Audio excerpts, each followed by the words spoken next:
I am your host, Zach Monfilio, aka The Misfit Patriot. Welcome to the LFA family. We got Bumba, P Year Out, Amanda Collins, Bad Moon. Who else we got in here? Moose for Trump, Kit Kat Mar, Samuel. Good morning, good morning. Did I already say Fun Mom? Who cares? Let's hit twice. JJ Beach Machine, how's everybody doing? Okay, let's get to it. Well, that's the wrong screen. Still cool. This one. Yes, we found it. All right. There are days where Eli does a good job on the thumbnails, and then there are days when Eli does a great job, and today is the great day. Look, this is the best. So for TDS Tuesday, we're going to title this show "Look in the Mirror." Okay. You got Liz Warren, Bernie Sanders, Ro Khanna all pointing at me going, you support racists, you support Nazis, you support rapists. And then in the mirror, they're just like, wait, is that me? Is that me? I think it's you. I think it is. I think it's you. We have a jam-packed TDS Tuesday because there are just so many examples of the hypocrisy from these people. And in case you didn't hear, Graham Plattner, he has he's stepped in some doo-doo again. Right?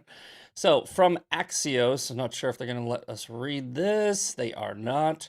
But Schumer calls for Plattner's withdrawal as Dem support collapses.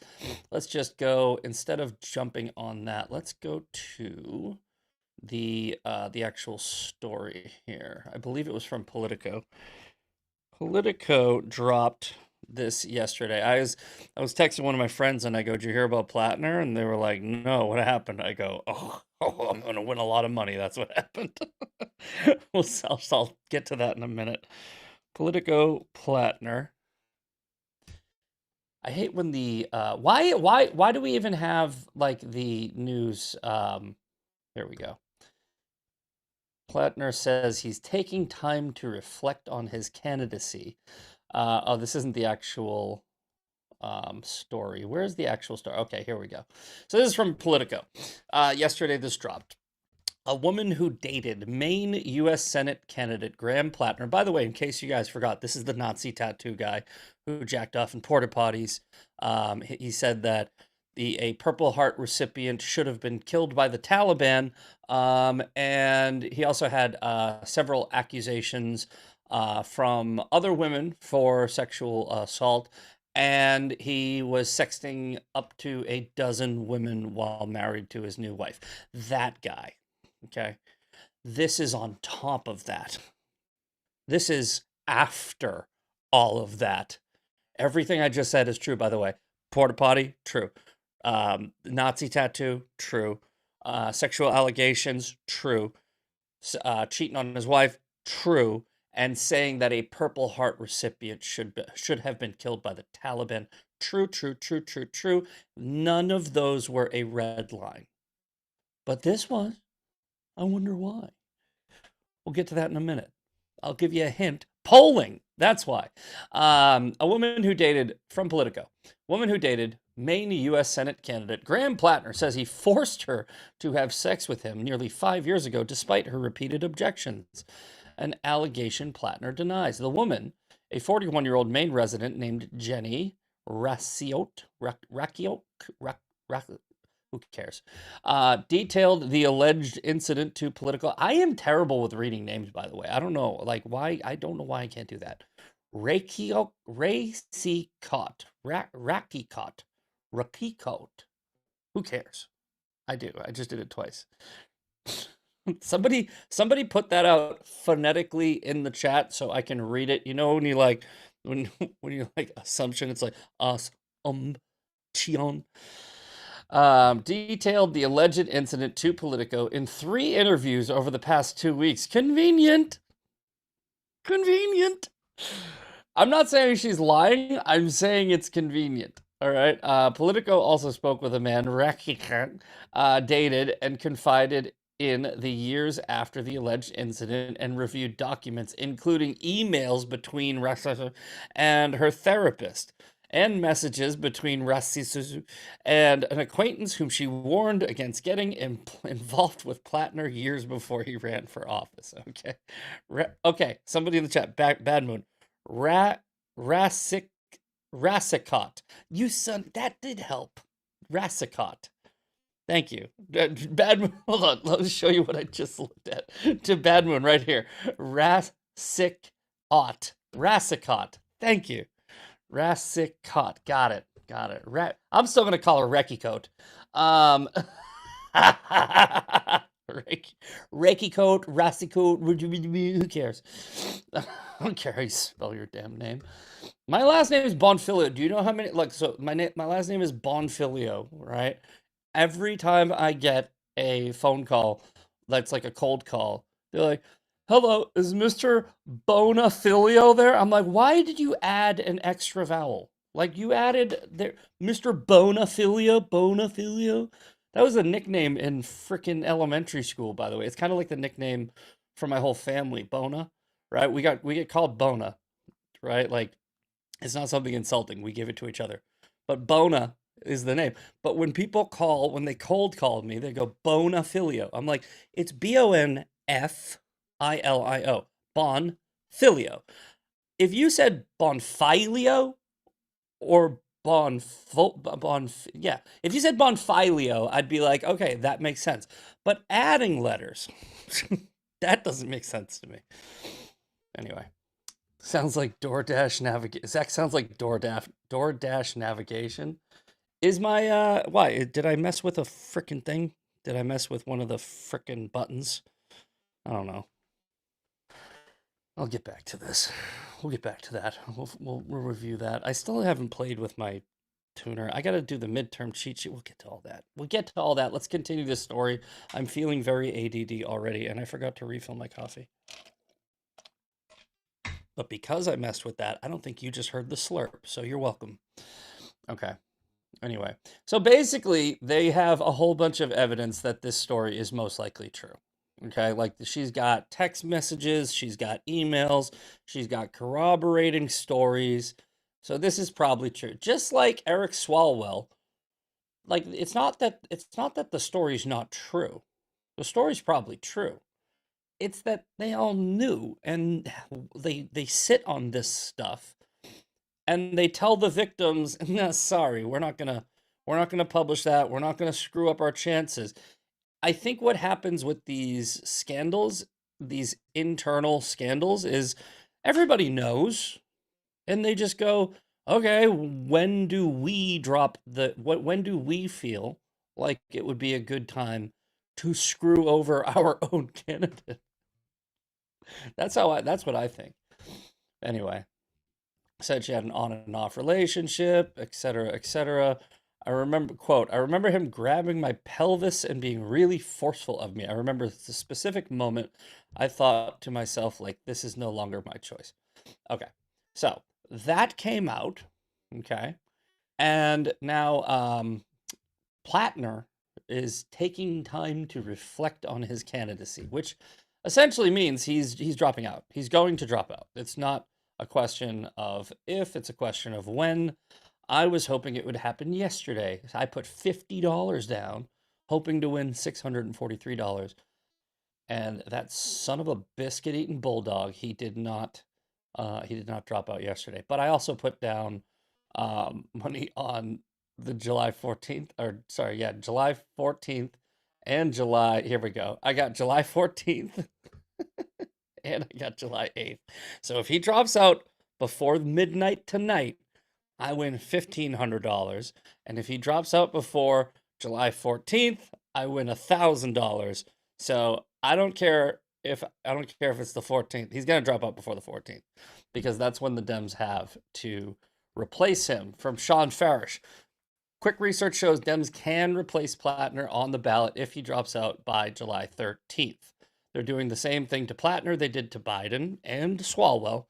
Voters have no say in that party anymore. And that's the message that we're going to instruct our followers to be pushing, okay? Instead of focusing on Graham Plattner, and because he's a scumbag, we already knew that, right? Focus on the fact that the Democrats do this all the time, right? The Democrats do this all the time, right? They've replaced Bernie Sanders. They've screwed over Joe Biden. They've screwed over Kamala. I'm not Kamala Harris. But they've done this. They've Eric Swalwell. They've done it several times, right? Which is hilarious, right? Because the irony is they're called the Democratic Party. We're not even a democracy, right? They're trying to make this country a democracy, which never works, right? Democracies don't work. They haven't worked since 4th century Greece. And even then, that failed too. But that was the last, quote, successful democracy. In a democracy, um, 51% of the country can tell 49% of the country what to do, right? It's basically it's a majority rule. It's popular vote. That's what democracy means. Right? We are a constitutional republic with a democratic process. There's a difference. We are not a democracy, right? And that's what the Democrats have always been about. They've always been about power through majority rule, where they want 51% of the population to be able to tell 49% of the population what to do. Think of it in their policy, think of it in their prescriptions, right? In California, they want to say, okay, the majority of us say this is what you do, so we're going to take away your guns. We're going to do this. We're going to do that. And then if you try to leave, they want to tax you. They want to send you a bill for leaving. They don't want you to be able to have a choice in the matter, right? And this is what they're doing to their voters now in Maine, right? They're saying, okay, we ran we ran a Nazi who was a piece of garbage, womanizing, just god awful human being, right? And you were okay with it. We told you to vote for him, and you did. 80% of you did, in fact. 80% of you wanted this guy, and we're going to take it away from you because he's not polling well. If anyone thinks that this came out this week and it's a coincidence, if it's Politico, the Dem rag, if you think this wasn't a perfectly carefully executed takedown of Graham Plattner from his own party, you're an idiot. Point blank, full stop. If you believe that, you probably believe that Charlie Kirk was killed by a microphone. Okay? Shut up. You're an idiot. This is how I'm dealing with you people now. In case you didn't see the other day when one of these morons jumped in the chat, I'm not debating you anymore. We're not debating. I'm calling you a moron and moving on. Because you are. You're just stupid. I don't need to argue my points anymore because it's just general. It's like arguing with a 5-year-old about why the moon isn't made of cheese. I don't need to do it. All right? I can just tell the 5-year-old, go find a coloring book. You're not smart enough for this conversation. We'll take you to Toys R Us later. Shut up. All right? Shush. That's how this works from now on. Shush. It's going to be like that moving forward. Shush. Just shush. We'll get into the multitude of, as you can see on the screen here, we have a whole lot to jump into regarding that story, but we will get into the daily breakdown. I also realized that yesterday the show just went crazy. It went so fast and it ended before I even realized. And we forgot to get into the Maha Minute. Yesterday was Maha Monday. So we will get into the Maha Minute now, and we'll make up for yesterday. And then we'll jump right back into TDS Tuesday. But this is the Maha Minute for this week, which again, like I said, apologies. But we forgot to get that. We forgot to get this in. We forgot to squeeze this in yesterday. Number one, HHS is deploying 6,000 officers nationwide to teach real food and cooking. That's an amazing account. I think that's great. Great. More COVID emergency authorizations officially being wound down. Great. RFK and Dr. Oz find $1+ million Obamacare enrollees with no social security number. Oh, hey guys, who doesn't have a social security number in this country? I'll give you a hint. It starts with illegals. Anyway, here's the Maha Minute from C. Sinclair. I can never remember her first name, but she does a great job. Every week we're going to be playing one of these. This week in Maha, real food is going nationwide, and a new vaccine lawsuit is making headlines. I'm Caitlin Sinclair. Let's dive in. Fast food is out and family dinner is in. HHS is deploying 6,000 officers across America to teach people how to cook real food and eat better. And the COVID emergency era is officially getting packed up. HHS announced this week they are ending the remaining emergency authorizations for certain drugs and medical devices. Meanwhile, another fraud update. RFK Jr. and Dr. Oz say they found more than 1 million Obamacare enrollees without a social security number, and they're working to ensure only eligible individuals receive benefits. And that's a wrap on this week's Maha Minute. I'll see you next time. Awesome. All right, make sure you go give Caitlin Sinclair a follow. She does the Maha Minute every week, and that's great because, like I said yesterday, I think I said it yesterday, it's like Maha Monday's a hard one because, there's not a ton of Maha things, but having her be able to do that Maha Minute, love the fact that she's doing that for my show, helping me out. So thank you. Anyway, okay, back to the news. Then we'll jump into the hypocrisy from the left. We got so much jam-packed. We will crush this show. Okay, anyway, NATO summit begins. All right, I'm just looking over at the TV. Trump was just speaking with Erdogan, I believe is how you pronounce it. Who cares? I don't pronounce things right. Whatever. Erdogan. Anyway, NATO summit begins in Turkey as Trump pushes for more defense spending and ponders Greenland. Greenland's a strategic thing, guys. I keep trying to tell you. Greenland is a strategic thing. I'm going to pull up Nick Sorter. I just saw something he posted. I thought it was AI. It's not, apparently. But look at this. This is crazy. This is from, this is Trump, the welcome party for Trump in Turkey. Okay. Is this a commie symbol, by the way? Friggin', what is that? I know that's Turkey symbol, but it looks a lot like China's symbol. What is it? Hold on. China's flag? Where's China's flag? China flag. Yeah, it looks similar. I know it's different. It just looks similar. looks way too similar. In fact, I don't like it. All right, but look, check this out. This is the cavalry, the Turkish cavalry that was welcoming Donald Trump. Check this out.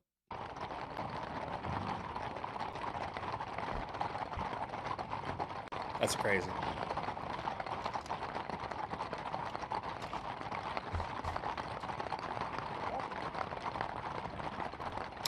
Look, here's the deal. When Trump said we are going to be respected around the world again, he meant it.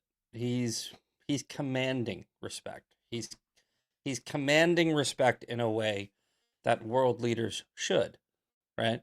He's not he's not standing in the back of the line.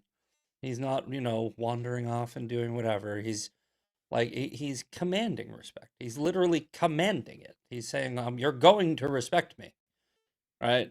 And then showing them why. And it's working. They're listening. We are respected on the world stage again, whether you like it or not. All right? They don't care. The world leaders don't care about your whiny, bitchy protests about how evil and awful Trump is.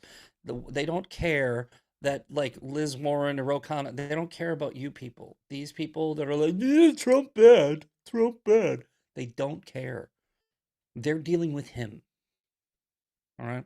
They're not dealing with you morons. They're dealing with him. And it's working. And that's a good thing, guys. It's a good thing when the leaders of the free world are actually feared and respected because that's how leaders work. If you're not feared and respected, that's how you get your ass handed to you. Anyway, as the North Atlantic Treaty Organization summit in Turkey begins today, President Trump will continue to push NATO to spend 5% of their GDP on defense, which is wild that they don't already. But okay. He does so as the U.S. slowly pulls out some of its assets out of Europe. He reignites a tiff with Italian Prime Minister Giorgia Meloni. I used to like her. She's just become disappointing. She's overtaken by the go with the flow of Europe, where it's like, multiculturalism and welcoming, and let's invite a bunch of illegals, import the third world, become the third world. I went to Italy when I was let's see here, 25. Shoot, I must have been 16. I want to say I was 16, maybe 17. And I went there for Jubilee 2000 to see the Pope. Like I said, I was raised Catholic. I was in a Catholic youth group, and the youth group we were going to we went to Italy. And when we're in Italy, this is in 2000. This is 26 years ago, right? 26 years ago. I was actually more like 15. There was gypsies and there was homeless people, and we were warned, make sure you walk together in groups, make sure you have your money belt secured tight. A buddy of mine, Bobby Lapsley, he literally got held down by like three gypsies, and they literally lifted up his shirt, they took his money belt, they took $500, and they just ran off with it. It was like dangerous back then. It's way worse now. 25 years ago, 26 years ago, it was bad. It's way worse now because it's not just gypsies. It's Muslims everywhere, and there's a lot of. It's dangerous to walk the streets. Is all I'm saying. During the day, not at night. During the day. It's like if you do not control crime, then crime gets out of control. It's that simple. It's like walking through all right, imagine the worst neighborhood at night in America. That's Italy during the day. Rome, I mean. Like, that's Rome. That's downtown Rome. Not freaking it. It's not sustainable. Can't just be like, but we have pasta. Okay, great. You also have rape gangs. Bro. Like back then, back in the day, they just wanted to rob you. Now they want to cut your freaking head off. Anyway. I don't get why people don't see this. Well, they probably do see it. Like, they just don't care. I don't get it. I really don't get it. It's like, oh, yeah, they're only raping a few people. Well, how about none? How about no people? How about no people at all? Anyway, from CBS, Mr. Trump arrived. Mr. Trump, you pieces of piece of mother. Every time I see that, I'm like, you son of a bitch. It's not Mr. Trump. It's President Trump. You disrespectful bitch. It's President Trump. It was President Biden, too. It was President Obama. It was President Clinton. Okay? I would say the same thing about some asshole who was like, Mr. Biden. It's like, no, it's President Biden. Look, do I think he won legitimately? No. Should we give him the title and respect that and not look like little crybabies? Yes. Just say President Trump, you sons of freaking, who is it? Catherine Watson. I know exactly what you're doing. You're a It's President Trump. President Trump arrived in Turkey shortly before 7 a.m. Was briefly greeted by Turkish President Recep Tayyip Erdogan. All right. I'm not saying that one either. Don't worry about it. You don't have to phonetically put it out in the chat. I'm just going to call him Tayyip. President met with Erdogan shortly after arriving, whose leader has been long admired. Turkey and the F-35 program, etc., etc., etc. So they're just talking about all of the things. They're talking about Ukraine, the Strait of Hormuz, Italy's prime minister, Greenland, etc. So whatever. That's a bilat. They're not that exciting, to be completely honest. There's nothing crazy about them. It's just world leaders meeting to talk about stupid stuff that they could talk about on the phone, to be completely honest. IRGC fires missiles at ships near Hormuz. No shit. A lot of naughty button today. No shit. We're not even gonna read it. I told you. With the Iran thing, we're not giving it oxygen unless there's something that actually matters. It's the more you throw, the more logs you throw on that fire, it's just going to feed the flames of whatever. Hopefully the deal works out. I don't care. As long as gas gets cheaper here, as long as there's not a nuke, whatever. I hope it's over soon. It is kind of over, but it's whatever. I just hope it's out of the news soon because I'm tired of them. The fake news will try to keep that thing alive. And I don't know if you remember, they did the same thing with Ukraine. With Ukraine and Russia, it was like every day, every day. I'm like, oh, is this something new? Nope, it's the same thing. All right, next up from the BBC. France's Marie Le Pen, who brought a hard right national rally to the cusp of electoral success. Every time they say hard right, I don't believe them. I don't know enough about the Marie Le Pen party. I don't know anything about it. I very rarely give a shit about. I gotta stop that today. I'm in a mood today. I don't know why. I'm in a sassy mood of swearing. I don't know whether or not they're hard right, but I don't believe any news article that says hard right, far right, extreme right. I just don't believe it because they've overused it. For France, it was hard right. Yeah, for France. Somebody in the chat, Bumba's like, for France, it's hard right. Yeah, that's okay. For France. For France. France is gay. So, like, France is gay and super left. So, hard right. They say, like, RFK Jr. is hard right for France. Marie Le Pen has tasted defeat before, but if the Paris Appeals Court bars her on Tuesday morning from running in the 2027 presidential election, it could bring down the curtain for her long political career. What, they're going to ban her? Okay. Sounds like she's not far right then. Le Pen told supporters in the heart of her constituency, if judiciary bars me from running for the presidency, she would instead just devote her energy to supporting her young protege, a trained lawyer and accredited cat breeder. Okay. What? What? What is an accredited cat breeder, by the way? Like, what credits do they have for that? I don't like her. She's definitely not far right. Far right people don't have. Far right people aren't cat breeders. No way. She's the French Trump. Then she's not far right because neither is Trump. Um, cat breeder. If I don't win, I'll just go back to breeding my cats. It's like, okay, all right. Any cat people in this chat? I'm sorry, but I don't trust them. I've had cats. I just don't trust them. I think that they're devils. I think that they're demons. I think cats are sent here straight from hell to judge us and watch us and report back. I'm not a cat person.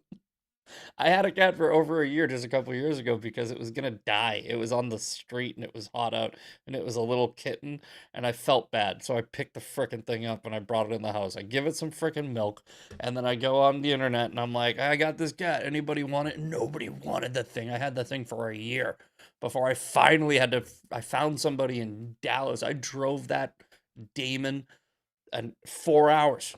And I just dropped it off at somebody's house. I hate cats. Can't stand cats. I still like. I love all animals, but I'm saying like, if I had a choice, no. The choice was let a kitten die or save it, and I saved the demon. All right. Anyway, looks like there's some people in the chat that know about this, but I don't. And I think we're done with that story. Okay. All right, let's talk a little bit about the Charlie Kirk thing because the trial was yesterday. The trial is going to be the hearing, or should I say, the hearing, the evidentiary hearing should be going on all week. Yesterday was the day one, and there's one thing on here that I thought was really, I don't know what the word I'm looking for is, hard to watch. Really, I don't know, impactful. Can't really think of the word. But there's this video of the judge watching the assassination video, the one that hopefully we've all seen. I saw it once, maybe twice, and I don't want to watch it again. It's that bad, right? It's like this is the one where Charlie's gets shot in the neck, immediately blood comes pouring out of his neck. As a hunter, I've seen this shot. I've made this shot. It's an instant kill. Um, it's not it's not easy to watch even on an animal, right? When they shoot blood like that. But on a human being, it's very difficult. And I don't think the judge has seen this video before. All right, and I want you to pay attention to what happens here with this judge's face, with this judge's facial reaction. This is from Brandon Tatum. This may have been the most difficult, thank you, that's the word I was looking for, difficult moment of today's hearing. The judge visibly flinches as the footage of Charlie Kirk being shot was shown in court. You could feel the weight of the room, praying for Erica and Charlie's family. So watch this. It's going to be subtle, but we'll play it a couple of times. I want you to watch this judge's face because this matters, all right? Because the jury's going to watch this. This is the judge.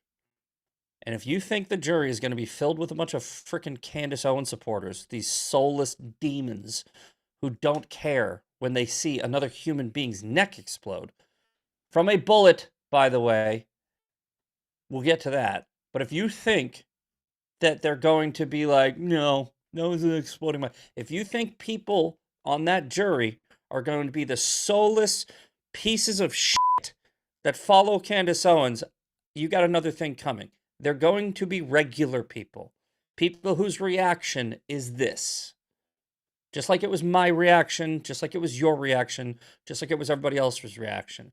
It is a very, very, very, very, very small percentage of the population that are sociopathic morons who are just inhuman. They have no empathy, right? Those are Candace Owens supporters. This is normal people. Watch the judge's face. Here we go. Again, it was there. There it was. See him? Did you see it? Watch. Watch him flinch. Watch. There. Now watch his face. Now watch his face. This is what the jury is going to do.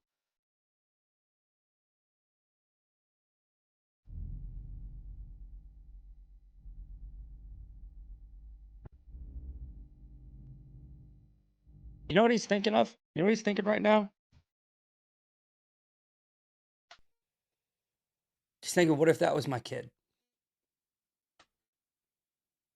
He's thinking, what if that was my friend? I'm not even watching the video, and I'm getting choked up because I've seen it. It's traumatizing. It's traumatizing for anybody with a fucking soul. It's traumatizing. It should be. In fact, if you're not traumatized by it, if it didn't impact you like this, you're going to fucking hell. You don't have a soul if it didn't hit you. If your first reaction when seeing this is good, like we played that video of that guy who said like Charlie Kirk saved my life, you know, like the one that was his reaction. He saved himself. He came back to the light, right? And good. I hope everybody does that. But if you're not doing that, if you haven't or if you won't, you're going to hell. It's not even me condemning you to hell. I'm telling you, you are. You're going to go there. That's where you're headed. If you don't have this reaction. What if that was me? What if that was somebody I loved? What if that was my kid? What if that was my dad? What if that was somebody that I care about? Because we do care. If that's not your reaction, your soul is in big, big trouble. We're going to do it one more time. We're going to watch it again. Because the jury's going to see this. And Tyler Robinson is going to get the death penalty. Because Tyler Robinson did it. Wasn't a fucking exploding microphone. You idiot.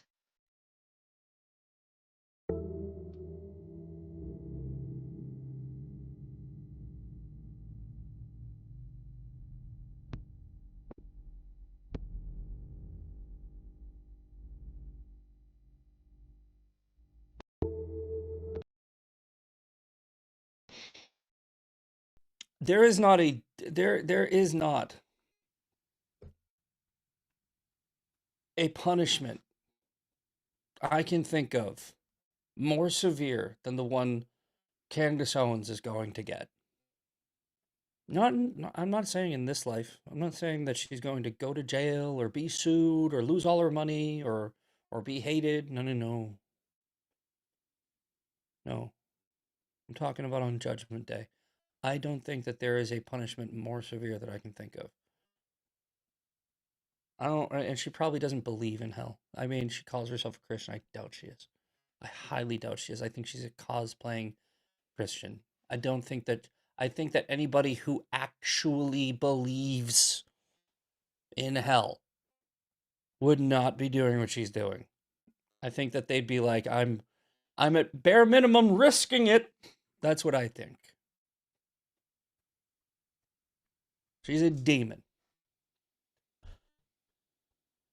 And when it comes, when that day comes, I just wish I could be there. Wish I could be there. But anyway, from the actual trial, a little recap of yesterday's events. The former campus police officer, he was the first witness. He confirmed what people like me who have actually studied this, not just asked questions, found answers, people like me. Yeah, there was a sniper pad. There was a footprint where Tyler Robinson jumped off the roof. There was corroborating witnesses. The autopsy report said that a bullet killed him. There was all sorts of things that happened yesterday that really just confirmed what we knew and and debunked the demon Candace Owens' schizophrenic bullshit theories. Um, it just anybody that actually, I'm not worried about most people believing this, right? I told you guys what I'm worried about. What I'm worried about is I think Candace wants to have Erica Kirk killed. I think that's what she wants. I think she wants it to happen. The same way the left wants Donald Trump killed, right? They want to say things that inspire other people to commit evil acts. They want to feel as though they made it happen. They manifested it, right? That's what they want. It's what they all want. They want to use rhetoric. These cowards, by the way, they're cowards. They want to use vague rhetoric, like, freaking this or that, Egyptian planes and blah, blah, blah. Until one crazy person who's got nothing to live for anymore believes her. Candace Owens, again, reminder everybody, she has been named in two so far, right? Mass shooter manifestos as inspiration, right? One of them said, Candace Owens inspired me to ask the J question, right? The Jewish question, after they were trying to kill Jews. It's like, yes, she's playing God. She's trying to use her rhetoric to inspire other people to commit acts. It's control. Puppet master. It's what a lot of people do. It's the most powerful feeling you can feel. You feel like a god. Right? I think that's what she wants. I think she wants somebody to kill Erica Kirk. I don't know how you stop her. I really don't. And I'm not saying I don't want her. I don't want her hurt. I don't think you should hurt her. Right? I don't want to become the thing that I hate. Right? But I replied to Michaela with this right here. Jordan Peterson's daughter. Yes, here we go. Michaela Peterson. Praying for Miss Erica Kirk and Charlie's family for strength and the attacks on her to stop. I go, they will stop when Candace does. She's the main driver of it. She literally is. She's the number one main driver of the attacks on Erica Kirk. there would not be, there might still be some, but there would not be any significant amount of attacks on Erica Kirk without Candace. Erica Kirk would have just been left alone as a grieving widow without Candace. Maybe the left would have attacked her a little bit, but not like Candace Owens. As you guys know, every Friday we go through Fan Mail Friday, where I go, all right, here's the left, here's the right. I can tell you the right, the woke right, the crazy Marxist right, they're worse. As far as the violence, like the attempts of violence. All right. But the attacks on Erica will stop when Candace does. I think that the way that, like, to be complete, oh, sorry guys, I'm so sorry. I didn't even put this on the screen. But you heard what I was saying. But yeah, this is from Michaela. This is my response. The attacks on Erica will stop when Candace Owens stops. And how do you stop her? You sue her. That's the only way to do it. You literally sue the shit out of her. You bankrupt her. That's the only way to do it. Erica probably doesn't want to. Probably doesn't feel like it's something that she wants to put herself through. She feels like maybe you'd be giving Candace Owens exactly what she wants, more attention, right? Might be smart. Maybe let the Macron lawsuit play out, see if that works, which I think it will. I don't know what the status is on that, but if the Brigitte Macron lawsuit goes through and they win and they sue Candace Owens for millions and millions and millions of dollars, then yeah, Candace probably will shut up a little bit. She probably will. All right. Maybe she won't. Maybe she won't. Maybe she'll do what Alex Jones did. Alex Jones got sued for $1 billion. He just kept talking. He just kept on talking. He kept on selling that methylene blue. Right? Maybe. I don't know. I do know that's the only recourse that's, First Amendment protected, constitutional. It's the only recourse. Legal. You just sue them civilly. Candace Owens has violated people's civil liberties, their right to life, liberty, and the pursuit of happiness. She's taking that right from other people by putting targets on their back. Is it criminal? No, because we have free speech. Can she be civilly held accountable for defamation, slander, libel? Absolutely. Absolutely. I think that's the only way to do it. All right. Well, we have 15 minutes, so let's get into the main story, the look in the mirror. All right. Erica is giving Candace the rope to hang herself. Might be very true. I've actually made that assessment before. Somebody in the chat overheard. Erica is giving Candace the rope to hang herself. I've made this assessment months and months ago where I said, I think that's what she's doing. I don't think you should ever mistake silence for weakness. So I think that might be true. I think that might be very true. Drew's an asshole. Who's Drew? Drew. Is there a Drew in here being an asshole? Who knows? I don't know. I wasn't reading along the whole time. Anyway. Okay. Back to this. All right. 15 minutes left. Main story here. Look in the mirror. All right. Let's go through some examples of the hypocrisy of these people. So as we showed you earlier with the Graham Plattner story, Graham Plattner has been credibly accused of sexual assault. And now, all of the people that endorsed him, Ro Khanna, Liz Warren, Bernie Sanders, I don't think Bernie Sanders has even said anything yet. They are now all coming out and telling him to drop out. But Hassan Piker also, right? Hassan Piker admits calls to drop out. Oh, wait, this one, actually, sorry. We're going to save that one. We'll say, I'll show you a good reason. Mehdi Hassan, right, has come out and says, you support a man accused of sexual misconduct by over 24 women who was found liable for sexual abuse, forcible touching, by a jury of his peers who was caught bragging on tape about sexual assault and who you accused of calling an insurrection. I think, used of causing an insurrection. Okay. So maybe sit this one out, Scott. Right. What changed? Why are you bailing on? The only thing I disagree with is when she said that he hadn't been vetted. No, he had been vetted. All of the things that have been stated, it was all out in the public.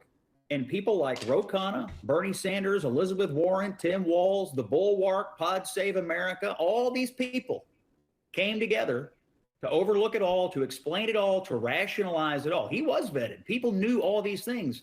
And a whole bunch of Democrats in Maine showed up and voted for him anyway. And a bunch of donors from around the country sent him money anyway. I agree with Alyssa's question. What changed? Why are you bailing on Graham Plattner now? It's a great question, right? Because like I said, there was the hold on, let's see. There was the Nazi tattoo, right? There was the sexual assault allegations prior. There was so here we go. The Evan Loves War. Enough is enough. Sexual assault is a red line. We need to beat Susan Collins, but this is not the guy to do it. Okay, the Nazi tattoo wasn't a red line. The other women who accused him, there weren't red lines. I mean, they weren't liberal enough. Some of them were like Trump supporters, so that wasn't a red line. Saying that a Purple Heart recipient should have been killed by the Taliban, not a red line. But no. Now it's a red line. Okay. All right. Jessica Tarloff. Again, this can't be real life. Again, so what they're doing is they're going whataboutism. All right. Whataboutism is their main argument. Right. Trump has been accused. Okay. Trump was accused. Does it make your guy unaccused? If Trump is accused, does it make Graham Plattner unaccused? Right? Like, because I mean, I can tell you the accusations and why we still support Donald Trump. The E. Jean Carroll accusations, okay? She didn't remember where it happened. She didn't remember when it happened. The whole thing was an episode of Law & Order Special Victims Unit. And even after all of the weaponized government that tried to make this stick, the only thing that New York could get a jury to agree to was Donald Trump did not rape her. That's in the actual court documents, right? In the actual court documents. Pay attention. Get in close, liberals. Get in right here. I'll move a little bit closer for you, okay? They said Donald Trump did not rape her. That's what they said. The jury said that. So no rape. Cool. Got it. They found, because of the statute in New York that lumps in all forcible touching together. So you touch somebody on the shoulder on the street, or if you stick your hands inside of a person, it's all the same thing. They said that there was a 51% likelihood, which is the burden of proof in a civil matter in New York, that Donald Trump may have touched E. Jean Carroll in the 90s. That's what they said. No rape. They said no rape. They said touch. So in the 90s, apparently, they think there is a 51% chance that Donald Trump touched E. Jean Carroll. That's what they said. Don't get mad at me. That's what they said. This story, the woman says, he raped me, right? It has not been adjudicated or litigated. I'll give you that, right? But you believed E. Jean Carroll. So if you believe E. Jean Carroll, you believe this woman. And if you believe this woman, I'm just saying. I'm just saying. This does not point out our hypocrisy. It points out yours. Next up, Stephen King. Graham Plattner may drop out. I hope he doesn't, but what? Wait, why? What? Why don't you hope he drops out? You don't hope that he drops out after credible accusations of rape? You think so? Like, again, if you think that you have said that Donald Trump, according to what you believe, not what we believe, what you believe is unfit for office because of accusations alone, and you don't think that Graham Plattner should drop out, you're the hypocrite, because we never believed the crazy lady. We did not believe E. Jean Carroll. We are not hypocrites because we did not believe the crazy lady. You believed the crazy lady. And if you believe the crazy lady, you need to believe this lady. And he cannot be fit for office by your fucking standards. The abuser-in-chief just keeps on keeping on. Okay, again, if you believe that. They think that this points out some type of hypocrisy on our end. It doesn't. Again, it's this. It's the mirror. This is what they don't like. They don't like that when they point at you, it's going, damn it. Next up, Ruben Gallego. You endorse Trump, who is found to have committed rape. Donald Trump needs to sue the shit out of you. Because no, he wasn't. As I just said here, Trump was never found to have committed rape. In fact, the jury literally said, no, he didn't. They checked a box that said, did Donald Trump commit rape? In fact, let's see if we can just get it right now. I bet you I can find it pretty quick. Trump rape jury form. Let's see if that works. I bet you this is gonna pop right here. Boom! First one. First one.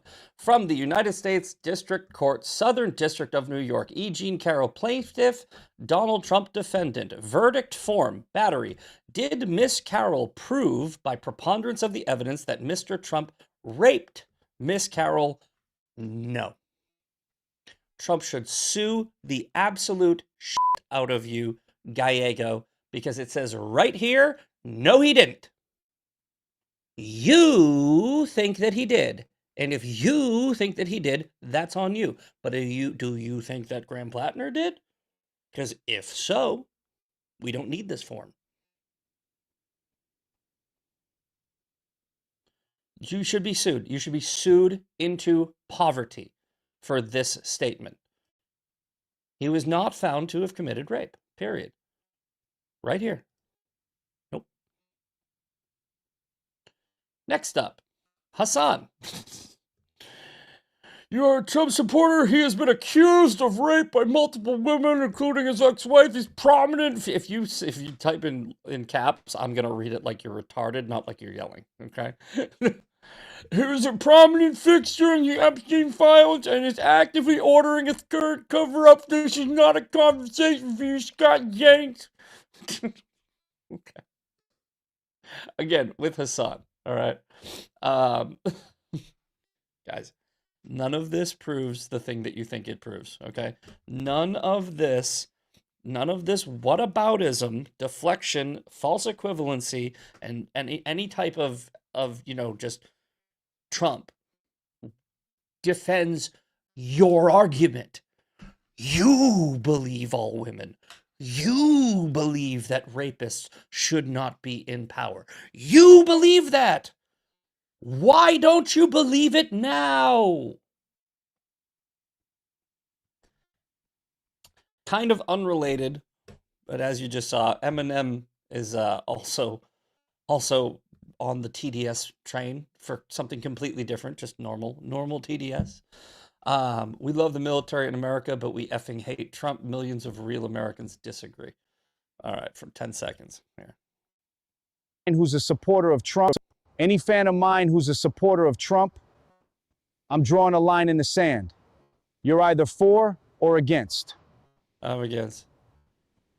Any fan of mine who's It says this is made with AI. I just saw that, right? I didn't realize this before. So I thought that this was real. This probably isn't real. Never mind. But this does sound like something Eminem would say. Okay. All right. We got 4 minutes left. Shoot, real quick.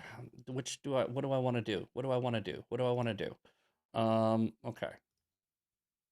All right. Real quick, just quick reminder. Beacons link right here. Sway is up there. Go and join the Sway group. We have 64 voters. We need more people on this map. Make sure you join my Sway. It is sway.co/misfits. We need to build this coalition and win the midterms. 3 minutes left. We're going to rapid fire through these because they are important, okay? From Sean. Sean's pointing out that the Democrats are, like I've already covered this, the party of democracy. They keep on taking votes away from their own people. Ro Khanna. I've been clear that sexual assault or violence against women is a red line. These allegations are very serious and credible. Graham Plattner should drop out of the race. I am withdrawing my endorsement. The community note. Rep.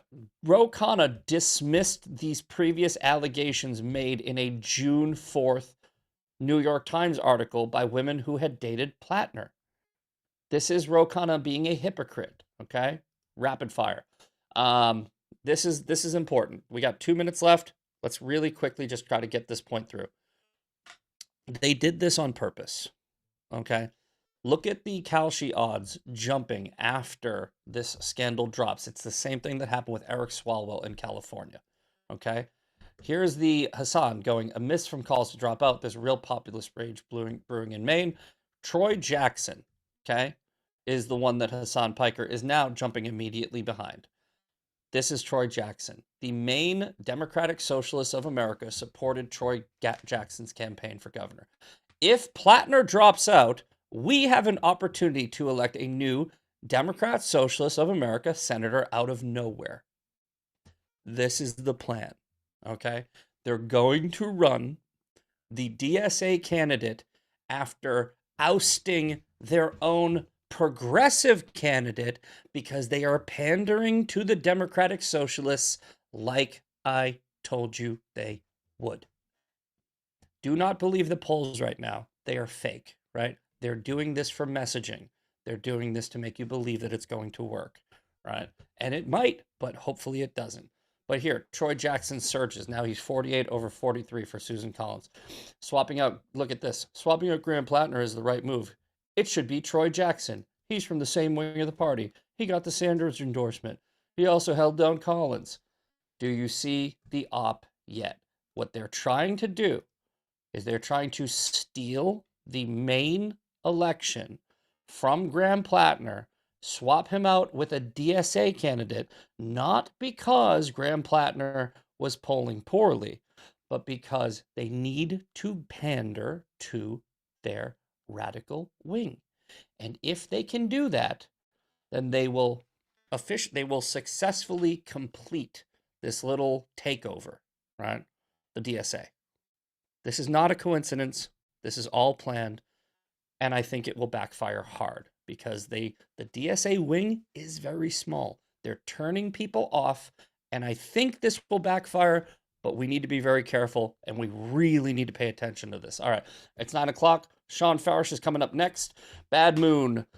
Great Guy Gary, Winky Winky Nod Nod, Kit Kat Mar, Rico, Carl Benji, Miss Mocha Powered. I will see you all tomorrow for Woke Wednesday. Enjoy Ungoverned with Sean Farish. Peace.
Tuesday to the Ungovernables, the Captain's Crew, the Elevate family, McGrory Nation. We're coming to you live from the deep red state of Tennessee on rumble.com/ElevateTV. Welcome to Ungoverned.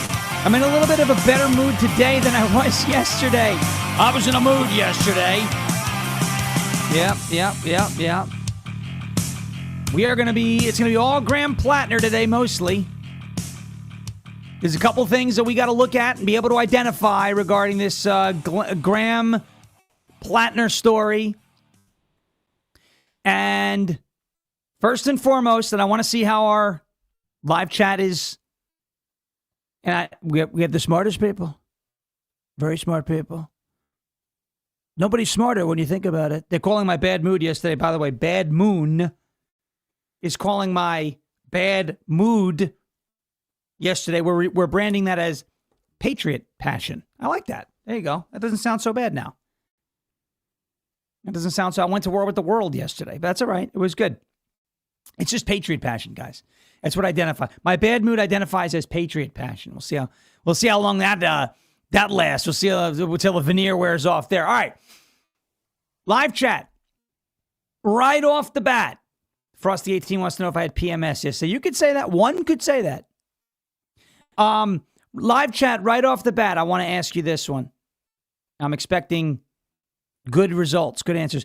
The Graham Plattner rape allegations, the Graham Plattner sexual assault allegations, is that attack coming from the right or from the left? Is that attack coming from the right or from the left? Misfit says PMS now stands for Patriot Mood Syndrome. I like that. Listen, you're all making me feel good, okay? You're all making me feel good. Is the attack coming from the right or the left? Kit Kat Mar, ding, ding, ding. Everybody seems to know it. It's coming from the left. Why? What is the rule? Republicans never take down Democrats. Democrats take down Democrats, right? Whether it was Andrew Cuomo in 2022, that was a Democrat hit job. Why did they take out Andrew Cuomo in 2022? For the same reason they're taking out Graham Plattner in 2026. Cuomo, and we'll get to it. Cuomo, 2022. Eric Adams. It was the Biden DOJ that went after Eric Adams. Remember? Eric Adams? Eric Swalwell. Graham Plattner. So on and so forth. Joe Biden. That's the big one. 2024. Republicans don't take down Democrats. Democrats take down Democrats. When you run to Politico, otherwise and affectionately known as Bullshit-ico, when you run to Politico and they break an exclusive story with damaging information about a Democrat, that's not coming from Republicans. That's coming from the left. We'll talk about why they're doing it. There are a lot of dynamics at play. We're going to be highlighting hypocrisy all morning long. We're going to be highlighting hypocrisy. These Democrats who lined up to endorse Graham Plattner, ladies and gentlemen, they knew about these allegations. They knew about these allegations. And the only reason they dropped them and released this bombshell, and the reason why they did it when they did it, well, we'll talk about their motives as well. We will talk about their motives as well. All right. Winky, winky, nod, nod. Is she in this chat right now? Because Winky is going to be very happy with the newest addition to our soundboard. There she is. I see Winky, winky, nod, nod in the chat. Okay, good. Winky's a huge fan of my Bernie. She loves when I do Bernie. It's like more than I do Trump. So we have officially added our first Bernie Sanders drop to our soundboard, and it is oligarchy, oligarchy, oligarchy, oligarchy, oligarchy. oligarchy. Now I have calibrated my Bernie Sanders. No. We will not stand for billionaires conducting themselves like oligarchs in our country. Our healthcare system is broken. Oligarchy. We will fight the oligarchy. Oligarchy? There you go. All right. There it is. So now we have it's Christmas in July for Winky. I now have a way to calibrate my Bernie. Okay, there it is. So I can have him tell me oligarchy, and then I can respond with Oligarchy? oligarchy. There it is. All right. So we have a Bernie drop as our first official Bernie drop on the soundboard. Very excited to have that there. And I am being asked now by many to do a Trump-Bernie debate with myself, as if I wasn't already crazy hearing voices in my head. Now I got to hear the crusty commie. I am fighting the oligarchy, the oligarchs from 30,000 feet on a private jet that costs $25,000 an hour. I have to try. Now, I can do Bernie when he's yelling. I have to figure out the way to do it when he's talking, because it's like a little different. No, we don't want to do that. We look at socialism, communism in our country works out very well because the billionaires will pay their fair share. We'll work on it. All right, we're not just going to be doing voices all morning long. We are going to be getting to all the different voices, the Democrat voices that are showing themselves for who they really are. The Graham Plattner bombshell is an folks, it is an intra-party hit job. It is an intra-party attack. Politico doesn't get an exclusive breaking story about an accuser who, by the way, was mentioned already once in the June 4th New York Times article about Graham Plattner and all of his problems. Politico doesn't get this breaking exclusive, and then she doesn't run to CNN and Jake Tapper if this was something that came from Republicans. This came from within. This came from the left. Republicans don't take down Democrats. Democrats take down Democrats. I sure would love it if Republicans take down Democrats. Why are Republicans not able to take down Democrats? Because the media is not on our side. If somebody runs to CNN with an allegation about Graham Plattner, if it's not coming from the left, they're going to dismiss it as a conspiracy theory, right? Now, we'll talk about, do we believe these allegations? Should we believe these allegations? Do they sound credible? We'll talk about all that in just a second. We have a lot to get to, so I don't want to wait much longer. I want to get right into it. Right here on rumble.com/LFATV. Also, anywhere you get your podcasts, if you can go on to Apple Podcasts or Spotify, anywhere you get your podcasts, search Ungoverned, hit subscribe.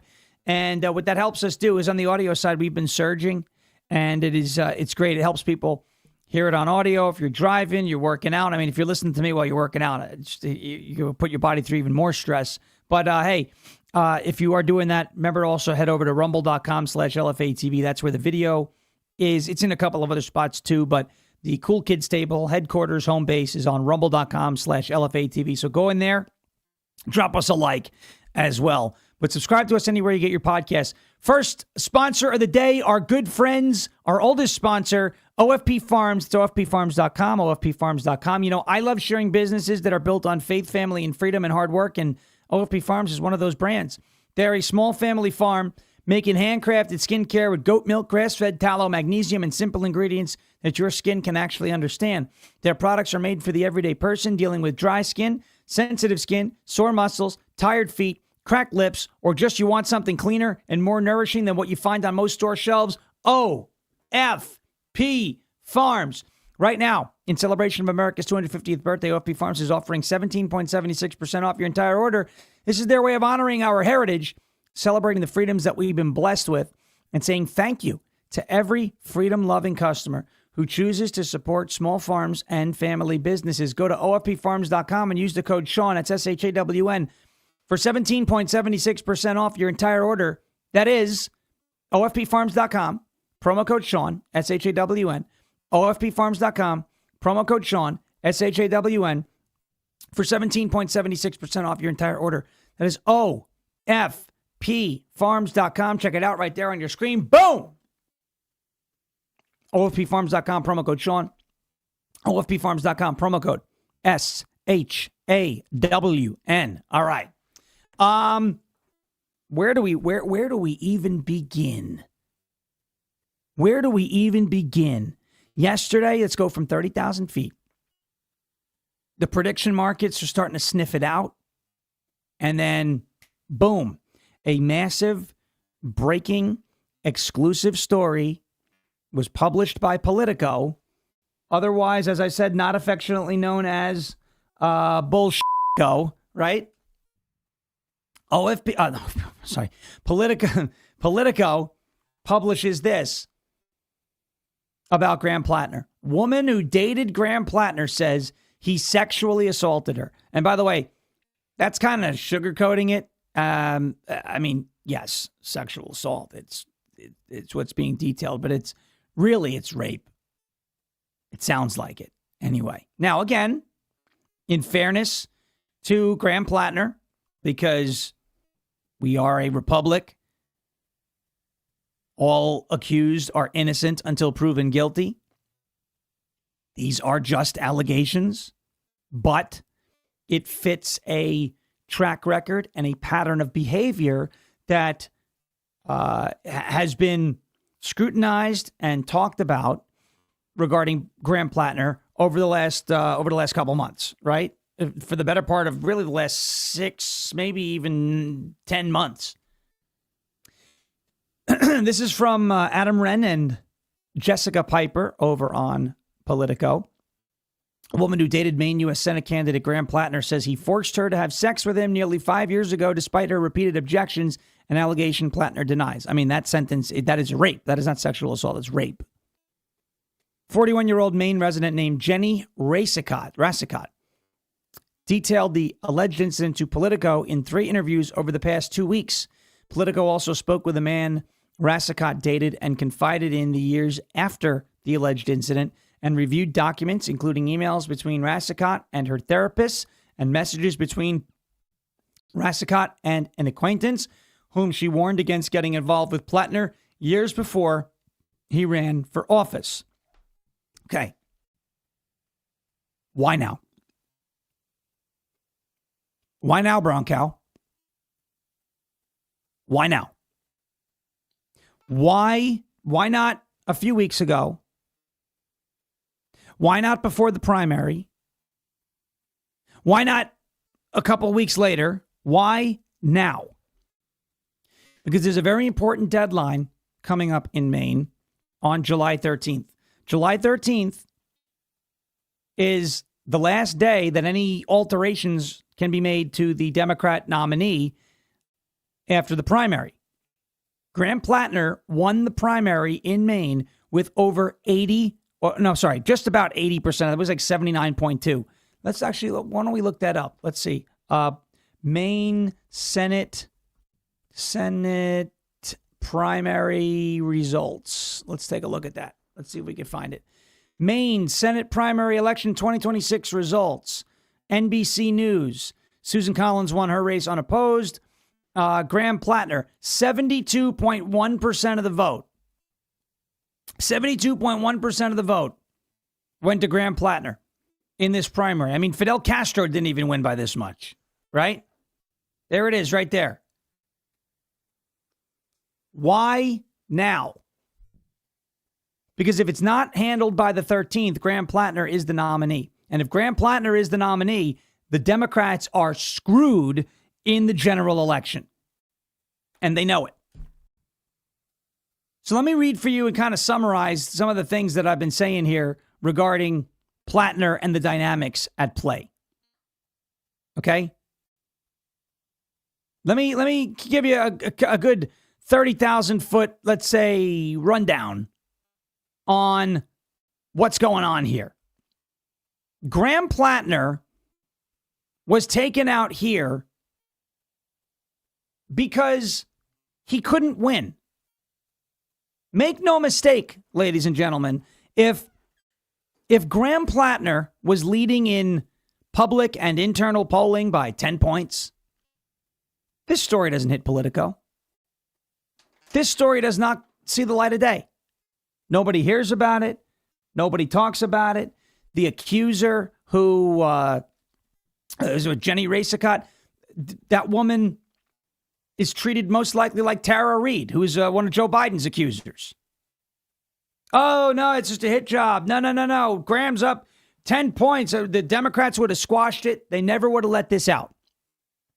The reason why this story came out yesterday, a week before the July 13th deadline, is because they need Plattner out of the race because they know Graham Plattner cannot win. They did the exact same thing to Andrew Cuomo in 2022's New York gubernatorial cycle. They knew that the COVID response in New York, the nursing home scandal, the vaccine mandates, the mask mandates, the mismanagement of the Navy hospital ship, the issues, the curfews, all of those, all the heavy-handed COVID policies, the draconian lockdowns from Cuomo, his lack of popularity. He was going stale in that New York gubernatorial office. Lee Zeldin, in a red wave year, a midterm election cycle, was challenging Andrew Cuomo. Lee Zeldin, a very strong candidate in New York. The Democrats in New York, and most likely nationally, knew that Andrew Cuomo could not win against Lee Zeldin in the 2022 gubernatorial election. They knew it. They knew it. Okay? And so what did they do? They cooked up some sexual assault allegations. You may not remove your mask to my interns. My name is Andrew Cuomo. I'm not perverted. I'm just Italian. You may not remove your mask, but you must remove all of your clothes, right? They cooked up these things where he was handsy. He was putting his hands in places. He didn't listen to that song by the Georgia Satellites, Keep Your Hands to Yourself, right? They cooked it up. He resigned in disgrace. They took him out of the race. They threw in Kathy Hochul, fresh face, female face, in the wake of the Roe versus Wade ruling. And they were able to do the old bait and switch, and it worked for them in New York.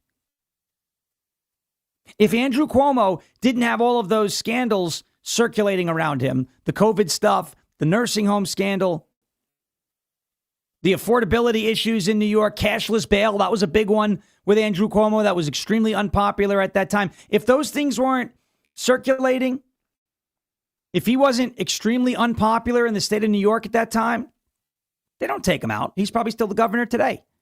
They don't take him out. Democrats take down Democrats. Republicans do not take down Democrats. The only reason why we know about these allegations that are being levied against Graham Plattner right now, these sexual assault or rape, however you want to characterize it. It sounds like rape to me. The only reason we know about these sexual assault and rape allegations against Graham Plattner is because the Democrats know Graham Plattner can't win. They need him out of the race. That's why they dropped it now. This was an intra-party political hit, and Graham Plattner is the victim. Not to say that I feel bad for him, because I don't.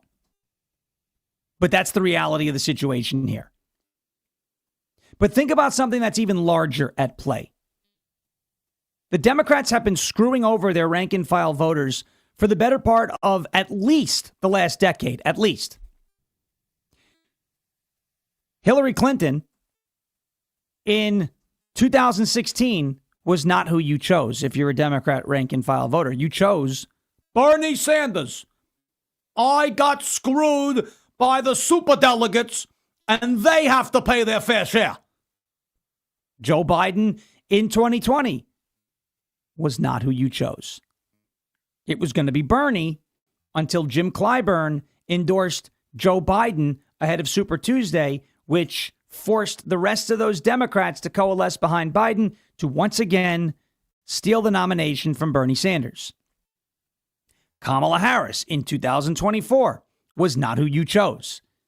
The Democrats had a primary in 2024, and they actually stacked the deck in favor of Joe Biden during that primary, whereas the closest challenger was Dean Phillips, and he was nowhere near Joe Biden in the results in that primary. And now Democrats overwhelmingly, convincingly nominated Graham Plattner in Maine, and now you get these 11th hour rape allegations tanking that entire nomination as if these allegations are somewhat like they're fresh. The Democrat Party had no idea about this. Of course not. No, they knew all about it. And they only deployed it and they only released this information when they released it because they know that Graham Plattner can't win in the general. They know that the only path that they have to controlling the Senate after the 2026 midterms runs through Maine, and there was no flipping Maine with Graham Plattner on the ballot. Who are the real victims here? Obviously, the women, if these allegations are true. But on the political side of these things, if you're a Democrat voter, why do you put up with this? How many times do you have to pick somebody only for the party bosses to come in and go, nah, you made the wrong choice. We're going to pick someone else for you. And you're going to get in line and you're going to vote for them because we're the vote blue no matter who cult. How much more of this are you going to handle? How much more of this are you going to tolerate? If I was a Democrat voter, I would be pissed that these party bosses think they know better than me. What's the point of having primaries if you're just going to change the results after the fact and correct the way your voters voted? What's the point? These Graham Plattner allegations, I'm not saying that they're fake. I'm telling you the reason why they were deployed right now is because they know that Graham Plattner cannot win the general election in Maine. They need an alternative. The primary is over, so they have to drop a bombshell to get him to drop out of the race. He has until July 13th. This was an intra-party hit job. There's no two ways about it. Politico broke the story. This came from the left. This did not come from the right. And they're doing it to get him out of the way because he is an obstacle right now instead of an asset. Let's get into some clips and some, you know what, before we do that. Have you played your new button? I did. We played Good, Bernie. I missed it. We had Bernie Pong. We did a little, I know Wonky loved that one. Wonky did love it. She loved it. Oligarchy! Oligarchy! So I had to calibrate my Bernie by listening to Bernie. Oligarchy! Oligarchy! Very good. I can do it better than many other people can do it. No, you don't even need the button. I know. The button helps me calibrate. I know. Oh. There's a lot of sass in here today. A lot of sass. He's dusting off his dandruff. Dusting off. No. I'm dusting off. We got that situation under control. Yeah. Now that I have no shampoo. See, now here's how I know that I'm going to really take Bernie seriously. I'm starting to hear everything that I'm saying, like, alternatively in my head, like how would it sound if Bernie said it? Okay. Like, I am going to make pork chops tonight for dinner on the Blackstone Healthcare. Okay. $15. I always, the only Bernie that I used to do was, oh. Yeah. Oh. You're a United States Senator. Oh. For the record, I did not call Senator Sanders an ignorant slut. I don't know how to take that, Senator Kennedy. It's a circus. It's a total circus. All right, quick break. We're going to take a quick break now so that we can get through some cuts because we have a lot of video that I want to get through, video, audio, etc., that I want to get through regarding Graham Plattner. We're going to expose a lot of hypocrisy because the Democrats, I mean, again, remember, this is the Believe All Women Party, right? They want, the biggest thing I want. What a woman is. Exactly. I'm not a biologist either. They're called in the state of New York non-gestating and gestating parents. All right.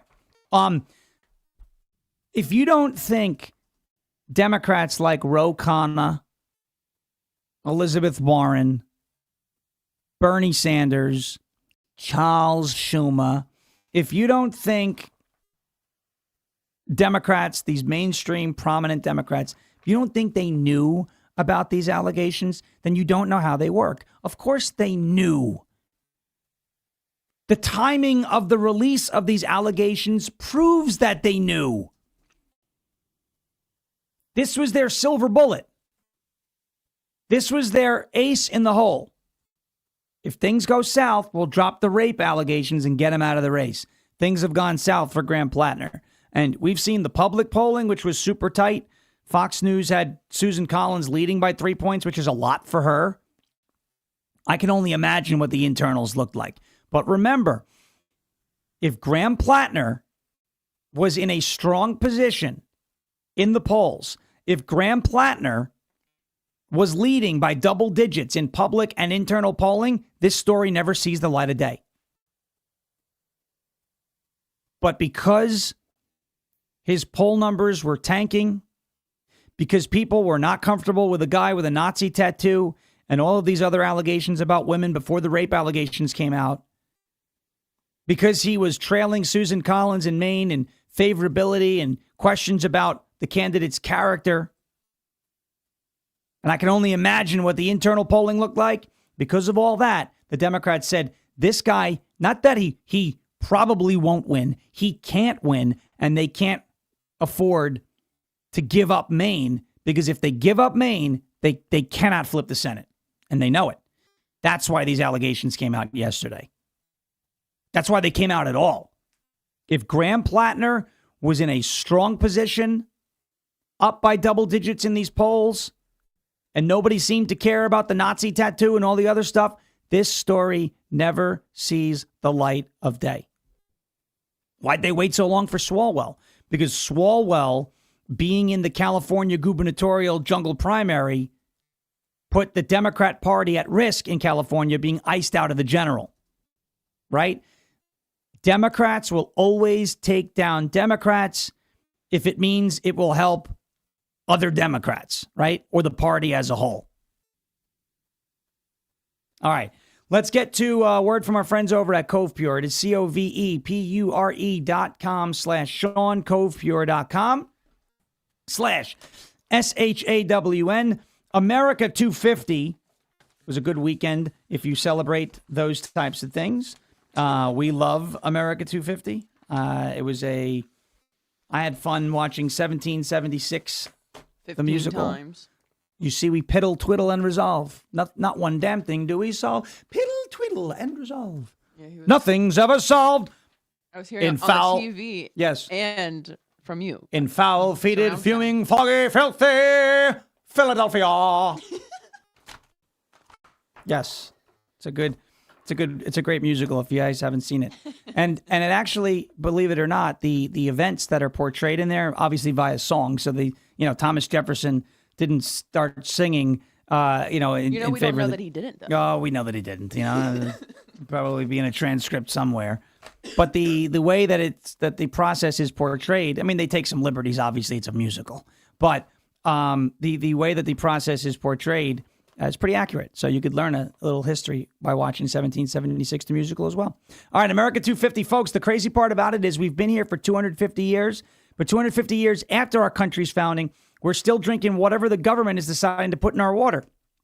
Fluoride for your teeth, chlorine to, quote unquote, keep it clean. Well, that's not a decision that I want anyone else making for my family, let alone the government, which is why we use Cove Pure to purify all of our water. Over 209 million Americans are on fluoridated water right now.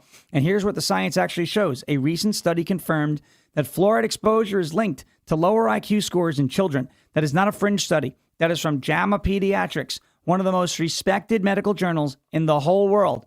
Now, when you talk about chlorine in the water, the worst part isn't that the chlorine's in there. It's what happens when the chlorine reacts with natural particles in the water from plants and soil.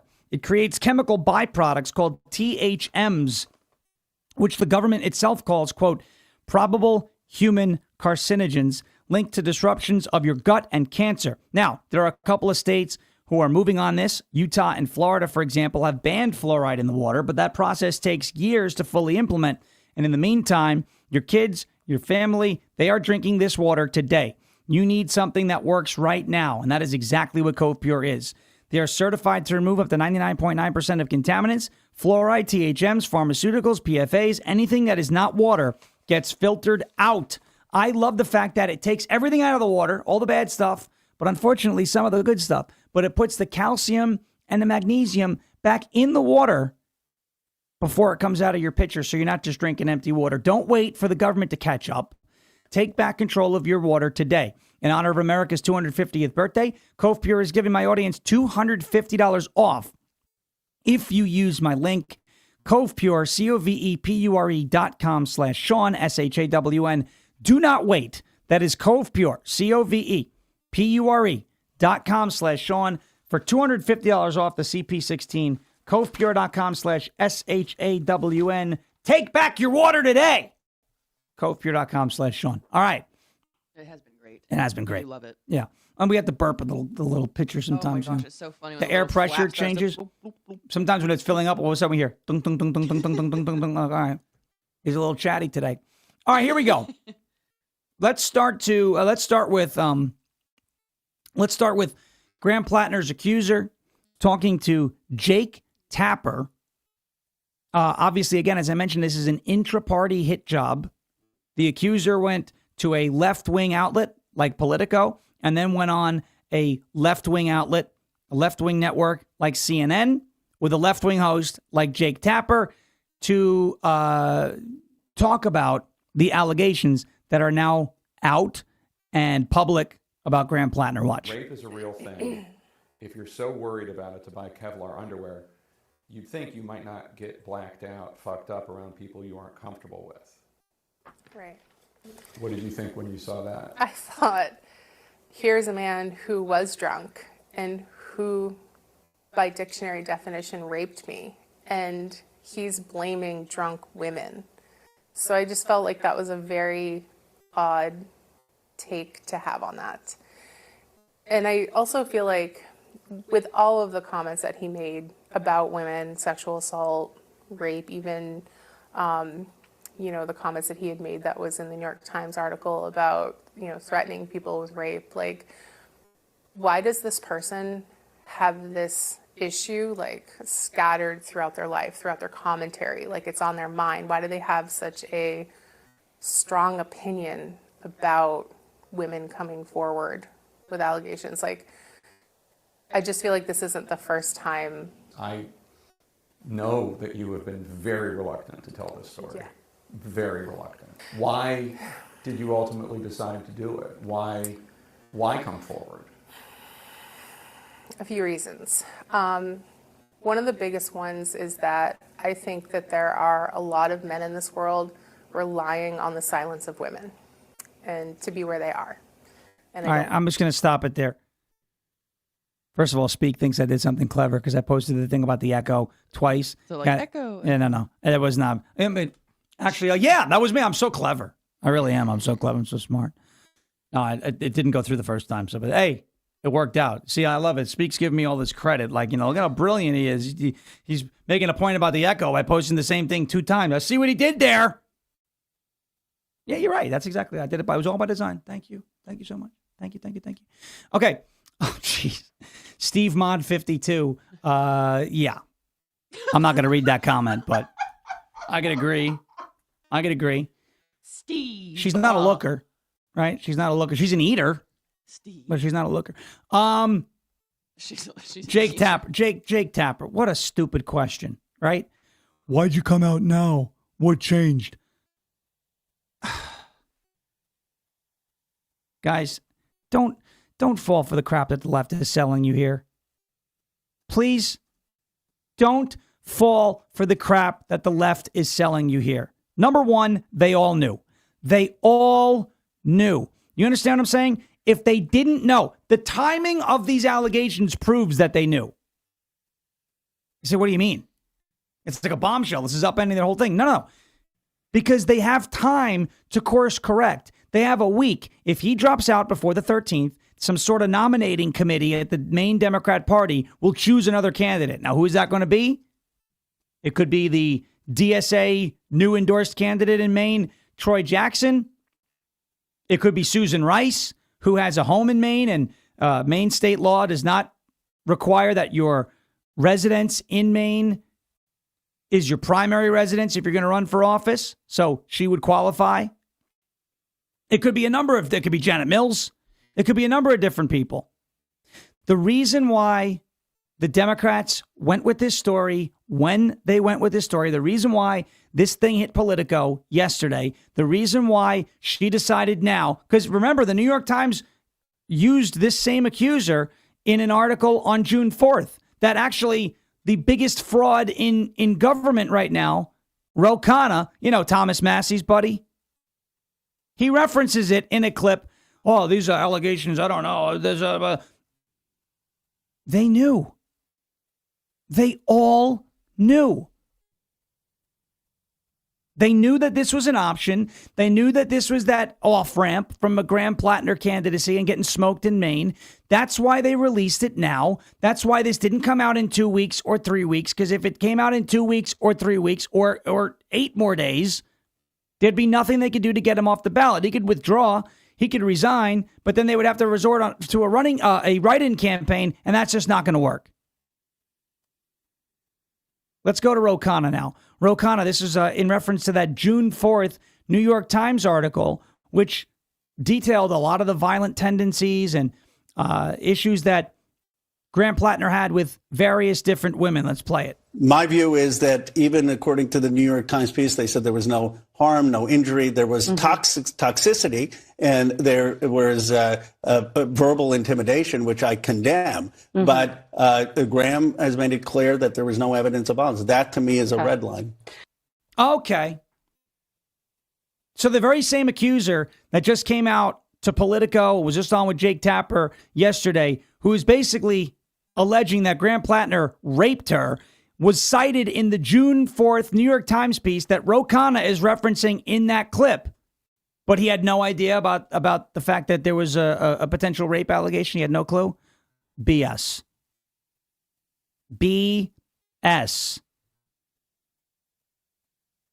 But this is my favorite thing now, because the Democrats, they were doing the whole, and we're going to dance with the girl who we brought, right? Here's Chuck Schumer not too long ago, doubling, tripling, quadrupling down. He's getting pushed. Do you support Plattner? Do you support Plattner? Nazi tattoo, all the stuff about women. Do you support him? And eventually he breaks and says, yes, I support him. Watch. Graham Plattner, are you satisfied with the explanations he's given for the controversies his campaign faced right now? Are you concerned about what you've heard? I met with Graham Plattner today. We're going to beat Susan Collins and take back the Senate. Yes. So you're saying that Janet Mills, your preferred candidate, there's been rattlings that she should get back in. You're standing behind Graham Plattner, to be clear here? We're going to beat Susan Collins and take back the Senate. Does Yes. Democrats taking behind Graham Plattner, is that for ability? We're going to beat Susan Collins and take back the Senate. Any other subject you got? Any other subject? Yes, you right there. Do you believe that Janet Mills should unsuspend her campaign? We're going to beat Susan Collins and take back the Senate. Last one. You have not said if you're still endorsing Graham Plattner. Are you still supporting Graham Plattner? As I said, I endorsed Graham Plattner. We're going to beat Susan Collins and take back the Senate. Okay, thank you, Chuck. We're going to beat Susan Collins and we're going to take back the Senate. Charles Schumer. Can I make a silly, dirty joke? That woman apparently incited an erection for Graham Plattner, right? There it is. It's not nice. By the way, I mean, if he did the things that she says he did, and I am not one of these people who says believe all women, but I'm not one of these people that says believe no women, right? There's a happy medium. Some tell the truth. Some don't. Okay, look at Trevor Bauer. Those allegations were very serious. They were fake. One of his accusers, Trevor Bauer, the MLB pitcher, was actually criminally indicted for fraud. You look at E. Jean Carroll. That woman's a nut job. She based her entire story off of a Law and Order episode. Graham Plattner has a body of work, though, and a track record of being a lunatic and a nut job. In the June 4th New York Times article, this same accuser, Jenny Racicot, was one of the former girlfriends that they interviewed. The article described her account as follows. She said in 2021, Graham Plattner came to her house drunk after she had asked him not to come over. She declined to describe what happened during that incident to the New York Times. She said she ended contact with Plattner shortly afterward because of that episode and characterized his behavior as reckless and unsettling. And if you believe that the Democrats, the New York Times, the Democrats, and many others did not know the additional details that just came out, you have no idea how they operate. This was their silver bullet. This was their insurance policy. The Democrats looked at these allegations and said, if things are bad and we have time, we're going to drop it. We're going to force him out of the race and we're going to get him. They knew that if Graham Plattner was trailing in polling, that they can trot out this one last bombshell, put the squeeze on him, put the pressure on him, force him out of the race, and not have to resort to a write-in campaign if they get it done in time. That's what this is about. And over the last couple of weeks, since he won that primary, his polling numbers have tanked. His favorability numbers have tanked. He has become very, very easy. He's become a very easy target for Republicans in the 2026 midterm. We keep pointing at him. It's nothing we're doing wrong. It's the truth.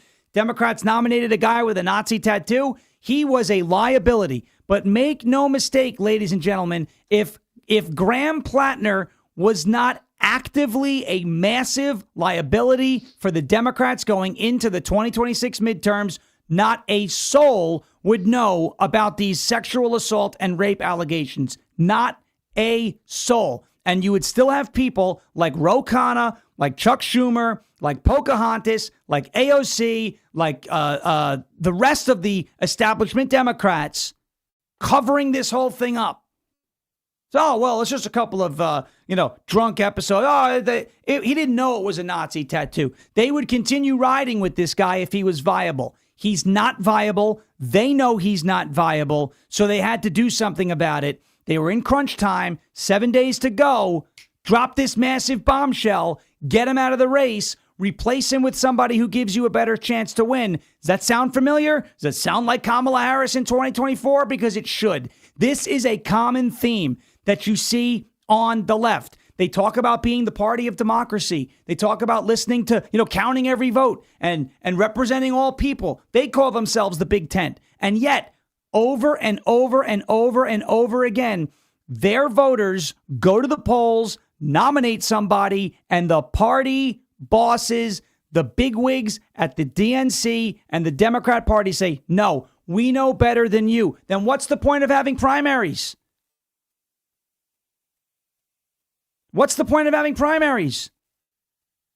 The only reason these allegations came out the way they did, when they did, is because the Democrats knew Graham Plattner could not win, and they needed something to force him out of the race. As of now, he hasn't dropped out, but I don't see a way that he stays in this race. Now, I hope he stays in the race, not because I love the guy's character, but because politically, he has no chance to win in Maine. I hope he stays in the race and sticks it to the Democrats and say, you're hanging me out to dry, really? I covered up my Nazi tattoo for you. But I don't think he's going to stay in the race. But the only reason why this happened is because the Democrats knew that he couldn't win, and they took him out. This was an intra-party hit job. This did not come from the right. It came from the left. All right, we're going to take a quick break. We got more Plattner. I can't wait to show you Elizabeth Warren singing this guy's praises. Ooh!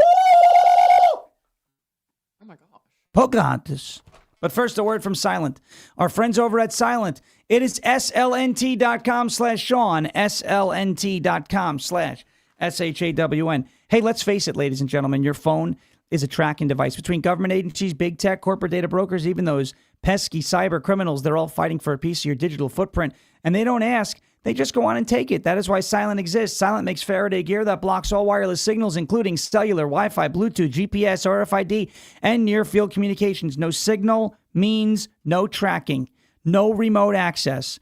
and no breadcrumbs. It's the same technology that is trusted by special operations teams around the world, used to block signals, avoid surveillance, and secure communications wherever the mission leads. And right now, it is available to you so you can protect your family, you can protect your freedom, and you can secure your digital footprint. All you got to do is drop your phone in a silent Faraday sleeve, and it is off the grid, completely silent, and invisible to the outside world. From their backpacks to their sleeves to their crossbodies, Silence patented technology gives you total control of your privacy. Just visit slnt.com/Sean. Get 15% off and free shipping on qualifying orders. That is slnt.com/SHAWN. Protect your rights, secure your data, and stay one step ahead. slnt.com. Silence the chaos. Go silent today. That is slnt.com/SHAWN. I need a drink of water. Been a long morning. Hard R. Mm-hmm. Water. Water. All right. Here we go. More Plattner. Here is an interview that he did with NPR. Folks, they knew all about what this dude did. Or at least that there were allegations, somewhat credible allegations, that were going to surface. They knew. Watch. You represent masculinity in certain ways. The Democrats have trouble connecting with male voters. Describe the masculinity that you represent. I think it's just a healthy form of it, which is, look, I mean, I lift weights. I shoot guns. My background is obviously in the military. I work outside. Most of my hobbies are things that people tend to associate with, like, manly stuff, I guess. At the exact same time, I go to therapy. I have a very open sort of dialogue and emotional relationship with my wife. I work incredibly hard to put myself in places where I share space with folks. Yeah, I'm a man. I lift weights. I go to therapy. I shoot guns. This was the Democrats' attempt to appeal, just like they did with Tim Walz. Remember with the shotgun that he couldn't load? This was their attempt. They thought they had a guy that was going to appeal to young white men, and nope. Nope. Now, I'm going to play this clip from Elizabeth Warren, and then I'm going to show you something that's a little scary about the Plattner situation. This guy has problems. Clearly, he's got mental problems. Nazi tattoo, the sexual assault allegations, the pattern of violent behavior, drunk behavior, being too physical with women. It's a problem, and there may be something even worse. There may be something even worse on the horizon with Plattner. And I'll show you that in a second. First, I want to show you this cut from Elizabeth Warren, Pocahontas. Oh, she loves him. She loves him. This was on the campaign trail. It's Graham Plattner is her kind of man. Watch. I am here because Washington needs fighters, and Graham Plattner is the fighter we need. You bet. I said to myself, that's my kind of man.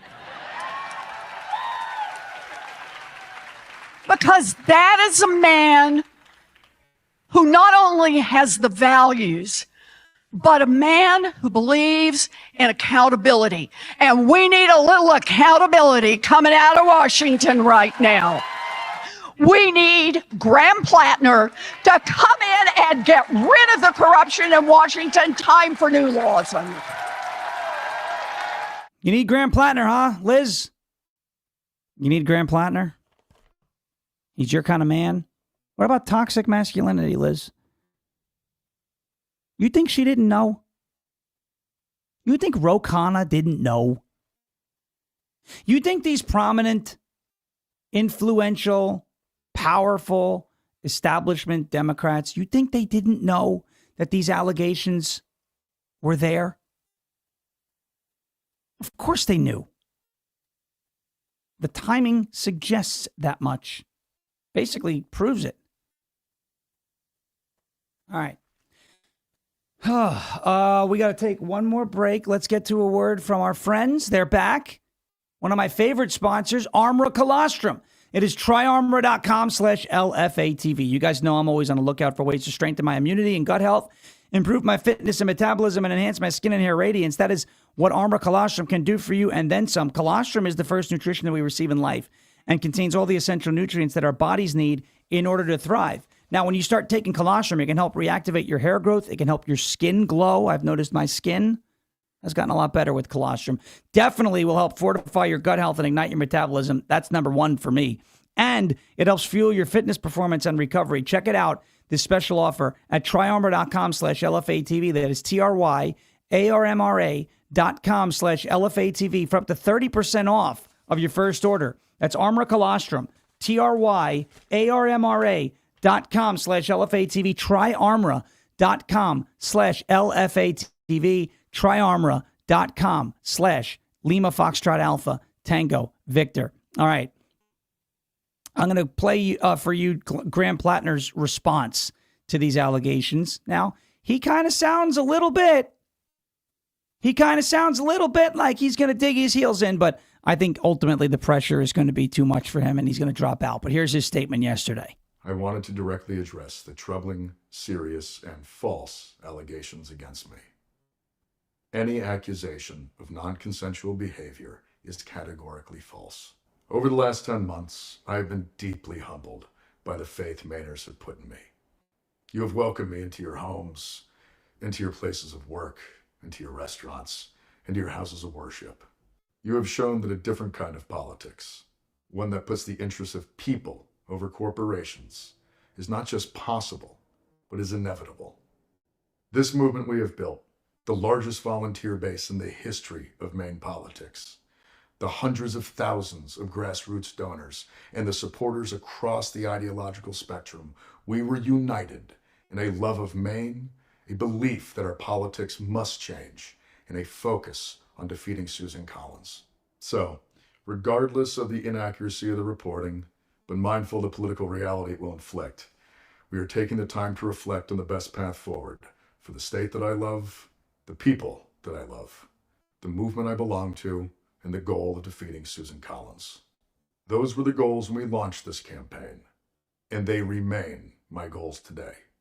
On June 9th, 154,058 Mainers, the most in primary history, voted to reject a broken politics beholden to Washington and the donor class. They voted for hope, for change. Okay, you hear him. He's digging in. I want to bring your awareness to something real quick. You know, the left is very violent, right? And this guy has mental problems. There's no doubt about it. Okay? Katie Pavlich put a post up yesterday. Didn't get a lot of traction, but I think it's very significant. She's citing a reporter by the name of Steve Robinson. Says, Steve Robinson reports security has been increased among certain people in Maine who were afraid of who he calls the Plattneristas. And Plattner, especially given his past statements about violence. You know that Graham Plattner led a chapter in Maine of the Socialist Rifle Association, which organized firearms training and defensive handgun courses for left-wing members before a vote, a 2024 state law restricted what they call paramilitary-style instructions aimed at civil disorder. This guy was essentially leading an armed militia-type training in Maine. Not just that, but Graham Plattner said that an armed working class is a requirement for economic justice. He also said, quote, there are times in this world when, for the good of tolerance and humanity, you need to kill a mother effer. That's what Plattner said. That's what communists think. So. Bingo. No regard for human life. Quote, if people expect to fight fascism without a good semi-automatic rifle, they ought to do some reading of history. These are. Well, there he sounds like a redneck. So. Well, yes, but fascism. Yeah. This guy has the potential with all these people that he was training how to use guns. I mean, he's got the potential to radicalize people here, and there could be some violence on the way in Maine. This ain't like small potatoes here. It's very scary. It's like a cult leader. Yeah. Yeah. Yeah. If he drops out, are these people going to start shooting people in Maine? If he's forced out of the race and they blame it on the establishment? I mean, I hope not. And I'm not telling you that that's actually coming. What I am telling you is those are things he said. Those are things he posted on social media. You know that he's got problems between the ears. And they may have bitten off way more than they can chew with this guy. So we'll see. All right, on a funny note, we're going to end on a funny note. Did you guys see what happened in New Jersey yesterday with this BJ's? Brendan, you haven't seen it yet, have you? I haven't seen it, but you told me about it. So the BJ's wholesale, right?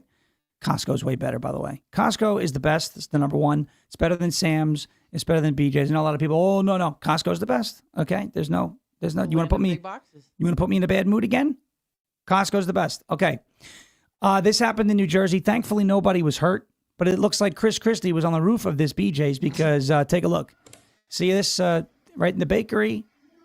Everything's okay until it's not. Down goes the roof, and gallons upon gallons of water pour into the warehouse. That is BJ's in, I believe it was Ocean Township in New Jersey, Ocean County in New Jersey. Oh my gosh! Yeah, if that old fella hadn't walked, he would have been steps, hurt. He would have been. Yeah. He could have been killed. A much worse situation. Yeah. Wow. Instead, he just got gently washed away. So there was that was Chris Christie was on the roof. They were having a Dunkin' Donuts eat-a-thon up on top, and the roof gave way, according to my sources on the ground. It was Christie-induced roof failure. All right. Jeremy Herrell coming up next here on rumble.com/LFATV, rumble.com/LFATV, rumble.com/LFATV. As President Trump says, we will never give up, we will never give in, and we will never, ever surrender. And if all else fails, we'll just become ungovernable. Thank you. God bless you. God bless this one nation under God, indivisible, with liberty and justice for all. I hope you have a great rest of your Tuesday. We're back here tomorrow morning, 10 a.m. Eastern Time, rumble.com/LFATV. Also, anywhere you get your podcast by searching for Ungoverned, hit subscribe. That helps us out more than you know. I know so many of you guys and gals have done that. We appreciate it. If we can get all 2,200 of you who are here right now to do that, that would help us in a huge way. I don't even think words can describe it. So please go anywhere you get your podcast and hit subscribe. Thank you so much for watching and listening. Jeremy Herrell up next. I'm sure he's going to have a lot to say about Graham Plattner and the rest of the news of the day. Have a great rest of your Tuesday. We're back here tomorrow. Jeremy Herrell up next with Live from America. Thank you for your attention to this matter.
Good morning, everybody, and welcome. It is Tuesday, July 7th, year of our Lord 2026, and you are, as always, locked and loaded. Rumble.com/LFATV and YouTube at LFATV US. I am your ever so humble, God-fearing, and God-loving host of this show, Jeremy Herrell, the hip-hop patriot, and I am broadcasting, as always, live from the bright red Hawkeye state of Iowa, which Hakeem Jeffries has spent over $10 million trying to take back, but he'll have to pull it from our cold, dead Midwest Hawkeye hands. Let me know if I got any fellow Iowans out there, and let me introduce to you the man, the myth, the legend, my producer. Everything that you see with your little eye, I spy with my little eye. Everything that producer Eli makes. How you doing, Eli? What's going on, LFA TV family and patriots? Time to hit that like button, time to hit that share button. We got a lot of news to get to. Sonny hosted and said some dumb crap today, so I can't wait to get to that. And let's go, baby. Let's go. We got Fireboss in the live chat. We got Carol. We've got Charlotte. We've got Eli's wife, Liz, is in the live chat. AA, Ron Bronkowski, B.A. Palumbo, Mustache, Marfay, Cynthia, Trishy, Wayne Davis, Becca, Eileen, H. Schwartz is in the building. Fun Mom. Sherry is here. Redneck is in the building. Who did we have there from upstate New York? I saw somebody from upstate New York. How about Lori? V75. We've got Betty. Betty 747 in the building. How you doing? Barb Naylor, how are you? Echo Bella. Kathy Ratcliffe. C. Michaels, the likes of which no one, B-Hops, is here today. Dan Burton, Miguel Ortiz, always Suzanne Vermontes with the wonderful help in putting the links to very important things LFA related in the live chat. We've also got Nurse Squad, Chaps, and let's give it to Denise, 9904. Thank you all for being here. We're also going to jump over to YouTube real quick and say hello to Jason Beatrice. Hello to Bri898. Tammy Pierce is in the live chat over there. Ronster9924 is in the live chat over there. Stephen Bryant with a PH is in the live chat over there. Missy218. Penguin Prism is in the live chat as well over there on YouTube. Again, if you wanted to ever check out the YouTube channel, it is at LFATVUS. We've got Lance in the building over there. Good to see you. And Scott Rollins. Well, folks, this is Tuesday. This is July 7th. I can't believe we're flying through this year as quick as we are. Very much appreciate you guys being here with me every day. As you know, I am getting more involved in the Republican Party here in Iowa. I believe I have a lot to offer. I want to give a big shout out to Echo Bella because obviously she's got a lot to offer too, as she's helping us out over there with the live chat Rumble rant of $20, understanding that it takes everybody. It takes a village to make something possible. 5 years ago, I said I needed all the audience to help out if you guys wanted me to do this as a career, if you remember. I left my career because we had, I don't know, anywhere between 5,000 and 6,000 live viewers daily. And everybody said, a little bit from me will go a long way. And it did. And then we grew and we grew and we grew. And as we grew, we added more people to the network. We added people like, Will Johnson and great people like Kevin Smith and the person you just saw, Sean Farish, and a lot of people that have come and went, in which we needed to get some sponsors then in order to cover the growth. Because, you can't ask everybody to cover that kind of growth. And over the years, we've had growth from both sponsors and donors, people who've shopped with our sponsors and helped keep them here so they don't just come and leave and shop at our store and all that. But as I move into trying to help out the country and trying to help out the state and running for office here in District 1, it's going to take a lot of time, effort, and energy. Now, I am absolutely committed to keeping LFA TV and the campaign going at the same time. However, because it's a off year in elections and just because, people get fatigued out and things like that, our audience numbers have dwindled down about 30%. So if that continues to go on that trend, then we're probably going to have to tighten up and lose some of our shows at LFA TV and have less quantity to focus on and focus more on quality.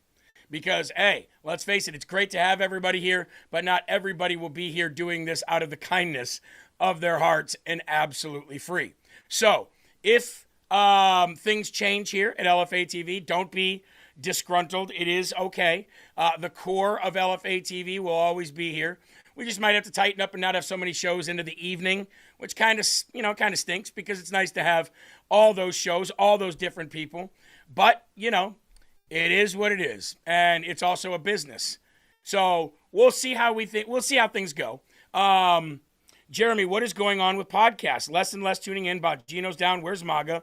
This will hurt in the midterms. Well, in off years, people usually don't show up and show out, like in midterm years. This is a recent thing. Midterm stuff, where people are involved, midterm stuff is recent. Election years, presidential election years, that's when you get your biggest audience. Now, we used to have the same audience all the way through. But after 10 years of dedicating themselves to politics, getting in fights with family, getting in fights with friends, losing jobs over it, whatever it is, just tension and division, people just got tired of it. Plus, you've got a portion of the Republican base that have been black-pilled, and now they're not on the side of the right or the left or anyone. They're just out there causing chaos. It's a weird time. You know what I mean? And it's not only the podcasters, it's the news shows too. Even Fox is down from what it used to be.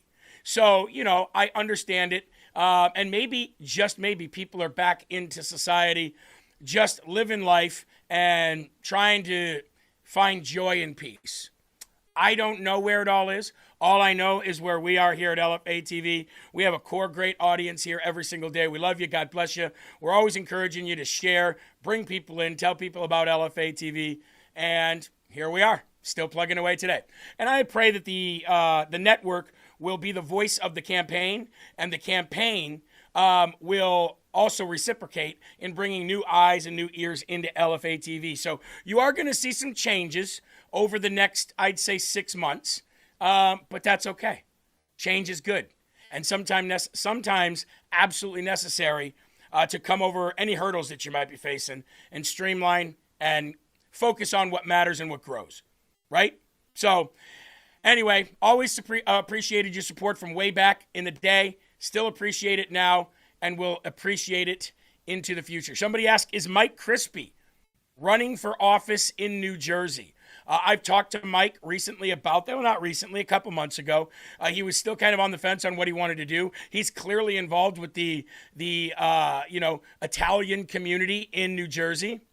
So, we'll pray that whatever Mike does is something that God's leading him to do. And I always like to hear this too. Let's go, baby. Yes, Frankie. Who doesn't miss that? Norma Baby, $31. Love your channel almost as much as I love America. Well, that might be the greatest compliment we've ever got. Might be the greatest compliment we've ever got. No, we wish Mike Crispy the best. Mike Crispy doesn't really have time to do a show anymore, anywhere. He was on Real America's Voice News for a while, but, he's moved on as well. And that's what I'm talking about. Change is great. I miss Mike on LFA too. So very much. Eli, there was that famous, what did he say, that famous ban the homeless? Remember that? We have that as a soundbite, actually. Yes, ban the homeless. Ban the homeless. Yes, ban the homeless. Mike Crispy was a trip. All right, as we get started today here on LFA TV's Live from America, I want to give a big, massive shout out to the United States men's soccer team, the USMNT.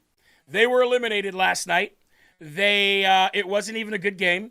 They just couldn't get it together. Our star player, Christian Pulisic, who actually plays for AC Milan in Italy for his actual job, and gets paid $6 million a year to do that. So great job to Christian Pulisic. He actually went out halfway through the game. He went to kick the ball. Another player had put their foot in front of his foot and the ball, in between his foot and the ball, and he actually kicked the player's back of his ankle, really messed up his leg. He was out. The team just didn't get into a rhythm. The Belgium team was in a rhythm. They were on us from the very beginning. They were pressing harder. They were taking the United States men's soccer team strategy and using it against them. Big shout out to the Belgium team. They did a great job, especially not starting some of their star legendary players, not even playing them, and still coming out and beating the U.S. men's team. So it was great for the country. It was great for the team. It was great for the World Cup. And I'd just like to show you a couple sights and sounds prior to the game to show you how much America fell in love with its national soccer team.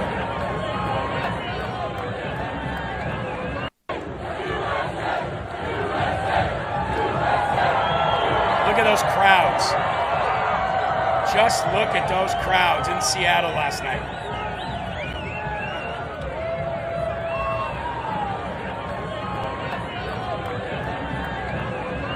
That is the most patriotic the streets of Seattle have ever seen without trying to burn it down and terrorize it from within. Definitely that. And then, of course, we had this march. We had even our national football players representing. They were marching with the crowd. They were marching with the team. You got this great thing here. We are here, USA versus Belgium, round of 16 knockout stage.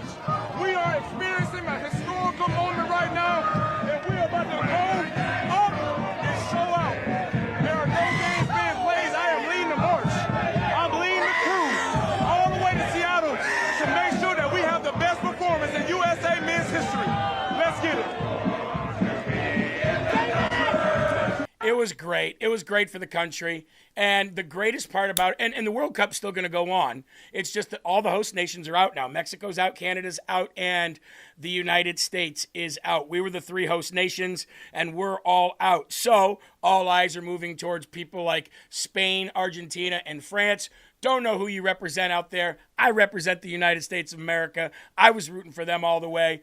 But we still get great people to come and visit our country. And still, people are going to be posting thousands and thousands, if not millions of videos, content out there forever, that the United States is by far the greatest country to visit, live, have the opportunity to spend even an extended visit here. It's everything that everybody always thought it was. And that's what we take away from this. Big shout out to the men's team. Big shout out to the Belgium team. And we're off to the quarterfinals. So big round of applause for our soccer team. They did a great job. And for the first time ever, United States citizens have fell in love with their national soccer team. I've been waiting for that for years. Absolutely. We have a birthday in the house. Lane Bingham says, would you or Eli please sing happy birthday to my daughter, Taylor, who turns the Big 10 today? Now, I could sing, but producer Eli is a far better singer than I am. If you wanted a rap, I could probably do that.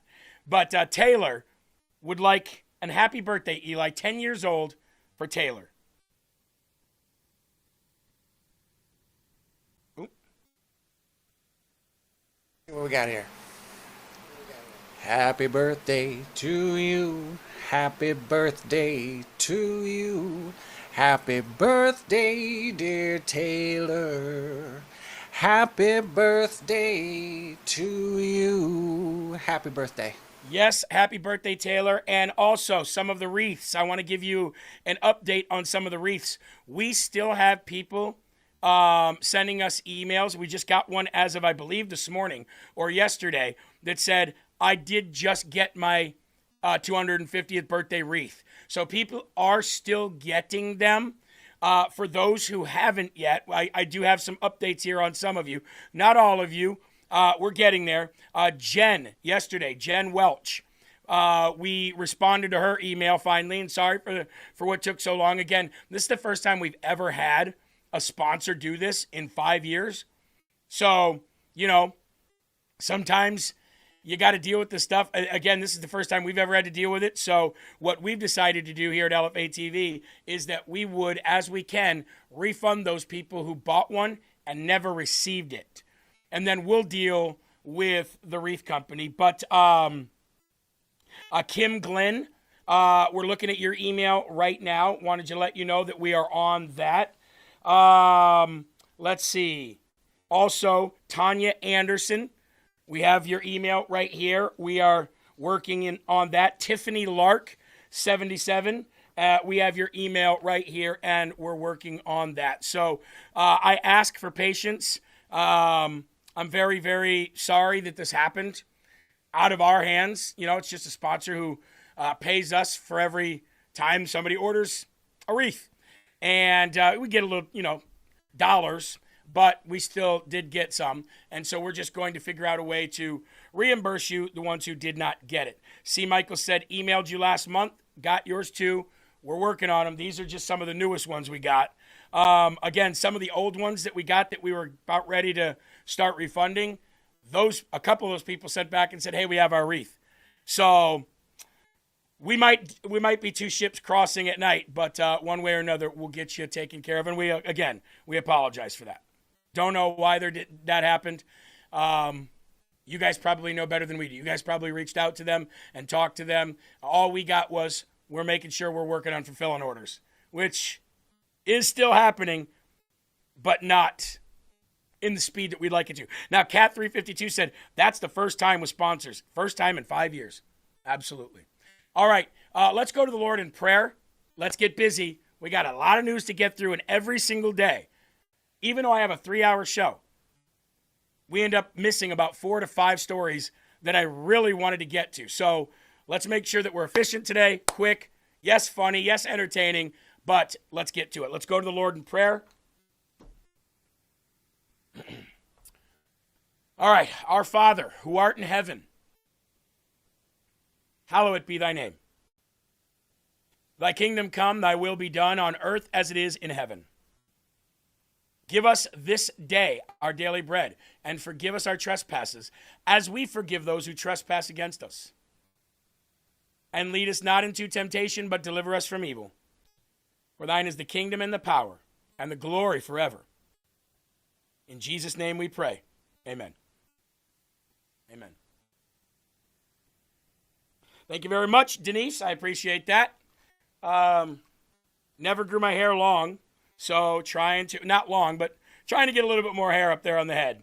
Again, want to give some shout outs to those over at YouTube. Thank you for being here. Whether you love me or whether you hate me, whether you agree with me or whether you don't, we're all Americans, and we're trying to do our best. Having said that, let's lift up those cups, and let's have the first slurp of the day.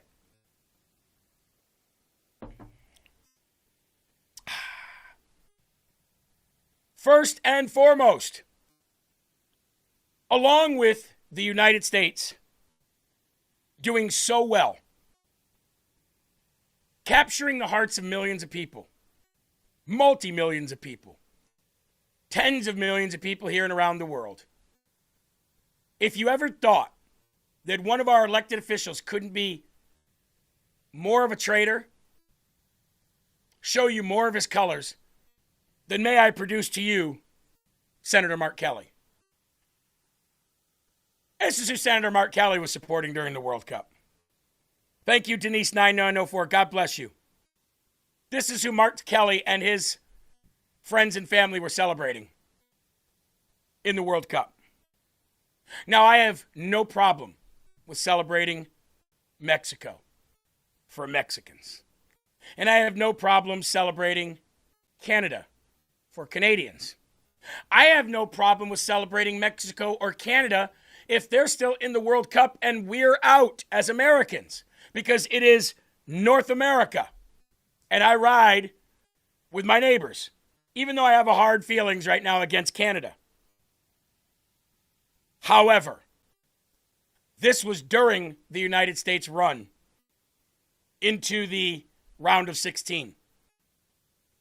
So if there's any more proof that this guy hates this country, let that be it right there.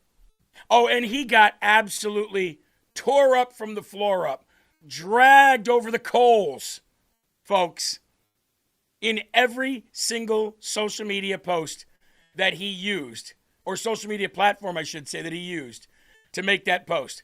Can you imagine being an American in Tucson, Arizona, during hosting the World Cup, being in the host nation of America, being an American, being an elected official to American Senate, and you're in Tucson, Arizona, cheering on the Mexican team? I don't think there needs to be any further looking into this. This guy hates the country. He hates the country. He hates the flag. I don't see one American or American flag in that photo, in that picture. They're just loving another country. Well, isn't that convenient? Or should I say, isn't that the status quo for rhinos? Loving other countries before this one? There are plenty of rhinos that love Israel more than the United States of America. I'm convinced that there are senators and congressmen and women who fit that narrative of the black pillars that would do anything for Israel over America, would do anything for France over America. And I thought that, the unwritten rule was, if you are an elected official, especially to this country, then your allegiance is to whom? The United States of America. And by the way, did you see how Mexico treated their opponents? They would find what hotels they were in, and they would shoot off fireworks, guns, and play music and hit drums and do everything they could outside the hotels of their opponents throughout the entire World Cup. Probably one of the reasons why nobody ever beat them in the Azteca, their stadium, until England did. And after England beat them in this major upset, England, the team, had to be taken out of there with security because the fans were chucking everything they could at the players on the field. The Mexican team, after they had just lost, was trying to fight the England players. And that is the country that our elected senator, whether he stole it or was duly elected, I don't know, but that is who he was rooting for.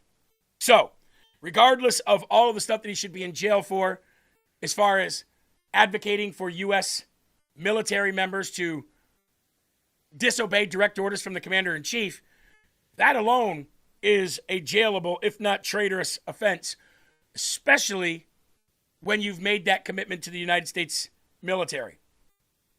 I honestly think that he should be called back up into uniform and court-martialed. That's just me. But if you had any other reason to absolutely loathe this U.S. senator, let that be it. Let that be it. Now, I want to give you some of the reviews that some of the attendees of this great 4th of July 250th birthday that we just celebrated, who were here for both the World Cup and who were just here to see what America's like on the 4th of July. And not only that, Americans as well. I want to give you some of the reviews. America's 250th birthday celebration at the National Mall was one that will forever be burned into our memories. A historic milestone for our great nation. People from all over the country and all over the world flew into Washington, D.C. to celebrate it. With a 2-week long stay fair, dozens of smaller events, military flyovers, a packed crowd at the National Mall, and an epic fireworks display was the proper way to kick off the celebration for our 250th. Given the importance of this historic celebration, many participants spoke and gave their review of the 250th anniversary. Isaac Smith, a former D.C. resident, celebrated America 250 in his surrounding neighborhood and was pumped for the 250th birthday. And I'll read a quote here. The program was changing constantly. People in the neighborhoods were celebrating so much that we thought the initial show had started already.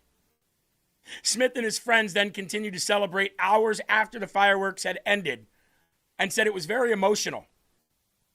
Quote, every few minutes after midnight, someone would propose a toast to the next 250 years. And this kept going on and on and on for hours. It was like nothing I'd ever seen. It gives me hope for our future, knowing that there are so many people, despite what you see on TV and online, that love this country dearly with all of their heart. Wow. How about Jack Skilton, another resident in the area who attended the main event at the National Mall, says, well, America 250 is a once-in-a-lifetime event. We all might not even get to see the 300th anniversary 50 years from now. It's great that we have a state fair and everything fancy. If Kamala Harris were president, I bet she would be hosting fancy events in D.C. What a great way to celebrate 250 years of our great country, Skilton said. Another attendee who asked to be referred to as EN only was fascinated by the military jets and the flyover and fireworks display. Said, quote, the 2026 4th of July celebration was truly remarkable, honoring 250 years of this nation. The day featured spectacular military jets and flyovers, including an Air Force One flyby, ended in the largest fireworks display that I have ever seen, and probably never will again. The America 250th celebration of the National Mall was said to have launched the largest fireworks display in U.S. history, with 850,000 plus fireworks munitions launched across multiple locations in D.C.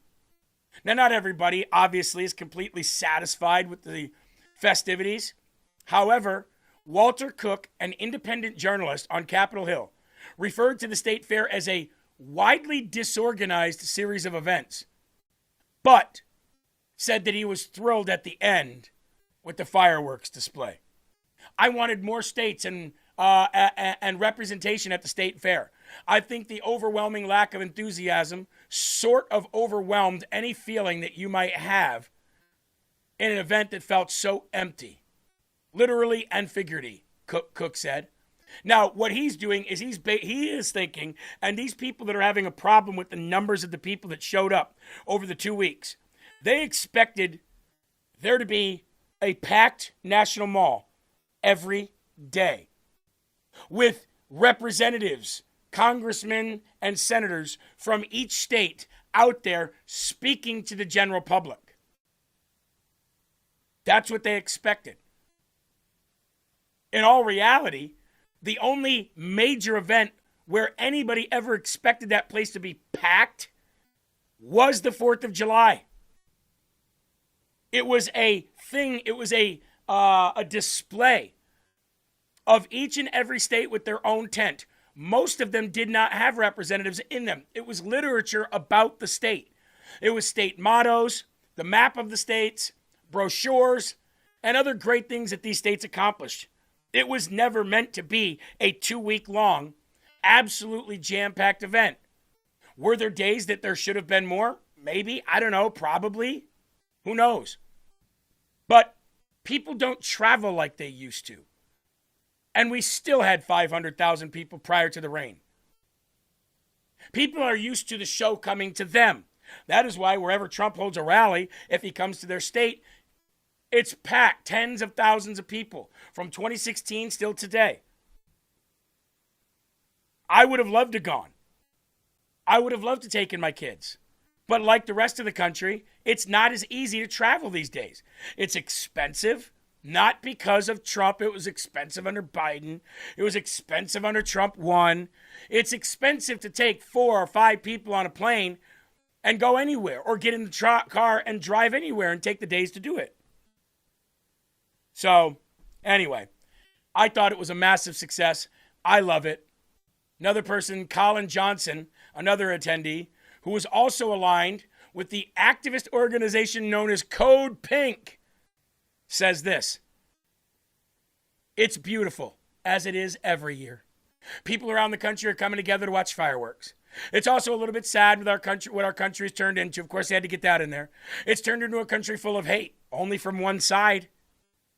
People can't even have casual political conversation anymore because one side is you either do what we do, like what we like, or you're bad. You're labeled a Nazi. If you say, I'm a Republican, you are automatically, to 40% of the country, a Nazi, misogynist, Islamophobic, transphobic bigot.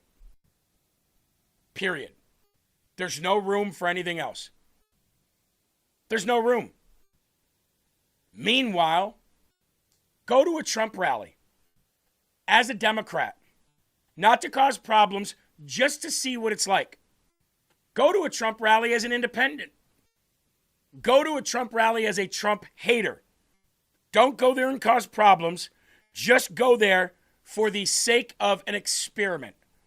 And I'll guarantee you, even knowing you're a Democrat, everybody there will welcome you with open arms and say that they're glad that you're there to see the event and experience what it's really like.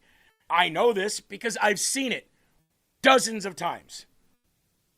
The country is only that way because of the radical left and the far, far radical black-pilled woke right. Most of the country doesn't exist in that mind frame.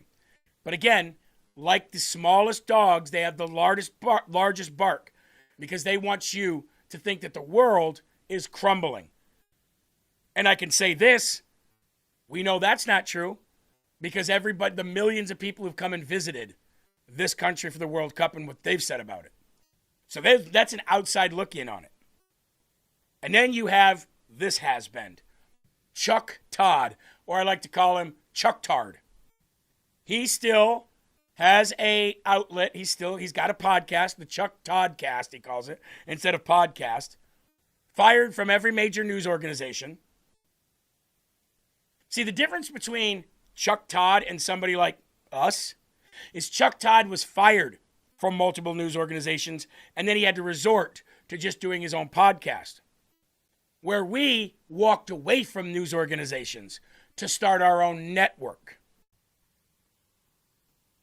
Very big difference. Here's what he had to say. Angry and feel betrayed.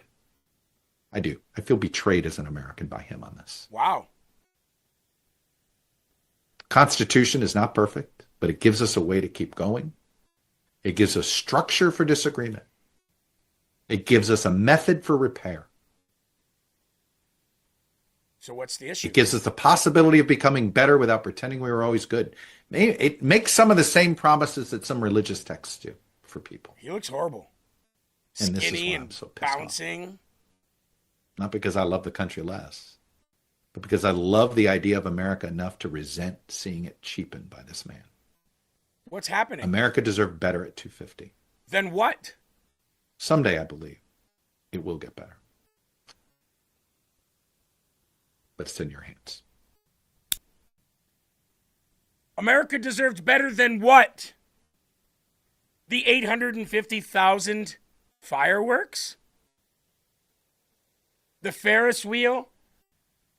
And the national event that was there for 2 weeks that people kept going in and visiting different booths to different states probably will cause tourism to some of those states? Exactly what is it that could have been better? And you can't say Trump not in the White House. You've got to tell me where America is truly deserved better than that celebration on the 250th.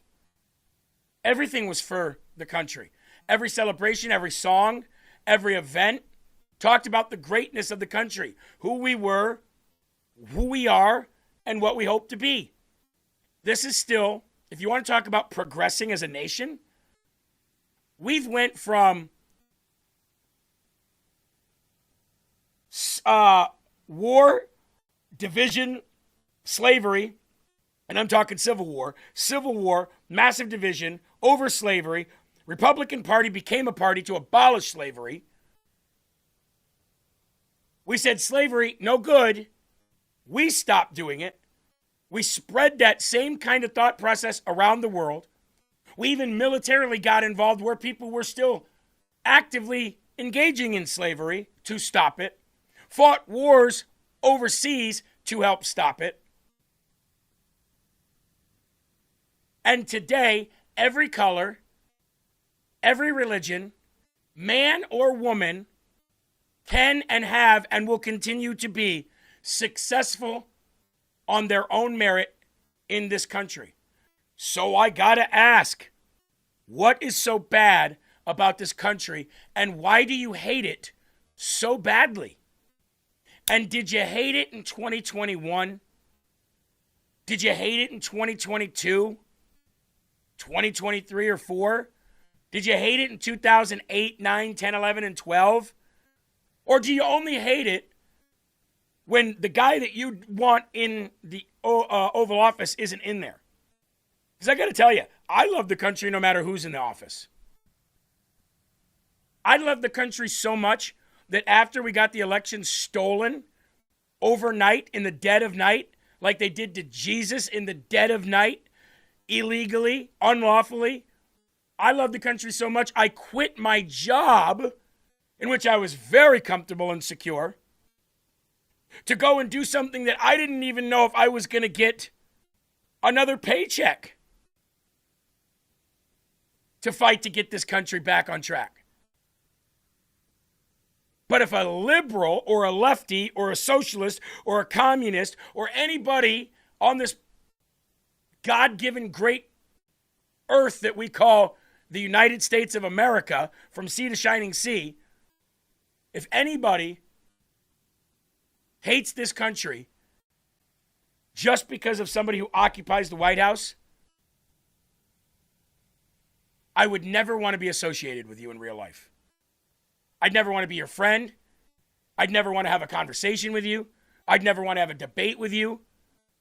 Because the fact of the matter is, there are some Americans who would be refugees if it came down to it. I wouldn't be a refugee. No matter how bad this country got, I would die on this soil before I went and begged another country for help.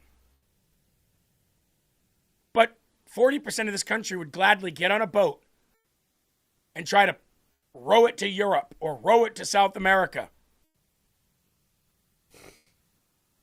I just can't imagine being so hateful and hate-filled about this beautiful country. Now, Lulu Garcia Navarro, who hosts The Interview for the New York Times and is a former NPR host, took to social media to call the celebration nerve-wracking. She wrote this: "Why are we having so many jets scorching over D.C.? Nerve-wracking. I get it's the 250th celebration, but it feels like the apocalypse." Does it? Does it feel like the apocalypse from the comfort of your home or your workplace, or nice air conditioning, while you have rights as a woman to do anything that you want in a country surrounded by men in the workplace, men in the workforce, dominant Fortune 500 companies? You work for one of the largest news outlets in the country. Does it feel like the apocalypse, Lulu? Lulu, are you having a nervous breakdown here? It's nerve-wracking. Oh, it's nerve-wracking. Is it nerve-wracking to know that there are illegal aliens out there who are illegally obtaining driver's licenses and killing American families on vacation daily? Is that nerve-wracking? Is that a little apocalyptic for you? Did it look a little apocalyptic when trains with 300-400 cars on them were literally overloaded on top of the train by like cockroach illegal aliens, by the tens of thousands that were invading this country? Was that a little nerve-wracking? Did that feel a little apocalyptic to you? Did it feel nerve-wracking and apocalyptic when every single Democrat in this country shut down everything possible? And Republican states were the ones that were opening up. Democrat states wanted to lock down churches but keep open liquor stores, lock down schools but keep open weed shops. Was that apocalyptic or was that nerve-wracking? I'm just curious. Was it nerve-wracking or apocalyptic when after they stole the election, they literally had to put American soldiers, troops with loaded guns, outside surrounding a fence and a barricade with razor wire on top of it, keeping us from the government that is for, of, and by the people that we pay for in a constitutional republic. Did that seem a little apocalyptic, Eli? I'm curious why hearing planes fly overhead is nerve-wracking and apocalyptic, but none of that I just mentioned was. Just curious.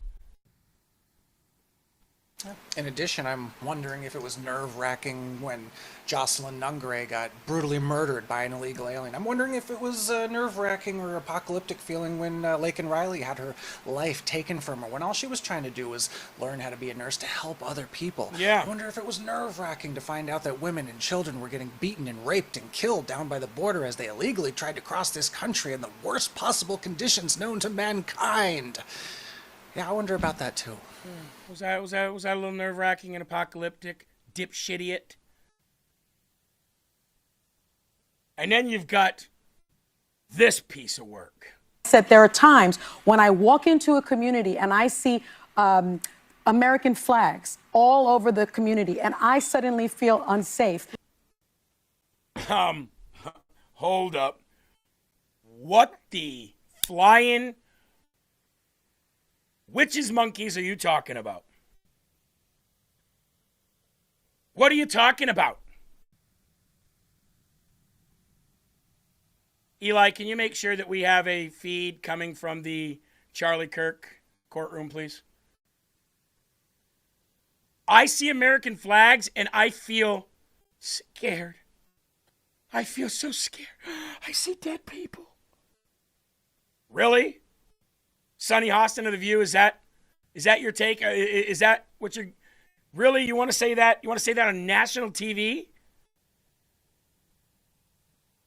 And then what did I tell you? They'd be obsessed with the numbers, didn't I? Said that yesterday. They would be obsessed with the numbers because there wasn't the 500,000 there that was before the rain. Oh, they lied, the numbers. Oh, the people that attended, it wasn't true. Gosh, what a sad-looking turnout. More people went to see the Melania movie. Yeah, I think it was 250 people, like each person for each year. Yeah, like exactly. Must have been each year. Yeah. That was unbelievable. How are they? What's striking to me is what you don't do is you don't tell us not. They're telling us not to believe our own eyes. You know, Right. they're still telling us not to believe The our last own eyes. thing that George Orwell in 1984 warned about. Correct. Don't believe your own eyes. That's what they tell us. But we know better. Yeah. We know better. You know better, huh? You know better, Joy Behar. I can tell you this. There'll never be a movie of you unless it's to show the dumbing down of America and you are a star of that documentary. Do you know why that show gets millions of viewers a week and why that show is on the air?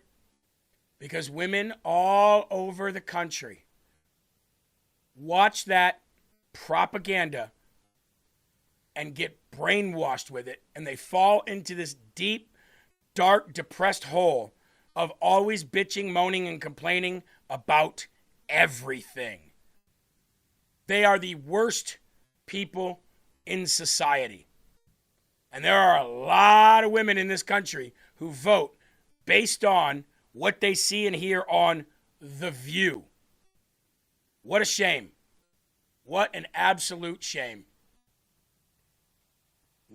Country, hating this country, hating the president, hating... Look, I didn't hate Joe Biden. I didn't hate him. I thought he was completely out of his league. I thought the election was given to him, stolen for him. But I didn't hate the guy. I think the guy doesn't know what he's talking about. That's what I think. Tell you what, take you back behind the woodshed. That's what I'll do.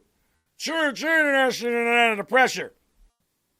If you don't vote, if you have a problem voting, whether to think about voting for me or for Trump, and you ain't black, pal, it's not a joke.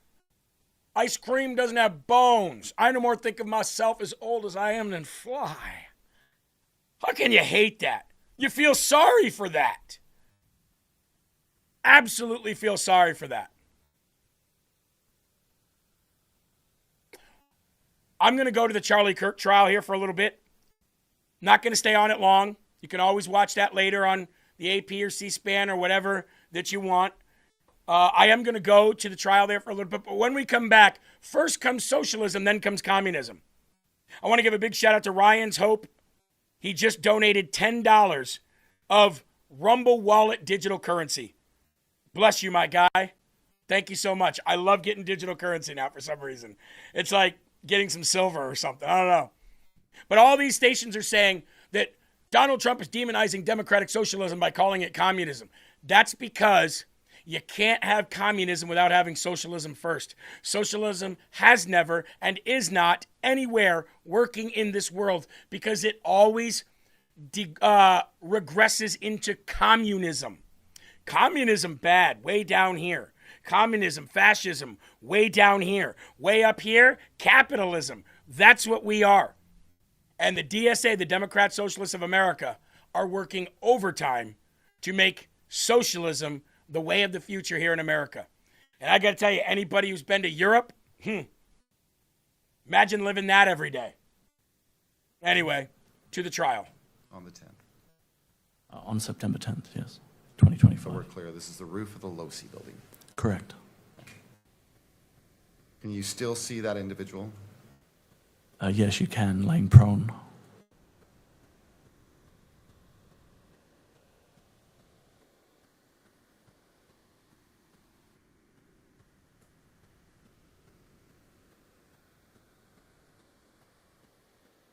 You believe this to be Mr. Robinson? I'm sorry? You believe this to be Mr. Robinson? I do, yes. And how long is he out there on the edge of the building? Just until the reported shot was fired at 12:23 and 28. The individual then stands up and then moves across the building to the north. Is that what we're seeing happening right now? It is, yes. They move behind the atrium area on the rooftop to the northeast corner where the white triangle is.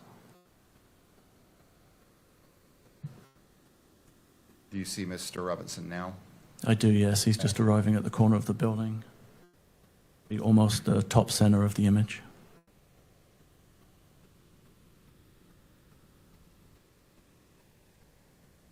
What are we seeing now? And Mr. Robinson lowering and jumping off of the roof of the Losi building onto the grass area, and then moving away towards Campus Drive. And he appears to be carrying some kind of an object in his hand at this time.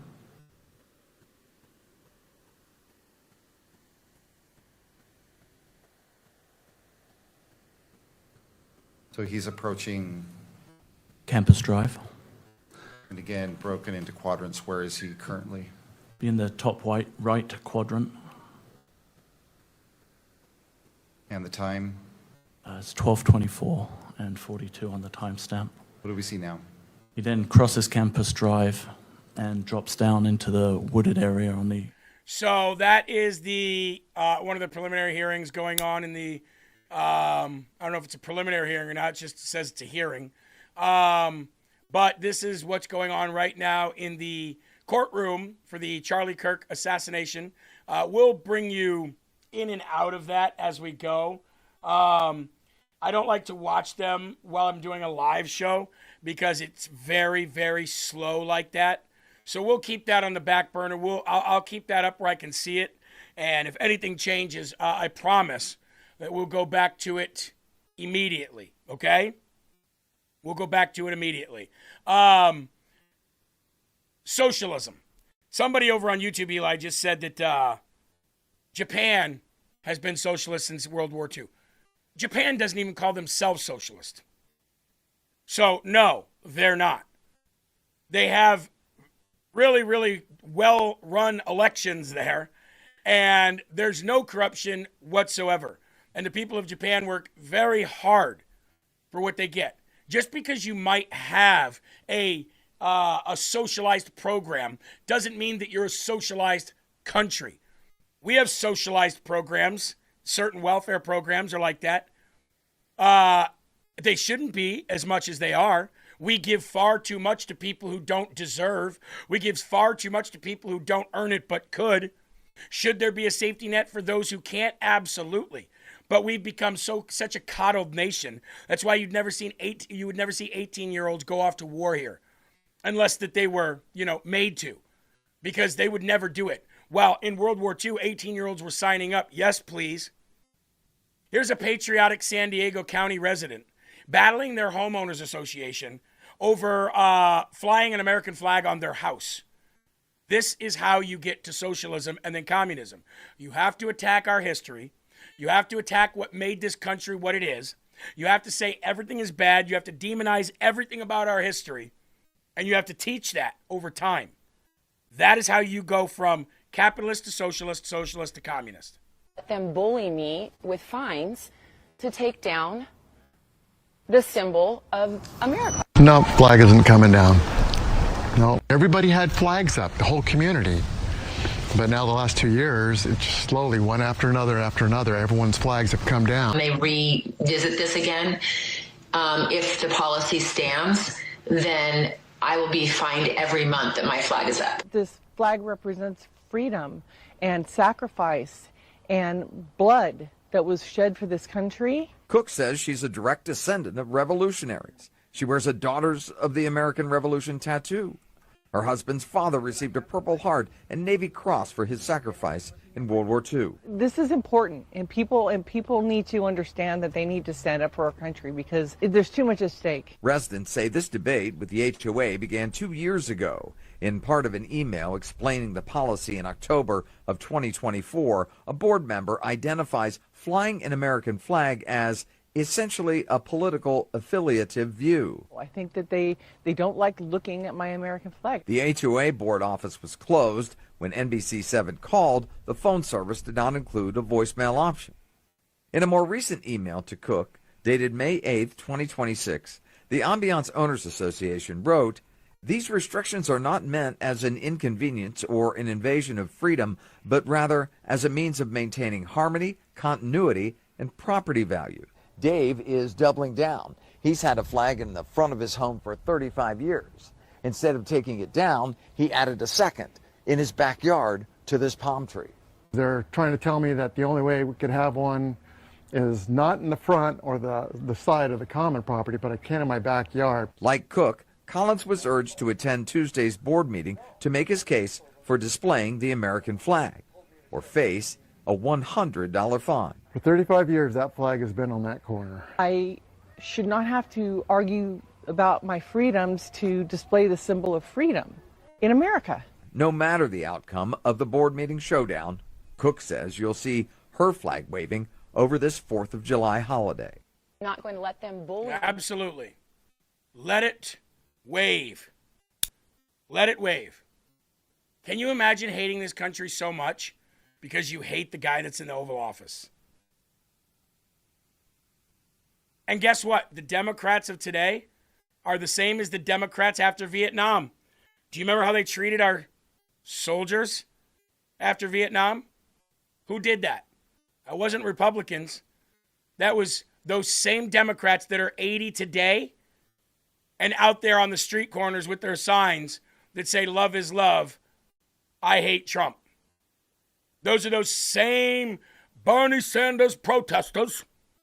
Those same Bernie Sanders protesters that gave the soldiers a hard time when they came back from Vietnam. Same people that were protesting alongside Bernie Sanders are the same ones protesting today. They never stopped. They grew up with a Marxist ideology, and they've never gotten rid of it. They passed it down to their kids, who passed it down to their grandkids. Same people, same scum. And I don't consider them fellow Americans at all. First comes communism or socialism, then comes communism, and your rights along with it. The socialist upset in Denver is not just another primary. It's a signpost on a road that the world has traveled before, and the historical record already tells us in detail and in blood where that road ends and where that road leads to. You already know what happened. A 29-year-old Democrat socialist ousted a 15-term progressive congresswoman in one of the safest Democrat seats in the country, days after her allies swept a slate of primaries in New York City. The Democrat Socialists of America promised the East Coast 1 week and the Mountain West the next, and they made good on it. The result is not the story. The story is where the road leads, and why the people cheering the loudest for it are the ones least willing to say the destination out loud. Because this road does lead somewhere. It always has, and it always will. The pattern is not a matter of opinion or partisan alarm. It is written into the theory the movement was built on, and it is confirmed by more than a century of hard experience across 4 continents. Anyone willing to read that record honestly can see the shape of what's coming here in America, and it needs to be deaded quick. Supporters call it Democrat socialism, and they present it as little more than compassion with a policy agenda. A stronger safety net, health care guaranteed as a right, a fair distribution of wealthy nations' resources, etc., etc. The objective Democratic is carrying almost the entire weight of that reassurance. It is there to promise you that it is not the socialism of ration lines and secret police. That is, iteration will be gentle and lawful, and that it will halt precisely wherever a majority of voters decides it should halt. But socialism was never conceived as a stopping point. In the theory that gave the movement its name, it is explicitly a stage of transition, a way station on the road to something further. In his critique of the Gotha program, Karl Marx laid out 2 phases of the society that he envisioned. A first, lower phase that later writers came to call socialism, and a higher phase, full communism, toward which the first was always meant to progress.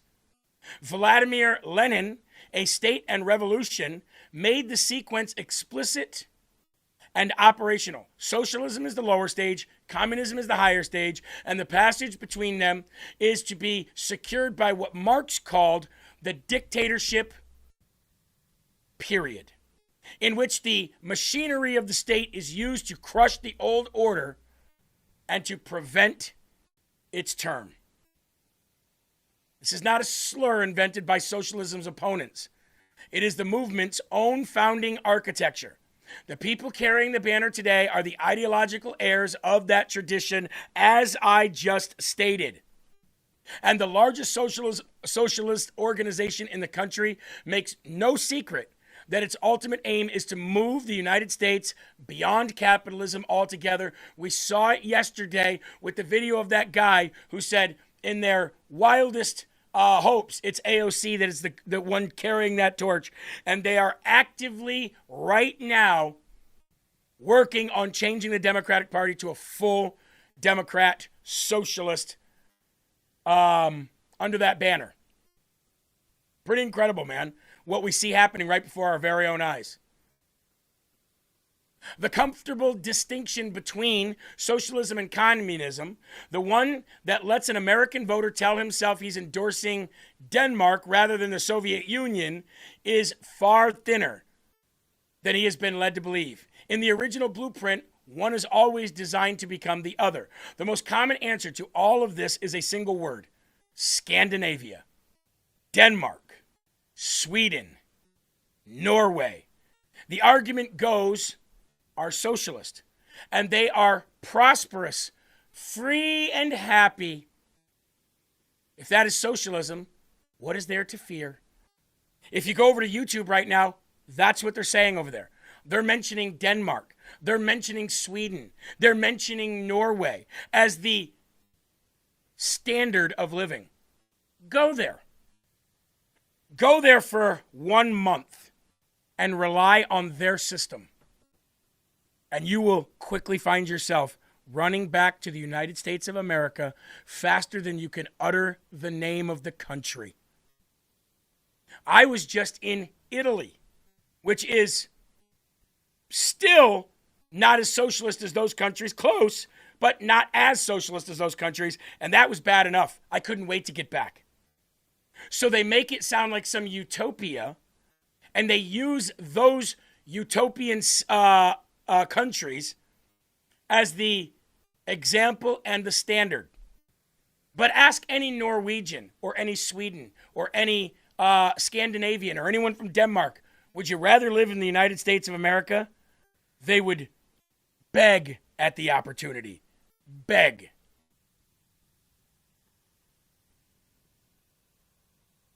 The answer is that those countries are not socialist, and their leaders have said so plainly. The Danish Prime Minister once felt compelled to correct American admirers directly, noting that Denmark is a market economy. The Nordic nations are capitalist countries with private ownership, competitive markets, open trade, and some of the most business-friendly regulatory environments in the world. What they also have are large welfare states funded by broad and heavy taxation. That is a policy choice about redistribution, layered on top of capitalism. It is not socialism in the sense of the word that it actually means, which is public or collective ownership of the means of production. The distinction is not academic. A generation safety net leaves the private economy and the independent civil society it supports intact. Socialism, properly defined, does not, because it requires the state to seize and direct the productive capacity of the nation, and a state powerful enough to do this as a state powerful enough to silence anyone who objects.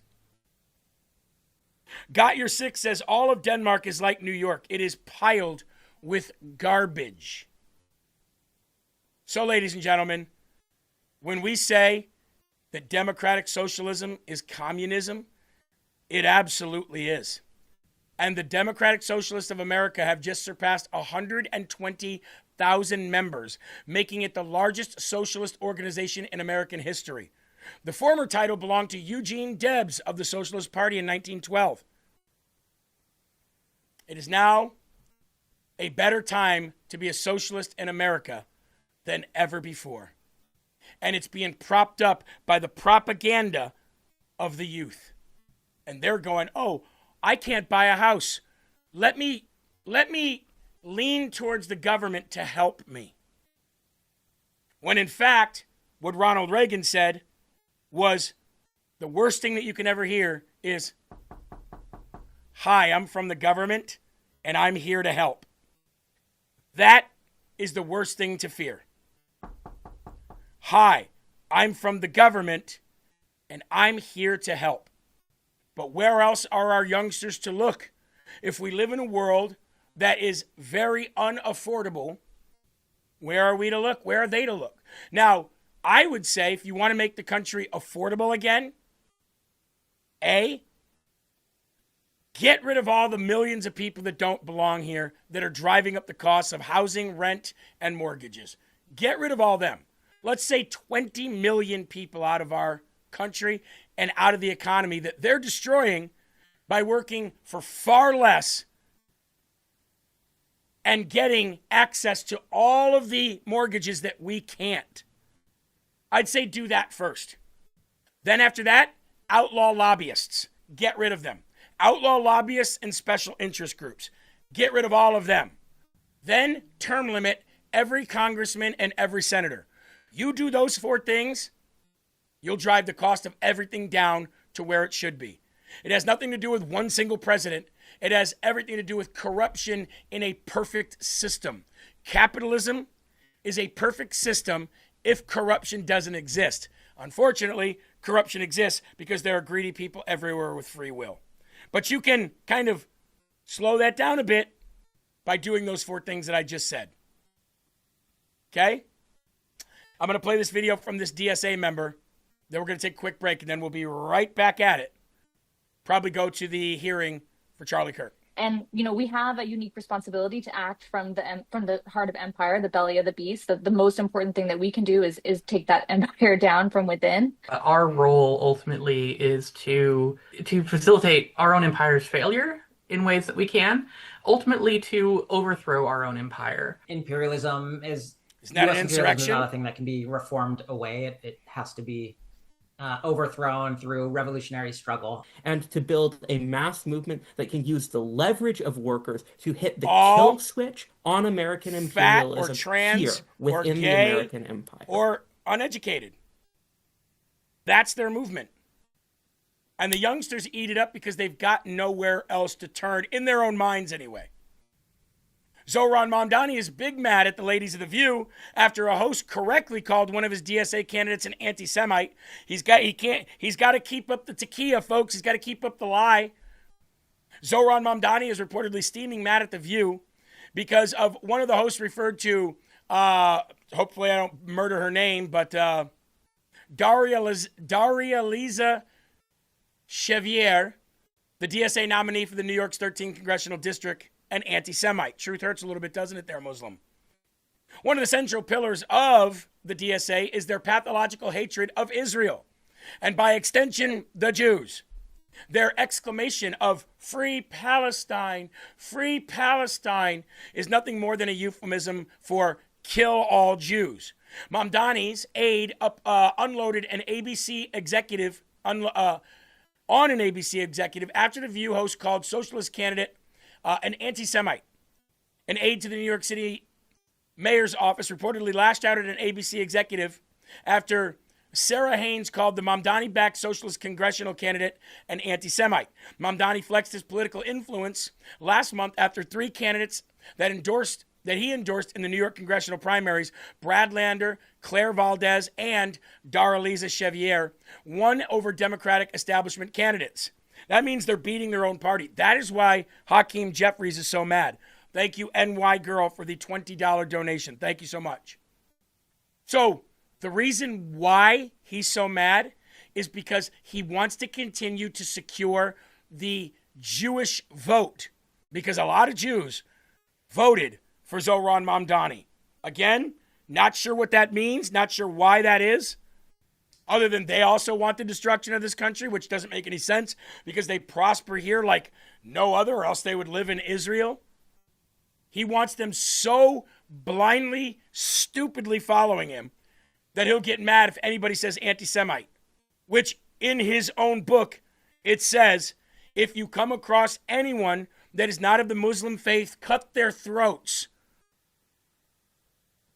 Cut their throats. He follows that book and hates Jews. And just to go to show you why it was okay with me that we killed Iranians, watch this. Watch this. This is Iranian regime supporters calling for the murder of U.S. politicians, activists, business people, and everyone. Kill them. This is what they want. These are the supporters of the regime. Donald Trump, Ben Shapiro, J.D. Vance. I seen Laura Loomer. There's Pete Hegseth. There will be blood. Bibi Netanyahu. They got a $100 million reward on each of their heads. That's why I don't give a damn if we're killing Iranians. What do I care for? What do I care for? Oh, because price of gas goes up. Oh, no. Price of gas goes up and down every year. Telling me that there's a killing Iranians aspect to this as well? I'll take it. I'll take it. Before we move on, ladies and gentlemen, because I did just get a wonderful donation, $10 in digital currency for my new Rumble wallet, I'd like you to go download Rumble Wallet today, even if you don't have digital currency yet. I have a feeling that you will in the future. Okay? Go download Rumble Wallet today by going to wallet.rumble.com, or if you're watching on your TV, you can take out your phone and just snap a picture of that QR code. As soon as it focuses, a little website will come up. You pop that up. You can download the Rumble Wallet app. You can also go to your Android or Apple Play Store and download the Rumble Wallet as well. What is Rumble Wallet? It is a place for you to consolidate all your digital currency, whether it's crypto, whether it's Bitcoin, whether it's the Trump digital currency, whether it's Tether US Gold on the blockchain, whatever it is, consolidate it all in one safe place, one secure place, which is Rumble Wallet. You can also use it to tip your favorite content creators, like I got tipped today in digital currency. Makes me so happy to get those. I'm like kid in a candy store with that stuff. So, empower your voice today. Enable your transactions today. You can also connect it to a thing called MoonPay, which gives you a debit card where you can spend it right at a store. How cool is that? Diversify your portfolio today. Get yourself Rumble Wallet, download it, have it accessible for when you need it by going to wallet.rumble.com or clicking that QR code on your screen. Pretty cool, right? Also, ladies and gentlemen, a quick message from Mr. My Pillow himself, Mike Lindell, with the big sales going on. My Pillow's second annual mega sale is finally here. Get our patented premium My Pillows that adjust to your exact individual needs to give you the best sleep of your life. When I got My Pillow, I'm asleep almost immediately. I stay asleep at night and I wake up more well rested in the morning. Now for the lowest price ever. Kings $19.98, Queens only $18.98. And Giza Dream bed sheets, the best sheets in history, for as low as $29.98. Lux Pure 6-piece towel sets, towels that actually dry you. What a concept! Now only $39.98. And our made in the USA mattresses and mattress toppers as low as $99.98. So go to mypillow.com or call the number on your screen. Use your promo code to take advantage of our second annual mega sale. But that's not all. Order right now and we'll ship your order absolutely free. That is right. Purple Snowflake just said they just found a major leak under their sink. Well, actually, I was a plumber for a number of years. If I lived near you, I would come and I would fix that leak in your sink. Absolutely. Absolutely. All right, let's see how we're doing over here on YouTube. We got about 80 people watching over on YouTube. Thank you guys for being here. I know that there's a lot of people who hate my guts and hate Trump's guts over there, but glad to have you here either way. And for the over 3,000 people watching live, we are number 4 in the world on the live leaderboard on Rumble right now. Number 4 in the world. All right? Looks like they're probably taking a break over at the Charlie Kirk trial. So we'll go back to that. We'll cut back to that when they come back. Right now we're going to get into the generational wealth program for babies and kids, the Trump accounts. Now, this is something that we talked about months ago, but now we're going to go a little bit more in depth as they are now out and ready. You would be absolutely crazy not to set up your kid or your grandkid with one of these Trump accounts, because we're going to get into it right now, all right? Trump delivers on a promise to build generational wealth. The first $1,000 deposited into more than 500,000 Trump accounts for America's newborns, all right? And yet another historic win for American families. Under President Trump, the federal government has begun depositing the first $1,000 into more than 500,000 Trump accounts, giving newborn Americans an immediate ownership stake in the U.S. stock market and a powerful head start on building real generational wealth. Logan said, where's the 9,000 live views? Oh, that was only during the Friday when all the other content creators were off. Now it's kind of spread out. President Trump made the announcement on Monday confirming that the long-promised seed money is now flowing into these revolutionary tax-advantaged investment accounts created under his landmark legislation. And by the way, I'm hearing that they're coming for adults soon as well. This comes just days after the official nationwide launch of Trump accounts on July 4th, America's birthday, making it the most significant pro-family, pro-wealth building initiative in modern American history. Here's what Trump said on Saturday. On Saturday, July 4th, our administration deposited one-time seed contributions of $1,000 each into the Trump accounts of over 500,000 American children. It's a lot. And millions more will be getting additional contributions from generous donors, like, as I mentioned, Michael and Susan Dell. Okay? All U.S. children under 18 with a valid Social Security number are eligible to establish a Trump account. That's number one. Write this down. Okay, because I know there's people in your family that you want to start this for. Eligible children born in the years 2025 through 2028 receive an initial $1,000 contribution from the U.S. Treasury. Family, friends, and employers collectively can contribute up to $5,000 annually, and it is built for long-term investing. When President Trump signed the big, beautiful bill into law, every American child born between January 1st, 2025 and December 31st, 28 is eligible for that one-time additional $1,000 seed.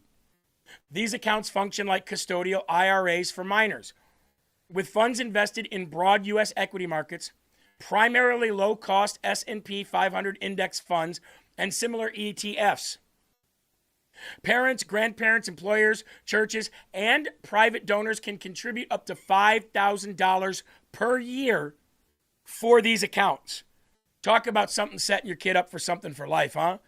The money stays locked in the child account until the child turns 18, at which point it can be used for education, it can be used for a first-time home, it can be used to start a business, or continue your wealth building. Trump accounts are already a massive success. Over 6 million accounts have been opened, with the vast majority from families earning under $200,000 a year. So these are awesome, man. These are so awesome. And they're teaching children how to save, where Democrats are teaching children how to ask the government for money. Think about that. Think about how the Democrats are teaching their children how to go into the future and become adults. Democrat socialism. They're not teaching them to start businesses. They're not teaching them to invest. They're not teaching them to save. They're teaching them to spend, spend, spend. Follow your heart. Follow your own fleshly desires. And when you get into a pickle, don't worry, the government's got you. We got this program for that. We got that program for this. We got those programs for these and these programs for thems. We've got it all. You just say the word. You just vote us in, and we promise we will steal from everybody working their hard ass off to pay for you, the people. Very stark difference, Eli, between the two. Or mom and dad will take care of the problems, because it's okay if you're still living at home and you're a total loser and you're in your mid-30s and you have no job and you've never had your own place, because they owe it to you, those scumbags, because they never asked your permission to have you. Yeah. Meanwhile, I just saw a lefty on YouTube. What's Trump's kickback from this? Oh, I don't know. If Trump was so greedy, why does he give away every piece of pay, every dollar that he gets for being in the job that he's at? Huh? How come when you were trying to put him in jail, you couldn't put him in jail for any kind of fraud? You could only trump up charges, pun intended, on him, change them from misdemeanors to felonies, and then charge him just to say he's a convicted felon, but yet there was no proof of anything that you convicted him on either. Isn't that weird? Shut up with your bullshit of the rich get richer. Trump was the only president to leave the presidency poorer. And I'm glad that the Trump organization and him as a person are finally recovering from that through smart business moves and real estate. You know, something that no Democrat owns, real estate or a business. Spare me. There's not a Democrat on this planet that could run a business like President Trump, Eli. And you can't even say that it was because of the judges or corruption or something that, Trump didn't get thrown in jail. You know why? Because they were there. They were your judges. Absolutely. Even CNN admits that Trump accounts build serious wealth for kids. I'll quote them here. This is what CNN said. Your beloved news network there on the left. If you do max out your contributions, you're talking some really serious money. About $250,000 by the time your child is 18. This is how you set the next generation up for success. That's a quote from CNN, folks.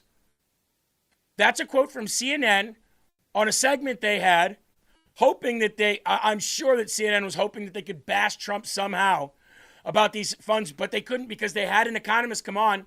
They had somebody who was familiar with all of this stuff, and where these accounts would be focused on, what investments they would be focused on. And he's like, dang, this could be some serious generational wealth if done correctly. Any Democrat president ever done this? This isn't socialism at all. This is building generational wealth through hard work and earned money. and setting your children up for something other than safety nets from the government. Accounts are giving you $1,000 for free. How do you get it and how do you use it? Well, if you have a child that was born after 2025, then your child is eligible as long as they're a U.S. citizen and they have a social By the security way, you number. can get one if now, they're born this before is 2025. not You enough just don't money get for the college, 1,000. so how do you grow that money? Well, if you invest this in a plain vanilla like S&P 500 fund, well, your expected return is around 10%, and that, if you invest nothing, would get you around $5,000. But the thing is, if you max out your contributions, which happen to be $5,000 a year, then you're looking at something that is much closer to $250,000, and that gives you a big leg up if you're going to go to college. When you're 18, you can remove that money and use it for an eligible expense like college, like buying a home, or you can just hang on to this and let it grow into your retirement. When you are almost 60, you can remove this. Now remember, this is tax-free, so what happens if you decide to use it for something that isn't eligible? Well, you lose 10% of the money and you lose the tax because you have to pay that. But getting $1,000 for free and investing it gives you a leg up. Definitely take advantage of free money. TrumpAccounts.gov has all the information that you'll need, and you can see what works for you and your child. All right, Trump account. CNN, folks. Massive. Massive. And again, we're setting one up for Lily. Haven't set one up yet, but we're going to. And I don't think it would be beneficial to set. Well, it might be beneficial to set one up for Olivia and Jaden. They still do have a year, a little less than a year before they're 18. At least it would get them started. You know what I mean? Now, there's also Trump IRA style accounts coming for adults as well. For you, for me, for retirement. So happy for that as well. I'll be involved in that one as well. I told you when it was first announced that silver and gold and my house is my retirement plan. I don't have a 401k anymore. I don't have an IRA anymore. So my wealth that I put into my home over 30 years, I will just take back out and sell the house when we're older and we don't need that big of a house anymore. And anything that I put in silver or gold over that time, or any savings that I personally have, and these Trump IRA accounts, those will be my retirement. And then whatever pennies we get from Social Security, if it's even around then. These accounts that Trump has set up for kids, this is kind of like what Social Security should have been. Unfortunately, they've been robbing us for decades. Robbing us for decades. Now, Ben over on YouTube, Eli, he's finally got it. He said, remember, host makes money by your anger. Host makes money making you mad. Host makes money by dividing his fellow countrymen. No, Benjamin. The truth hurts. Your hatred of the truth is what divides our countrymen. I'm reporting truth to you. You may not like the manner in which I'm reporting it, but I'm reporting truth to you. And the division and the anger and whatever money is being made by your engagement into this chat is because of your hatred. Your hatred is fueling our growth. It's not my fault that you hate the truth. Yeah, and I wonder, is your opinion the same when you leave this show and go watch that little bitch Nick Fuentes and he starts going crazy and yelling at the camera and getting everyone riled up too? Is your opinion the same there too, Cupcake? Or is it the same when Chuck Tard tells you that he's ashamed of being an American and that he's ashamed of the 250th birthday celebration and that America deserved better? Is it the same when you watch The View and they call Trump an Islamophobe, a homophobe, or anybody who votes for him a transphobe, a bigot, a blah, blah, blah? Is that same energy you have there? Because at least I am giving the truth first and then giving my opinion on it, not giving my opinion of what I think is the truth. Here's another great thing for America and the economy. You ready for this? Oh, by the way, Eli, the price of a barrel of oil is under $70 a barrel right now.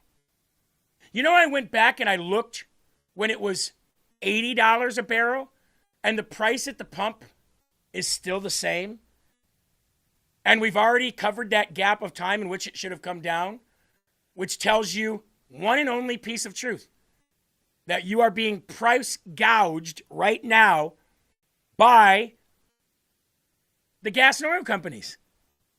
Not the government, not the Senate, not President Trump, not the Democrats. Nope. By the oil and gas companies. They're price gouging you right now. Because the price hasn't changed, even though the barrel has gone down $12. But don't worry, they're being investigated by the DOJ. And I have a feeling that when they do drop, they're going to drop by about 40 cents in one slash.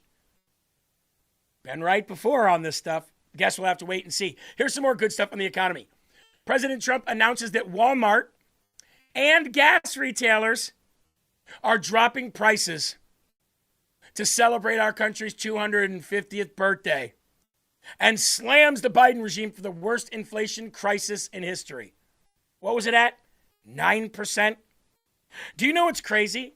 Is that the cost of a gallon of gas got higher under Biden, and inflation got higher under Biden than anything at any time during this military conflict with Iran. Isn't that weird?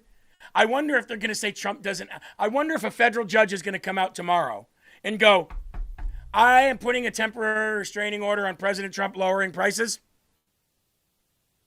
You know, because they do that. Previously, President Trump threatened retailers with the Department of Justice investigation into price gouging. Quote, the retailers must quickly react to the statement and do what they know is right. Drop your price for the great of our American people. There will be no gouging, which is totally illegal, he said in a statement last week. Trump further called on California, where the average price of gas is well over $5 a gallon, to lower its gas tax, which they just implemented another one. Quote, soon the tax will be higher than the product itself, and the United States will not stand for it, nor will the people of California who are being abused by these ridiculous taxes and their own state government. Days later, Trump promoted the Freedom Fuel Network in Pennsylvania, which he described as a very smart retailer, announcing that on July 3rd, they would be lowering prices because they love America. Quote, this retailer is taking the lead and others should follow. Trump said, we are proud to celebrate America's 250th birthday in this great Commonwealth of Pennsylvania, the birthplace of our very special, one-of-a-kind Declaration of Independence, and where I won big, of course, you had to throw that in there, in the presidential election. America has never been stronger than it is right now, and gas prices will soon be back to record low prices Americans enjoyed at the pump before our very successful excursion in Iran. And yesterday, Trump lauded Walmart as one of the biggest and best and smartest retailers in America, announcing that they will now be lowering prices across the board by a lot, he says, at my administration's request to celebrate the great country in our 250th year. This includes a price of almost 15% on ground beef and other protein products. This is a huge deal for many millions of Americans who smartly shop at Walmart, which is a truly patriotic company who loves the USA. Clearly, greasing some wheels there. Trump went on to slam Joe Biden for the worst inflation in crisis history. Cannot argue that. Almost 10%. His disastrous border policies, 20 million Americans, and the 2021 botched withdrawal from Afghanistan that killed the same amount of people withdrawing as we saw die in the offensive excursion into Iran. Trump added, just as I promised, oil prices are plummeting fast and gas prices at the pump are dropping too. Just like egg and prescription drug prices, which I am bringing down to historic levels. Can't argue that either. Walmart is stepping in a big and bold way, and other retailers will soon follow the lead of these absolute patriots. Together, we will make America stronger and greater than ever before. Guess they listened. Guess they listened. Just like the corrupt FIFA listened as well. So, my question to all of the left is, what do you have to say now? Egg prices, down. Prescription drug prices, down. Walmart's lowering protein and beef by 15%. Price of barrel of oil in the $60 range. Soon to be in the $50 range. What are you going to say when gas goes back under $3 a gallon? What are you going to have left? You can't say that Trump destroyed the economy because the stock market, the S&P, the Dow, the NASDAQ, all of them are rallying up and down, but still hitting record highs. 401ks are looking beautiful. What are you going to say about that one? 401ks look beautiful. Ask anybody who has one right now. What are you going to say then? What's going to be your bitch, moan, and gripe then? Because it's always got to be something, right? Dee Dee says, what I have to say, LF8 TV, is you just lied about the worst inflation in history. I didn't say that. I said one of the worst inflation hikes in history. One of. Not the. One of.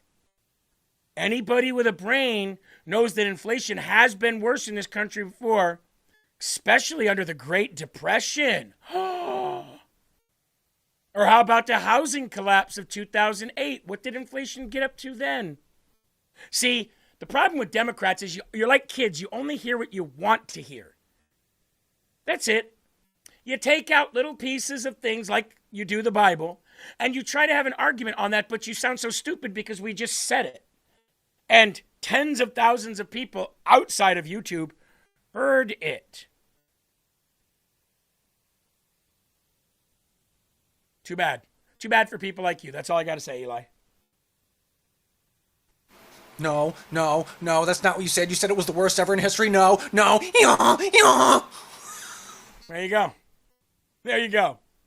Let's check back in. Actually, before we check back in with the Charlie Kirk trial, here's some more winning news for you and your economy. Toyota. You know Toyota, right? Toyota has announced that it will build Tacoma pickup trucks in Texas instead of Mexico as part of a $3.6 billion investment expected to create approximately 2,000 brand new American manufacturing jobs. He's even bringing manufacturing back to the country. How about that? A little thing called tariffs. I guess those were a bad thing too. No, he doesn't have the power. No. But we are. Supporters of the move say it reflects growing investment in U.S. manufacturing and domestic job creation. Something Joe Biden didn't do. Did he? Joe Biden didn't bring any manufacturing jobs back. No. He added a record number of government employee jobs and called it job growth. That's socialism. That's creating a bigger government than this country ever wanted. You can't say, look at the job growth. We got 100,000 new jobs, and they're all government jobs. You can't have people come back from COVID, go back to work and say, look at all those jobs we created. No, that's the market working itself. You didn't do shit. You didn't bring back any manufacturing. None. Zero. Zip. Zilch. Zero. And now those Toyotas will be made in Texas, giving Americans 2,000 new jobs. Does that make you mad, lefties? Does that hurt your butt just a bit? Let's check back in on the Charlie Kirk court hearing, and then we'll come back to some more breaking news.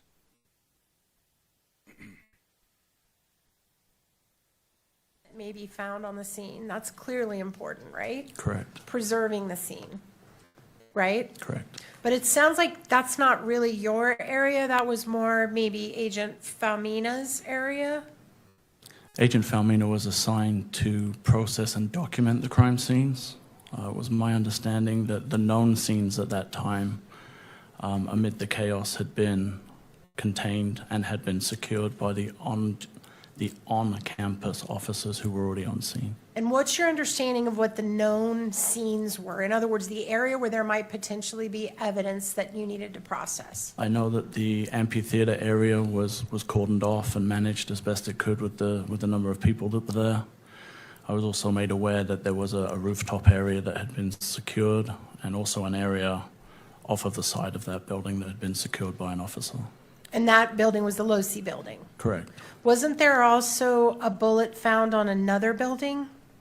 I believe an unfired bullet had been found on another building at some point during my time there on September 10th. Yes. Which building was that, sir? I don't recall. Was that considered a scene that was worth preserving? It was not. My recollection is that that was accounted for as an ejected cartridge from an officer who had cycled his rifle. Okay, I thought you said it was an unfired bullet, so now you're saying it was a cartridge? When a weapon is cleared, Uh-huh. an officer would make his rifle ready, which would chamber around. Oh, I got you. My understanding was that that's how that was accounted for. So an officer claimed that bullet belonged to him or her? That's my recollection, is that was how it was accounted for. And when was that accounted for? I don't know specifically. Do you remember what type of bullet that was? I don't. Was it a 30-06? Do you remember? I don't. Okay. Do you know where that bullet is now? I don't. Okay. So you had the amphitheater area that had to be preserved. And how far out did that stretch? The entire amphitheater or just the area around the tent or what? My understanding was the entire amphitheater area was cordoned off, and there were attempts to secure the campus itself with a perimeter of officers who were monitoring or preventing people coming and going. When you arrived on the scene, were you aware that an individual had been taken into custody? I had heard that, yes. Did you ever have any interaction with that individual? I did not.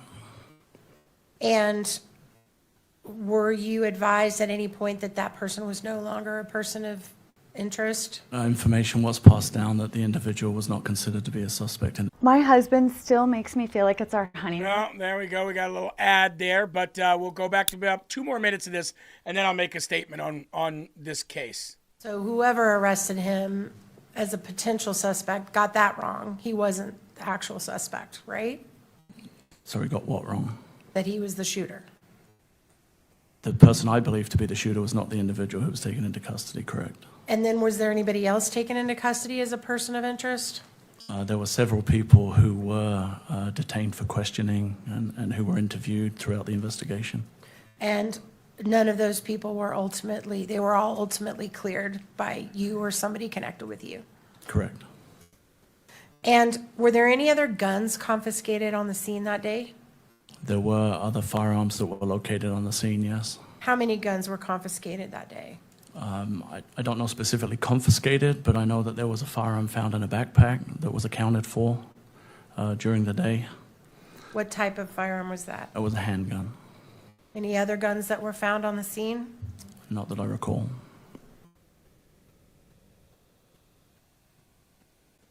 Do you recall an individual named Noah Gonzalez being interviewed? I don't recall that name specifically. Let me see if it refreshes your memory that he was an off-duty, I think maybe trooper that was on the scene that day and that was involved in recovering the holster. Does that refresh your memory? I know that a trooper was interviewed having been on scene. I don't recall if it was Gonzalez. I don't recall the name, but I do know there was a trooper that was interviewed, yes. Okay. And just a moment, Your Honor.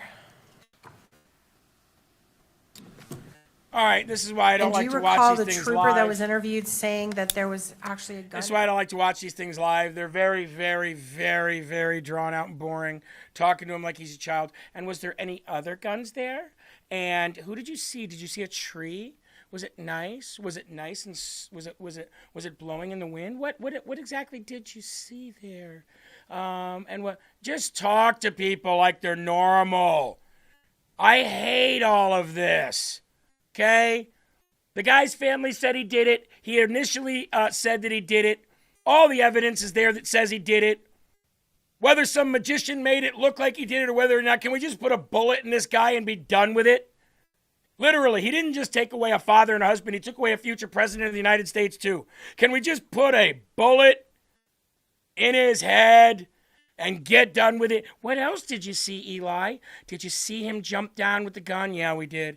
Did you see the footage of him with that gun? Yeah, he did. Are you sure it was a gun? Well, ma'am, I mean, I've seen guns before. It looks like a gun. What kind of gun was it? This is what we do nowadays. Put a bullet in his head and move on. I'm sitting here thinking the exact same thing. What the hell is this? Why are we doing this? What's the point of this? Didn't the guy admit to it? He was like proud of it. Here's my manifesto. Here's my plan. Here's my books. Here's my guns. Here's all the bullets. I even chiseled like I'm going to do this to Charlie Kirk. What the hell are you doing? Can you tell me why cows chew cud? Do you know where Jimmy Hoffa's body is buried? What the hell is going on? Absolutely. Absolutely mind-blowing. This is what we do nowadays, I guess. This is how we have court cases nowadays, I guess. What happened? Please tell me. Do you want to talk? Do you want to talk about it? All right. 2 days ago, I reported for you. Oh, no. Yesterday. Was it yesterday? Yesterday morning? It was yesterday morning I put out an Instagram post and then maybe reported for you on the show that the Fed, the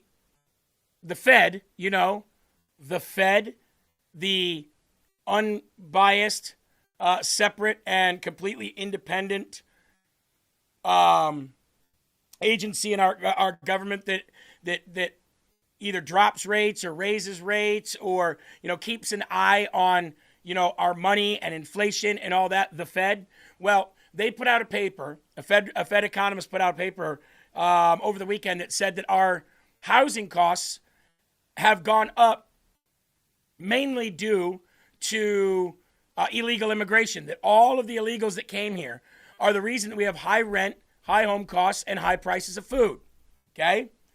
And when I put that out there, I was met with hundreds of messages saying, please give me your source on that. Please give me your source on that. Well, there was 3 sources at that time. There was the New York Post, there was the New York Times, and there was 3. One more. There was the Gateway Pundit, and there was Politico. All of them had put this out when I reported it out on my social media. I also got met with a bunch of people saying, that's not true. You are a liar. You don't know what you're talking about. Show me the proof. So I would send the proof. I would send them the links to these news outlets that put it out. There's one that's right-leaning, one that's centrist, and 2 that are left-leaning. So I didn't see the problem, and I was still met with, just like you are and the people on YouTube, there's no foundation of truth with these people. If you prove something to them, then they'll say like this, Eli, you've seen this 1,000 times too, right? Send me a link. You send them a link. Oh, yeah, that's a right-wing link. All right, I'll send you another link. Oh, that's not proving anything. That's just saying the same thing that the other one said. You can't ever meet somebody in the middle, let alone win a debate with these lefties. They won't let you. Like the people over there on YouTube, Eli, that we would ask, hey, come on. I did try to come on. Nobody answered. Okay. Send us your email so that we can Zoom you. I did send you. I don't know why they didn't get it. It's just, you can't reason with these people. You just can't. So sooner or later, you just give up. Yep. Big time pain in the $AA. I'm telling you right now. And then you think, I tell people all the time, no, I'm not doing that. I don't bother, arguing with people. Oh yeah, it's because you don't have the, yeah, it's because I don't have the truth. Everything today has been so blatantly in your face. Here's the proof that it doesn't really matter anymore. Because like you said, they're going to argue against it no matter what. The sky's blue. No, it's not. No, a little bit red there. For people who are colorblind, you bigot. Exactly. So I found this video, and she broke it down so perfectly. She broke it down so good that I had to share it. Found this morning. She did a better job than I did. I've seen this article going around claiming that illegal immigration triggered a 30% increase in home prices and a 20% increase in rent under the Biden administration. This is based on a paper from the Federal Reserve Bank in Dallas. That's not exactly true, and it matters, so that you don't walk around with inaccurate information and wind up with egg all over. Now remember, she's making it sound like it's not true, that's not the case. It actually is, and she's going to prove it. Now, it may not be as much as the 30%, but it's still a significant amount. Watch. For your faces. So I'm going to tell you what you need to know. No bull. According to the data, the Fed found that a massive surge of at least 7 million illegal aliens under Joe Biden contributed to 30% of overall home price increases and 20%. That's if you're counting 7 million. Remember that when it comes to the end. Because you and I believe that there was anywhere from 15 to 20 million. We're going off the Fed, though, that said 7 million. Let's see. Percent of rent increases between 2021 and 2024, amounting to about a 2.2 overall home price increase, all while doing literally nothing to increase wages. Now, 30% of the total increase is not the same as a 30% increase. That's important because this data is being misreported, and facts matter regardless of whose narrative they fit. And the facts remain that illegal immigration is a major contributor to why home prices and rent are skyrocketing at a time when millions of Americans, including many young adults, are struggling to keep a roof over their heads. By the Fed's data, thanks to illegal immigration alone, a house that cost $300,000 before Joe Biden cost $307,000 after Joe Biden. Factor in a 7% interest rate over a 30-year fixed rate mortgage, and you've now paid an extra $16,000 simply because people who had no legal right to enter the United States were allowed to swarm in by the millions. Now, that's based on 7 million. Let's double that to 14 million. Now you're at $32,000, and you're still not at the appropriate amount of illegal aliens that the DHS said came into this country illegally from 2021 to 2024. Okay? Remember, they had 1 month alone that was 300,000 or close to 300,000 in 1 month alone. Remember that? And there was many, many months where it was close to that record in consecutive order. It was like 250,000, 200,000, 197,000, 230,000. It was just month after month after month. These numbers are based off 7 million. So whether it is 30%, 2%, or 0.00001%, no American should have to cough up an extra hard-earned dime simply because millions of illegal aliens were allowed to cut in line in violation of our immigration laws. Not a single American should lose their jobs, become a victim of crime, or see their rent go up just because Venezuela sucks and the DNC wants to import voters. So yes, facts matter. And liberals have been ignoring them for years while Americans continue to suffer. So you Absolutely. Immigration triggered a 30%. Right. It's done now. She's absolutely right. She's absolutely right. And you can't blame the uptick in rent and home prices because of inflation, because inflation is down. Inflation is, hovering around 3.5%, 4%. So you can't blame it on inflation. You can't blame it on lumber prices. We get our lumber from North America. We're not shipping our lumber from overseas. So it can't be that. What else could it be? Now, over time, everything gets more expensive. Look at what a gallon of milk cost 50 years ago. Look at what a gallon of gas cost 50 years ago. Look at what a night out cost 50 years ago. Things are always getting more expensive in the world. But if you're going to point blame at something for the major cause of it, how about the age-old supply and demand? When there's a huge demand, the supply gets more expensive. When there's less of a demand, the supply cost reduces. It's that simple. Good old-fashioned supply and demand. There isn't enough to go around in its current state to add 30 million people into your country in 4 years, especially when you're giving them everything. Do you know the state of Massachusetts right now has just okayed another $100 million for illegal alien services, or what they're calling immigrant services? $100 million. You think the state of Massachusetts has an extra $100 million sitting around that they couldn't use for something more productive for its actual tax-paying citizens? You don't think that the city of Boston could use $20 million extra right now to make up for their mismanagement of money and funds? Of course they could. But no, the governor up there just signed into law a bill that would release $100 million that they do not have for more illegal alien services. That just happened yesterday, I believe. So, what gives? Now, the big news of the day. Mitch McConnell. Is Mitch McConnell dead? Guess what? You don't know. Is Mitch McConnell alive? Guess what? You don't know. As a matter of fact, the last time we saw Mitch McConnell talk, you didn't know if he was dead or alive then. This could be a classic case of Weekend at Bernie's. This could be another Dianne Feinstein situation. This could be another Jimmy Carter situation. Wheel them around until they're literally decomposed to skeletons. That's what we're doing here. The left thinks that we on the right are keeping this news hidden in order to steal the midterms. Let me tell you something, left.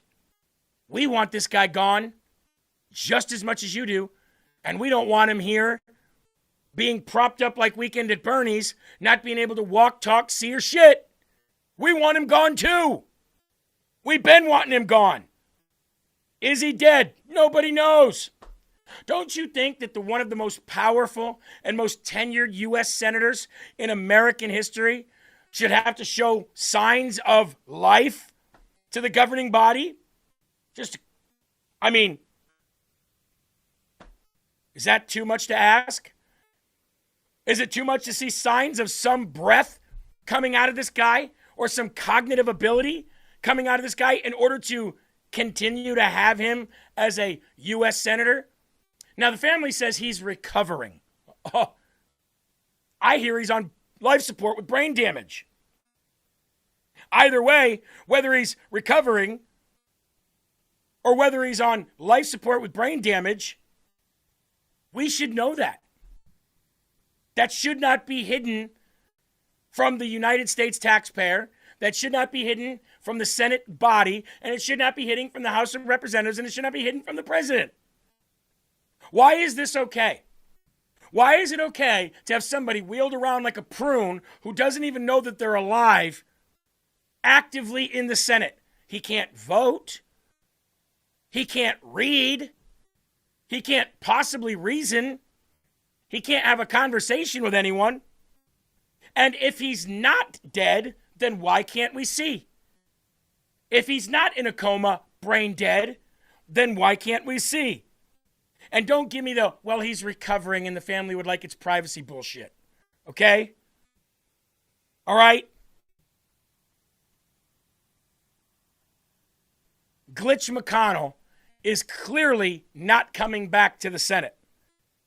Ain't no way, as they used to say. Let's pull up the Rumble chat. What do you guys think? Dead or in a coma, brain dead? What do you guys say? Is Glitch McConnell, Mr. Freeze, is he dead or is he brain dead in a coma? What do you think? Let's see. We don't know, so we can't report whether he is or whether he isn't. That's the problem. We don't know, so we can't report whether he is or whether he isn't. Let's see. Dead, brain dead, dead, life support, brain dead. Guess what? If you're brain dead, I guess you're dead, right? But either way, brain dead, comatose. Public figures have no right to privacy. Dead, dead, dead. No more Disneyland for the turtle. Dead, dead, dead for a year. Been dead for years, in my opinion. Dead, zombie, brain dead. Dead, just like Fetterman. Even Fetterman's got more of brain activity going on than this guy. Coma, he's burning in hell. He has ceased to exist. Wow. See what else we got here. On his back shell, brain dead on life support. On life support, brain dead. Guess what we all can for sure say? He ain't coming back. So if he ain't coming back, then why is his family and his office saying that he has plans to stay in office until his term ends in January? In freaking January? Bro, it's July. It's July right now. It's July right now. August, September, October, November, December, January, 6 months? You think that Glitch McConnell has 6 months left on this earth? Only way that man has 6 months left on this earth is a weekend at Bernie's situation. Now, let's talk about his CCP wife.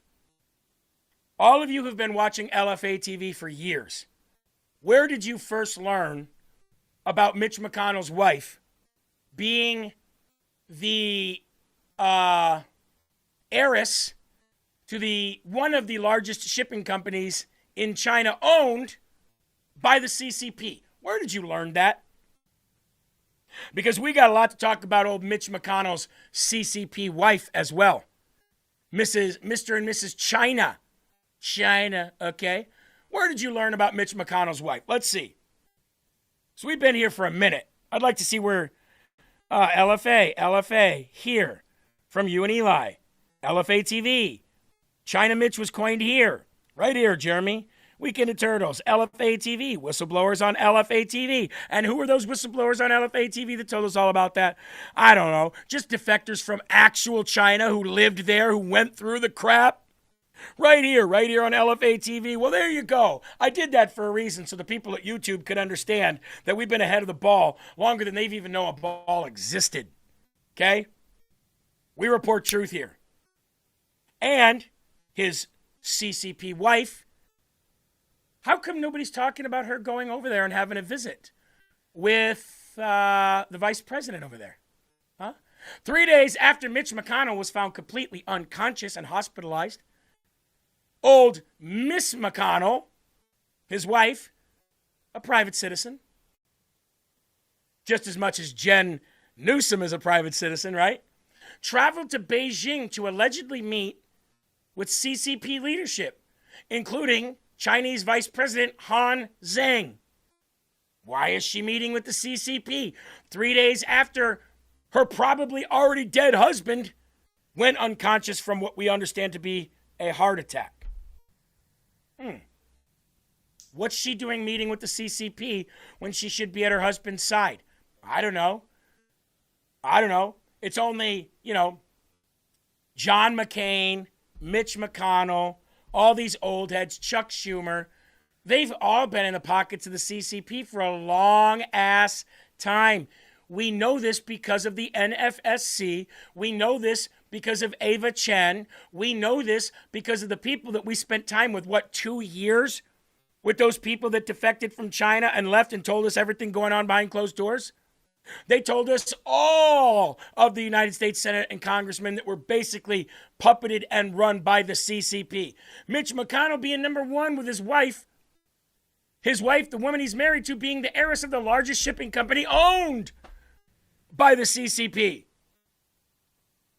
Why do that with her husband still in the hospital? Orders? Secrets? And why isn't any of the major news outlets talking about this? Why isn't the Department of Justice hauling in Elaine Chao for a conversation of, why'd you go visit the CCP and the vice president? Are you registered as a foreign, are you registered to a foreign government? Are you registered here to be a foreign asset of a government? Isn't that weird? And why isn't Caitlin Collins of CNN, who was covering Elaine Chao's June 17th meeting with the Chinese vice president 3 days after her husband fell, why weren't they talking about the importance of that when they had her on? Isn't that weird? Transportation Secretary under President Donald Trump, Elaine Chao. And thank you so much for being here, Secretary, because obviously you were the Transportation Secretary during the last government shutdown. Yeah. That went 35 days, and now we've stretched even longer. You didn't move to reduce air traffic then. Now, before we go into this, remember all the bad people that Trump had around him? And they were like, oh, have this person as this, and have this person as that, have this person as this. These are all people that know what's going on. Elaine Chao was the Transportation Secretary under President Trump under his first term, at the behest of whom? Well, Mark Meadows and Judas Mike Pence. See all the players that we're dealing with here? Just want to throw that out there real quick. No, I was Secretary of Transportation 2019. when now it is the second longest government shutdown. But at the time, it went on seemingly forever. And fortunately, we didn't have to, at that time, take the kind of actions that we're taking today in terms of the FAA. And you know, that government shutdown in 2019, it ended after 10 air traffic controllers stayed home for the reasons you just cited. By our count today, more than 400 staffing shortages have been reported at the FAA. And I wonder how bad you think this could get with Thanksgiving in just a couple weeks from now. Well, we don't want to see it get worse. And so hopefully the two sides will come to some kind of understanding and also agreement. I think both sides are fatigued. The American people is fatigued. We are ready for an opening of the government. So, Caitlin Collins obviously has a relationship with Elaine Chao. That was like the fourth time that she'd had her on her show. Now, this was during the last government shutdown, obviously talking about the first government shutdown that she was a part of. So why not, I don't know, in the last week or two, have Elaine Chao on to say, how come you visited your homeland, specifically the CCP and the vice president? Mr. What was his name? Mr. Wang? Zhang? How come you didn't have that Miss Elaine Chao back on to talk to her? How come nobody's talking about it? Pretty big deal. You ask me. China is asshole sometime. And remember, China has so many people. They have, in our government, they had Fang Fang, right?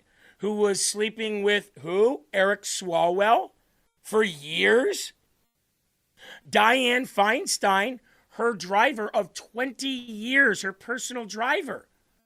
Even when she was like this, and I remember when they invented chocolate, was a CCP spy for 20 years. Close to one of the highest and longest tenured senators in D.C. Well, how about the Chinese police stations that they had in New York, New Jersey, and California? Running their own private police station, literally policing the Chinese community in Chinatown of in each one of these cities that had to be shut down. What about that? What about the Chinese that had bioengineered viruses that was found in California? When they busted in these people's home or domicile or whatever the hell it was like a little warehouse, and they had just tons and tons of bioengineered viruses.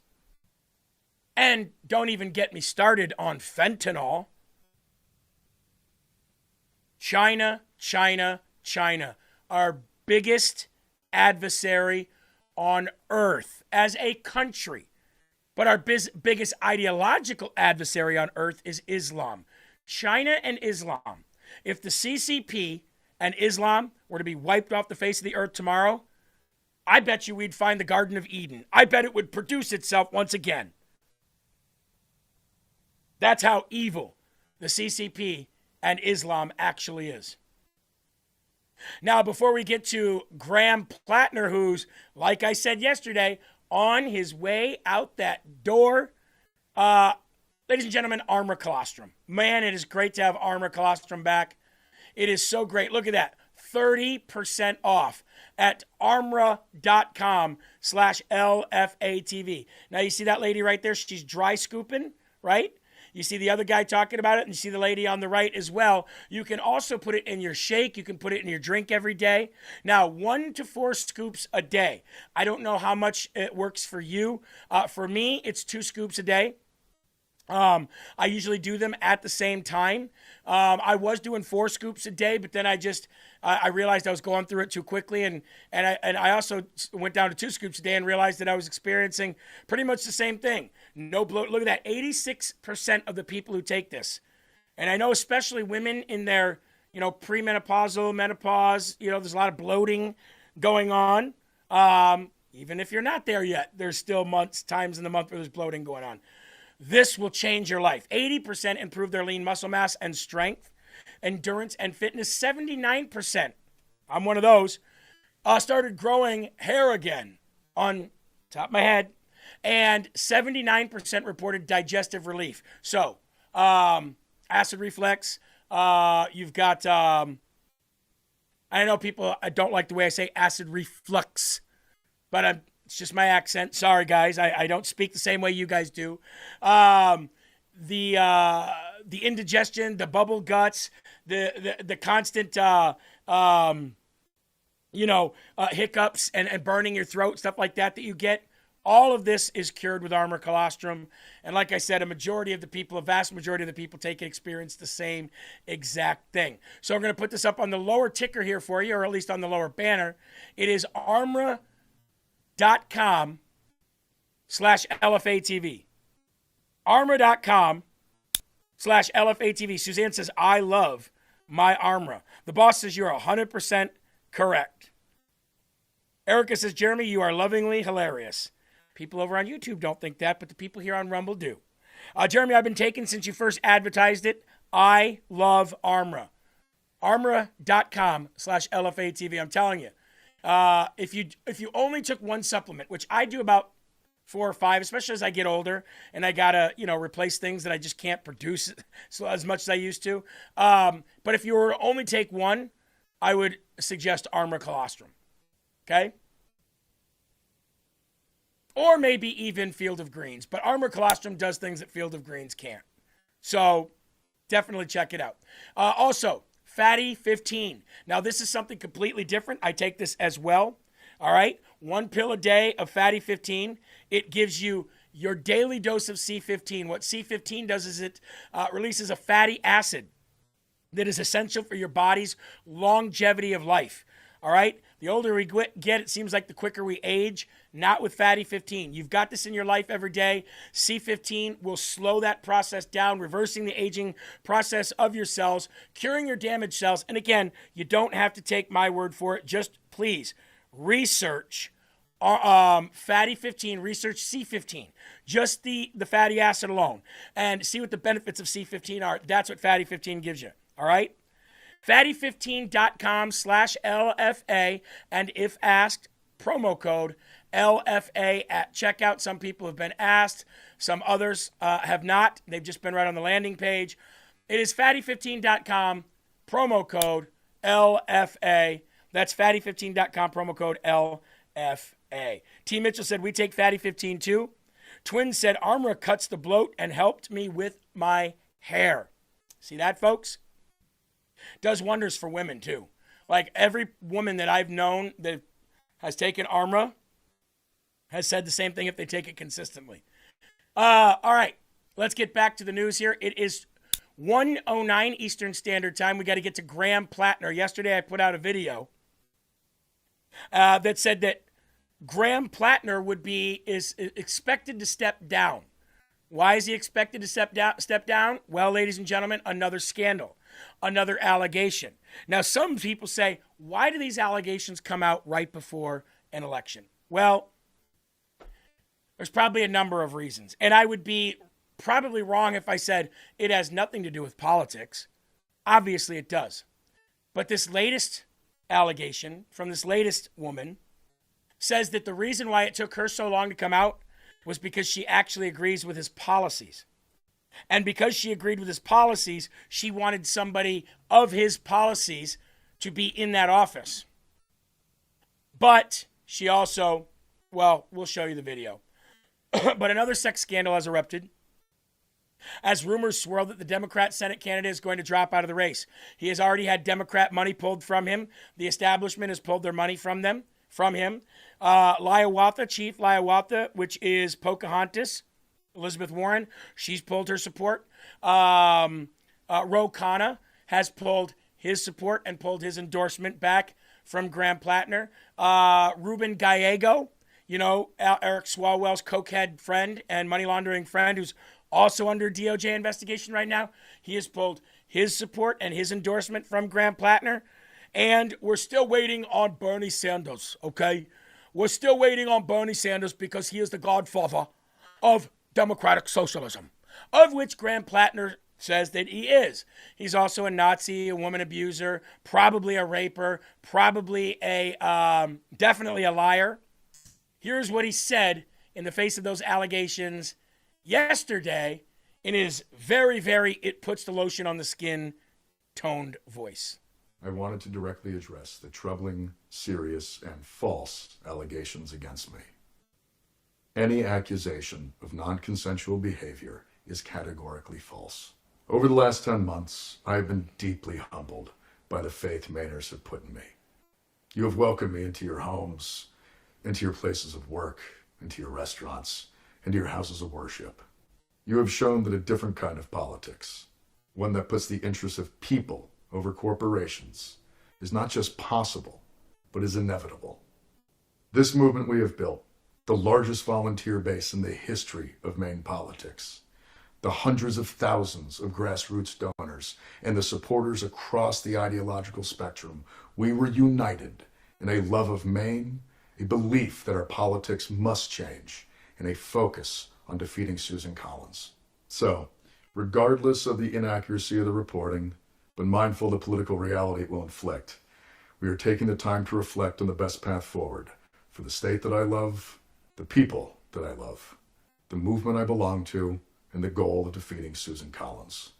Those were the goals when we launched this campaign, and they remain my goals today. On June 9th, 154,058 Mainers, the most in primary history, voted to reject a broken politics beholden to Washington and the donor class. They voted for hope, for change, to take back our economy, to take back our power, and to take back our Senate seat.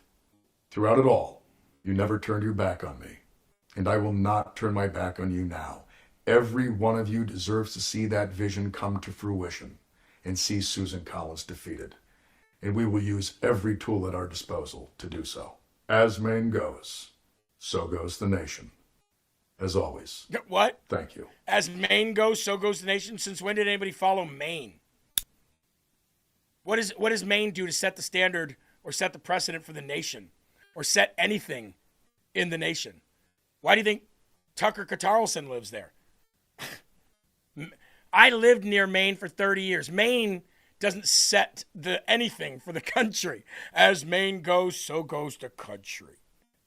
Well, if that's the case, and you do stay in the race, then Maine elected a rapist, a straight woman-abusing rapist. Eli, I thought we were to believe all women no matter what. This is odd. This is weird to me. We will win the day. We will beat Susan Collins. And we will triumph in the end. Eine schweigende Reise. Go America. Unreal. Unreal. Eli, you know what I said over on YouTube? I said, welcome retards. I said, this is a sanctuary for the retarded. I said, whether it is you have TDS or whether you just can't accept truth, we hear you. We know you're retarded, but we hear you, and we're glad you're here. I wonder how many of them, after you said hi, was like, hi.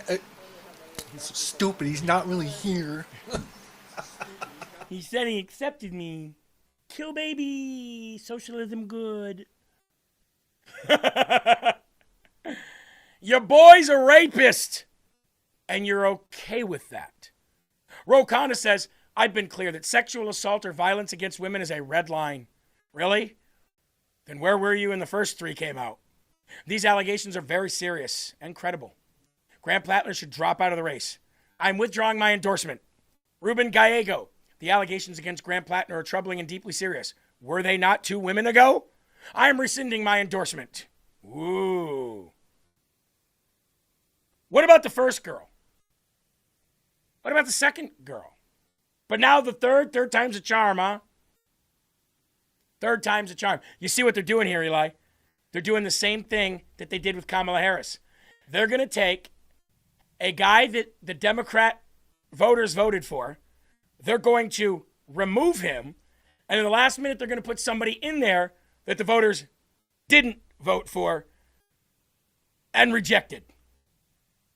Something Republicans never do, by the way. And you guys are so big on democracy and fairness and truth. You guys are literally taking away the will of your voters and putting people in that you want, taking the democratic process right off the table. So you're not only open to voting for a rapist, you're not only open to vote for a guy who abuses and pushes himself on women over a woman just because she's Republican, even though she's still kind of Democrat. You would rather have that. But there's so much of that that now it's bad. The third one we have to believe, right? That's all right. We'll just completely subvert the will of the people, and we will place who we want in there. That's the Democrat Party. Literally everything but democracy that they claim that we are. Yeah, and to all you Bernie bros out there, all you feel the burns, it's really telling that everybody else has, let's say, jumped ship at this point, but he hasn't cut his endorsement yet. But it's not all over that surprising, because he used to write diddle novels. Yeah. I used to write rape novels. Fantasize about raping people in Burlington, Vermont. I'm okay with this. We've got to get out the tyrant that is currently occupying 1600 Pennsylvania Avenue. And we have got to put in the Democrat socialist Graham Plattner. You know what's funny? Is Elizabeth Warren said, that's my kind of man. Really? That's your kind of man. The man who forces himself on multiple women while drunk with a Nazi tattoo. It's your kind of man, right? That's my kind of man, she said. Actually, she did it more like this. Hi-ya, hi-ya, hi-ya, hi-ya, to the spirits of the eagle. Hi-ya, bring me a rapist that I can vote for. Hi-ya. That's how Graham Plattner was born, ladies and gentlemen. Through a rain dance from Chief Liawatha, her kind of man. Anyway, here we go. If you're so worried about it to buy Kevlar underwear, you'd think you might not get blacked out, fucked up around people you aren't comfortable with. Tapper? Right. What did you think when you saw that? I thought, here's a man who was drunk and who, by dictionary definition, raped me. Ouch. And he's blaming drunk women.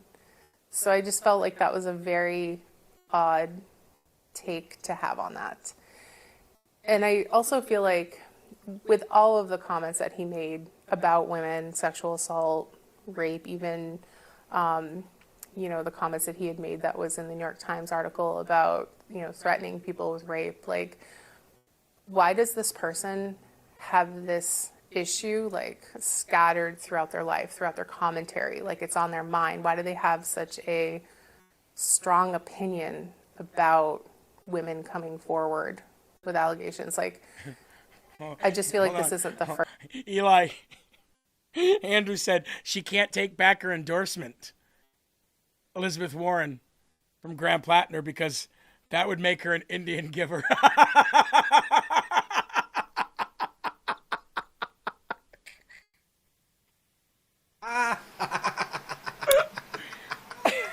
That's friggin' awesome. Well, I can't go and take my endorsement back now. I would be an Indian giver, of which I am not. Remember that time she was trying to crack open a beer in her house? And she had her she had her phone down here facing up, and behind her there was one of those blackface cookie jars, Eli, with the 1930s depiction of a black person with the big white around their lips. They're she had one of those cookie jars up on her top shelf. I'm like, nobody said nothing about that though. I actually just pictured that meme of the two buttons, one that says support Graham, or the other one that says be an Indian giver and take back your support, and she's wiping her brow, she's sweating, not knowing what to do. Oh, anyway, let's go on with this lady's accusations. First time. I know that you have been very reluctant to tell this story. Yeah. Very reluctant. Why did you ultimately decide to do it? Why come forward? Hold on, I think I've got a better version of this. I don't know why that version is him, echoing, but let's see. Maybe this one will sound a little better. I know that you have been very reluctant to tell this story. Yeah. Very reluctant. Why did you ultimately decide to do it? Why come forward? A few reasons. One of the biggest ones is that I think that there are a lot of men in this world relying on the silence of women and to be where they are. And I don't want to contribute to that. I also want to just get my life back. There are going to be people, maybe even his campaign, certainly his supporters, who say this is politically motivated. What would you say to that? I couldn't disagree more. That was actually one of the reasons that I didn't come out. Because you agree with his politics. I do. I really agree with his politics. I think we need somebody with those political stances and who are willing to do the work. And, I see his political videos. They get me fired up as well. I understand why people want someone like him in office. And I felt like me coming forward would potentially take that away. And I felt really uncomfortable with the responsibility and the weight of my story and what that might do. When people hear this from you, Mm-hmm. are you saying you should not vote for him because of what happened? I'm not going to go as far as to say that. I'm just here to tell my story, to give a clearer picture of who he is and the type of past that he has. And I just think it's fair to the democratic process to let people know who they're voting. Do you think that the Democrats care about the democratic process? They'll install anybody that they want anytime they want. That's what they do. That's how Kamala Harris became the nominee of a party that she wasn't voted for in any election. As a matter of fact, she was rejected by the Democrats with only 1% of the vote in the primary. She was disastrous and proved to be. They spent over $1 billion trying to elect her. And her own party rejected her because they said, you didn't give us who we voted for. You think that Trump really beat Kamala that bad? I think the party beat her. Her own party beat her more than Trump did. People don't like that. Eli, watch out over there. Dee Dee is very mad, by the way, over there on YouTube. Watch out. By the way, the Rumble chat, you guys are smart. Even if some people come in and don't agree with us, you're still smart enough to have an educated conversation. Those people are on YouTube, Eli. I think those are the Tide Pod people. I really think those are the Tide Pod people. Oh my God, dude. Tammy, I am a man and I can prove it with my anatomy, and it's impressive. Telling you, man. YouTube is the wild, wild west. Dee Dee said Trump made fun of a disabled man. I said, I make fun of you and you're disabled, so what? What's the difference? Survey out indicates the Senate race in Maine is shaping up to be a very close contest. Our new poll finds Republican incumbent Senator Susan Collins has a small 3 percentage point lead advantage over Democrat challenger Graham Plattner among Maine registered voters. But among voters who say they are extremely motivated to vote, Plattner leads by 9 points. Fox survey out indicates the Senate race in Maine is... I wonder, do you think he'll stay in and just try to become elected? Or do you think that he will drop out? The DNC's already pulled their money from him. So he has no more money coming in. It's only going to get worse. From what I understand, there are more people getting ready to come out. Can you imagine forcing yourself on that many people where they just keep coming out of the woodwork? You're talking to your sources. What are they telling you right now? Yeah, Aaron, we actually have some significant news that was just released by the Democratic Senatorial Campaign Committee. This is a joint statement between the chairwoman of that committee, Kirsten Gillibrand, and the Democratic leader Chuck Schumer. Here's what they wrote, quote, "The allegations reported today are incredibly disturbing. Violence, abuse, and sexual assault are absolutely unacceptable.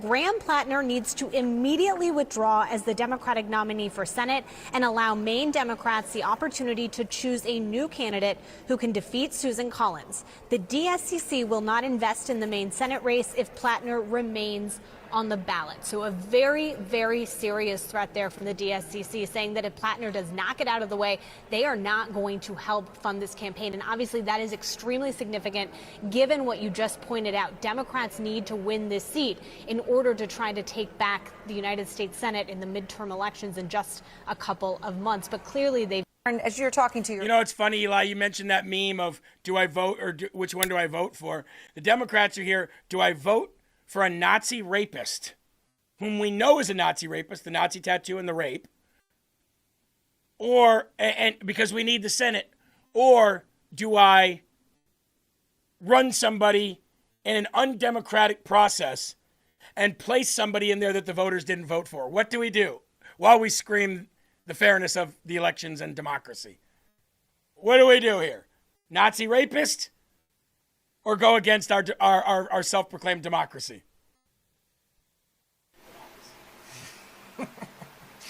Either way, we ought to be pretty screwed. Unreal. It's just unreal. Now, Abby Phillips, with the size of her head, you would expect her to have a big brain. She doesn't, but even a retarded CNN host, once in a while, says something that's common sense. With a lot of very prominent Democrats, Elizabeth Warren and Bernie Sanders, two among them, My kind of man. who basically turned the other way at the first set of allegations. Why does it take a sexual assault allegation for them to to that change point, their I heard Senator Kirsten Gillibrand speak at the Aspen Institute last week. And when Graham Plattner came up, all she had to say was that he was a strong candidate and was going to, soar to a victory. There was no even an acknowledgement of the New York Times report of the Nazi tattoo. And if you all will remember, this is the same senator who was called the Me Too senator, in part because she led the charge against Al Franken in the Senate. She very much, was instrumental in pushing that culture forward. And I think Me Too was necessary in a lot of ways. But we didn't need a rape allegation to know that Graham Plattner had already allegedly violated the standards that she set. And she was willing to sacrifice all her principles, among many other Democrats, to go up against arguably the most moderate Republican in the Senate, Susan Collins, who's already willing to go up against Trump. This is not some super partisan person. Yeah. Here. They find themselves in a pickle. But hey, they elected an attorney general in Virginia who said that he fantasizes about watching Republicans die in front of their kids. So, you know what I mean? It is what it is. They stood by Biden, even though that Ashley Biden had a diary out saying that her father used to take showers with her that she thought was really weird and uncomfortable, but grew to like it. Is when she said. So here, we'll play this last video here. No, he had been vetted. All of the things that have been stated. It was all out in the public. And people like Ro Khanna, Bernie Sanders, Elizabeth Warren, Tim Walz, the Bulwark, Pod Save America, all these people came together to overlook it all, to explain it all, to rationalize it all. He was vetted. People knew all these things. And a whole bunch of Democrats in Maine showed up and voted for him anyway. And a bunch of donors from around the country sent him money anyway. I agree with Alyssa's question. What changed? Why are you bailing on Graham Plattner now? You already signed off on Nazi tattoo, a self-described communist, somebody who's had rape fantasies, somebody who has been on a social media platform known as a playground for predators, and on and on and on and on and on. And the difference between this accuser and the previous one is simply this. She's a liberal. It's okay, I guess, for Democrats that their candidates assault conservatives. But he broke into someone's house and apparently, according to her, raped her. And because her politics are correct, they can now believe it. All of this whole thing is disgusting. But to say that they hadn't vetted him or that they didn't know about all this is totally false. They knew it and they signed up for it. And I don't know why they're backing away from this scumbag today when they had already signed off on all that other crazy behavior. Christine. And you know what? I'm going to just go out on a limb and say this for the right and the left. Can we at least, when we find out that a candidate is bad, whether it's in the vetting process or if we miss something minutes later, can we at least say this guy or this gal can't run? I mean, if we're finding out all of this, like, I get it. People make mistakes. You go through bad times in your life. You might have been an alcoholic at some point. You might have been a drug addict at some point. You might have been to jail at some point. You might have had a divorce at some point. But if the allegations about you are breaking into women's homes and forcing yourself on them over and over and over again, and you had a tattoo that's a Nazi tattoo for 20 years and you just got it covered right before you started running, can we at least go, not good? Not good. Probably shouldn't be in the United States Senate on either side. I mean, if we can find some common ground, can that be at least the common ground that we find? Makes a lot of sense to me. I mean, who am I, right? I'm just a regular old guy with kids and a wife. You know, we may not be the best people in the world, but we're not, there's no allegations towards any normal person of that. Anyway, ladies and gentlemen, we are about 32 minutes past the hour right now.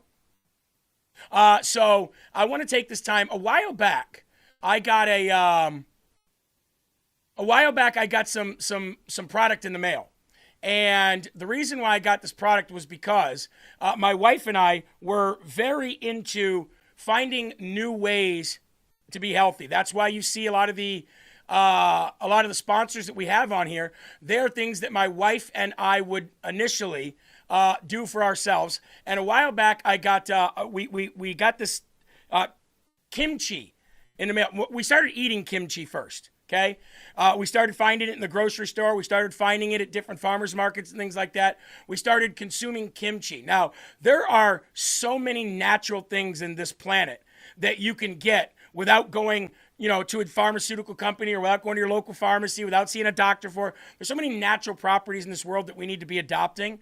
And so here to talk to me a little bit about that before we close out today's show and before we get to the last part of the news here is Allison Karpowicz, a health advisor with Brightcore at brightcore.com. Allison, can you hear me okay? And how are you today? Yeah, I'm doing well. How about yourself? I'm doing really well. So I'm glad you're here today because when you're talking about like natural things for the body, natural ways to become healthy, things that the body needs, the nutrients that we need in our lives, something that a lot of people really don't know about that I think should know about is kimchi.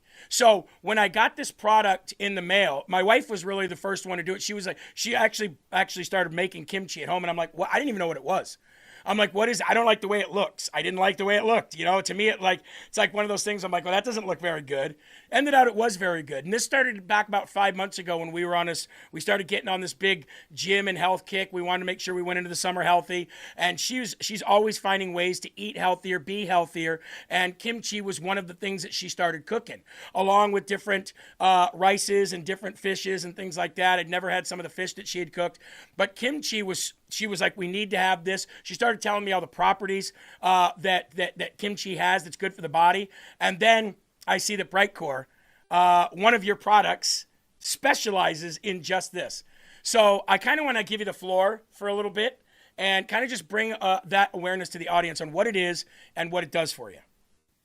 Absolutely. So before we get into the importance of kimchi, I think it's important to discuss why do we need kimchi, right? And a lot of it comes down to microplastic exposure. So earlier this year, the U.S. Environmental Protection Agency, the EPA, added microplastics to its latest contaminant candidate list. And these institutions like the EPA and the FDA have a responsibility to protect Americans. They've continued to fail us because they did not add this to their water monitoring program this year. This is a huge issue for Americans. I mean, microplastics are everywhere. The EPA has acknowledged that microplastics are dangerous because they included microplastics on the contaminant candidate list, but they excluded this from the nationwide monitoring program, so it doesn't make any sense. The problem is only getting worse. Because they excluded this, that means that the public water systems won't be required to monitor for microplastics in the next nationwide drinking water testing program. That means there will be no nationwide data on microplastics in drinking water collected for at least another 5 years. So we won't have any information about the extent of the contamination. Now, I think this is something that your audience of patriots would be very interested in. We know from recent research that microplastics are found in 94% of our drinking water in the US and 80% of our meat, seafood, and other protein sources. So I think the microplastic conversation is really important before we get into the importance of kimchi. Well, kind of to carry off on that with you and to continue talking about that, my two kids, they're both juniors. My two kids that are still at home anyway, they're both juniors. They came home talking to me about microplastics about 3 months ago. And they were and I was like, yeah, I've heard of the microplastic problem. I've heard that it's bad for you. And they were like, my daughter said, no, Dad, it is really bad. You can't get away from it. It is so bad that everything you buy, everything that you drink and eat, the water that goes onto your body when you're taking showers and stuff. They were telling me about the dangers of microplastics, and I'm like, as they were telling me about it, I'm like, how do we even get away from it? Like, it is so extensive. How do we even get away from it? That was my question to my daughter. Yeah, I mean, it's hard. So it's inevitable that we will come into contact with microplastics. So for those people in your audience who don't know what microplastics are, we're talking about tiny plastic particles. They're usually smaller than 5 millimeters, and they form when larger plastic items break down through sunlight, heat, and friction. The problem is that this never actually goes away. It just keeps breaking down into smaller pieces, and this eventually becomes nanoplastics. Nanoplastics are smaller, but they pose an equally great health risk. They're found absolutely everywhere. So like you said, it's really hard to avoid them. They're in our oceans, rivers, soil, food, drinking water, also the air. So do you ever look around and you see, like, when there's a streak of sunlight or something, you see all these dust particles? Yeah. Exactly. Microplastics. Yeah. So every breath we take, I mean, it's absolutely everywhere. So it's really difficult to avoid, and it even gets to our organs. It penetrates our skin. I mean, it is so hard to avoid. We also ingest microplastics into the gastrointestinal system. It's inhaled into our lungs. And people think that you can just avoid plastic bottles and utensils and that will stop the problem, but that's obviously not the case. The average American actually inhales 68,000 microplastic particles every single day. So it's a very staggering problem. Yeah. Wow, 68,000 particles a day? 68,000 on average. And you said that just gets into your lungs and your system and breaks down into even more nano microplastic particles? Yes, exactly. So are these, just real quick, what is the correlation between that and our cancer rate? Well, researchers have recently discovered that the average person contains 7 grams or about a teaspoon of microplastics in their brain. So get this, okay? We're 99.5% human and 0.5% plastic. Now, if you compare charts side by side, you'll see that the explosion of early onset dementia and Alzheimer's and other mental health issues aligns almost perfectly with the rapid increase of plastic exposure. So, you know, these health issues are going up, as is the microplastic rate. So it's got to be. It's a staggering problem. Yeah, it's got to be a symbiotic relationship between the two. I mean, and it's the silent killer, right? It's like you can't even. It's everywhere. You can't get away. I would imagine that around cities, it's probably even more, right? Because of all the abundance of stuff going on and all the products coming in and out and the manufacturing and things like that.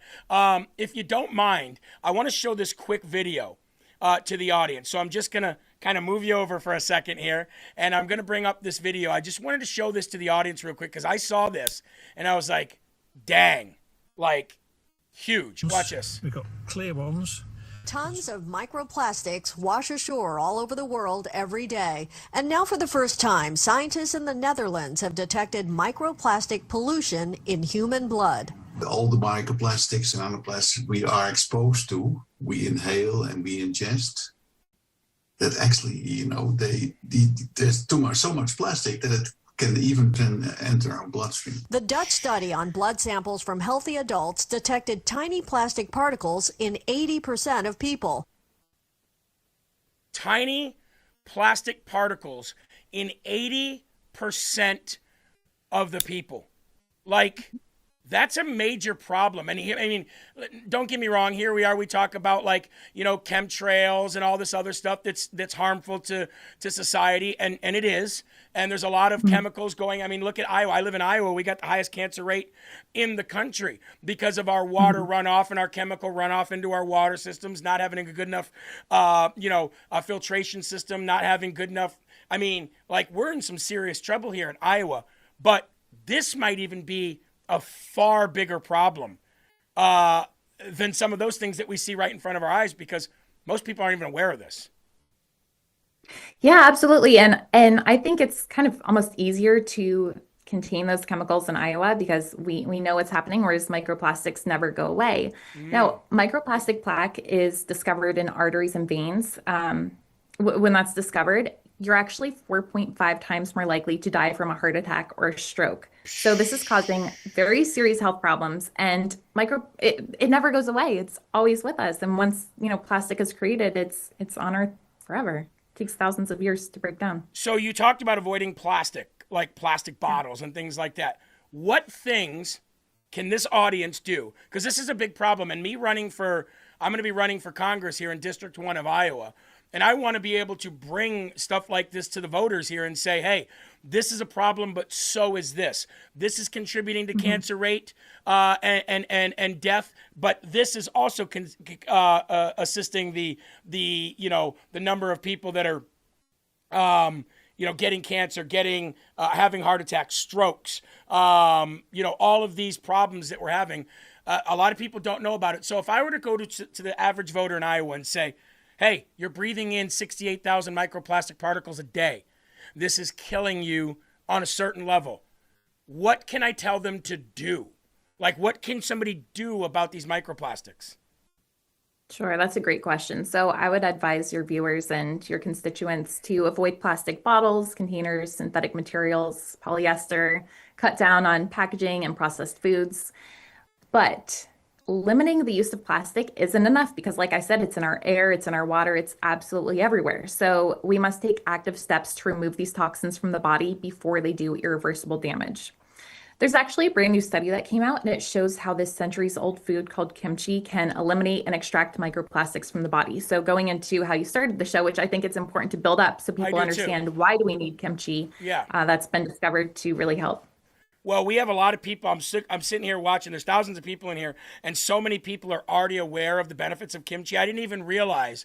I didn't realize until now that how many people were aware of the benefits of kimchi and how many people in this live chat are aware of the microplastic problem, which means we have a very educated audience here because they're already taking it. I've seen people saying here, I hate the taste of kimchi, but I just bought a bunch last month. Kimchi is amazing. You guys should check it out. Somebody said, buy kimchi, but don't buy it from Walmart, they said, for whatever reason. I'm just reading the comments here to you live. So tell me, what does kimchi do to assist in this kind of purging your body from these microplastics that we're consuming daily?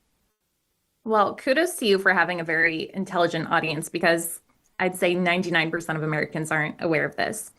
So researchers actually isolated a specific strain of lactic acid bacteria, and they administered this bacteria to a test group. When they compared it with a control group who didn't receive the lactic acid bacteria strain, they found twice as many microplastics excreted in the feces. Now, essentially, this means that this lactic acid bacteria strain unique to kimchi was extremely effective in removing plastics in vivo. Now, the reason kimchi is so effective is because of the direct impact it has on the gut microbiome. Keeping the gut microbiome healthy, having that perfect balance of good and bad bacteria is what determines the health of our entire body. So we're talking about immune health, brain health, and cardiovascular health. It's all directly related to the health of our gut. So when you hear all these people talking about your gut health, they're not lying. Your gut health is like where everything that you consume resides. And of course, it's going to have a massive effect on what your body is, how it runs, how it operates, and or how it breaks down. Absolutely. So the gut microbiome plays a central role in nearly every system of the body. It acts as a command system for overall health. The trillions of microbes in the gut directly affect our brain chemistry through the gut-brain axis. And you have a smart audience, so I'm sure that they've heard about this. But a balanced microbiome supports energy levels, mood, cognitive function, and imbalances have actually been linked to hormonal disruptions and cognitive decline. Now, did you know that 90% of the serotonin in our brains originated in the gut? I have Now, heard the that. reason kimchi, amazing. Well, Our gut is so powerful. Well, not only that, you know that old saying, listen to your gut. They say that your gut is actually its own brain. Now, I know that's weird, but they say think of your gut as a brain. Like it does and functions as a brain kind of would. And your brain reacts 100% based on what the gut and the connection between the gut and the brain. So when people say, listen to your gut or go with your gut, that's why they say that. Absolutely. Now, the reason kimchi is so effective comes from its unmatched diversity of beneficial strains of bacteria. So kimchi contains over 900 strains of beneficial bacteria that keep your gut in balance. Now, we hear about sauerkraut being good for your gut as well, but that only has 28 strains. So kimchi is obviously far superior. Oh, yeah. And there's so many studies about the health benefits of kimchi and not other fermented foods. Amazing. So if people want to purchase kimchi from a place like Brightcore, which it sounds like to me you've got the whole kimchi gut health 90 as opposed to 20 with sauerkraut, beneficial bacteria in this. If somebody wanted to purchase this from Brightcore, can they just purchase it just if they want a bottle? They can buy a bottle if they want to buy it every month. If they want to buy it in bulk, can they just come right to Brightcore and buy that? Yeah, so we actually recommend that they call. And one of the benefits of our product is that whether you like the taste of kimchi or not, it's not something that's easy to consume every single day. So we actually use a cold process drying method to retain all of the fiber and nutrition of actual fermented kimchi. Now, unlike store-bought kimchi, it's low in sodium and it's 100% made in the US. It's all natural, non-GMO. We use really, really, really good quality ingredients. So many people love our product because it helps with digestion and bloating. People who have struggled with this are finally regular. People who had immune system issues and used to get sick all the time aren't getting sick anymore. People who deal with fatigue and brain fog, they have more energy and they're thinking clearly. And so many people just feel overall so much healthier and better. So we recommend that they give us a call. That's actually the best way to place an order. And the number is 888-564-5055. Can you say that one more time? 888 what? Yes, 888-564-5055. Okay, I'm going to link that and pin that in our chat just so people have that. So you're saying that a lot of people don't like, I see it in the chat, they don't like the taste of kimchi. So Yeah. Is this a way that they don't have to consume it that way is what you're saying? It's just as if not more beneficial because of the low sodium and the bad taste of kimchi? Yeah, exactly. Yeah, it comes in a little capsule and Oh, and look you at can that. take 3 a day. I just saw somebody say it tastes horrible. I wish I had a pill to take instead. I'd take it. Well, there you go. Ethich said, such perfect timing that you had Allison on today. So I guess people are all excited about it, and a lot of people take kimchi as it is. I'm just going to bring up a little graphic that you guys had sent me here to kind of help out the LFA audience here. And I'm just going to put this on the screen here for you guys right now. Screenshot it if you want. Look at this. Because you're an LFA audience member, you get 25% off. I've got the number on your screen right there, 888-564-5055. Okay? It looks at up to 50% off and free shipping only when you call, because they want to have a conversation with you. It's kind of like one of those things where they want to find out who you are, what do you need it for, what are you using it for, what your lifestyle, I'm sure, is like with what you consume. If you click that QR code, though, and you just go to brightcore.com/LFA, then you'll get 25% off. But another 25% off just to call. Give Allison and her team a call. I'll leave that up there for just a couple seconds. Again, ladies and gentlemen, brightcore.com/LFA. 25% off with that code or clicking that QR code. 50% off plus free shipping if you call today. So that's been up there long enough for you guys to screenshot. Allison, I'm going to give you the last word here before we let you go. I do want to have you on again in the future, though, because of the fact that my wife and I are both now into this lifestyle of consuming kimchi, and I do have this great product on my shelf now. I do want to have you back on later because I want to tell you what it's done for me over a period of time. Like I said, I've been eating kimchi for quite some time, but now that I have this product, I want to take this product for a considerable amount of time. And I'm going to continue to do work on microplastics and understanding that, especially for my congressional run here. But the floor is yours. Yeah, well, I would love to come back on and talk to you about your health journey. I think you're going to find better results than just consuming regular kimchi. Now, I have to add the first 100 callers are going to get a free bottle of Thrive with their first order. Thrive is a curcumin turmeric complex combined with ginger and black pepper extract. This combats inflammation, boosts brain function, and even promotes liver health. So it's also another great product. And remember, you can get the best discounts and the free bottle of Thrive when you call. That number again is 888-564-5055. So and the thank first you so much for having me on. The first 100 people get a free bottle of that Thrive. I'm calling. Yes. Sabrina, yeah. We're going to call. I want a free bottle of that Do it. Thrive too. Hey, somebody in here before you go did say microplastics are a huge problem. Jeremy, thank you for this solution. God bless Make America Healthy again. And the microplastic thing, it's got to be big if my kids are coming home and telling me about it. So again, on behalf of my audience and everybody here, thank you so very much. I wanted to do a piece on microplastics anyway, and this just kind of made it possible. So I appreciate that. Thanks, Jeremy. All right, we will have Allison back on again. Thank you, Allison, again. And let's put that number back up on the screen for you, along with the website as well, and the QR code. We'll put it back up here for you. There it is, 25% off if you go to the website and use promo code LFA, or go to the landing page, brightcore.com/LFA, or click the QR code. Or if you want that free bottle, first 100 people calling today, 888-564-5055. Even if that makes you leave the live chat for right now, it's worth it. Only when you call, plus 50% off and free shipping, brightcore.com. Awesome. All right, guys, let's move on. We again thank Allison for being here, and we ask God to bless her. She's very, very smart when it comes to that stuff. And I think, microplastics are a big problem in this world. A huge problem. All right, we've got about 7 minutes left. Where do we go here? We got to talk about this. Eli, yesterday, you guys saw a woman on a train with the Patriot Front group. Remember them? The Patriot Front, whatever they are.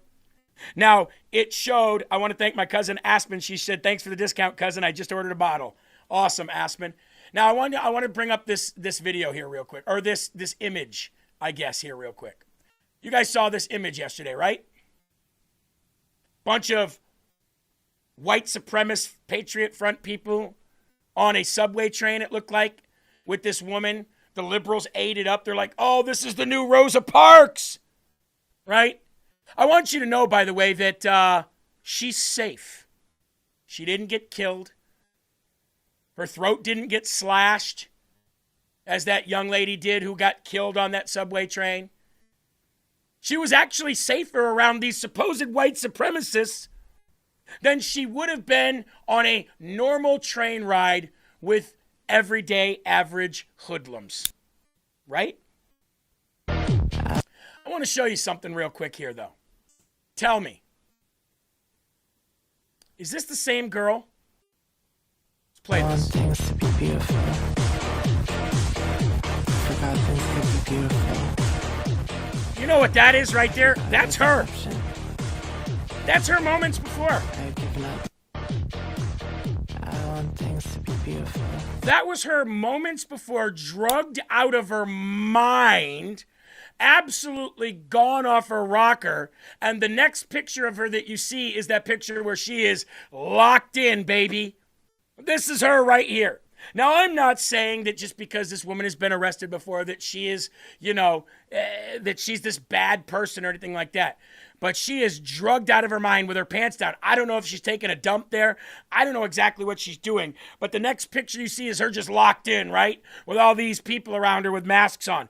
She was never more safe than she was at that moment right there, whether those people are white supremacists or not. No, I don't believe they are. I believe they're paid for by the SPLC. They're just another group that comes out when it's beneficial to come out. And it's just so weird that she was one of the only people on that train until those people came on to get that picture of her so scared and locked in. This is a video here. Let's go ahead and play this. That same video.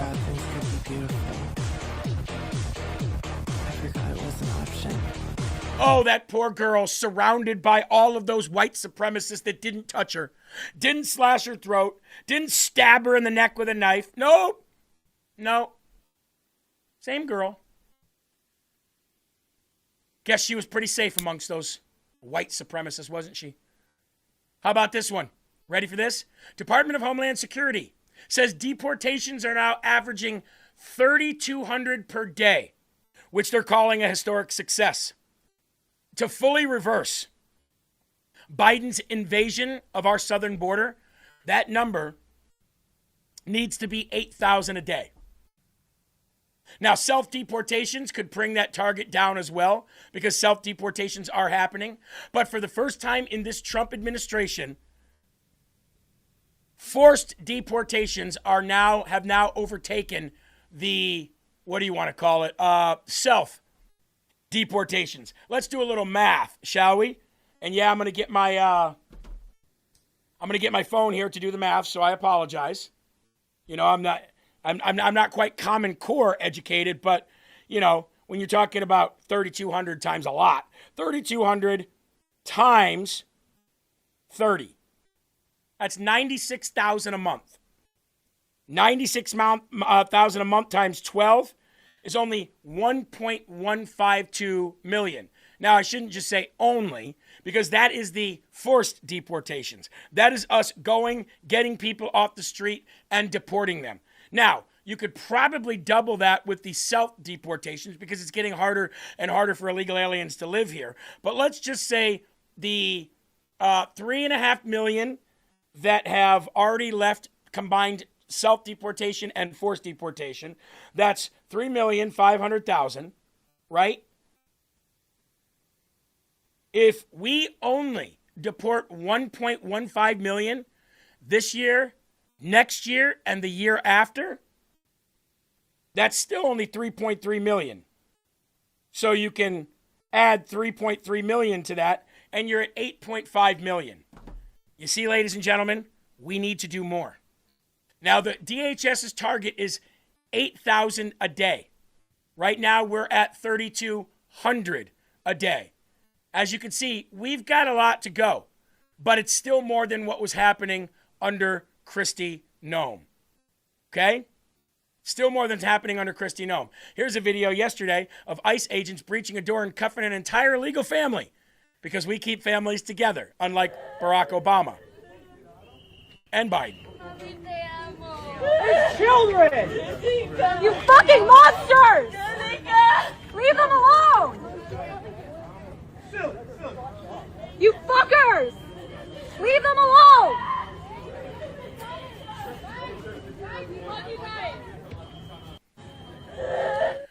We keep families together here in the United States. That's all. That's all we're trying to do. We'll cuff the whole family and we'll send you all out. How about that? 3,200 a day? Let's ramp that up to 8,000 a day. Now, yesterday, I reported for you that Alicia Keys, LWFPK says, I'm late but still here. Big shout out to Jeremy. Big shout out to you too. Thank you for being here. And thank you to everybody who sticks around all day, every day. Alicia Keys said that women were losing their rights yesterday. Good old Rob Schneider, you can do it, says, Dear Alicia Keys, says basically what I said yesterday. Dear Alicia Keys, name one right that women don't have in America, and I'll wait. Please know that there are women that women are free to join men working on offshore oil rigs, on deep sea crabbing and fishing vessels, logging trees with gigantic chainsaws, underwater welding for massive bridge and connection from land mass to land mass, And how about underground mining? You and your purity lady friends can also collect garbage and recycling at 6 a.m. when you're done with your girl, and when you're done, your girls and you are welcome to risk your lives restoring electricity and high power lines. These rights are waiting for you, but you gals won't do it because you need men to do it, because that is what men do. We risk our lives day in and day out so that lovely girls like you can pretend that all those things magically just take care of themselves while you bitch moan about your perceived injustices and your lack of rights. So you go, girl, he said. Enjoy your electricity and your roads being repaired and your garbage being magically picked up every Tuesday morning and your fancy vegetables and your grass-fed steaks trucked into your grocery store at 5 a.m. while you have Vietnamese ladies paint your toenails. You can call it toxic masculinity all you want, but you would cry for your lovely fake eyelashes off when your air conditioning breaks down for more than 3 hours. You're welcome. Yours truly, men. Yours truly, men. All right, ladies and gentlemen, there are right ways and wrong ways, but there's only one Yahweh. So stand up tall, keep your shoulders back, keep your chest out, keep your head up high, because you are a child of God, and no weapon formed against you will ever prosper. Will Johnson and Culture Wars starts now. Peace. I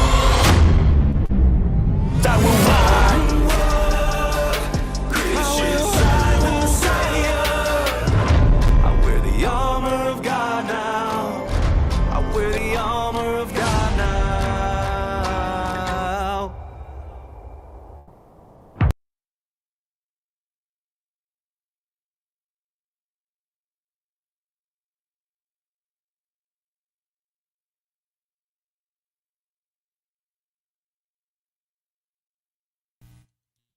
What's going on, everybody? Thank you so much for tuning in.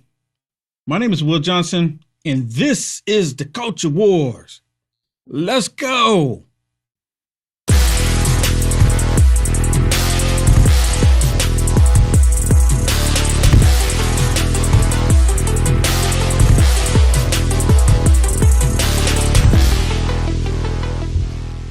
When you have a president commenting on a march by Nazis and white supremacists who then declares, well, there are nice people on both sides. Mr. President, there are no nice Nazis. I'm not overly impressed by a squad of media running around saying, what do you think of on Grand Platner's chest? Between you and me, there might be one or two more important issues. One or two more important issues. More than one or two important issues. No, but it was an important issue when they were trying to say President Trump saying it was fine people on both sides. When President Trump actually did say there were fine people on both sides. But then right after that, he denounced the white supremacists. The Democrat, mind you, white supremacists, you know, the ones that's getting paid by the SPLC. I guess they never thought that would see the light of day. Oh, it'll never see the light of day. Let's go ahead and tell everybody that. What's going on, everybody? I hope you're having a wonderful Tuesday. We are live. We're talking about it, and Graham Plattner is done. But you know what? Graham Plattner, I'm pretty sure y'all have heard this already. Graham Plattner, he has not come out and said, I'm done. I'm out. I'm stepping away. I'm suspending my campaign. He is yet to say that. So now they're questioning, is he actually going to come out and, because he has to verbally say it. It has to be, he has to go down on paper, on video, what have you, that he is suspending his campaign. Now, one of the questions that I have, and I was talking to Shannon about this earlier, to my understanding, every single time there's an election comes up, there's a certain amount of time for you to get your name in the hat. Certain amount of time. And from the information that I can see online, the state of Maine has already ran out of that time. There's no more time. They already went through their primary. So they're going to do the exact same thing that they did with Joe Biden and Kamala Harris. They're going to do the exact same thing. What is that, Will Johnson? They didn't have a primary for Kamala. They just selected her. So what are they going to do now? they're going to simply select somebody to fill his position.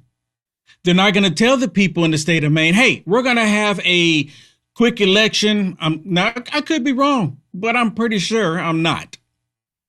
Because they have until Monday, to my understanding. And this whole thing until Monday, I'm not, what is that about? Because all the information that I've seen, that I've looked up, they've already gone past that time. So what is this? Maybe there's something about this that I'm not aware of, that I just don't know about when it comes to Monday, which, is highly possible, highly plausible. But they're to the point to where Graham Plattner is absolutely done. But you know what? The most interesting thing about this for me, and our great producer, Eli, created this thumbnail. Now, I want y'all to look at this. The big dim tent on fire. The big dim tent is on fire, and it has lit up like a Christmas tree. Their tent has lit up like a Christmas tree. Dim's big tent on fire. And that's what we're seeing right here.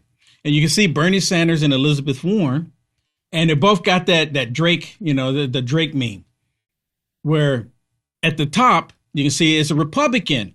When Graham Plattner supposedly assaulted a Republican woman, allegedly, you have to say allegedly for everything, even if it's true.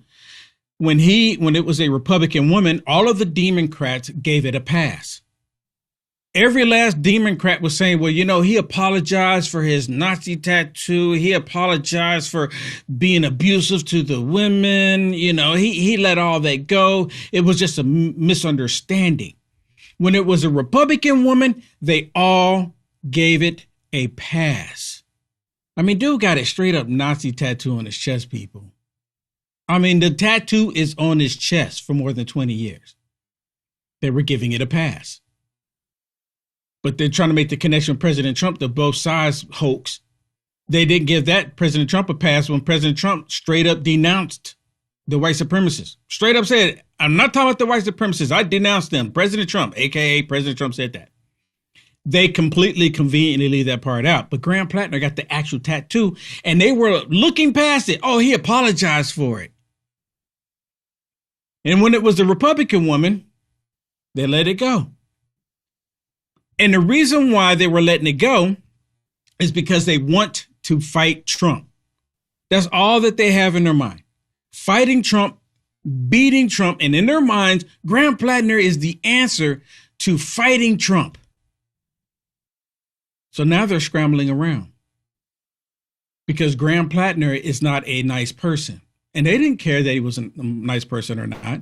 I've said this multiple times too, that when the Antichrist shows his ugly face, when the Antichrist shows up, they're all going to love the Antichrist. There's a meme going around right now. If Hitler was running for the Democrat ticket, the Democrats would be behind him 100% because he's against the Jewish people, against Israel, against President Trump, against America. They would vote for him. They were, oh my goodness, he's so wonderful. He's so wonderful. Tell me I'm wrong. Prove me I'm wrong. You know what I'm saying is right. Now, Graham Plattner, another reason why they were going with Graham Plattner, because they have this thing that Graham Plattner was like masculine. He's a male. He's a man. He's strong. He's white. He's strong. He's straight. I mean, look, this is part of the reason why they went with him. And this was during all this time when all these allegations about him came out. And they've been looking for a masculine man to run on their ticket. I mean, the very fact that they have to look for one says a lot about the Democrat Party. They're looking for one. Remember Tim Walz? They tried to say Tim Walz he's masculine. Tim Walz is not masculine. I don't care what you say.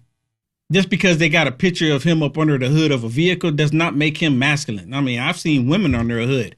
Does not make him masculine. But listen to this. You represent masculinity in certain ways. The Democrats have trouble connecting with male voters. Describe the masculinity that you represent. Yeah, describe it to us. I hope it doesn't have anything to do with abusing women, because you're a chump. That has nothing to do with it. Let's hear what he has to say. Let's give him the benefit of the doubt. I think it's just a healthy form of it, which is, look, I mean, I lift weights. I shoot guns. My background is obviously in the military. I work outside. Most of my hobbies are things that people tend to associate with like manly stuff, I guess. At the exact same time, I go to therapy. I have a very open sort of dialogue and emotional relationship with my wife. I work incredibly hard to put myself in places where I share space with folks. He worked really hard to put himself in spaces where he shares spaces with folk. He works really hard at it. Just like the young lady that just came out, which happened to be a Democrat. She came out and said that he shared her space with him. He forced his way into the door. He was intoxicated. They didn't have a problem with Graham Plattner when it was the Republican woman. They gave it a pass. This should be a wake-up call to every single woman in the country. Let me say it again. The Democrats did not have a problem with Graham Plattner when a Republican woman came out and was complaining about him of the things that he did to her. They gave it a pass because she was Republican. Oh, she must be lying. She must be lying. But now the Democrat woman comes out. There's a video on the Communist News Network, CNN. Now, all of a sudden, he's done. Now he's done. What a bunch of hypocrites. 100%. And all of these people, they knew that the allegations against him with this Republican woman, and they all were sticking with him. Let me show you some examples of what I'm talking about. Now, they don't bring up the fact talking about it's a Republican woman because they don't want to make it too obvious. They don't want to make it that obvious. But they knew, and they were giving it a pass because, again, women to the Democrat Party is meaningless. They don't care about them unless they can use them. Yeah. I mean, it's shocking that he's just so out of touch. I mean, he needs to step aside. I've called. Now, let me start over here with this. In this one, Rokana is actually talking about Chuck Schumer.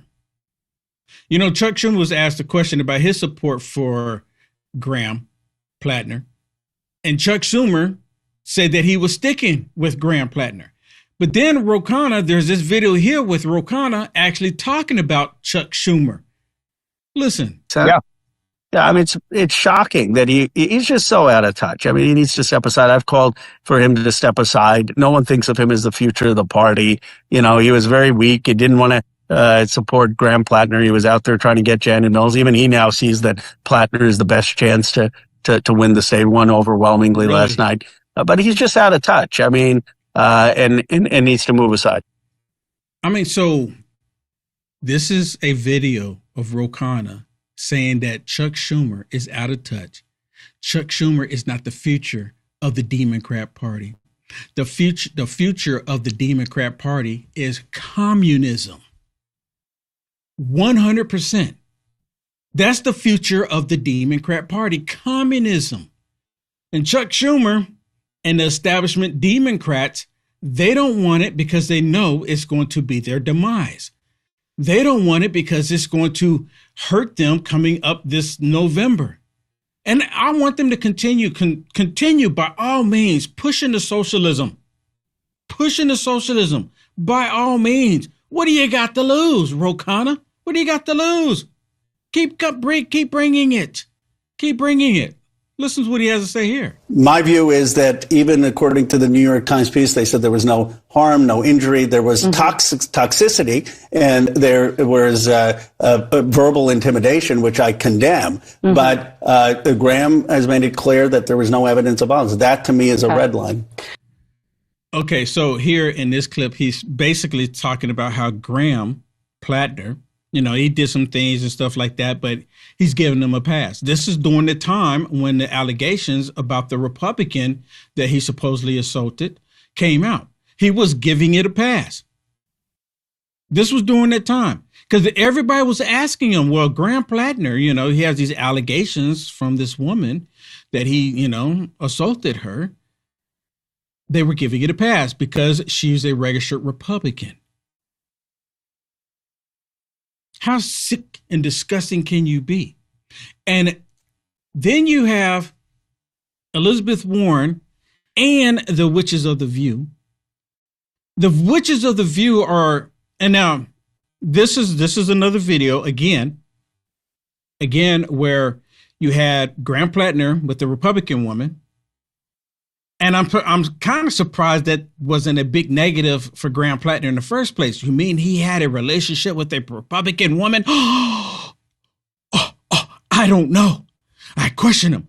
But you know what? They didn't care because he had the tattoo on his chest, which I refer to as actually a 1940s Democrat tattoo. Or in this case, a 2026 Democrat tattoo on his chest, Graham Plattner. That's where I look at it, because they have the same ideology. They have the same hatred for Israel. They have the same hatred for America. What's the difference? Hello? Somebody? Anybody? But the Witches of the View, they were willing to give a pass to Graham Plattner because it was a Republican woman. You see, I keep drilling that in because no one is really paying attention to that. No one's really paying attention to it. They were willing to give it a pass. Oh, it's a Republican woman. And on top of that, President Trump, he had all of these allegations with different women talking about him, saying that President Trump did this to them and President Trump did that to them. They were saying, well, because President Trump has all of these allegations with different women on him, we can give Graham Plattner a pass.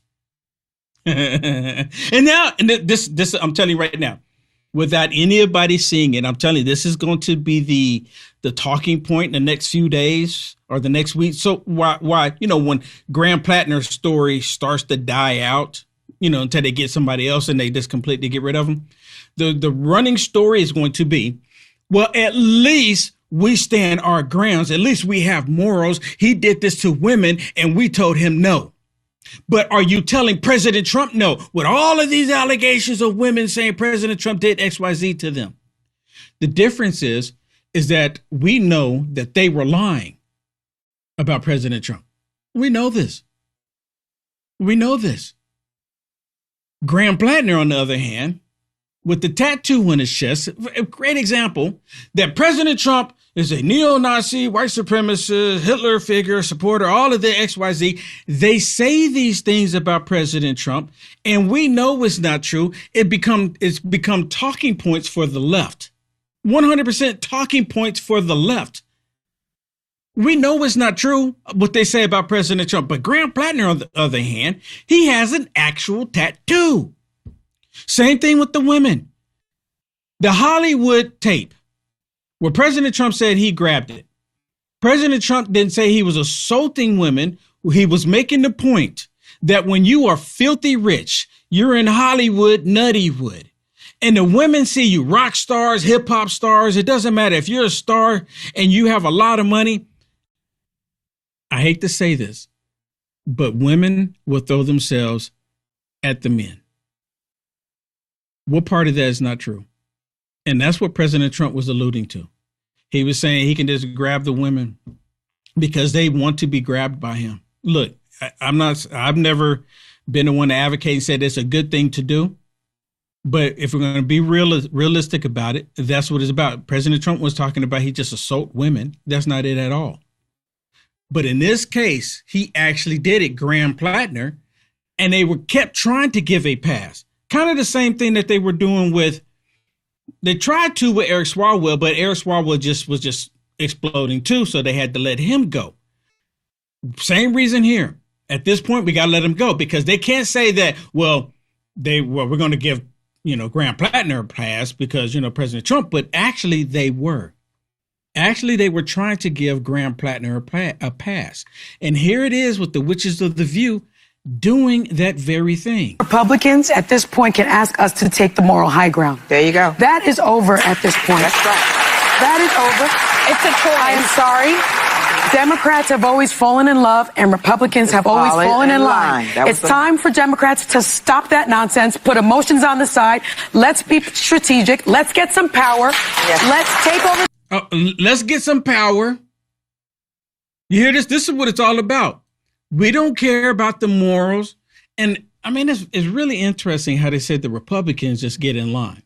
Are you kidding me? That is far from the truth.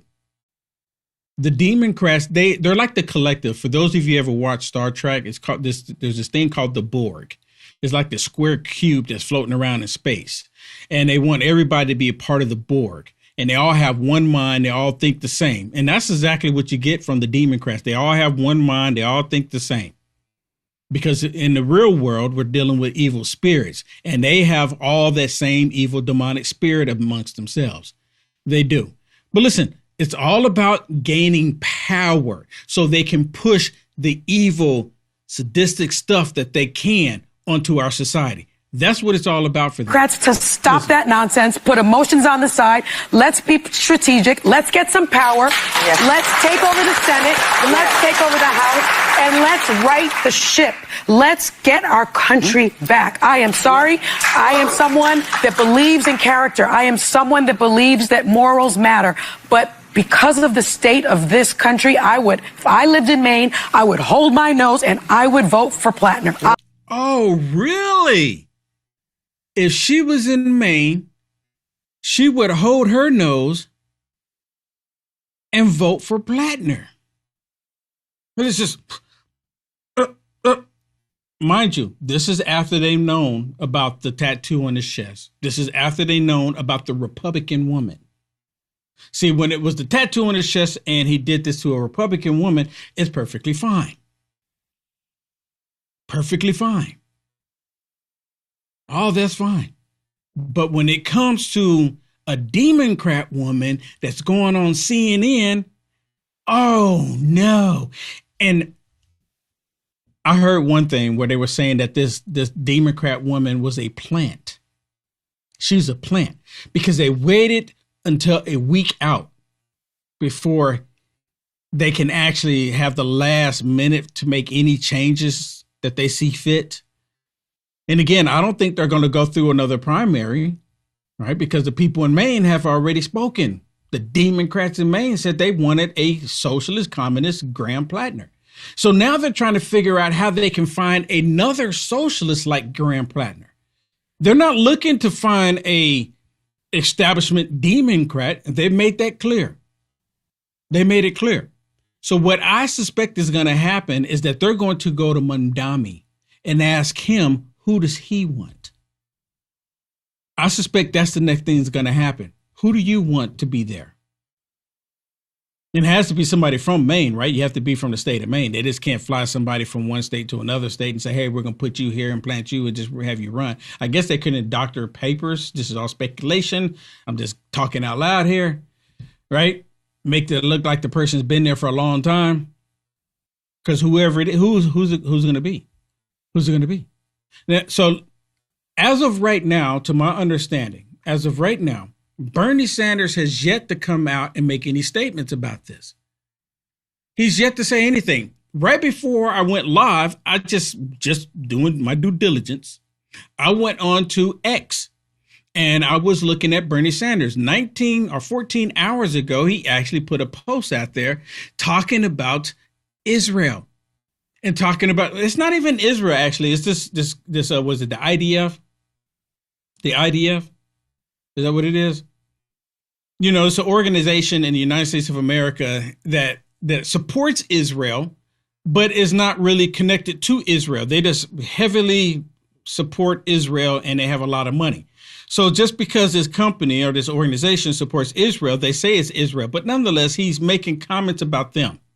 He has yet to make a comment about Graham Plattner.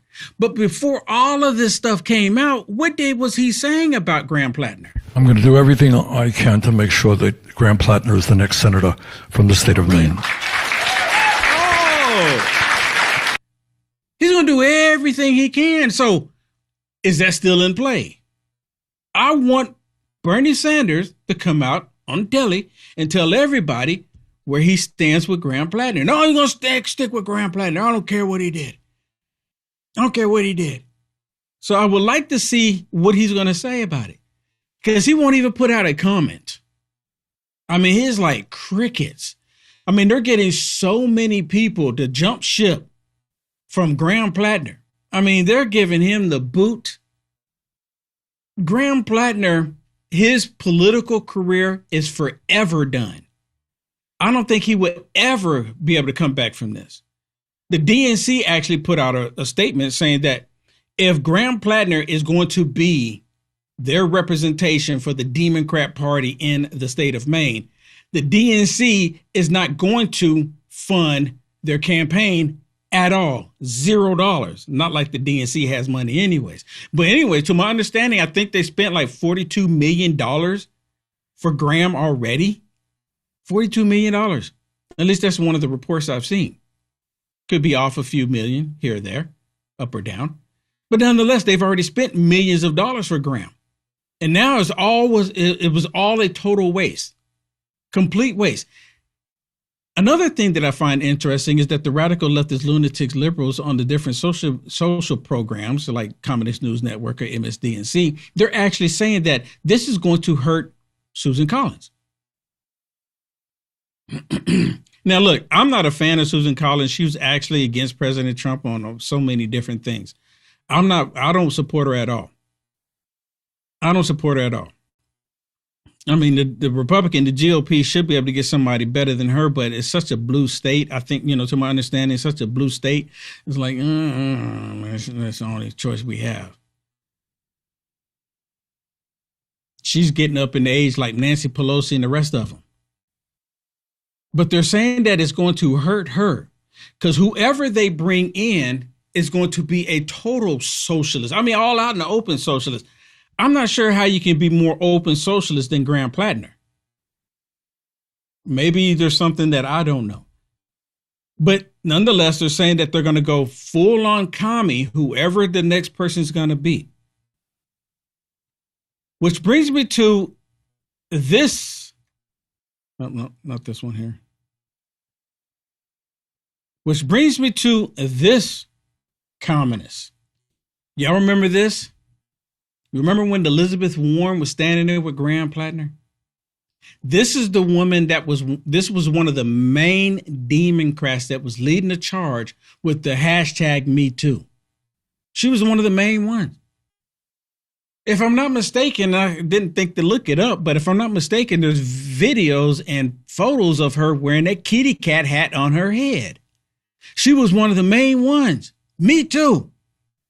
We got to get all the women to be against President Trump. You remember that movement, right?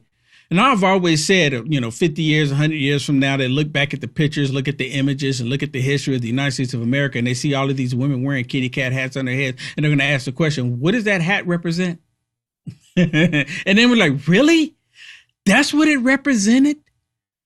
And they were putting it on their heads? What? They're childish. They're stupid. They're disgusting. They're repulsive. Am I leaving one out? I'm pretty sure. But listen to her here talking about Graham Plattner. To my understanding, this was during the time of the allegations of the Republican woman. And what was Elizabeth Warren saying during that time? Imagine that. Bunch of nothing. I am here because Washington needs fighters, and Graham Plattner is the fighter we need. You bet. I said to myself, that's my kind of man. You hear it? That's her kind of man. Because that is a man who not only has the values, but a man who believes in accountability. And we need a little accountability coming out of Washington right now. Oh, right. We need a little accountability, right? So Elizabeth Warren, she's actually, to my understanding, she actually made a statement. I should have gone and look hers up, but don't really care. But there's been a statement that she's pulling her support from him. Everybody that's been supporting Graham Plattner has actually pulled their support from him, except for Bernie Sanders. Bernie Sanders is like the last one. Last one. And probably AOC. Right? I would imagine AOC probably would have said something, but they love him. And as I mentioned, they're probably going to run over to Mamdani and ask Mamdani, hey, Mamdani, who should we pick? Who should we go with? But Elizabeth Warren is the biggest hypocrite in Congress, or one of them. There's a lot of them up there, but she's one of the biggest ones. We need Graham Plattner to come in and get rid of the corruption in Washington. Time for new laws. So Graham Plattner, bring him in and get rid of the corruption. I would love to have a conversation with Elizabeth Warren. I mean, I really would. I mean, of course, I wouldn't curse at her. I wouldn't yell at her. I would love to have the conversation with her. And she probably more than likely wouldn't talk to me. She would not talk to me. I think I would have to pay her to talk to me, because other than that, she wouldn't talk to me. And even though if I paid her, she'd probably get up and walk out. Because everything that she's been supporting has been against America. And she's been here how long? How many years has Elizabeth Warren been there? These career criminal politicians have been there all of this time. She's not doing anything that the American people as a whole would benefit. See, to me, this is my thinking, and y'all can tell me if you think I'm wrong.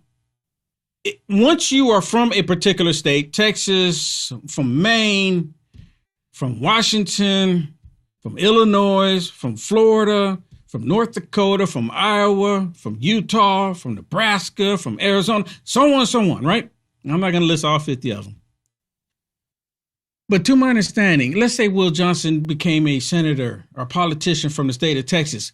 My thinking is that not only would I be here to represent the state of Texas, but I'm going to represent the United States of America, because it is the United States of America that needs to benefit. Anything that happens in Texas, being a senator or a Congress or a House representative from the state of Texas, it needs to be something where everybody benefits. Now, of course, you have your own personal projects and you have stuff for the state of Texas because you're representing Texas, no question.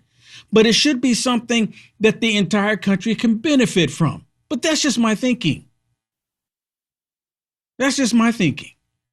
The United States of America needs to benefit from it. But no, not when it comes according to the Democrats. According to Democrats, that's a big no-no. Because they only have one vision, and that is socialism. Listen to this one, because this one kind of shocked me. Abby on the Communist News Network actually talking about Graham Plattner and all these people dropping out. It's not good. Now, look, in my personal opinion about Abby, she's a total socialist herself. She can't see truth for nothing. She can't see the truth, like the table sitting in front of her. She just can't see it. She refuses to see it. But listen to what she says in this clip. Issue here with a lot of very prominent Democrats, Elizabeth Warren and Bernie Sanders, two among them, who basically turned the other way at the first set of allegations. Why does it take a sexual assault allegation for them to change their minds? I heard You see right there, the first allegations. The first allegations was with a Republican woman. They looked the other way. They looked the other way. She just said it right there. And again, she didn't want to say, well, they looked the other way when it was in a Republican woman, they looked the other way. And no one's bringing that point up, except for here on LFA TV. We're the only ones bringing it up. But again, Elizabeth Warren, Ro Khanna, AOC, even Mamdani, all of these people were endorsing and supporting Graham Plattner. Every last one of them were supporting him because he talked bad about the United States of America. He talked bad about white people. He talked bad about President Trump. And he's a full-on commie with a tattoo from the 1940s on his chest. So that made it good. Gave him a pass. Listen to the rest of this. Senator Kirsten Gillibrand speak at the Aspen Institute last week. And when Graham Plattner came up, all she had to say was that he was a strong candidate and was going to, soar to a victory. There was no even an acknowledgement of the New York Times report of the Nazi tattoo. And if you all will remember, this is the same senator who was called the Me Too senator, in part because she led the charge against Al Franken in the Senate. She very much, was instrumental in pushing that culture forward. And I think Me Too is necessary in a lot of ways. But we didn't need a rape allegation to know that Graham Plattner had already allegedly violated the standards that she set. And she was willing to sacrifice all her principles, among many other Democrats, to go up against arguably the most moderate Republican in the Senate, Susan Collins, who's already willing to go up against Trump. This is not some super partisan person. Sochi? Yeah. No. Already ready to go up against President Trump. So it was like, well, we just need to get somebody else who will be nastier. Again, I don't trust Susan Collins. Susan Collins is a tyrant. She's a rhinocrat.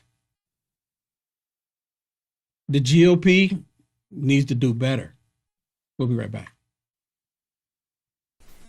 Remember when you were younger and you used to hear stories, whether it be in Greek mythology or whatever, about the fountain of youth, people constantly looking for something out there that would help them live forever or live longer? Well, kind of got something like that with Fatty 15, and it's not mythological. No, Fatty 15, this is an empty jar right here, but that's your size that you get. That's a 1 month supply. You get a 3 month supply on this deal. Fatty 15 contains something called C15. If you don't know what that is, it's an essential fatty acid that is necessary for your body's cellular generation, meaning that if you have any damaged cells, it will repair them. It'll also change the way your cells age and you will live longer. C15 does exactly that. Again, if you don't know what C15 is, definitely do some research, but it's Fatty 15, and in each and every one of these capsules that you get in Fatty 15, you're going to elevate your cells, you are going to repair your cells,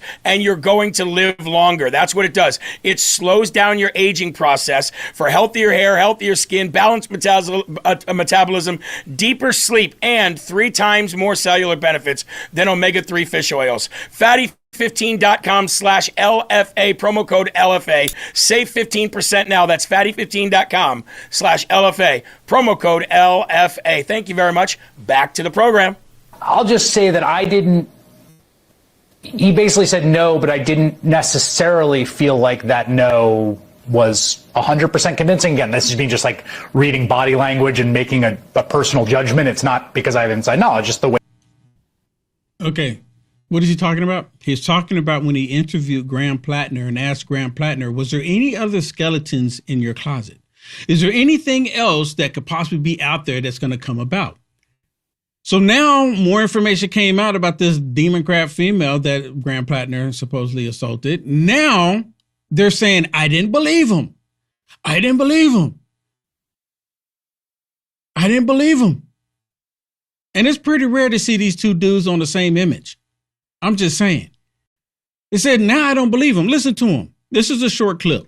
It's a short clip. I'll just say that he basically said no, but I didn't necessarily feel like that no was really 100% convincing. Again, this is me just like reading body language and making a personal judgment. It's not because I have inside knowledge, just the way that you react.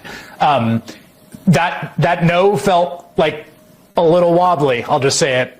I think other people who heard the no felt like it was a little wobbly too. And I think, that's obviously borne out. He wasn't saying any of that when he interviewed Graham Plattner. He didn't say that to his face at all. See, now that they know Graham Plattner is done, Graham Plattner is not going to come back on MSDNC. They're not going to have him back on there. You just like Eric Swalwell. Have you seen Eric Swalwell on MSDNC after he dropped out? No. Why? Because of the women.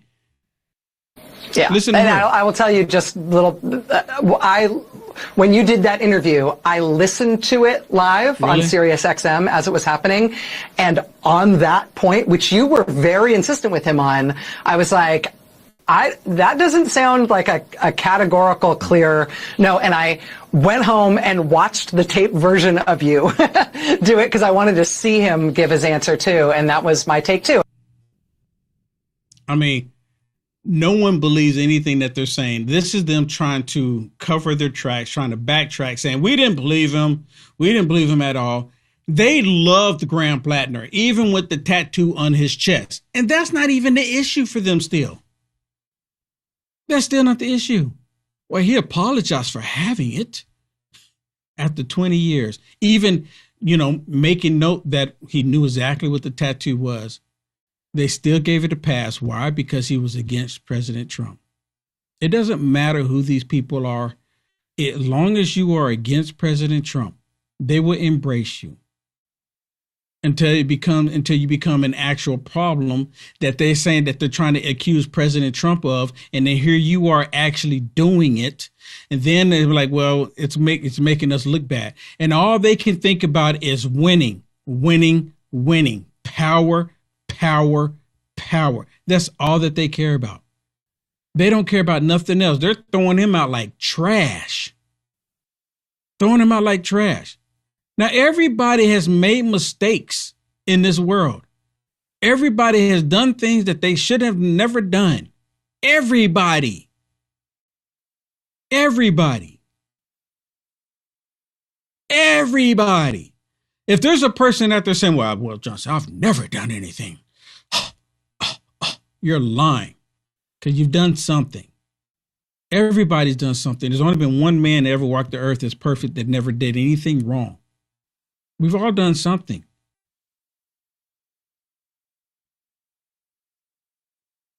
But they will dig up stuff 20 years ago and say that disqualifies you from being in a position, aka Brett Kavanaugh. A story that they made up. And this the thing that really gets me is that all of these allegations that they make up about President Trump and Republicans, they're just making them up, right? We know that they're just making them up. They make up these allegations because they expect us to believe the lies. Of course, they get everybody on their side to believe the lies.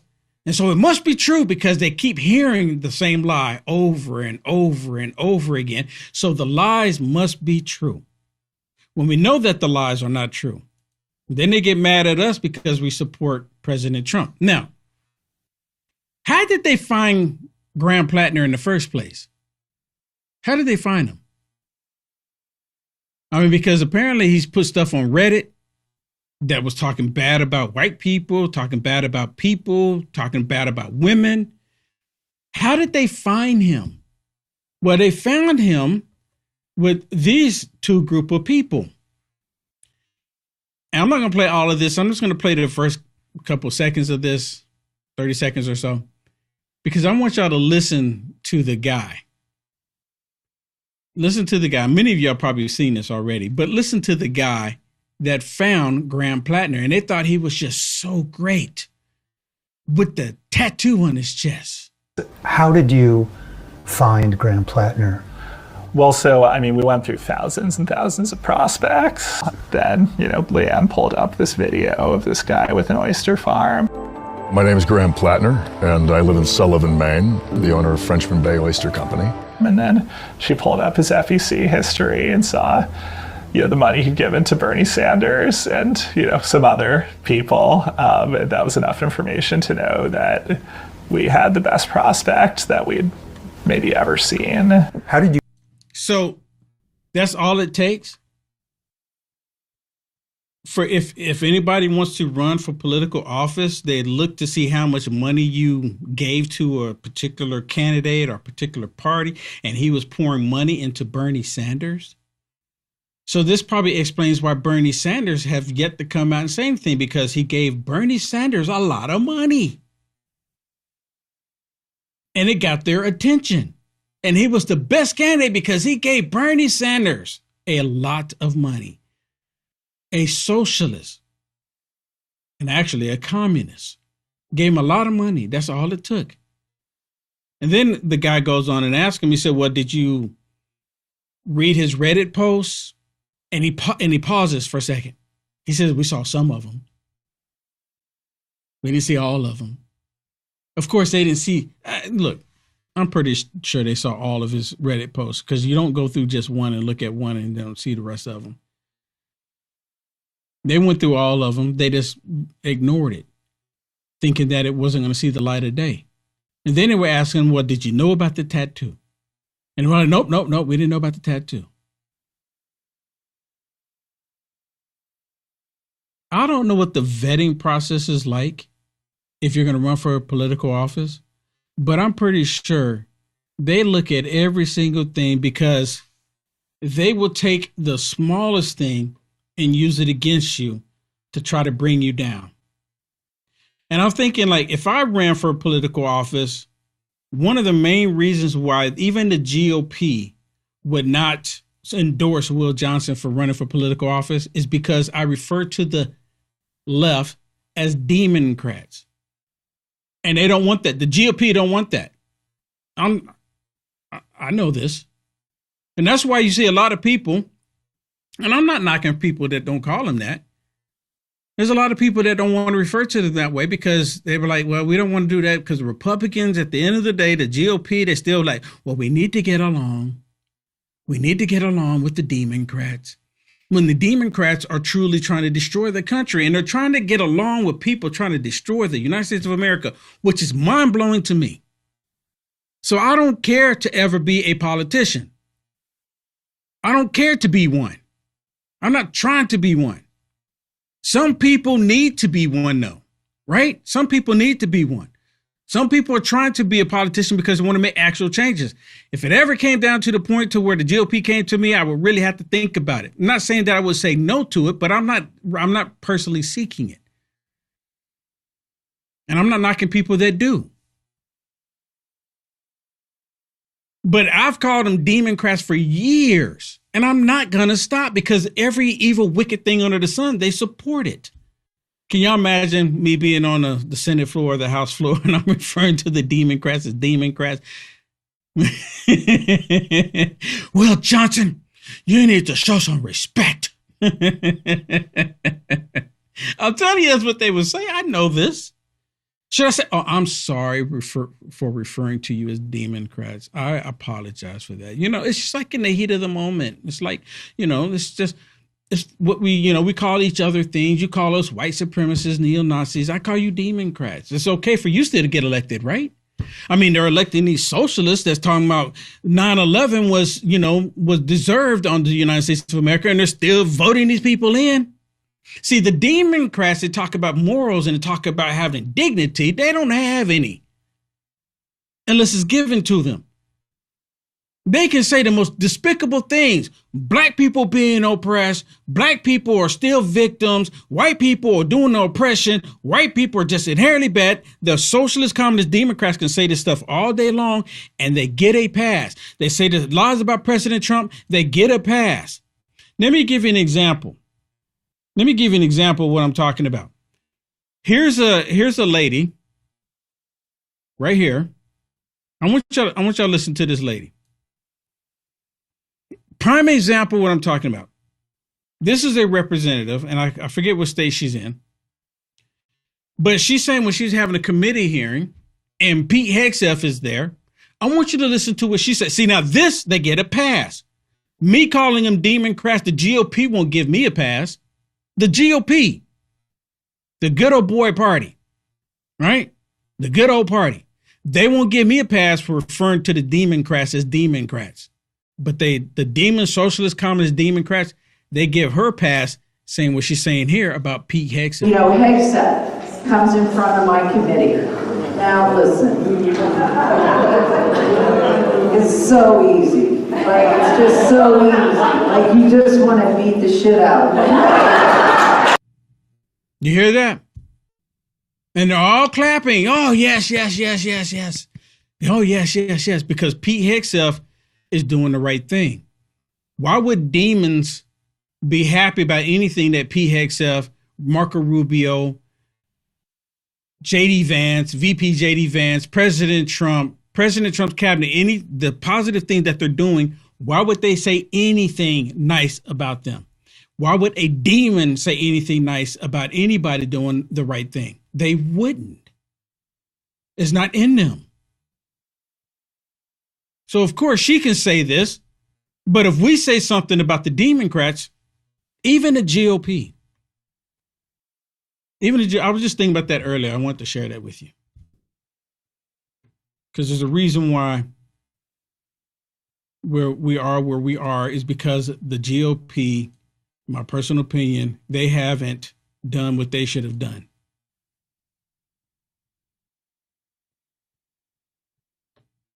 We'll be right back. It's finally here, our second annual mega sale. This sale only comes around once a year, so take advantage of the best offers ever while you can. For example, save 50% on our Giza Dream bed sheets as low as $29.98. And for the first time ever on TV, My Pillow mattresses and My Pillow mattress toppers as low as $99.98. And you save 50% on our Lux Pure 6-piece towel sets. Regular $69.98. Now only $39.98. And our best-selling standard My Pillows, regular $49.98, on sale for $17.98. Wait on it, mega sale, only $14.98. So go to MyPillow.com or call the number on your screen. Use this promo code to take advantage of our second annual mega sale. But wait, there's more. To make the mega sale even more special, when you order right now, your order's going to ship absolutely free. Well, in the polls 6 years ago, the polls showed Sarah Gideon beating Susan Collins until the negatives came out. The negatives on this guy are much more damaging. And that's why I'm trying to get people to look at the whole thing, the whole picture. Look, be an informed voter, not just a flash in the pan kind of thing. Look at what he has said. And having no record to back up what he's saying about having changed his views, he hasn't done anything to show that he's changed. He's a changed person. And if he has changed, what's he going to be tomorrow? If he's a different person today than he was yesterday, these statements about women being responsible for their own sexual abuse, for for sleeping with the wrong guy. Victim blaming is not acceptable by anybody at any age in this day and age. And other things he has said about white rural Mainers are all racist and stupid, quote unquote, that's not acceptable. This is Maine. We are a rural state, an older state, and we are a rural state. And look, I don't have any tattoos. I don't have anything to apologize for in that respect. I've run and won 2 statewide elections. My life's been an open book. It remains an open book, and I can beat Susan Collins. I think She just, hey, go with me. Pick me. Pick me. Select me. Pick me. Select me. I think what they're probably going to be doing, listening to her, is that they're probably going to go with a woman. Right? They're probably going to go with a woman so they can make sure that there's no allegations. Because if there's look, I thought about this earlier today as well. If a woman does assault a man sexually, 9 times 0.555, 9 times out of 10, the man's not going to say anything.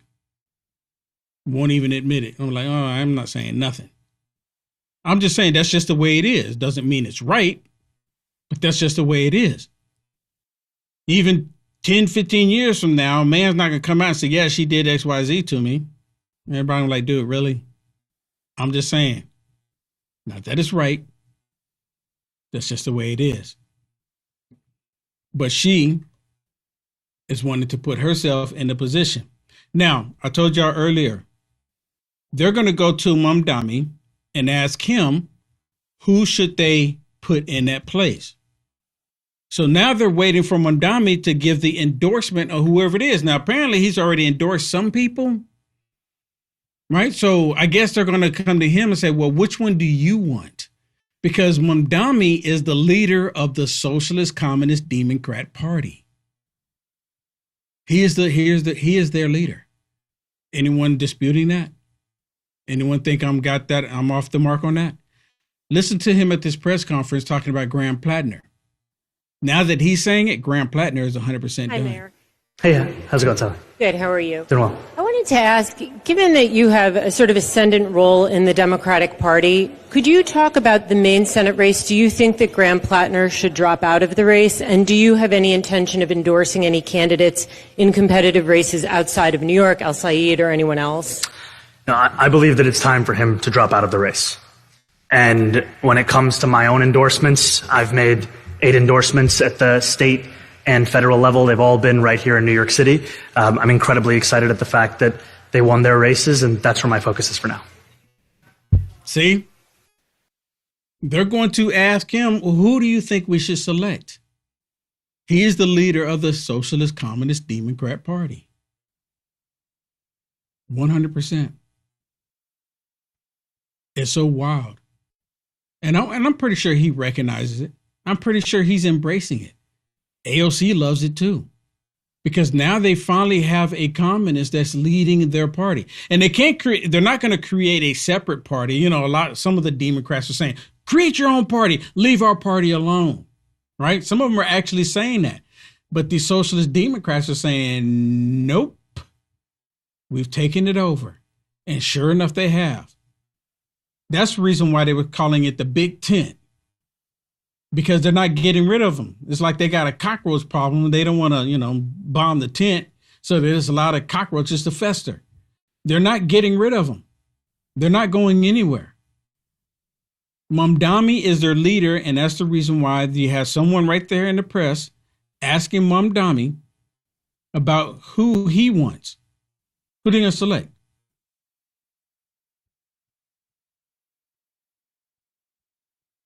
Who's he going to select? How much time do we have? Okay. I got a couple, 3 minutes. Can I get this out of here in 3 minutes? Maybe so. Let me play this really quick. I'm just going to do it really quick because I got less than 3 minutes here. This is the story about the Patriot Front. I couldn't remember the name yesterday, but it's the Patriot Front. Remember we talked about it yesterday. Well, here's another image of another guy that was on that bus. On the bus with Patriot Front. He's not white. They're not beating him up. And of course, the Communist News Network bring him on there like, oh my goodness, it was so terrible. Can you take us inside? I mean, I think when we see that photo, it's silent. You see these people standing in their masks. You see this woman sitting there. What was it like to sit on a train car like that? It was very unsettling, as you can imagine, very uncomfortable. You know, I was heading towards Maryland to the New Carrollton station. If you live in Washington, that's the last stop on the line.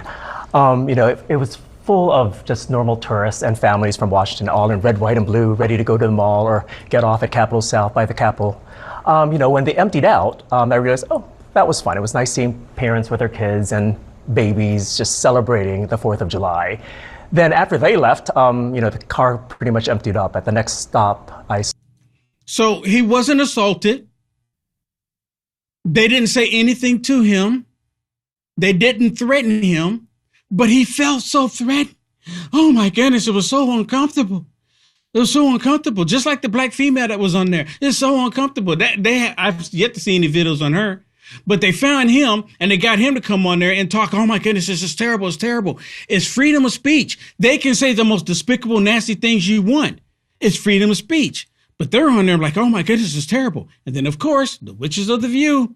As a black woman, my lived experience in this country was embodied by a photograph that was taken in celebrating the 250th. Yeah. There was a 4th of July march in D.C. by masked white nationalists who were also caught on camera riding the metro with a very concerned-looking woman.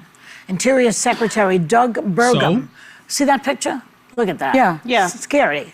Yeah. Doug Burgum was asked if he condemns the group's message on CNN. He's a Trumper. Watch. I think that certainly is what they stand for is nothing that I could possibly agree with, but one of the foundational principles of the United States which makes democracy messy is free speech. And there are plenty of things that I see that I might personally find offensive, irreprehensible. But in America, free speech is allowed. Free speech. So for that, they're concerned about the First Amendment. Correct. But getting Jimmy Kimmel off the air, that... Jimmy Kimmel did it to himself. Idiot. Jimmy Kimmel did it to himself.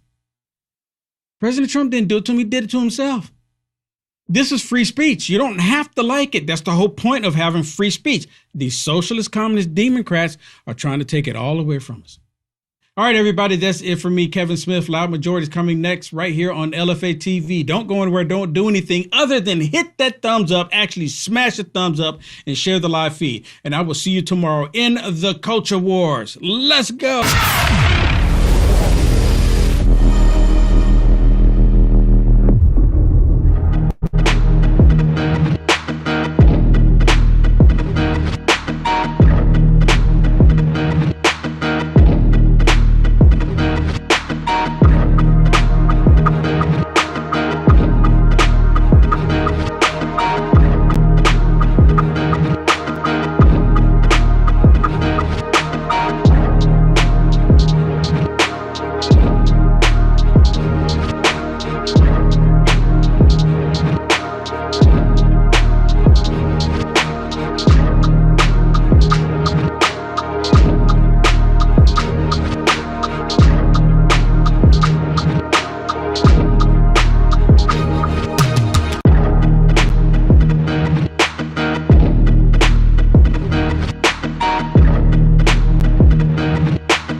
What's happening, everybody? Tuesday, July 7th, 2026. My name is Kevin Smith. Thank you all so much for tuning in to Loud Majority Live. We got a jam-packed show for you guys today. Democrats have backed themselves into a very serious corner with the allegations coming out against Graham Plattner. But before Republicans go out there and celebrate, just know that the guy who could be coming in after him may pose an even bigger problem for Susan Collins. Also, new testimony in the Tyler Robinson trial in the murder of Charlie Kirk will continue to remind all sane people that maybe, and I'm just going out on a limb here, maybe we shouldn't listen to idiots when it comes to matters of law enforcement. I don't know. Maybe I'm just silly. Maybe I'm bought off by a foreign country, because apparently that's the going sentiment on Twitter, because it turns out if you criticize trash from Stamford, Connecticut, who ironically enough used the Jews to get famous and now suddenly hates them, it turns out if you criticize that person, you are a shill for another country, which is a pretty bananas statement in and of itself. Oh yeah. And one more thing, a building is about to fall down in Manhattan, and nobody seems to have any idea how to stop it from falling down. Minor details. Luckily, we've got a moron in charge of America's biggest city. But before we get started, guys, do me a favor and hit that thumbs up button. Share the video out all over the place. We are rocking. We are rolling here at the 3 p.m. hour. Rumble.com/LFATV. Make sure you guys are following the page. Before we get into all of it, head on over to loudmajorityusa.com. That's loudmajorityusa.com. Sign up for the newsletter. Check out our shop. That is the best way to support this show and everything we've got going on over here. Let's pop that live chat up onto the screen. Kit Kat Mar wore my 250 t-shirt this weekend, and anyway, love it. Love it. Very happy you guys liked it. Very happy you guys like it. You guys can still get it today if you're still into that kind of thing over at loudmajorityusa.com. loudmajorityusa.com. So let's dive right on in, because Democrats are... Oh yeah, one more thing I forgot to mention. Mitch McConnell might be dead. He could be dead, and we don't know it. We don't know it. I'm sure he will come back to life to vote against the SAVE Act. But as of right now, he may or may not be dead. He could be dead. He's probably dead. We shall see. We will see. Let's dive right on in, because Democrats have found themselves in a huge pickle with Graham Plattner. Obviously, yesterday we discussed the allegations against Graham Plattner, obviously serious allegations from a former girlfriend that he engaged in non-consensual sex, rape, with her, a couple of years ago. Naturally, Democrats are beginning to backtrack on their unmitigated endorsement of this genuinely awful person. But many Republicans are beginning to ask a very simple question. What changed? Why do Democrats suddenly not like Graham Plattner? Because it's not like we didn't know about his nefarious sexual activities. It's not like we didn't know everything about him. As a matter of fact, Graham Plattner's accuser, the woman who came out yesterday with her story, was part of the expose more than a month ago about his sexual picadillos, about his issues, about the fact that he was a bit rapey, which I don't know if you've seen his face, but that probably should have given it away. The only thing I disagree with is when she said that he hadn't been vetted. No, he had been vetted. All of the things that have been stated, it was all out in the public. And people like Ro Khanna, Bernie Sanders, Elizabeth Warren, Tim Walz, the Bulwark, Pod Save America, all these people came together to overlook it all, to explain it all, to rationalize it all. He was vetted. People knew all these things. And a whole bunch of Democrats in Maine showed up and voted for him anyway. And a bunch of donors from around the country sent him money anyway. I agree with Alyssa's question. What changed? Why are you bailing on Graham Plattner now? You already signed off on Nazi tattoo, a self-described communist, somebody who's had rape fantasies, somebody who has been on a social media platform known as a playground for predators, and on and on and on and on and on. And the difference between this accuser and the previous one is simply this. She's a liberal. It's okay, I guess, for Democrats that their candidates assault conservatives. But he broke into someone's house and apparently, according to her, raped her. And because her politics are correct, they can now believe it. All of this whole thing is disgusting. But to say that they hadn't vetted him or that they didn't know about all this is totally false. They knew it and they signed up for it. And I don't know why they're backing away from this scumbag today when they had already signed off on all that other crazy behavior. Christine. And the wild part about it is, no, first off, Scott Jennings is absolutely right with his critique. But the wild part about it is she agrees with it.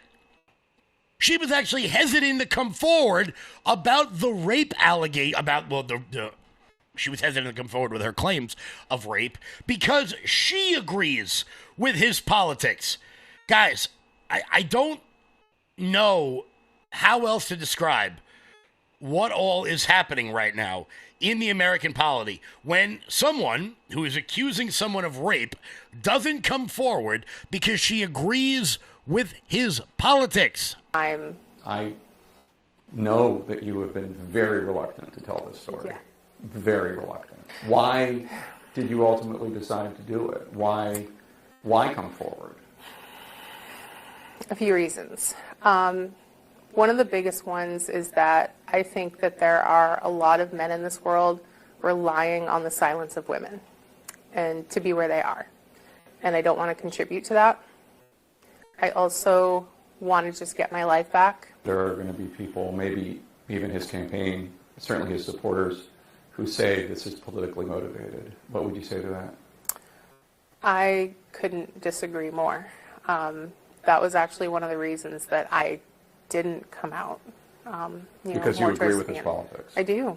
I really agree with his politics. I think we need somebody with those political stances and who are willing to do the work. And, I see his political videos. They get me fired up as well. I understand why people want someone like him in office. And I felt like me coming forward would potentially take that away. And I felt really uncomfortable with the responsibility and the weight of my story and what that might do. When people hear this from you, Mm-hmm. Are you saying you should not vote for him because of what happened? I'm not going to go as far as to say that. I'm just here to tell my story, to give a clearer picture of who he is and the type of past that he has. And I just think it's fair to the democratic process to let people know who they're voting. She's not going to tell people not to vote for Graham Plattner after, according to her, he raped her.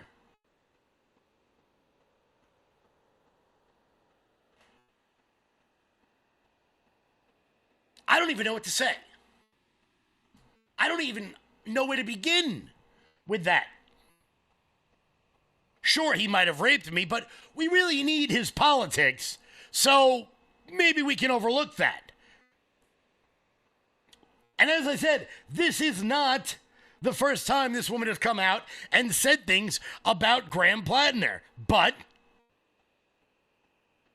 I guess when the first story didn't stick, or when people didn't really care when the first story came out, she then felt it incumbent upon herself to tell people the real story, but she won't go as far as to say not to vote for him, despite the fact that he might be a rapist. I mean, she was a part of the last dump. When the New York Times story came out, you were in it, but you didn't go as far in that story as you are today. Yeah. Why not?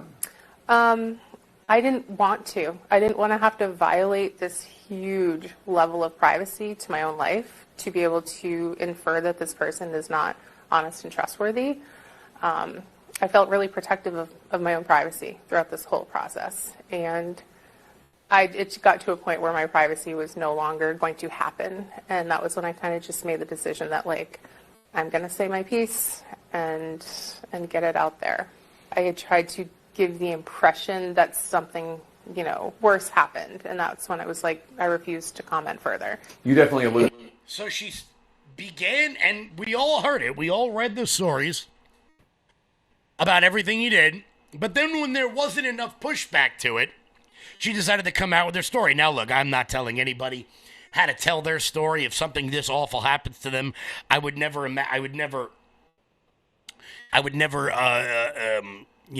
presume to understand something like that. And she can come forward in her due time and how she sees fit. But once these stories began to come out, and she has corroborating evidence. This isn't like a Brett Kavanaugh thing where it was 30 years ago and no one was there and the accuser doesn't have any information about the event, completely concocted. She's got text messages to friends at the time about what happened.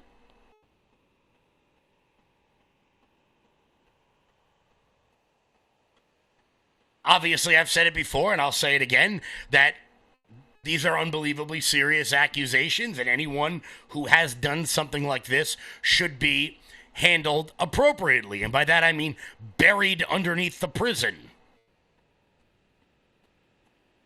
So we want to be sure. But it seems like she's got the evidence to back this sort of thing up.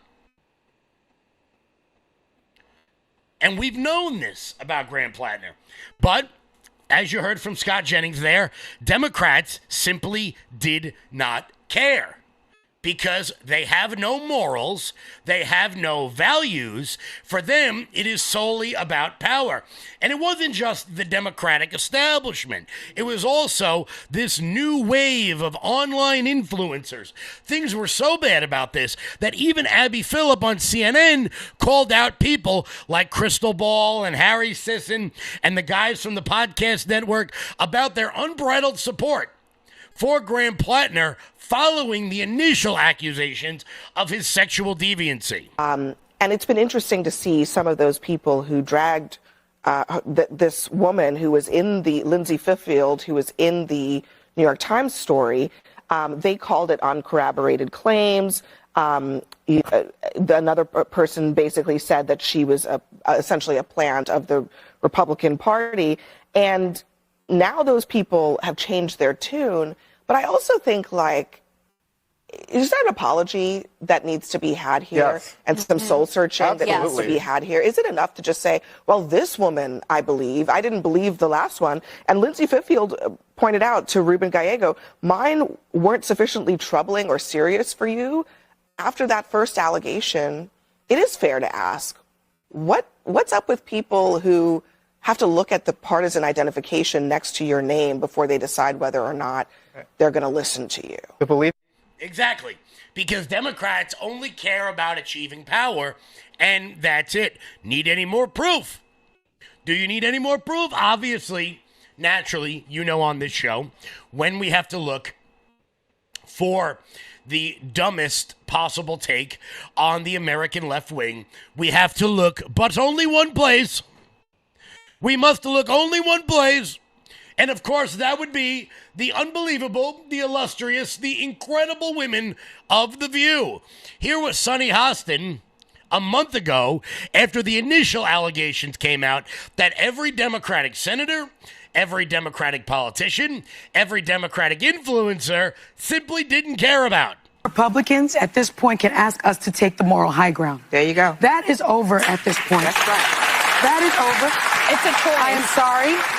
Democrats have always fallen in love and Republicans have always fallen in line. It's time for Democrats to stop that nonsense, put emotions on the side. Let's be strategic. Let's get some power. Yes. Let's take over the Senate. Let's take over the House. And let's right the ship. Let's get our country back. I am sorry. I am someone that believes in character. I am someone that believes that morals matter. But because of the state of this country, if I lived in Maine, I would hold my nose and I would vote for Plattner.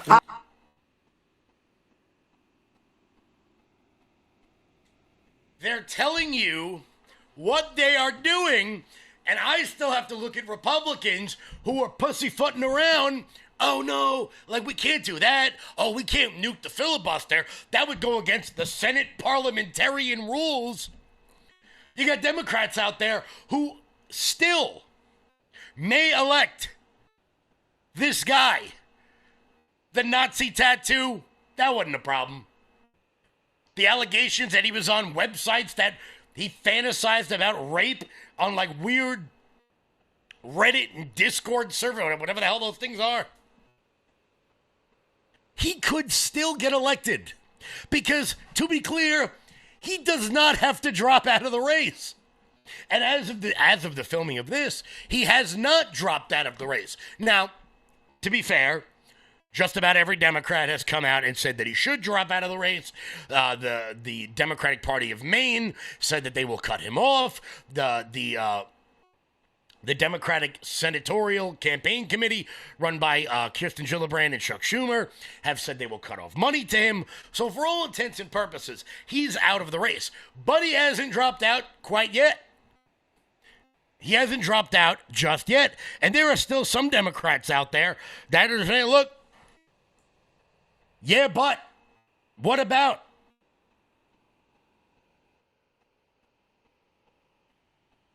I mean, look, this may be an AI video, but it doesn't mean it's not true.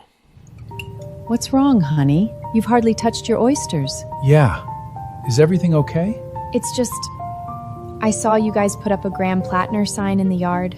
Yeah, he's got our vote. He's a humble oyster farmer. Well, you said Elon Musk was a Nazi because of an awkward wave. That was a Sig Heil. And you said Trump was a Nazi because he supports Israel. Yes, he's a modern-day Hitler. And you said Aunt Kathy and Uncle Paul are Nazis because they listen to Joe Rogan? It's like they're in a cult. Doesn't Graham Plattner have a literal Nazi tattoo? No, that's just an internet rumor. Those far-right blogs. There's pictures of it. He didn't know it was a Nazi tattoo. He's a humble oyster farmer. But the news is suggesting he knew. What, Fox News? Give me a break. No. Like the New York Times. Well, He's a humble oyster farmer. Look, honey, we're libs. Of course we have double standards. Graham Plattner is blue, so we're going to vote for Graham Plattner. You understand?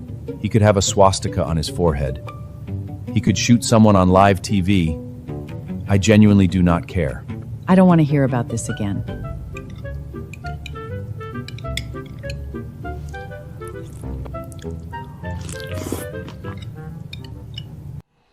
Just because it's AI doesn't mean it's not true. Shout out to Gene for putting that one together, as he tends to do.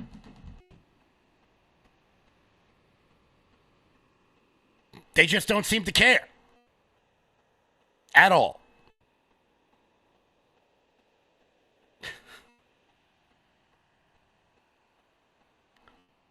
And to be clear, once he leaves the race, the person the person who many people believe will come after him is even more dangerous to the Republican majority in the Senate. We'll get to that in 1 second. Before we do that, guys, head on over to lfatv.us. That's lfatv.us. That's your home base, your mothership, your landing pad for all things LFA-TV related. Check out the LFA TV store, and while you guys are there, consider becoming a monthly donor over at LFA TV. That's the best way for us to keep the lights on over here. Once again, guys, head on over to lfatv.us. So who's coming after him? Well, there's two options. One will be significantly better for the Republicans, and that, shockingly, that will be the current governor, Janet Mills, who ran against Plattner in the first place and then ended up dropping out of the race. But there is another contender, a person you've never heard of before, who actually has a much more compelling story and will be a hell of a lot more dangerous against someone like Susan Collins. His name is Troy Jackson. Now, he's got a very interesting story. This comes from Ryan Grimm over at Dropsite News. Apparently, he started out, this is a wild story, he started out as a registered Republican and was an anti-immigrant Labor candidate. Apparently, he led protests against Canadian loggers in Maine. So apparently, this is back in like the late 90s, early 2000s. Loggers in Maine were battling it out with loggers in Canada. And Canadian loggers who were willing to work for less money and in dangerous conditions, and in more dangerous conditions, like most immigrants, were coming over to America and taking American jobs. He then ran for state legislature as a Republican, lost, came back the next year, ran as an independent, and won. And this guy actually is like working class, not like Graham Plattner, who went to private school and whose mother bought him an oyster farm. This guy, Troy Jackson's mother had him at 16. He eventually became an actual logger in the state of Maine. The guy's got an impressive record. Later became a Democrat. Sort of worked his way up through the Maine political system. I think this guy's far more dangerous than Graham Plattner would have, though Graham Plattner would have been against somebody like Susan Collins, another, 112-year-old who can barely make it through a sentence. I can't wait to see this guy who was born to a teen mother and worked his way up through not only the union ranks, but through the political ranks to become the president of the Maine Senate. I think this guy could be far more dangerous. And Democrats have never, ever been more motivated than they are now. This is not a vibes thing. It's not a feeling thing. This is a hard data point. Broken down by Harry Enton over on CNN. This is something that we really need to discuss, because Democrats have never been more motivated, and it's going to spell danger for Republicans moving into the midterms. There is absolutely a story, Mr. Berman. We're about halfway through the primary season so far, and this is perhaps the best sign for Democrats, because when people are going out there to vote, they're voting Democrat to a historic degree. Take a look here. Dem share of the primary votes cast. Right now we're talking about 57%. My goodness gracious. That is up 10 points from 2022, when Democrats were casting just 47% of the primary ballots. Republicans were casting the majority. And this 57% is actually higher than what Democrats were casting back in 2018, when, of course, they went back to take back the House of Representatives, when it's 54%. This is a historically strong position for Democrats. The energy is on the Democratic side of the aisle. This was a big year for Democrats. Huge year for Democrats. And the percentage this year even higher. Yeah. Okay, I call this next graph at the Enton special here. What happens when one party is turning up in bigger numbers than the other in the midterms? There are two Enton specials. One is Popeyes followed by Carvel. The other is this slide. And take a look here. Okay, national primary turnout edge by party. Then went on to win the U.S. House in the midterm. Look at this. Every single cycle since 2006, Dems had the primary edge, they took back the House. 2010, GOP had the primary edge, they took back the House. 2014, GOP had the primary edge, they held on to the House. 2018, Dems had the primary edge in terms of votes cast, they went back to take back the House. And in 2022, the GOP had the edge in primary votes cast, and they went back to take back the House. When your side comes out and votes more in the primary, it forecasts very good fortunes come the fall in midterm elections. When more of you turn out, you take back the House or hold on to the House. All right, and we're seeing some sort of signs of the impact this is already having in some of the key states we're looking at. If Democrats want to take back the United States Senate, they're going to have to win in states that Donald Trump won in 2024.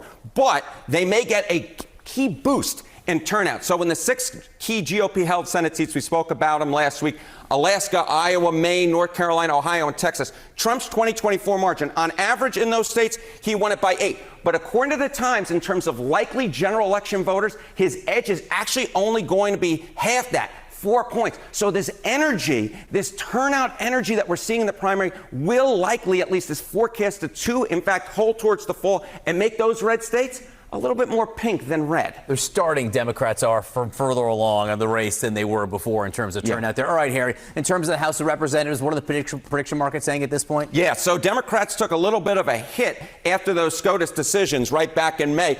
I don't really care about the prediction markets. Democrat turnout in the primaries have been way higher than Republican turnout. And as you saw there, every single election for the last 15 years, the party with a higher turnout in the primaries goes on to win the House.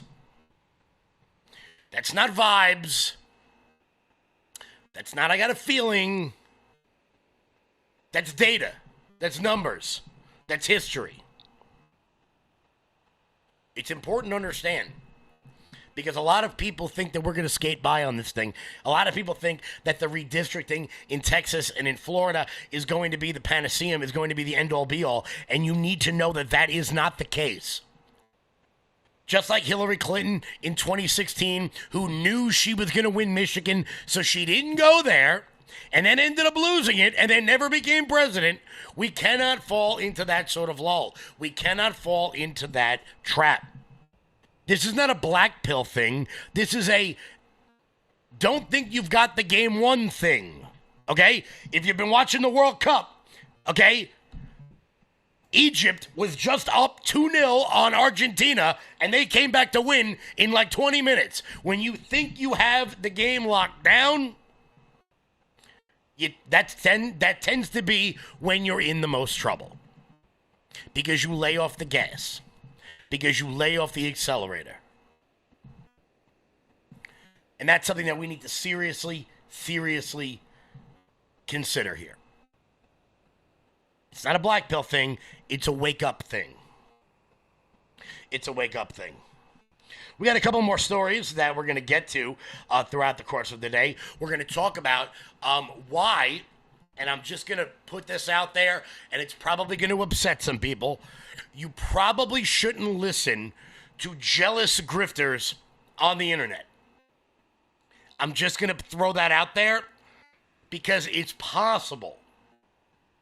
It's possible they're dumb. It's possible they might be idiots. Before we get to that, Mike Lindell. I'm excited to announce that we're having our first ever mega sale on overstock clearance and brand new products. For example, save over 50% on this season's flannel sheets. Queen size only $59.98. Kings only $69.98. They sell out fast every year, so order now. Save 20% on our brand new My Crosses. They're designed in the likeness of the one I've worn every day for over 20 years. They come in men's and women's, and they're made right here in the USA. Get our 2025 6-piece My Towel sets for only $29.98.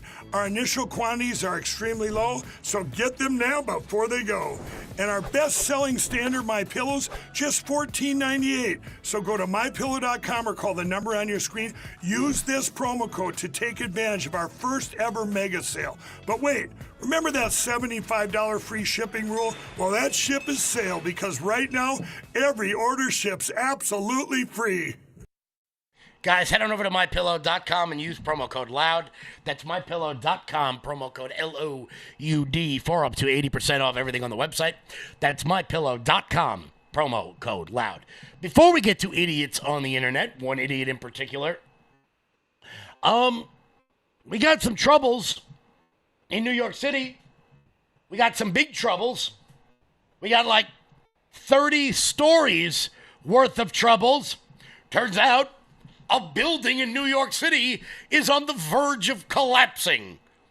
And not like a brownstone in Brooklyn, but a gigantic building is about to collapse. Welcome back. Tracking a developing situation out of New York City right now, specifically Midtown East Side, where a 38-story building under construction, according to the FDNY, is apparently failing. Bricks have been seen falling off of it. Multiple columns have been seen buckling. They're reporting that floors are sagging between floors 21 and 26 of this building under construction. So they're keeping an eye on this. They're reporting that they've got 40 of their FDNY units on scene right now with over 100 firefighters and EMS responding to this. This apparently used to be the old Pfizer building. Again, 38-story building under construction, bricks seen falling off of it, at least 2 columns seen buckling, and multiple floors sagging. That's all we know right now, but the FDNY says they do expect to have a press conference sometime after 11:30 this morning, maybe within the next 15 to 20 minutes or so. So we will, of course, keep tabs on this and keep you updated on that concerning situation with that building there. Oh, really? Really? A building's going to collapse? No, and look, just to be clear, I don't blame this on Mamdani. That building was probably built before he or I was born. So I'm not blaming him. However, with that being said, I have absolutely no confidence whatsoever in his ability to handle this situation. He came out and spoke at a press conference earlier this morning in which he said that engineers would be entering the building very, very soon. First responders from FDNY, NYSEM, and the Department of Buildings responded to the call immediately and found structural issues on the 21st floor. 2 structural columns have buckled, in addition to multiple cracks and sagging floors. The building remains unstable. Since arriving on scene, we have witnessed additional movement in one of the compromised columns. First responders and structural engineers are working closely with the project engineer to develop plans to shore up the impacted floor. If the floor is deemed to be secure, engineers will enter and begin shoring up the building. As we await the arrivals of materials that will stabilize the building, DOB engineers have been investigating with FDNY drones. This is an extremely serious situation, and I am thankful to our first responders for quickly arriving at the site and to New Yorkers for reacting calmly and with urgency. Yeah, you see, here's the thing, though, Mayor Mamdani. They are not going into the building.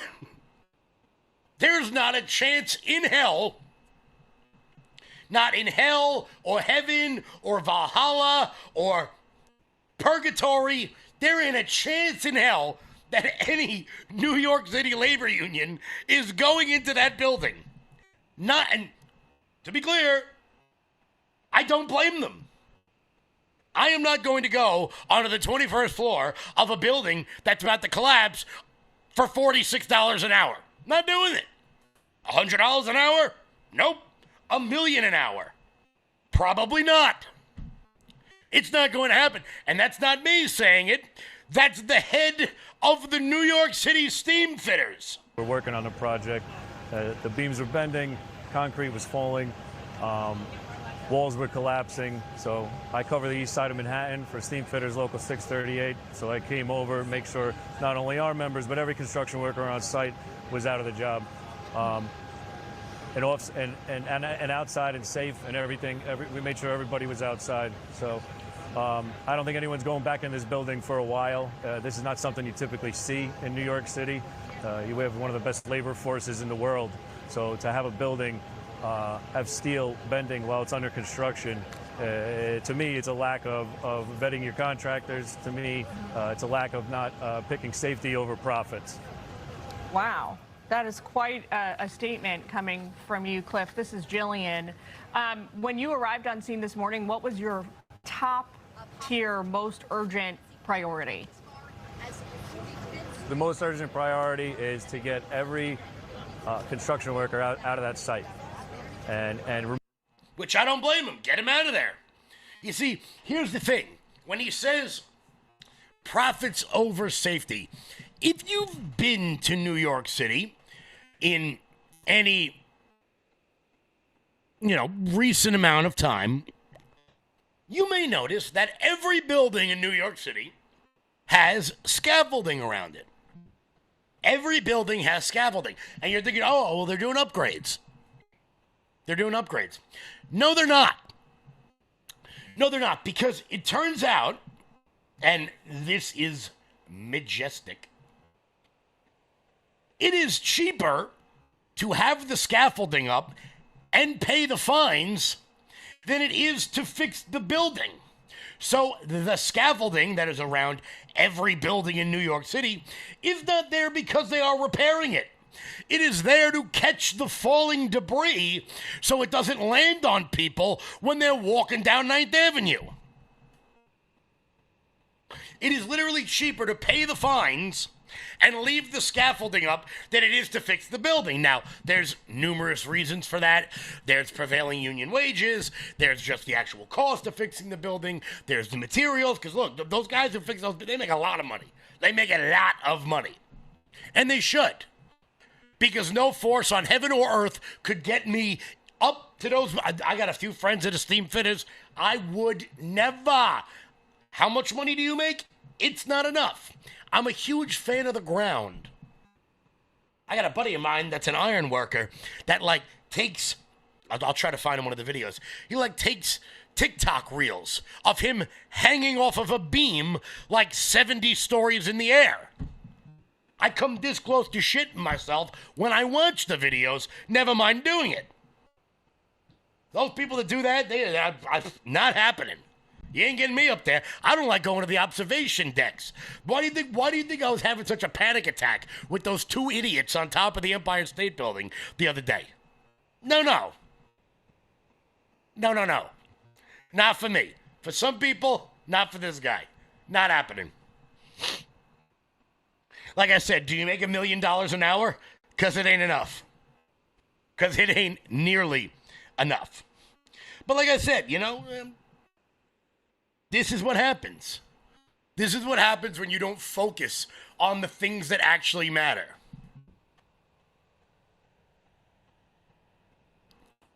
You've had mayors out there for the longest time. In New York City, focused on national issues, focused on global issues, instead of the basics of keeping the city safe. Whether it's de Blasio, or it's Adams, or it's Mamdani, the last three mayors, so the last,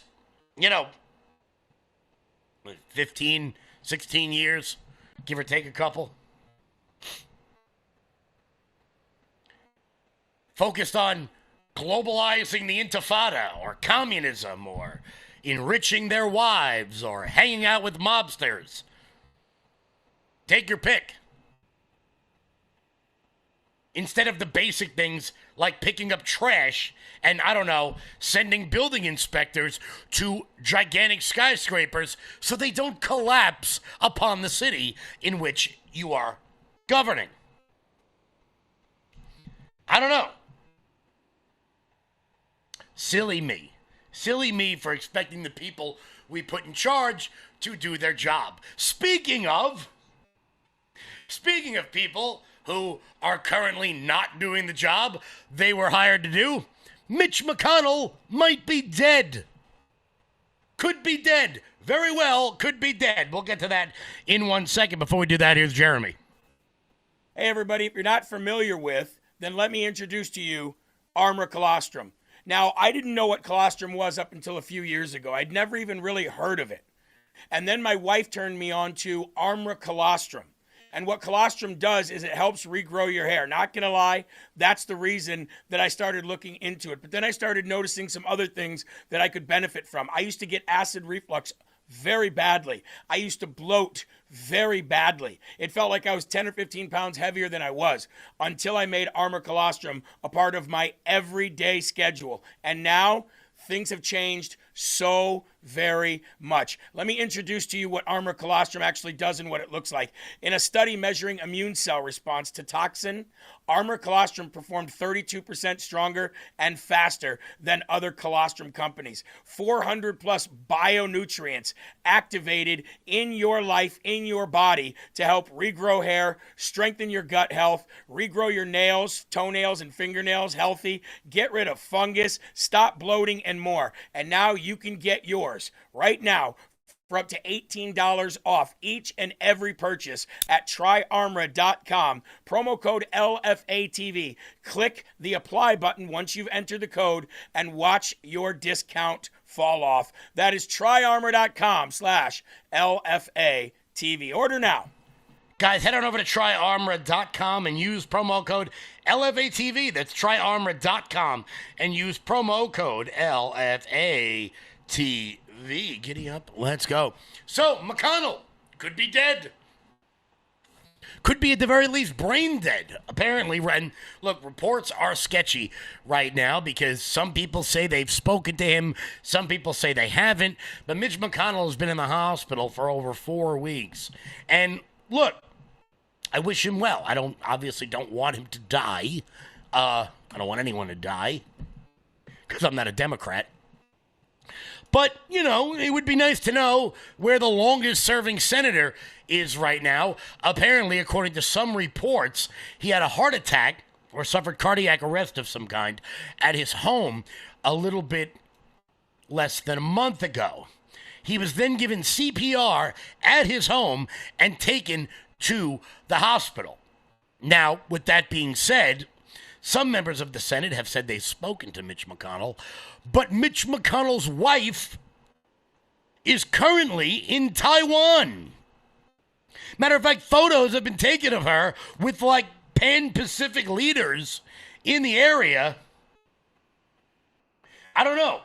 I think if your 180-year-old husband suffered cardiac arrest, you might, I don't know, fly back to America. But this is the problem we have. This is the problem we have with machine politics. On both the right and the left. As I said, with Dianne Feinstein, not too long ago, when they rolled her into the Senate looking like the damn crypt keeper, all to take a vote, maybe we shouldn't have people on the verge of death in the Senate. It is supposed to be the world's greatest deliberative body, not a retirement home. That's what Florida's for. But whether it's Collins, who's 70, McConnell, who's like 82, Dianne Feinstein, who basically died on the Senate floor, Chuck Grassley, who's literally like 90. You wonder why nothing changes? And it's because of ridiculous machine politics. I have long opposed term limits. But every time I see one of these octogenarians basically die in front of our eyes, it makes me think maybe it's time. At the very least, do these people not have anyone who cares about them? Who says it's time? It's time to give it up. I don't know. Now we'll see what happens with old Cocaine Mitch. A couple of months ago, he fell down and broke his ribs. He's been seen routinely getting carted in and out, back and fro of the Senate building.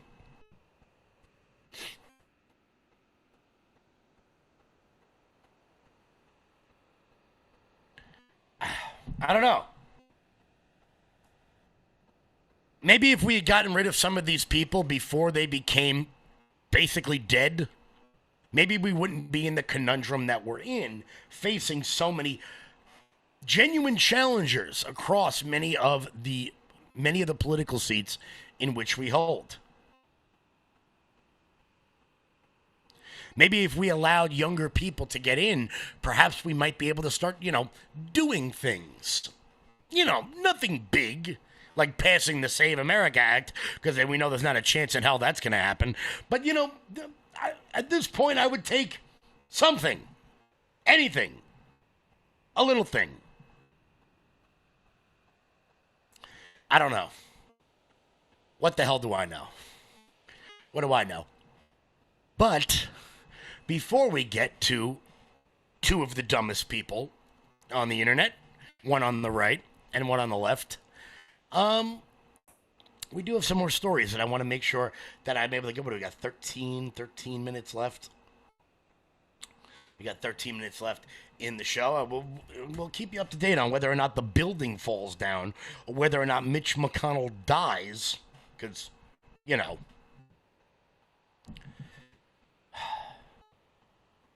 It's bananas. Bananas. Oh, all right, hold on. We got a little breaking on the Graham Plattner situation. It seems Bernie Sanders has finally come out and told Graham Plattner to resign. Thank you, Bernie, for being the very last one to do it. Now that it's safe. Now that every one of your Democratic colleagues have come out and done it as well. So, I guess, thank you for that. Real quick, before we get into the dumbest people in America, just to be clear, Candace Owens is going to be one of them. Quick update. As you guys know, yesterday, the United States got absolutely trounced in the World Cup. If I'm being totally honest with you, look, we never really stood a chance in that game anyway. Idiots online are somehow going to blame Trump. Look, Belgium is a top-tier team in the world. They were so confident in yesterday's game that they literally didn't even start their top 3 players in the game. They eventually brought 2 of them on in the second half, but their best player, Kevin De Bruyne, didn't even play. The U.S. got outmatched. They were just a better team. I think anybody who follows the sport knew this probably wasn't going to go well. Although there is widespread freak out over the fact that Trump called the president of FIFA and got Flo Balogun back into the game, which I got to tell you it's just really funny that people are losing their minds over this. But so there's your World Cup update. Don't worry, guys. You don't have to hear any more about soccer now that Team USA is out of it. So thank you for putting up with me over the course of the last several weeks while I continuously give you an update on a sport that you don't care about. Hey, look, it is what it is. It is what it is. So let's get to it. Because over the course of the last couple of days, the Tyler Robinson case has been going on. It's a preliminary case. It's a preliminary hearing to see if there is enough evidence to bring this case to trial. One thing people are starting to find out is that watching trials on TV is actually incredibly boring. It's not like Law & Order. It's not exciting. You don't have, like, Casey Novak out. I'm trying to think of one of the other lawyers from Law & Order. You don't have them out there with all these dramatic moments. It's really just mundane questions being asked by unbelievably boring people to even more boring people and showing endless videos over and over again while everyone sits in complete and total silence. But one thing it has proven is that you do not try a case on YouTube. And this is going to get me to a genuine dumbass. Dumas, as I have been known to say. And that would be Candace Owens. And a lot of people are very mad at me because I continue to call Candace Owens a jealous. I'm going to try to keep the language. I'm sure you can figure out the 4-letter word I'd like to use right now. But it turns out that over the course of the last 9 months, since Charlie died, Candace's sources have been wrong about almost everything. Wrong about just about everything. Because it turns out she has no idea what she's talking about. Or the alleged shooter, you think they're a patsy? Of course, they're a patsy. I mean, come on, it's just so dumb. He wasn't even on campus that day. They can't show us one clear image, not even one. All of these cameras, Turning Point has everything in 4K. So shouldn't you have caught the shooter on the roof in 4K? Like, you had cameras everywhere that day. He wasn't even there. He wasn't even on campus. Okay, so she said that once with Myron Gaines, but maybe she got it wrong.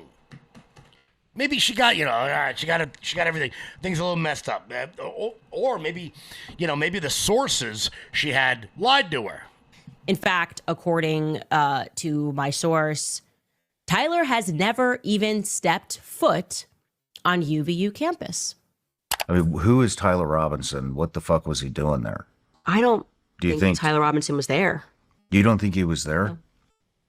I think he's a total patsy. Were you able to determine at what time or times Mr. Robinson visited the UVU campus on September 10th? Yeah, we were able to establish that Mr. Robinson had been on campus approximately 4 times throughout the day, twice before the shooting, the time of the shooting, and then after the shooting later in the evening into the early hours of the 11th. Tyler has never even stepped foot on UVU campus. You're a dumbass. Not only did he step foot on campus, but he was there twice the day before, the day of the shooting, and the day after the shooting. But don't listen to me. Don't listen to me. Because, you know, I'm biased because I have Charlie's book behind me or something, or whatever idiots online are going to say. Don't listen to me. Just use your own eyeballs. Who is that? I believe that's Tyler Robinson. All right, and where does he go from there? He heads out of the parking garage on foot into the campus and actually goes to the quad area of the campus. At that time, he makes contact with some representatives from TPUSA. Describe the clothing. It's a maroon-colored T-shirt with gray or olive-colored shorts and then Converse shoes. And what time did he return to campus? Just after 10 a.m. And does he leave the parking structure eventually? He does, yes. Okay. And during this visit, do you know where he goes after he leaves the parking structure? Yes, we were able to track his movements on campus. He went to Chick-fil-A in the Sorensen building and purchased some food. Now, what do we see? This is Mr. Robinson coming up the stairs of the parking structure. Again, he seems to be having issues walking.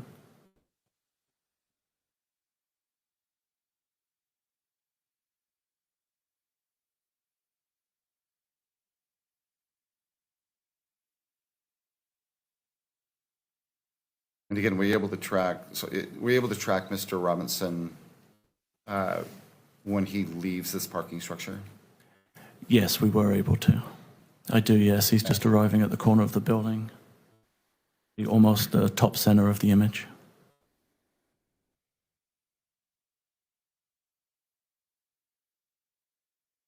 What are we seeing now?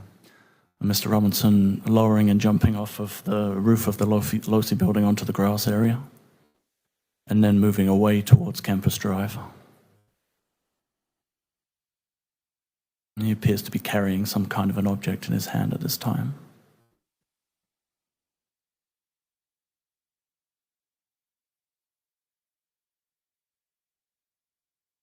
So he's approaching Campus Drive. And again, broken into quadrants. Where is he currently? In the top right quadrant. And the time? It's 12:24 and 42 on the timestamp. What do we see now? He then crosses Campus Drive and drops down into the wooded area on the far side of Campus Drive. Why wasn't there any video of him? There was no video. Yeah, there was video, except I'm going to go out on a limb here because, you know, I'm just such a sophisticated legal mind that I've come up with this completely new strategy of not releasing all the evidence you have to some dumbass on YouTube grifting off of the fact that she didn't get picked to go to prom. I don't know. Call me crazy. Call me a shill for Israel, which is apparently, judging by my comments section, every James Fishback voter has been in my comments dropping every sort of pejorative imaginable. Turns out, if you criticize Candace Owens on Twitter, you get told that you're a fat Jew, which is interesting, to say the least. I keep learning new things about myself every single day from people on Twitter, so I want to thank you all for that. Or maybe I just think Candace Owens is an asshole. I don't know. Maybe. The irony of the entire thing with that whole course of, with that whole line of accusations is that, like, it's not even about another country. It's just that I think she's wrong. And I think she's grifting. And I don't like she's going after a widow. And somehow that makes me a shill for a foreign country. I don't really understand it. But, I don't know. I don't know. Maybe the prosecution's not going to release all the evidence they have, and it's best to wait for trials. The problem, of course, is that information moves at such a rate of speed now that courts will never be able to keep up. And it's incredibly dangerous. You know why? Because it's only going to take one person on that 12-person jury to believe Candace Owens, who actually doesn't have any solutions. She just has accusations and questions. She actually doesn't have a remedy to anything she's saying. To believe that, to lead to a hung jury, and Tyler Robinson will get off. And that's what worries me. You think Charlie Kirk dying split this country? Imagine, or split the movement? Imagine what'll happen if there's an 11-1 hung jury because one idiot on there believes Candace Owens. That's what I worry about. So maybe we should stop listening to stupid people on the internet and let the trial play out for itself. We're going to see the entire thing live. Just watch it for yourself. Or stay tuned for the updates here. But guys, it's 4 p.m. I want to thank everybody so much for tuning in. I will catch you all back live tomorrow. Until then, everybody, stay loud.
Welcome to the show, everybody. Thanks so much for being with us. So, the crux of the Russia collusion hysteria that our entire country, at least half of the country, I mean, all of us lived it, but half of the country seemed to have bought it.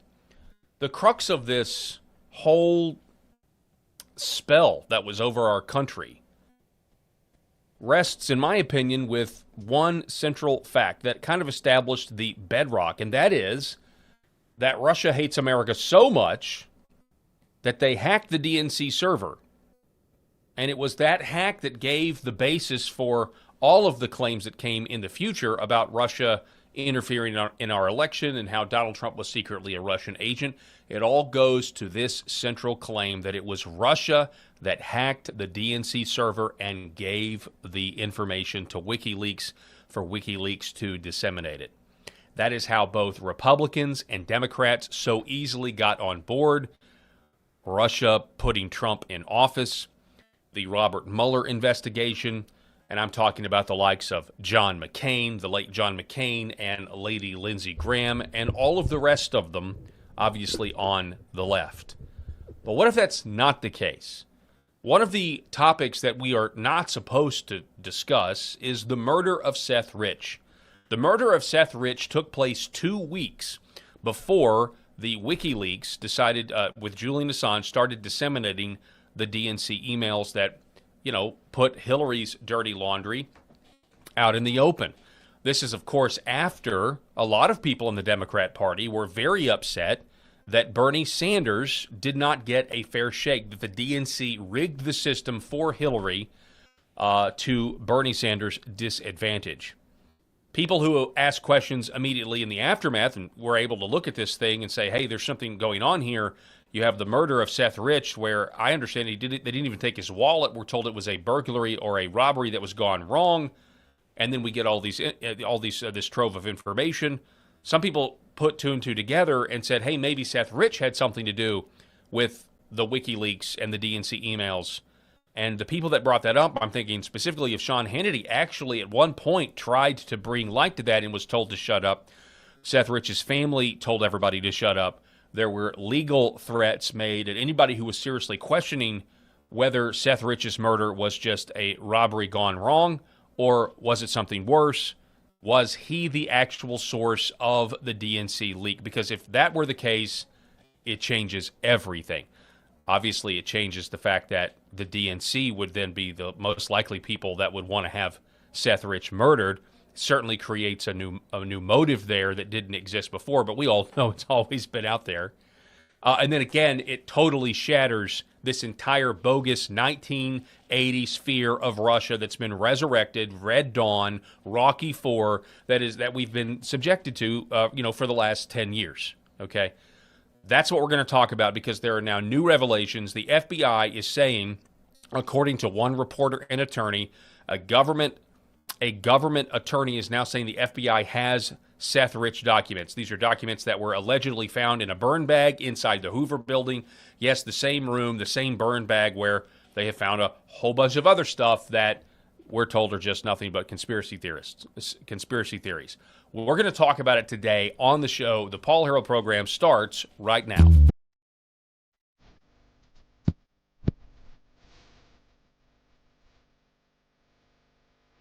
The Paul Herrell program. All right, ladies and gentlemen, thank you so much for being with us today. Broadcasting live from the state of Arkansas, I am joined in seat number 3 by my good friend Eric Haynes. Eric, how you doing, sir? Great to be part of the conversation today, Paul. Absolutely. It's always great to have you. Rob Spencer is delayed unexpectedly today, so he will not be joining us, but we wish him the best, and hopefully we'll see him tomorrow. Before we go any further in today's broadcast, though, I do have a point of personal privilege that I would like to take because I know this audience, specifically this audience that we are blessed to be able to broadcast to every day on LFA TV, but not just the LFA TV audience. I know we're also on cable out of North Central Arkansas, so we want to thank Hometown TV. Those of you watching on the Paul Herrell program YouTube, wherever you're watching, if you're watching over on X American News, we really appreciate everybody out there who's listening to the show. And we hope you would like, share, subscribe, do all the things. But point of personal privilege today, right now, as a matter of fact, my father is scheduled to have back surgery. As a matter of fact, it may have already started. Scheduled to take place at 3 o'clock Central today, and I'm going to go be with him after this back surgery happens when I get off air here. So if you could, right now, I would really appreciate it. If it comes to mind, say a quick prayer for my dad, that the doctors would not mess anything up and that he would recover and that he would be strong physically. His back would be better. He would be strong physically and mentally throughout the recovery process. If you could do that for me, I would really appreciate it. Thank you so much. Just say a prayer for my dad. Okay, so Seth Rich. Now, this originated because there is an attorney / independent journalist who goes by the name of Ty Clevenger. And Ty Clevenger has said that an attorney for the government told me that I would soon be getting confirmation that several pages of documents related, let me go ahead and throw this up on the screen so you can see it, that several pages, several hundred pages of documents related to Seth Rich were found in a previously hidden room at FBI headquarters. You may recall that on July 30th, Fox News Digital reported that newly installed FBI Director Kash Patel and his leadership team had located an unmapped/sealed area within the J. Edgar Hoover's building, a SCIF. Last year's Fox report described burn bags that contained thousands of pages of classified files intended for destruction, and those files were linked back to the 2016 Crossfire Hurricane investigation. Now it appears the Seth Rich records were among the files designated for destruction. Mind you, I don't have anything in hand yet. I don't even know whether the FBI will agree to release a single page of what it found. By the way, Congressman Tim Burchett is already demanding that they release all files that they have on the murder of Seth Rich. Nonetheless, any confirmation that the files were in the secret SCIF raises a lot of questions. So the files pertaining to this show you that somebody is trying to hide something within the FBI, within the intelligence oligarchy. All of our suspicions are confirmed. The fact that there are documents in a SCIF, in a secret room, inside the Hoover building, once again means, oh, by the way, I'm sorry, I don't even have you up. It's just an empty chair like Clint Eastwood at the RNC. Eric, did you know that? I just now saw. My bad. There you are. So this once again confirms that conspiracy theorists were correct, in my opinion. Even though we may not know the extent of exactly what happened with Seth Rich specifically, if they're in a burn bag about to be destroyed along with all that other stuff, then we're right. That Seth Rich's murder is not just a botched robbery gone bad where I understand they didn't even take his wallet after killing him. So that's something to think about. He goes on. He doesn't have anything yet. The idea, high-level people do have something to hide. He says, the FBI originally told me in 2017 that it had no records whatsoever about Seth Rich because it was not involved in the investigation of his death. We were told he died in a botched robbery, and only the local police were investigating it. Since that time, the FBI has gradually admitted to possession of several thousand pages of documents about Seth, his work laptop, an image of his personal laptop, and another DVD. Nonetheless, on June 15, 2026, I had to file yet another motion explaining how the FBI is withholding records in violation of court orders. If the FBI is still fighting transparency so hard on other fronts as it is, then why would it acknowledge that records about Seth had been hidden in the SCIF? I don't know. Maybe Joe DiGeneva's grand jury investigation in Miami is putting some heat on players in D.C. I can tell you this much for sure. Nobody on Capitol Hill has been willing to touch this subject with a 10-foot pole. The murder of Seth Rich and the resulting cover-up is as radioactive as any topic I've ever seen. I hope that changes soon, and I'll post updates as soon as I know more. By the way, I'm not suicidal. I'm feeling great. Pretty crazy that that's what we have to do these days, when we're reporting on something. But, that's life. Governments have always murdered people that they don't want to talk. Throughout all human history, right? It's always been the case. So this is, in my opinion, a welcomed development. There's no question about it. Will the FBI actually release the documents? I don't know. Will they release them and will they be redacted? I don't know. But we've got to push our advantage as much as we can and put pressure on this. And President Trump himself stands a lot to gain from this because if what I think is true, that Seth Rich was actually murdered because he was the leaker, it changes everything. And if it wasn't Russia that actually hacked the DNC the way they claim, then it undermines all of this stuff. And actually, and I'll say this clearly, it would mean that we owe collectively, maybe not personally, maybe not individually, but we owe collectively the government of Russia a very big apology. Because we've basically been framing a nuclear-powered Russia with things that they are not guilty of. Now, I'm not saying that they don't try to interfere, here or there or whatever. They don't spy on us like we spy on them. Of course, that's the case. But the idea that we're just going to make up something in order to try to fight a proxy war in Syria or a proxy war now in Ukraine, to get half the country to believe that, again, Vladimir Putin, is the next Stalin or, again, Rocky, Red Dawn. That whole 1980s Soviet mentality is just ridiculous, and it only serves to foment more war instead of some sort of global peace based on economic self-interest, mutual self-interest, I guess. Just my thoughts on it. But Revolver has an excellent piece on this.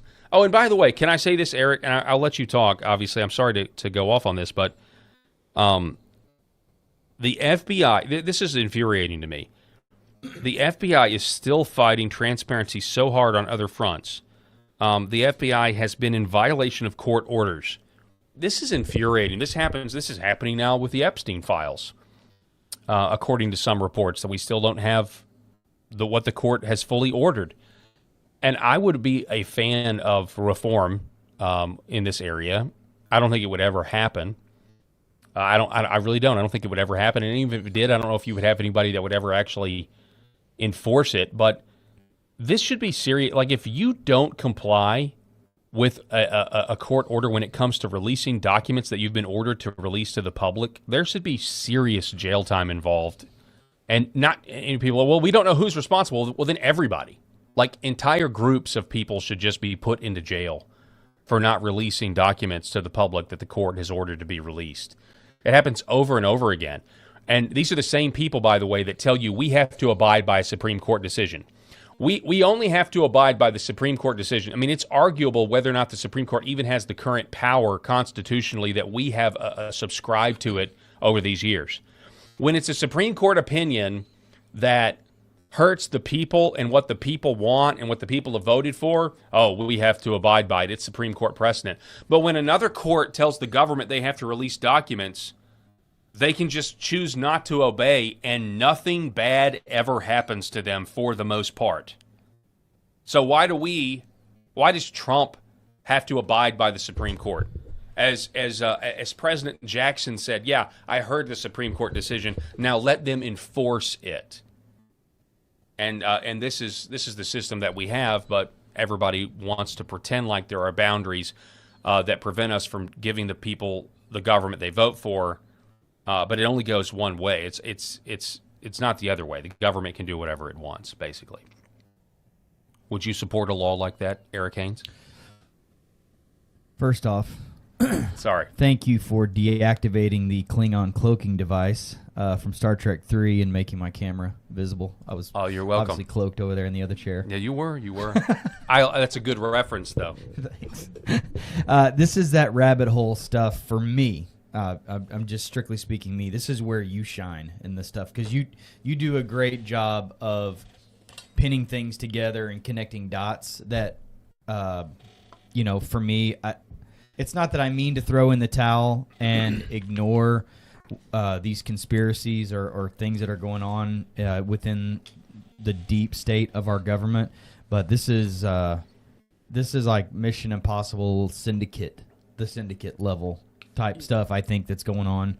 And I wish I knew the answers, but sadly, Paul, I don't know that we'll ever get answers. Yeah. And not just with Tulsi Gabbard gone, but just this is not the way it's set up. It's not set up to be transparent. It's never been transparent. We're looking at JFK files now that are 50 plus years old, 70, 60 plus years old. I don't know. I just don't take a lot of stock or have a lot of faith and trust. I have a lot of faith and trust in a lot of things, but this, figuring out the answers to what happened with Mr. Rich, I don't know that it's going to be one of those things that I think you're probably right. I'll ever get answers. I think you're probably right, and it's unfortunate that that's kind of the system that we operate in.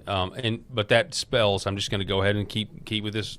This spells a certain level of doom for the average American, because eventually, if these people get back in power, now that they know that we know and we know that they know, not just about this, but about everything, you eventually get to a point where when people stop complying with their nonsense, then they go full mask on Like now you figured out that you're a slave. Yeah. So now let's actually treat you like a slave, instead of this illusion that you're free and have choice. Yeah. This is the problem I think that we face in our lifetime, and it'll be it's going to be a big ball of yarn for Gen Alpha to sort out. Yeah. If we don't do what needs to be done. Well, now. the difference is here, I referenced the JFK assassination,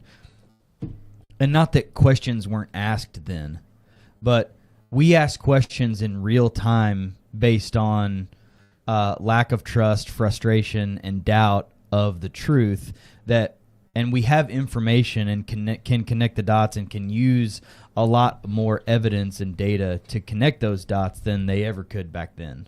So much of the things that were covered up for so many decades in this country, part of that process and part of their ability for the deep state to do that was that nobody knew the wiser and nobody could really get into the system and connect dots very well.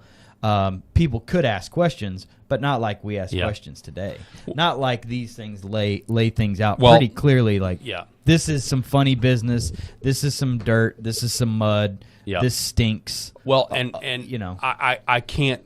I've got to at least go where my mind's thinking. But I'm just going to go there and go back to what we were talking about. But I mean, right now the government is submitting the evidence that they want to use to try to convict Tyler Robinson of Charlie Kirk's murder. And the evidence is being recorded and it's slowly being released online. And it's just fascinating to me to see what's going on right now. There are those that believe that, he acted alone, the government's got their guy, and that the evidence being released in court is confirming that they have the right guy. And then there are others who are looking at the exact same stuff being submitted and saying, actually, no, that to me isn't conclusive, and the evidence that they say is incriminating actually it brings up even more questions. To your point, though, about we're now in this world where we can go look at everything, and we are going to look at everything in all of these cases, except for Thomas Crooks, because he was shot and cremated, and we shouldn't talk about that anymore.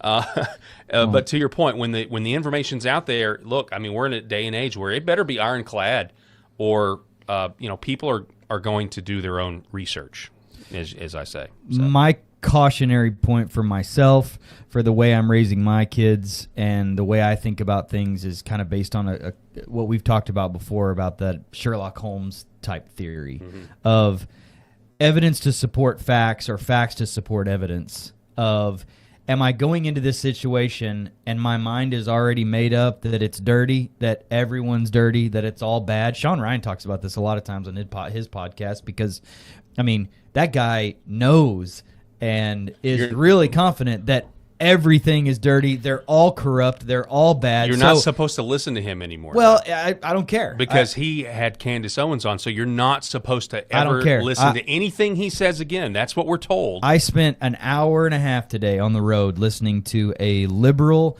Jewish podcaster from California. And now a lot of this was sports related, but he had a lot of tie-ins to political things. And I want to get that information, not because I'm going to be an ite of his, but just because I want to know what they really think and how they really process this stuff and the lens through which they see things, because it helps me as a dad and as a conservative to have better conversations with people if I try to see things a little bit better through their lens. And that's what a lot of people fail in, having good, objective, well-rounded, balanced conversations with people that they disagree with, is because they don't take the time and effort to at least see things through their lens. And when you see things through Sean Ryan's lens of a top tier 1 Marine Navy operator in the different theaters that he's been in and everything that he's seen and everybody that he's talked with in his conversations, like, I feel like a lot like him, because he just wants to have those big open conversations and get it all out there. And going into these situations of analyzing, like, that can't be right. He couldn't have taken that shot. It had to be somebody up higher. And no, it was this, it was that. If I'm going into that situation and my mind's already made up, then I'm just going to find facts to support or evidence to support what I already think is a fact. Yeah, I mean that's and the then I'm just temptation going to in ask all of us. more and more questions, and you get to a point to where then you're like, okay, is this even productive anymore, or is this dragging me down? Well, and then there's that ditch. So you got the road. That's one side of the ditch. And the other side of the ditch is just quit paying attention, quit trying to find the truth as well. Because if it's all corrupt and they're all corrupt and there's nothing we can do about it, then just enjoy your slavery, brother. Yeah. You know? Just don't let the pendulum swing so far that you eventually put your head in the sand and ignore it all. Yeah, because then you become worse of the worst. Now you're completely uninformed about anything. That's right. So now you don't know how Paul thinks. You don't know how Rob thinks. You don't know how Candace Owens thinks. You don't know how Rachel Maddow thinks or anybody thinks, because you're just like, I've thrown in the towel on everything. Yeah, I know Don't people do like that. That's why I've said so many times that programs like this, channels like this that have long form, open conversation and open dialogue is the future and is the present now for what people actually put their trust in. It's not the 15-second snippets on the mainstream media outlets that are completely canned, that are completely, made up of the same boring old talking points and people talking over each other and yelling and debating, and then, oops, we got to go to an Ozempic commercial and then a Viagra commercial. We'll be right back. It's like, stop.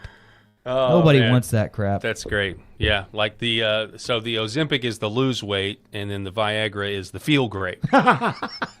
Sorry, I use those. I just randomly grab lose weight, feel great. Two things that I see all the time. It's like Big Pharma. Interesting pairing there. One thing gets bigger, the other thing gets smaller. All right, I'm done. This segment brought to you by Pfizer. All right, so Revolver has, I think, a really good write-up about this Seth Rich situation. Secret FBI room and hidden docs in burn bag could bust open Seth Rich case. Okay, so over at revolver.news, this is he says this: there aren't many political mysteries from 2016 that still have the power to set the internet on fire like the unsolved murder of DNC staffer Seth Rich. The official theory is that the 27-year-old was shot near his D.C. home during a botched robbery. His family has rejected all claims that he was somehow connected to WikiLeaks or murdered because of his work at the DNC, and they've asked people to not politicize their son's death. By the way, I'll just reiterate, and we're a small show here, and we are growing, and we're happy for it, but if something ever happens to me and it is clearly suspicious, Eric, please politicize my death. Okay? Yes, I'm asking you now, politicize it, please. Deal. Excuse me. Or as my kids say, bet. All right.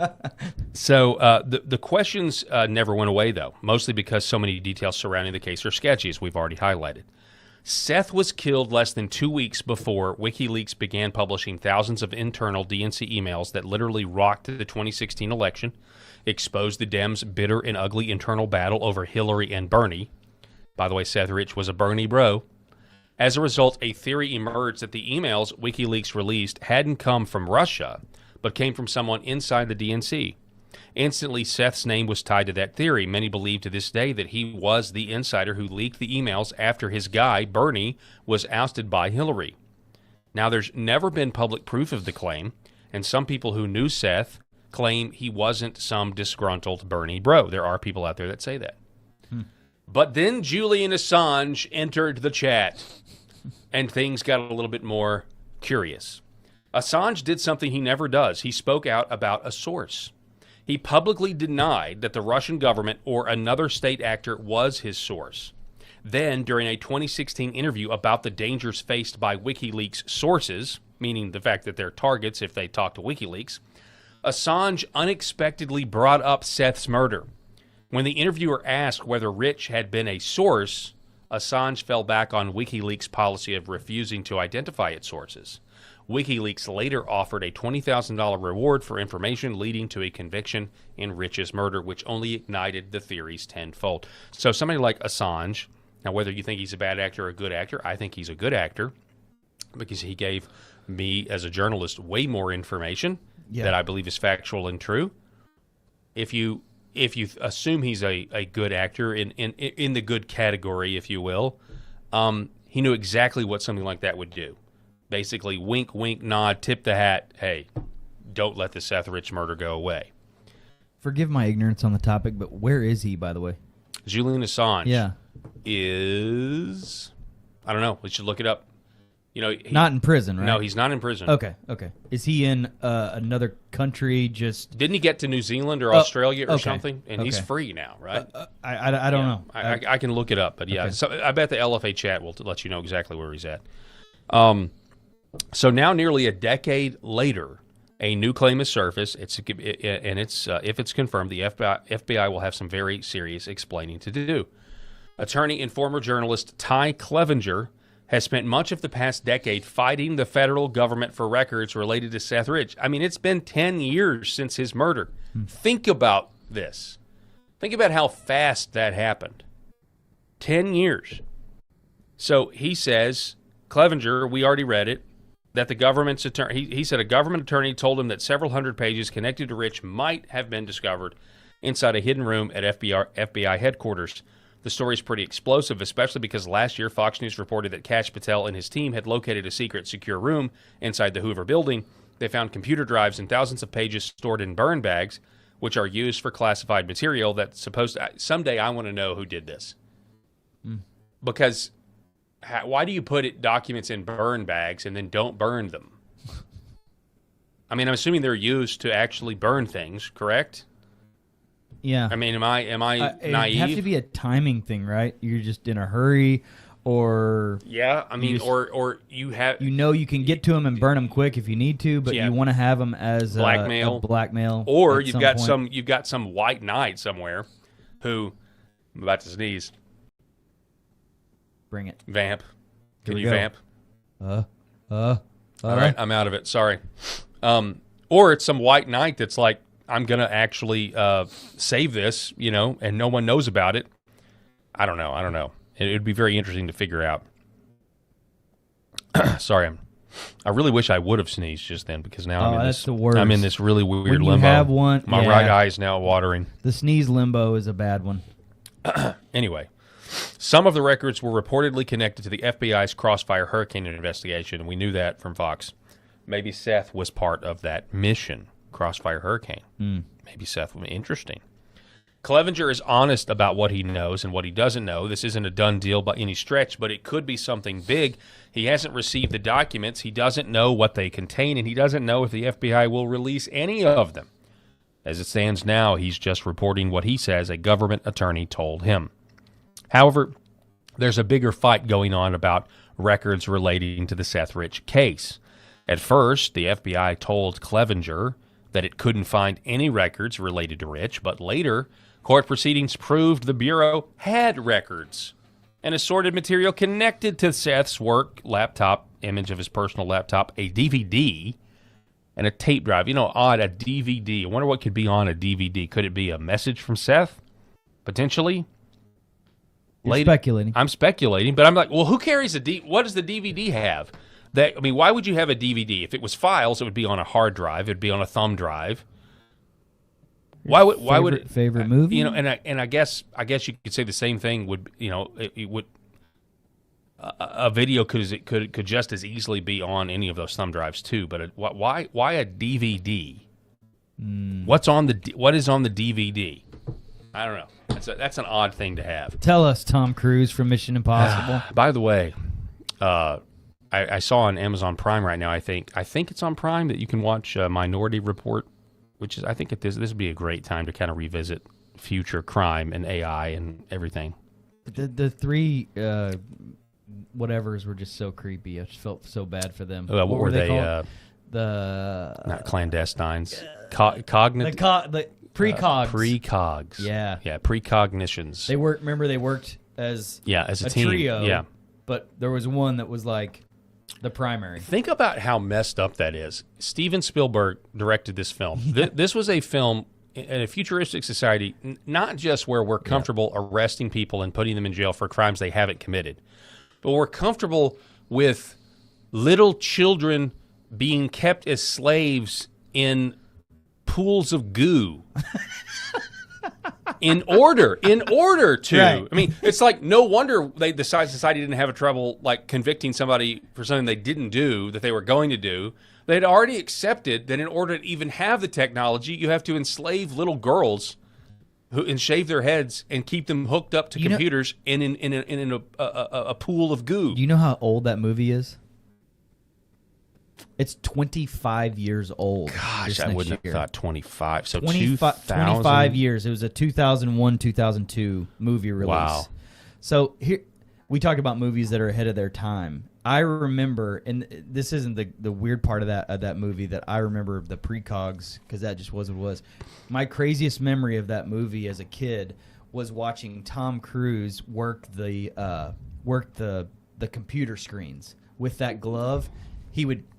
Yep. You know how, and I was like, "That's the future." That's the future. Yeah. You know, like you're a little kid watching Back to the Future, and you're like, in 2015, we're gonna be flying cars, and Goldie Wilson's gonna be the mayor. You know, Goldie Wilson.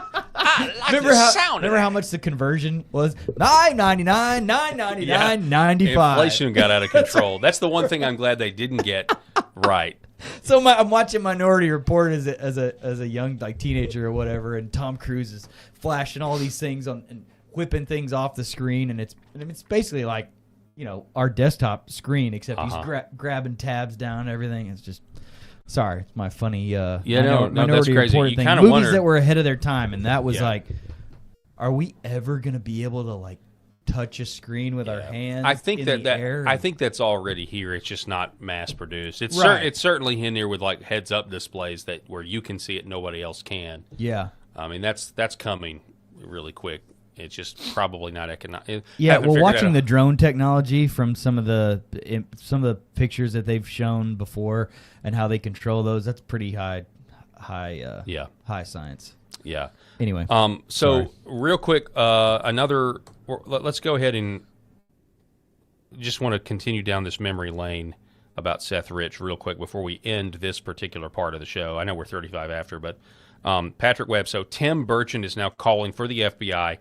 You know, you got to release. do it his voice. You have to. Got to release those Seth Rich files. You know, everything's just corrupt, and you know all they do is just hide things in burn bags. And you know we found it all, but you know Seth Rich. Everybody knows Seth Rich was murdered because of what he did to Hillary, and this is just corruption of the highest order, and it's just it wasn't time. the aliens that got him; it was the Democrats. Yeah, that's right, and it's just time. It's just time. This place is just disgusting. So, yeah. Tim Burchett is saying, hey, we got to release all the Seth Rich stuff. But anyway, we've got this post, a few videos of Trump, and this was from who put this out there? MJ Truth put this. Let's listen to Trump. Let's see, when was this? This is the first video was, I don't know what date this was. But Trump throughout his tenure has talked about where is the server? Where is the DNC server? That's what he talked about with Zelensky on the perfect phone call that got him impeached. Excuse me. Everybody tried to say, hey, it was because he asked about Joe Biden corruption that he got impeached. I actually think it's because he asked about the CrowdStrike server and blowing up that whole narrative, because Robert Mueller had just basically revealed to the world in an open hearing that he was a geriatric patient, foreshadowing what we saw with Joe Biden, foreshadowing what we're now seeing with Mitch McConnell. And so the Russia collusion hoax was dead, and then they revived it with the Ukraine impeachment. But here's President Trump back in the day. Let me pipe this in here, and we'll take a listen to it. Many people that was incensed at the corruption that took place during that election. Pure corruption. For instance, I still ask the FBI, where is the server? How come the FBI never got the server from the DNC? Where is the server? I want to see the server. Let's see what's on the server.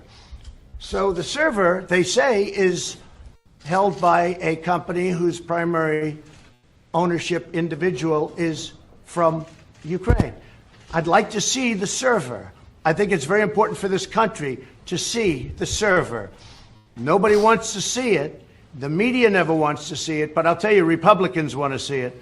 So Republicans aren't treated well. And here's the problem. I think we're going to take the House based on what's happening with the impeachment stuff.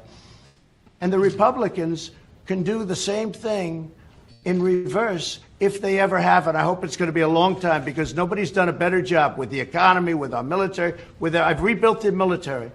Our economy is the best it's ever been. We have numbers that just came out where, not including taxes, the median household income for the average American has increased $5,000 in a very short time since I've been president. Nobody's ever heard of numbers like that. So people want to find out, why was it so corrupt during that election? And I want to find out. Okay, so again, that's President Trump talking about the server, right? A lot of context there. Again, if Seth Rich was actually murdered and you looked at the server and you realized this was not, if you had the server, now I'm not a computer expert, Eric, but if you had the server, theoretically you'd be able to tell if this was hacked remotely or if somebody just walked up to it and put a thumb drive in it. You could tell that, okay? And so that's why the FBI never had access to it, and it's kind of weird also because you're like, well, the FBI is corrupt as well. It's not like they could have just lied or whatever. Yeah. But Trump knows way more than he's leading on there. Like, we know that. He definitely knows what he thinks but can't prove in that instance. What are your thoughts on that? I wish he knew even more because he'd unload if he did. Yeah. I wish he didn't have to ask questions.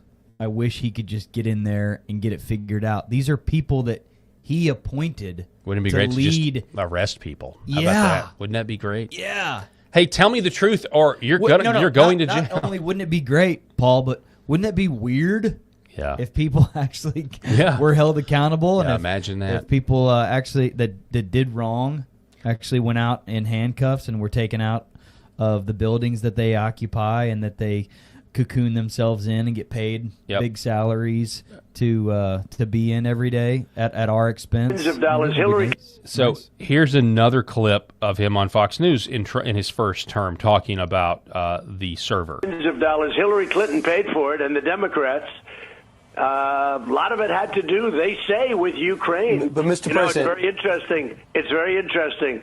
They have the server, right, from the DNC, Democratic National Committee. Who has the server? Now, the FBI went in and they told him, "Get out of here! We're not giving it to you." They gave the server to CrowdStrike or whatever it's called, which is a company owned by a very wealthy Ukrainian. And I still want to see that server. You know, the FBI has never gotten that server. That's a big part of this whole thing. Why did they give it to a Ukrainian company? Are you sure they did that? Are you sure they gave it to Ukraine?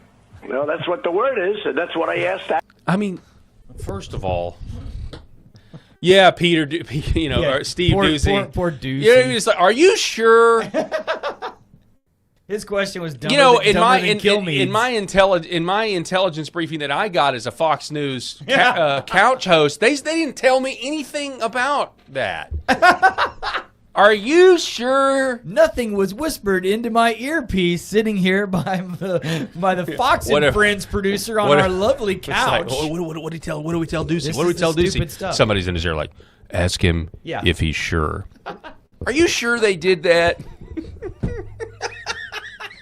What a joke. I mean, listen, you couldn't trust Fox News back then. Largely, you can't trust Fox News now for this very reason, because anything that goes against these mouthpieces from the different aspects of the intel oligarchy, they don't know what to do. They don't know how to tamp down the narrative. And that was from Trump 1.0, which was a wild card when it came to stuff like that. Well, you look at Doocy's face right now, and it's like, that pretty much sums it up. Yeah. And now back to our sponsors at Ozempic and Pfizer. Yeah, exactly. Yeah. Who we got to go to a break, folks. We got a hard reset. And now back to our sponsor, CrowdStrike. Providing you cloud service, providing you VPN service where the government can't see anything that you do. Voldemort Zelensky will be speaking in our upcoming roundtable discussion. We'd like more guns from you. That's actually really good. We need more missiles. And that is kind of crazy when you think about it. You bringing up like the modern day. Look where we've been in 10 years. Trump calls Zelensky, has a phone call, gets impeached. Now Zelensky is still sitting high on the hog. He's a dictator. You kind of wonder, like, that's where the uniparty money laundering depot really is Ukraine. And Trump was sniffing around it, and he got impeached for it. And he was asking about this DNC server that's in Ukraine. Why did that happen? Why did the DNC, why are they so cozy with Ukraine? Well, because they're corrupt. The Democrats are corrupt. The uniparty's corrupt. Let's question the president live on air as if he's potentially spilling lies, but then put the Ukrainian flag on our Facebook profile, and we'll feel better about ourselves. All right, this clip has. We need to send more bullets to Putin. Yeah, really. I mean, you fast forward 4 years from this date, you had everybody on Fox News were putting they were putting Ukrainian flags in their bios, and we got to fight Russia. When Ukraine appears to be the bigger enemy here, not that Russia's benign. But you get the point. We're not being told. They're both bullies just fighting each other. Exactly. They're bullies fighting each other. 12 seconds left on this. Actually, in my phone call, if you know. Right. I mean, I asked it very point blank because we're looking for corruption. There's tremendous corruption. We're looking for, why should we be giving hundreds of millions of dollars to countries when there's this kind of corruption? Millions of dollars. Hillary Clinton. Little did Donald Trump know. Little did Donald Trump know. Little did Donald Trump know. Wow. How much more money we were going to end up giving Ukraine after Joe Biden was appointed president of the United States. Hundreds of millions? Do you mean billions and billions? Yeah. Billions and billions. All right, now, here, I want you to hear this. This is the late John McCain. I want you to understand how central the Seth Rich murder is. How I guess what I should say, how central the DNC hack is to the foundations laid in the American psyche about Russia. Okay, listen to this. We will be working for much tougher sanctions against Russia. They attacked the United States of America. The hacking was an attack, and we should be treated as such. And we think their financial institutions and other aspects of the Russian economy should be addressed. And we will strongly urge our colleagues to enact more meaningful and stronger sanctions against Russia because of their attack on the United States of America. We're going to go back and tell our colleagues what Russia's up to in the Baltics, what they're doing in the Ukraine. We're going to get briefed about Georgia. We hope to make 2017 a year of offense. We believe that Putin has hacked into our elections in America, that he's trying to undermine democracy all over the world.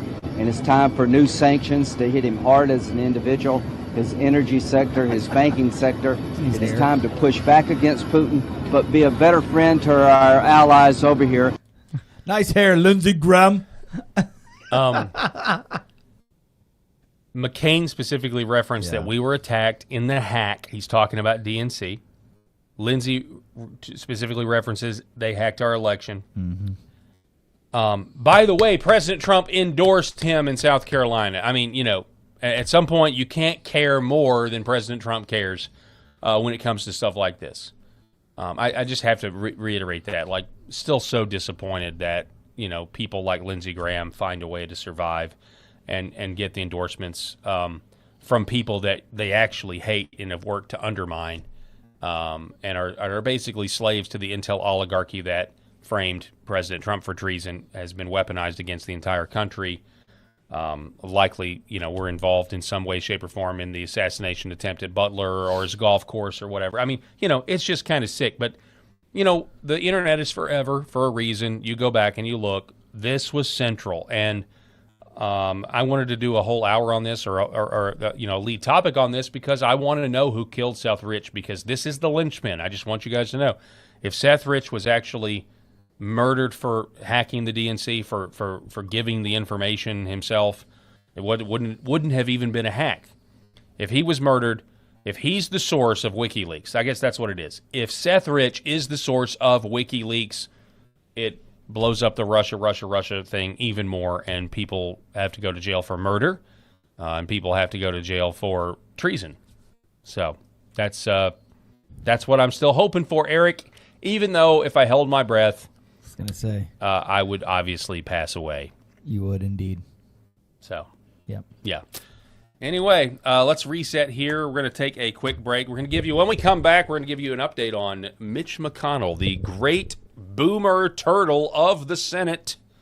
People are now saying, hey, he may be alive, actually. He may be up and talking. We'll and see. well. Yeah. Apparently. Alive and well. I'm not buying it. Eric may have a slightly different opinion, but we'll cover the developments on that and much, much more. We also have the CIA is out there now. We've got a new lawsuit claiming that if you worked for the CIA and didn't want to get vaxxed, that the CIA investigated you as a traitor. They investigated you as a spy for a foreign government, according to a lawsuit, if you decided not to get a vaccine.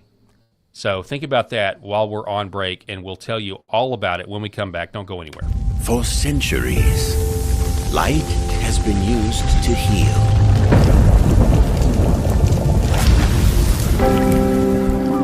Awaken the body with Red 5.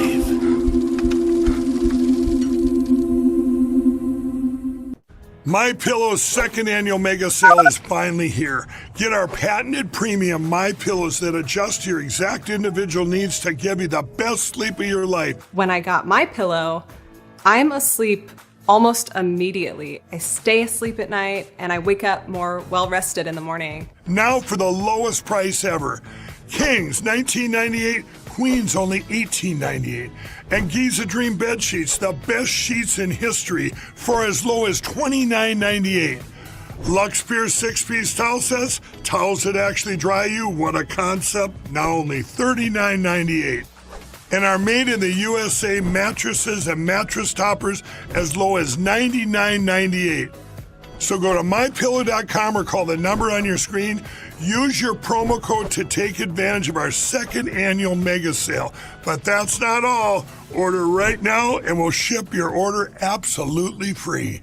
My name is John, and this is my beautiful wife, Lori, and this is our Star Wars Ewok. His name is Scout, and we have Scout for about 11 years now, and we started noticing about 3 years ago he started slowing down. He was unable to jump on the bed. He was kind of a little bit grumpier, and when my daughters, Macy and Mariah, would take him on walks, he would walk for about 30 yards, and then he'd lay down, and they'd carry him the rest of the way. So I heard about Pet Club 24/7 and about the products from a gentleman that I really trust and share a friendship with. And he mentioned to me that they have products that are going to help him with his arthritis, help him build his immune system. And I said, okay, no problem. Let's try them out. And I kid you guys not, within about 2 to 3 days, we started noticing a little difference. And then we took Scout on a walk probably about a week after we started using the products, the mush puppies, and he would walk the entire way. He would walk at least a mile, and it's just been completely amazing. He's a new dog. He's 11 years old, which is around 80 years in dog years, and he's just happy. He's more energetic. He's not the grumpy old man he used to be, and we're just so thankful. And it was perfect timing because we lost our boxer Yankee about a year and a half ago, and it was really hard on us. So I'm so thankful for Pet Club 24/7 for the products that they offer. Imagine if you could have your best friend around one more day or one more week or even one more year. I'm so blessed and thankful that we were able to find this company and find these products for Scout. So thank you guys. Give it a shot. We appreciate you. God bless everyone. Why is Red Vibe different? What sets it apart? What sets us apart from the standard red light panels? This is a medical grade device, and what that means is the red light bulbs and the near infrared bulbs have very specific wavelengths. If you think about the wavelength as the medicine, the 635, the 670, the 810, the 850, those were specifically chosen because those are the most powerful effectors of the cells. So those specific wavelengths, when they get into our body, when they affect our tissue, they spike energy production, they help with nerve pain control, they increase stem cell counts. There's very specific mechanisms that those specific wavelengths work at, and that's the medicine. So if you think of, say, medicine as an Advil or a specific steroid or a blood pressure medication, the wavelength is the medication. The other part of that, whenever you take a medication, is dose, right? So you have the medication, So if you take 1 milligram of Advil, and the average dose of an Advil is 200 milligrams to 800 milligrams, it's not going to work. That doesn't mean the medicine's bad. It just means you didn't take enough. And so even if you have the right wavelengths, first you have to have the right medicine, and then you have to have the right dose. And to have the right dose, you have, in light therapy, you have to have enough energy. So you have to have a powerful bulb. The LED bulbs, or light-emitting diodes, have a specific wavelength, and that wavelength is the medicine. And the wavelengths that have been studied and published on that are the most powerful in affecting healing and the changes that we want to see with our bodies and our health are the 635 wavelength, the 670, 810 nanometer wavelength, and 850 nanometer wavelength. Those are all going to affect the mitochondria, the cytochrome C oxidase, and affect those powerful long-term changes and affect that downstream pathways. And that's what you get with Red Vive devices. The highest efficacy, the best wavelengths, concentrated to help your health.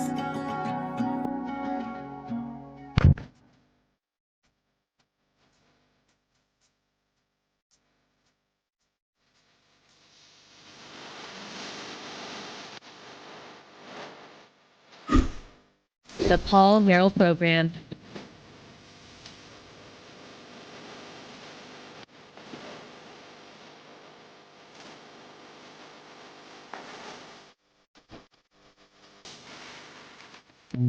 Excuse me. All right, folks, welcome back to the show. Thank you so much for being with us. Broadcasting live from Arkansas. Just got an update on my dad. At the top of the show, I asked you to give him if he comes to mind, please pray for him. He's having surgery on his back today. Surgery was supposed to start at 3 o'clock about 54 minutes ago. It has still not commenced. So continue to pray. Apparently, they're kind of backed up there at the surgery center. But yeah, just say a prayer for my dad, please, if it comes to mind, that that'll be okay, and that he'll recover well from this back surgery. I'm seeing in here, people are saying that Elaine Chao, Mitch McConnell's wife, is a communist spy, is a Chinese Communist Party spy. That's something that I alleged yesterday. That was kind of my opinion. But let's get a little bit of an update, shall we, about Mitch McConnell, the great turtle of the Senate. By the way, Eric had to step out just for a second. He should be back here in just a moment. The great turtle of the Senate, Desiree Townsend. Remember this gem from back on May 13th of 2026? It's starting to make sense now. The bigger question is, who was behind the staffer, Elaine Chao? Trump calls for staffer who corrected Mitch McConnell during Senate hearing to be fired. This is kind of the last time President Trump, I think, has said anything about it. I'm going to ask Senator Murkowski to wrap up. Thank you all for being here. Baldwin, Shaheen, and Kennedy. Baldwin, Shaheen, and Kennedy still have questions. Wrap up after.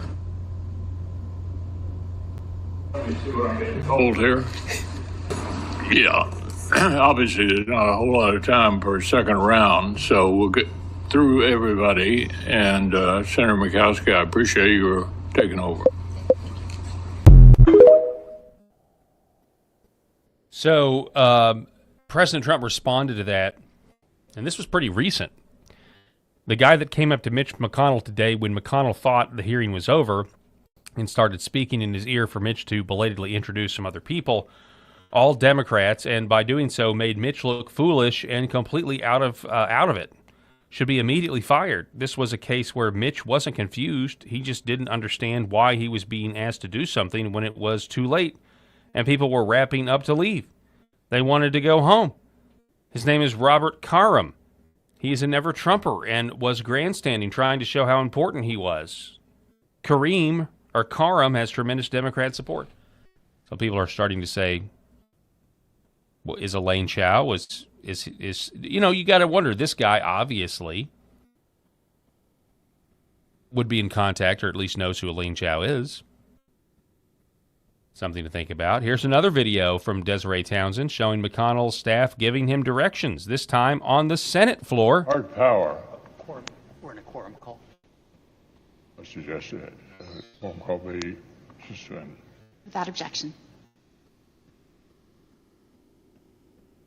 Hard power is the cornerstone of U.S. national security. I've never liked calling too much attention to today's date. February 20th. But I figured my birthday would be as good a day as any to share with our colleagues a decision I made last year. During my time in the Senate, I've only really answered to two constituencies, the Republican Conference and the people of Kentucky. I will not seek this honor an eighth time. My current term in the Senate will be my last.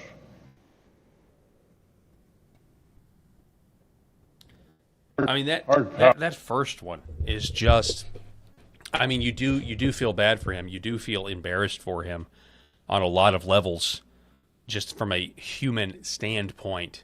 This guy is so either enslaved to the power or addicted to the power and the clout, as we talked about this yesterday, that he can't see.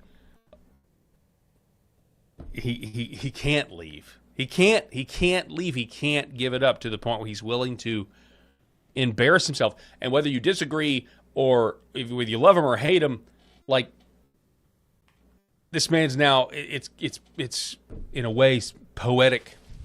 Because, I mean, I think Mitch McConnell has sold out this country on so many different occasions and sold out the people, actual Americans, you know, for the elite class that hates the people it claims to serve. In a way, it's poetic justice that, you know, a guy that used to orate himself into some sort of legacy, some sort of excuse, is now orating himself into irrelevancy by just blatant incompetence and having, you know, completely lost his faculties, and yet people are allowing him and encouraging him to end his career as a laughingstock. Hard power. We're in a quorum call. I suggested it. The quorum call be suspended. Without objection. Hard power is the cornerstone of U.S. national security. You can't even talk, guys. That's how ridiculous this is. Another one from Townsend. As we investigate the possibility that others were running Senator McConnell's office as his health visibly declined, let's not forget this. When I recorded this video, February of this year, 2026. For McConnell, can you give us some information on why you blocked the SAVE Act, or any information on your thoughts on what Rep. Tim Burchett said about staffers running your office? Any comments, sir? For McConnell, can you give us some information on why you blocked the SAVE Act? I mean, it really is amazing. And again, I'm sorry, I disagree with Mitch on so many levels. And, you know, people would say, well, you know, didn't he get those Supreme Court justices through during Trump's 1.0? Yeah, he did. I mean, you can definitely say, hey, Roe versus Wade would still be the law of the land. In the grand scheme of things, though, there are now more abortions than there were before Roe because of the abortion pill and things like that. So,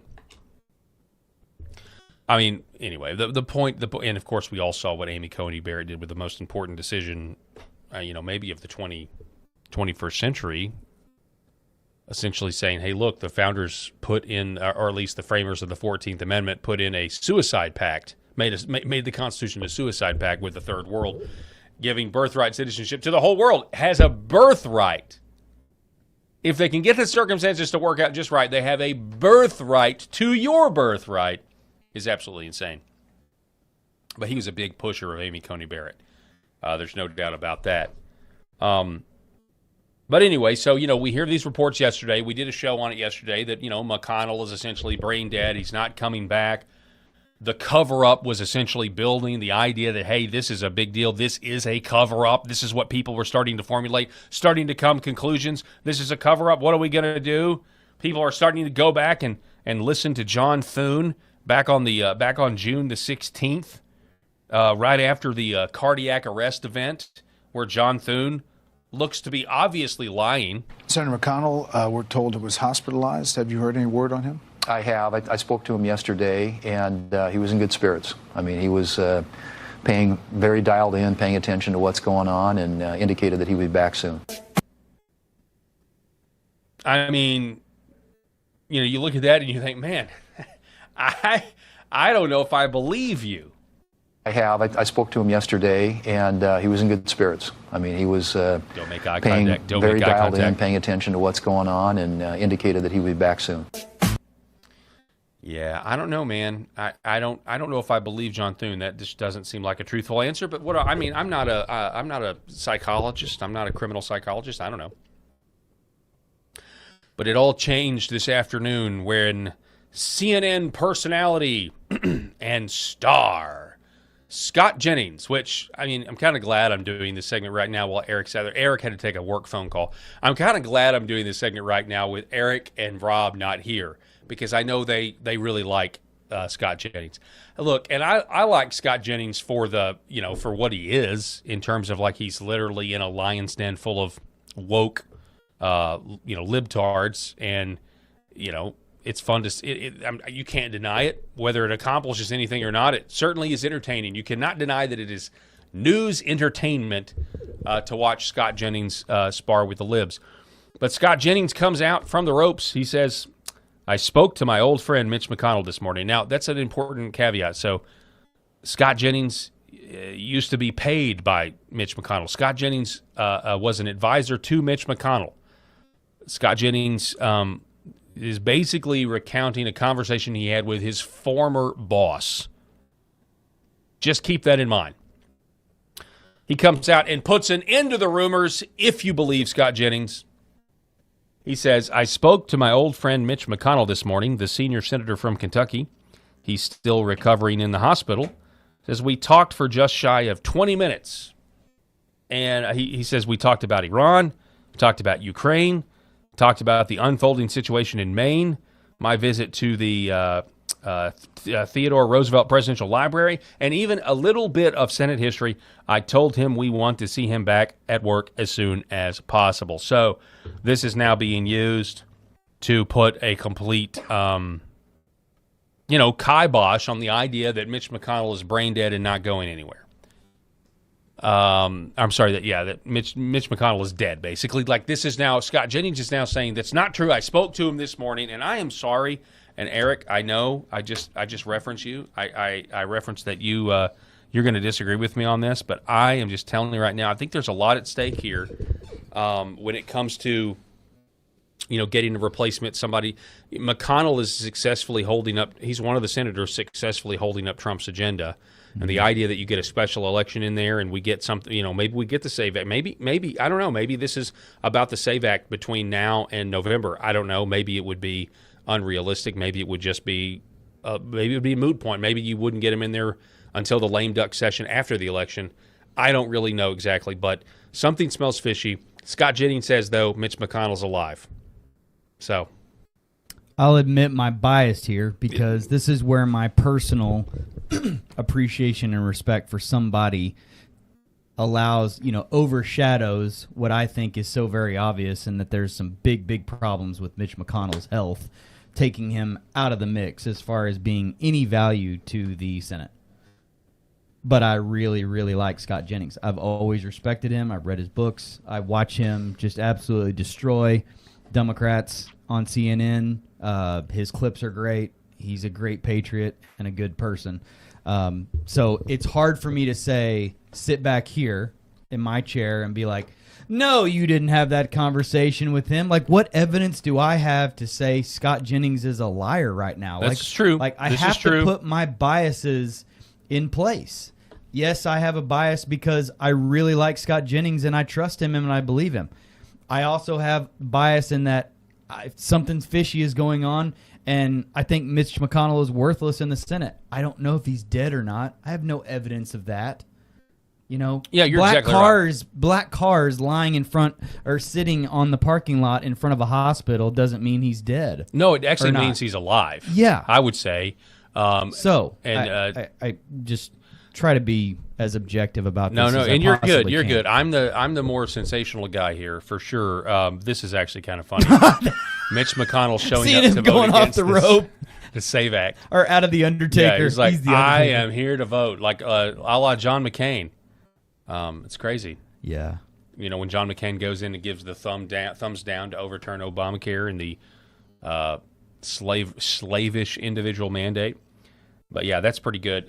Speaking of cars, I think Desiree Townsend did say this. She said this could just be a coincidence, but not long after the announcement that Senate Majority Leader John Thune had spoken with Mitch McConnell, the U.S. Secret Service arrived at GW Hospital. So the Capitol, I think his Capitol security cars have been there, according to Townsend, for a while. Now the Secret Service is allegedly there. That's an interesting take. Here's somebody who doesn't believe Scott Jennings and is willing to tell you about it. I don't know who Kaylee Jane Kremer is, but she says Mitch McConnell is apparently well enough to spend 20 minutes discussing global geopolitics, but somehow not well enough to record a 30-second video reassuring the people of Kentucky and the world that he's okay. Also, his office of roughly 40 staff members still can't provide a meaningful update.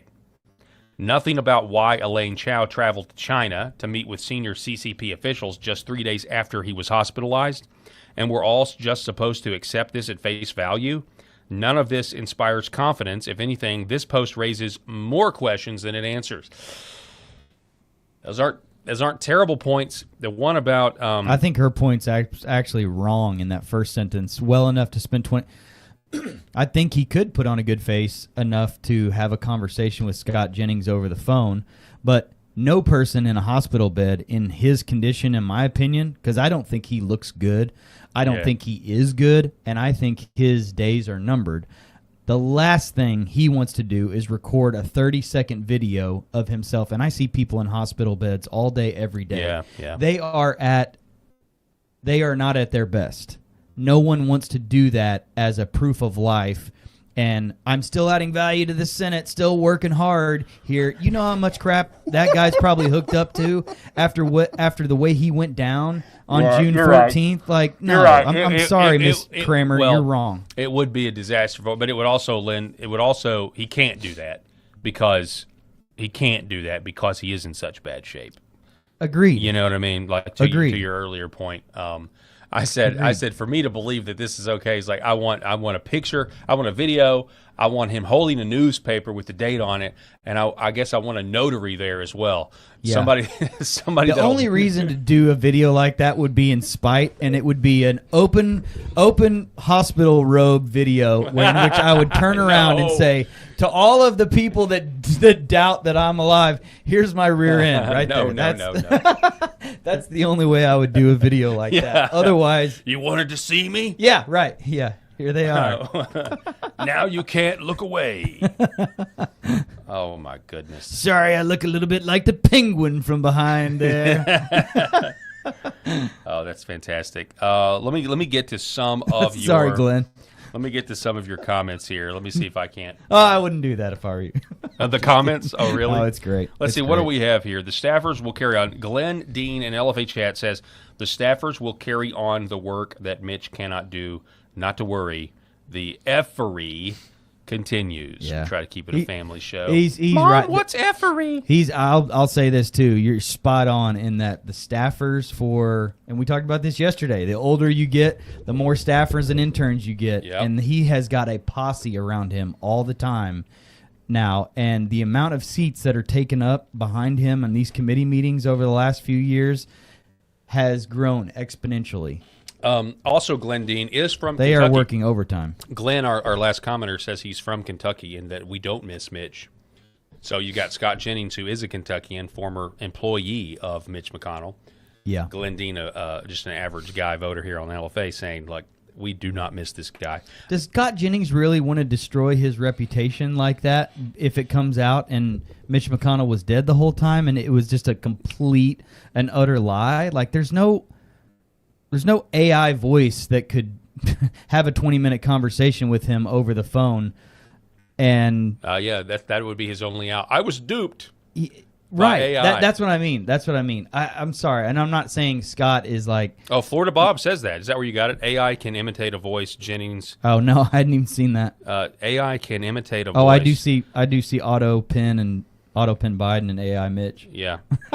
That's pretty funny. That is funny. Or rolled into a bar. AOC says, "What can I get you?" Do you see it? No, I didn't. So that's the joke. Auto pin Biden and AI Mitch are rolled into a bar. AOC says, "What can I get you?"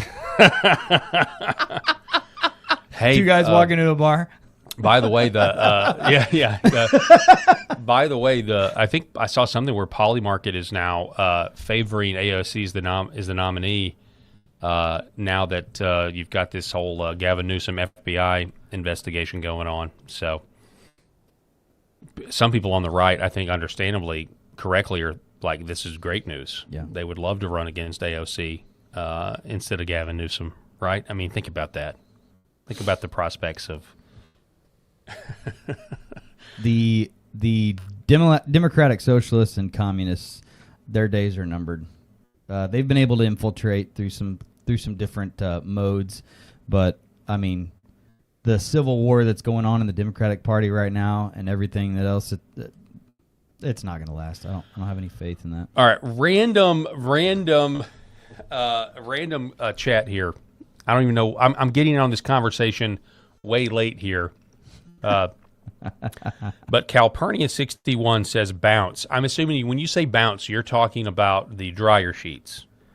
Bounce, right? Isn't that those are the dryer sheets to make your clothes not staticky? You said bounce is made from rendered animal fat. Couldn't figure out why I had grease stains on clean clothes. It was the bounce. Haven't had that problem since I stopped using it. I did not know that. Rendered animal fat? Really? I had no idea. Anyway, random fact of the day from the LFA chat. I like that. That's a good piece of information. All right, let's get to the CIA and this new lawsuit that is now floating out there. We teased this before the break, that the CIA investigated officers for espionage because they didn't take the clot shot.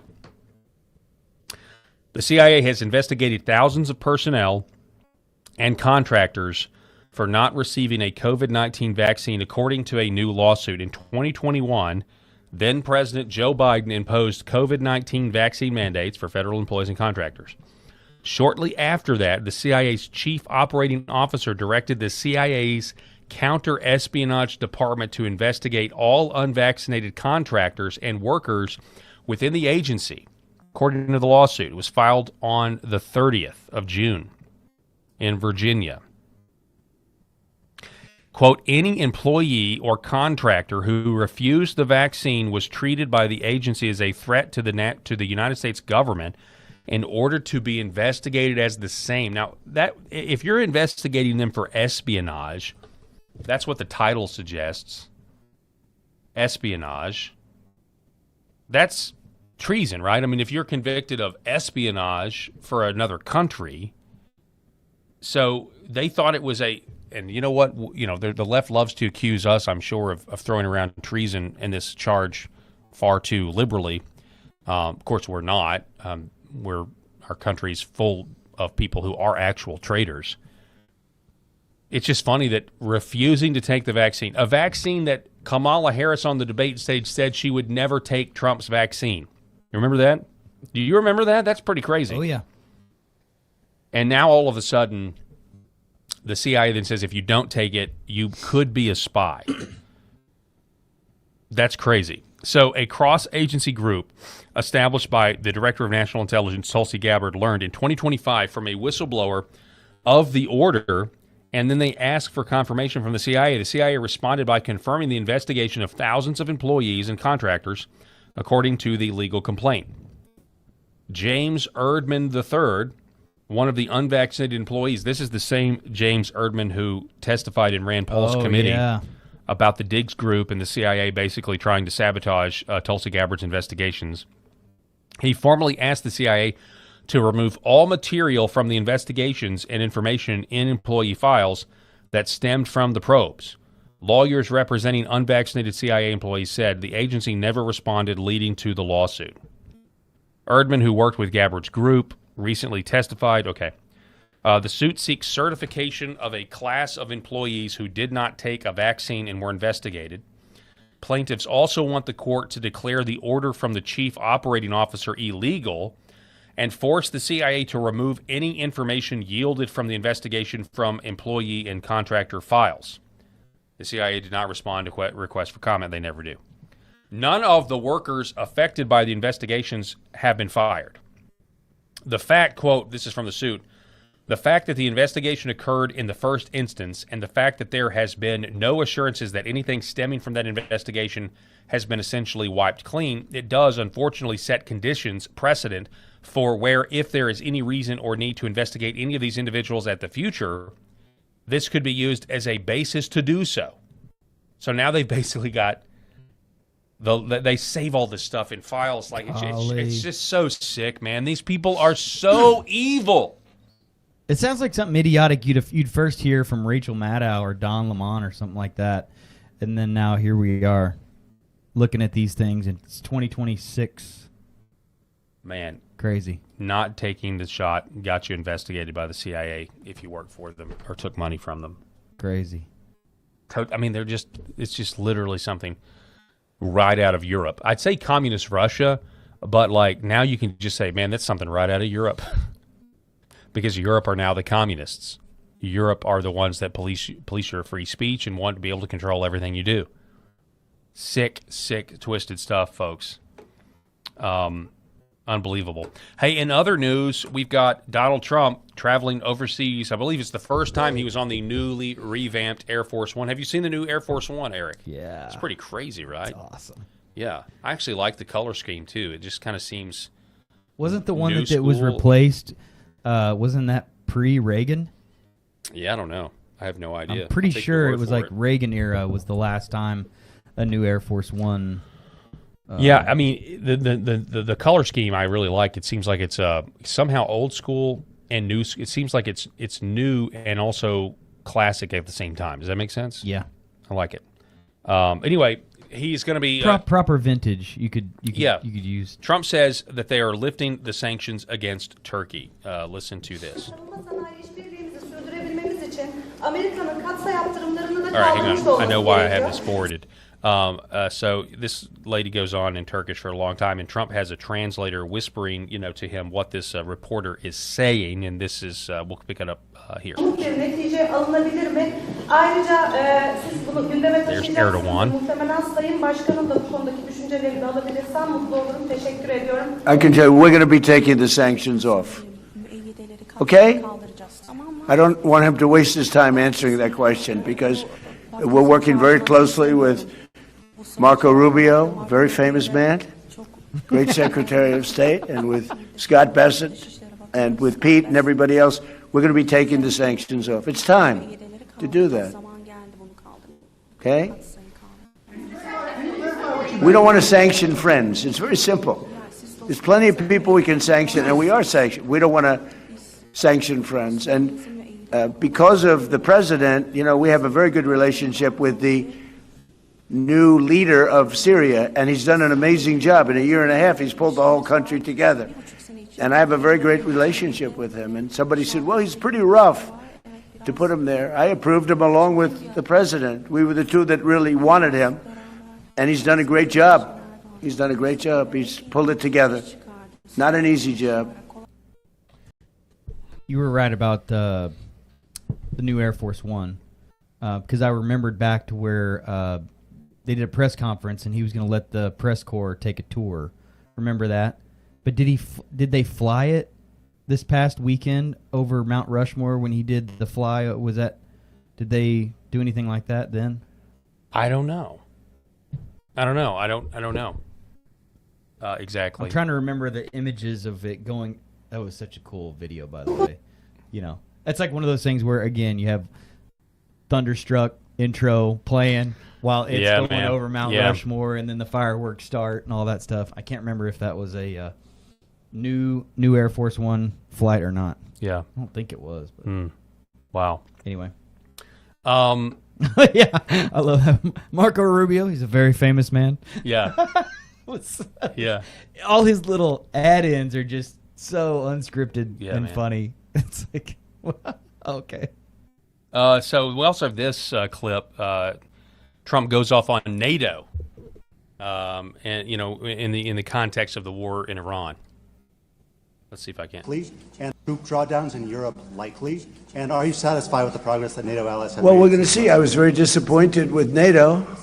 And frankly, if it weren't held in Turkey, where my friend happens to be a very strong leader, a very strong person, it's possible that I wouldn't have attended. I felt I had to attend because of the fact that, I know he's gone all out. It was a big thing to have NATO come to Turkey or any place else. It's a big thing. But we weren't treated well because we did something in Iran. We don't need anybody's help. I didn't even want their help. But before I asked, they said they wouldn't be there. And we've invested trillions of dollars in NATO. Why? To protect European countries and others, Canada, etc., but to protect people, countries from, generally speaking, it used to be the Soviet Union, now it's Russia. And I say that's fine, but you would think that they'd be very willing to do something to help us. And they really weren't. In the case of the United Kingdom, the Prime Minister, I guess he's no longer there, maybe because of this. It was a very unpopular thing he did. He said, no, we'll help after the war is over. I said, I don't need that kind of help. We didn't need any help at all. And in a way, I was testing people. I was testing to see whether or not they'd be there, because I've long said that we helped them, but I'm not sure that they'd be there for us. And Italy turned us down, and Germany turned us down, and France turned us down. And it's okay. But, why are we spending hundreds of billions of dollars and they're not there for us? We've always been there for them. One of the geniuses of Trump, our president, is that he tests people. He tests their loyalty. He tests their decision-making. And he tests their ability to partner. And I'm glad he does that. The former administration had nor the gumption nor the brains and smarts to do stuff like that, and he does. And it's good, because then when they fail and when they're disloyal and when they make poor decisions, he calls it out. And the whole world takes notice, and they listen. Yeah. And then they're over there in Europe realizing that they just got called out on something that they never would have gotten called out for before, and that they've been able to just let roost for decades under previous administrations and other presidents that didn't have the balls to say, you guys weren't there for us when we asked. And I'm here to tell you that I didn't even need your help. I just wanted to see how loyal you were and how close of a partner and ally you were to us, and you weren't there for us. Yeah. No problem. We'll do it on our own. Yeah, I mean, this is an interesting development, and we've talked about it on the show before, and that's basically like, I'm not a supporter of what we've done in Iran. I think it's a giant distraction, and I think it's a quagmire. And even today, we have more signs that a peace agreement is a long way off, because Iran, according to reports, attacked some more ships in the Strait of Hormuz. Now, according to the report I saw before we came on the air, the president has said we are rescinding their license to sell oil on the open market. So now things seem to be crumbling once again. It's a disaster, in my opinion. It really keeps us from being able to focus on the domestic issues, and it makes the midterms difficult, I think, in the long run, which means President Trump could be impeached, and it also means Democrats can continue targeting people that don't take the vaccine, and it's terrible in a lot of ways. However, there's a lot of people who agree, who have my take that, hey, think the Iran war was a big mistake, but also don't like NATO and think that we don't need to be involved in NATO. So it's kind of a strange, a potential list of strange bedfellows, where this conflict that a lot of anti-war people like myself, or anti the foreign policy of my whole life like myself, upset with that. But you could end up getting out of that something positive, which would be we end this whole NATO charade, because what was originally meant to protect Christian Europe from communist Russia, Soviet Russia, Europe has now become communist, and they look more like the Soviets that they originally wanted to defend against. So why should we even be there at that point? Yeah. And so the idea of abandoning Europe, and I'm totally comfortable with that phrase, may actually happen now. because President Trump is slighted, for them not being all in and supporting him in the Iran-Israel conflict. So, yeah, it feels like a very old, outdated post-Cold War era alignment of countries that never really did anything. They just, there were a lot of peacekeeping type things that they were involved in, but there just never was any meat to anything. And Trump called this out and was like, and by the way, we're the only country that's putting millions and millions of dollars of investment and dollars into this thing too. We're done.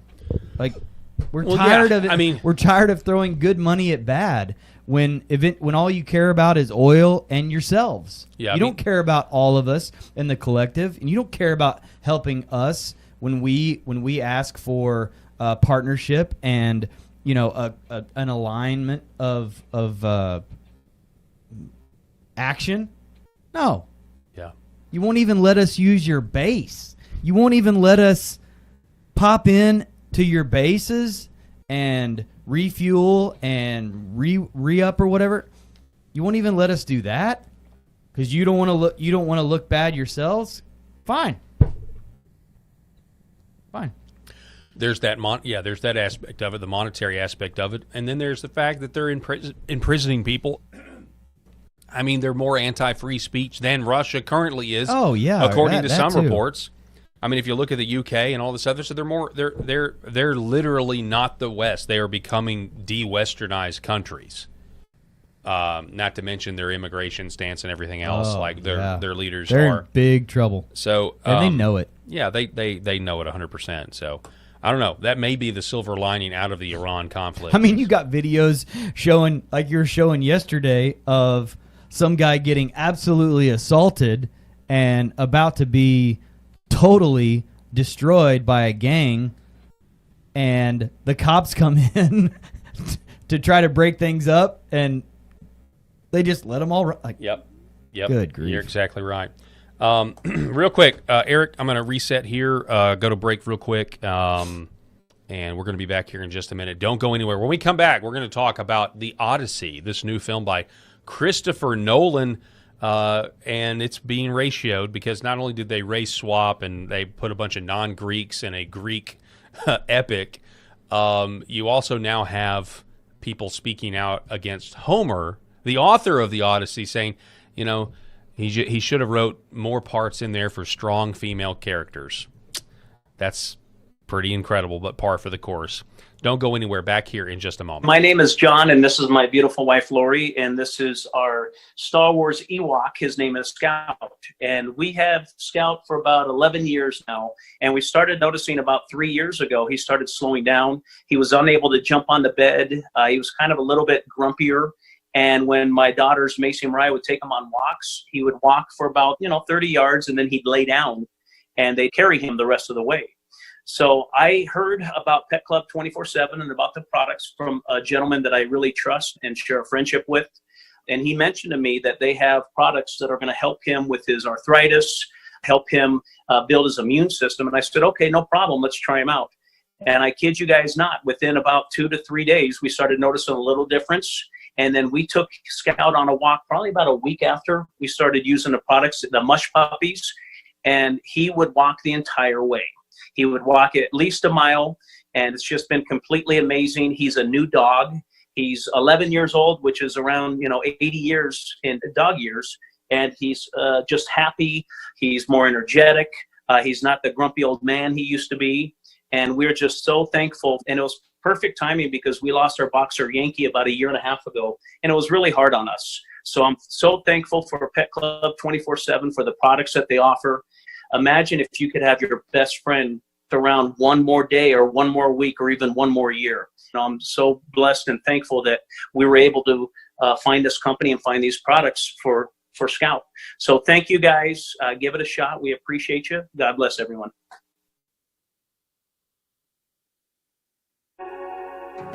The other things that we're seeing, more and more use for is even vascular issues. So one of the mechanisms that red light, near-infrared light, or red VIVE works is stimulation of the mitochondria and stimulation of nitric oxide production. So when nitric oxide is released in cells, it vasodilates cells. It reduces inflammation. It moves blood. It brings blood flow to areas. So if folks that have issues with ulcers or burns or wounds, it can help stimulate increased blood supply, and you need blood to heal. So that can open up different avenues for peripheral artery disease, for neuropathic pain syndromes. And so that's one of the other areas for nerve injury or nerve pain that we can leverage this type of medicine. MyPillow's second annual mega sale is finally here. Get our patented premium MyPillows that adjust to your exact individual needs to give you the best sleep of your life. When I got my pillow, I'm asleep almost immediately. I stay asleep at night and I wake up more well-rested in the morning. Now for the lowest price ever. Kings, $19.98. Queens, only $18.98. And Giza Dream Bed Sheets, the best sheets in history, for as low as $29.98. Lux Pure 6-piece towel sets, towels that actually dry you, what a concept, now only $39.98. And our made in the USA mattresses and mattress toppers as low as $99.98. So go to mypillow.com or call the number on your screen. Use your promo code to take advantage of our second annual mega sale. But that's not all. Order right now and we'll ship your order absolutely free. For centuries, light has been used to heal.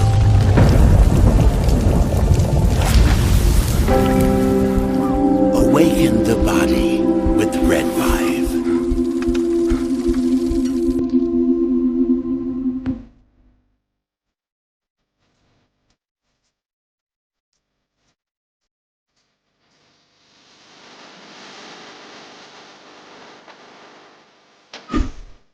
The Paul Herrell Program.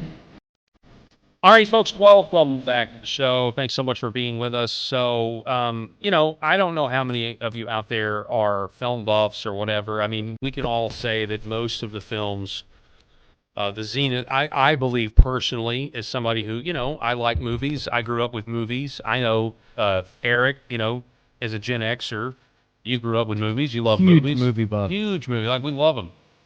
I would say the zenith of filmmaking was, in a modern context, the zenith of filmmaking was Peter Jackson's Lord of the Rings. I think it's an arguable point. It's arguably, I would say, that everything's kind of gone downhill since then. I mean, there have been some high points since then, but not I just think, obviously just look at them trying to stick to the source material today. They can't help but put their politics in it. It's just impossible.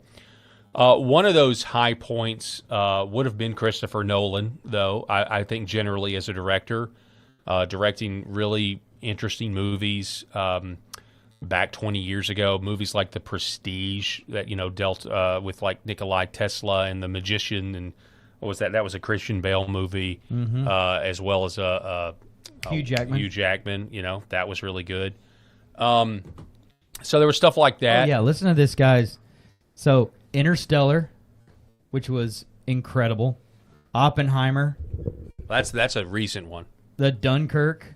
I mean, yeah. Dunkirk was the Batman. Yeah, I was about to say The Dark Knight is arguably the best superhero movie that's ever been made. Yeah, I mean his resume is just loaded with hits. Right. Man of Steel, he's all over the place as a director and writer of some of the biggest movies of the last 15, 20 years. I do have to, people are going to crucify us if this is wrong. He directed Superman, Man of Steel? He was a writer. A writer, okay.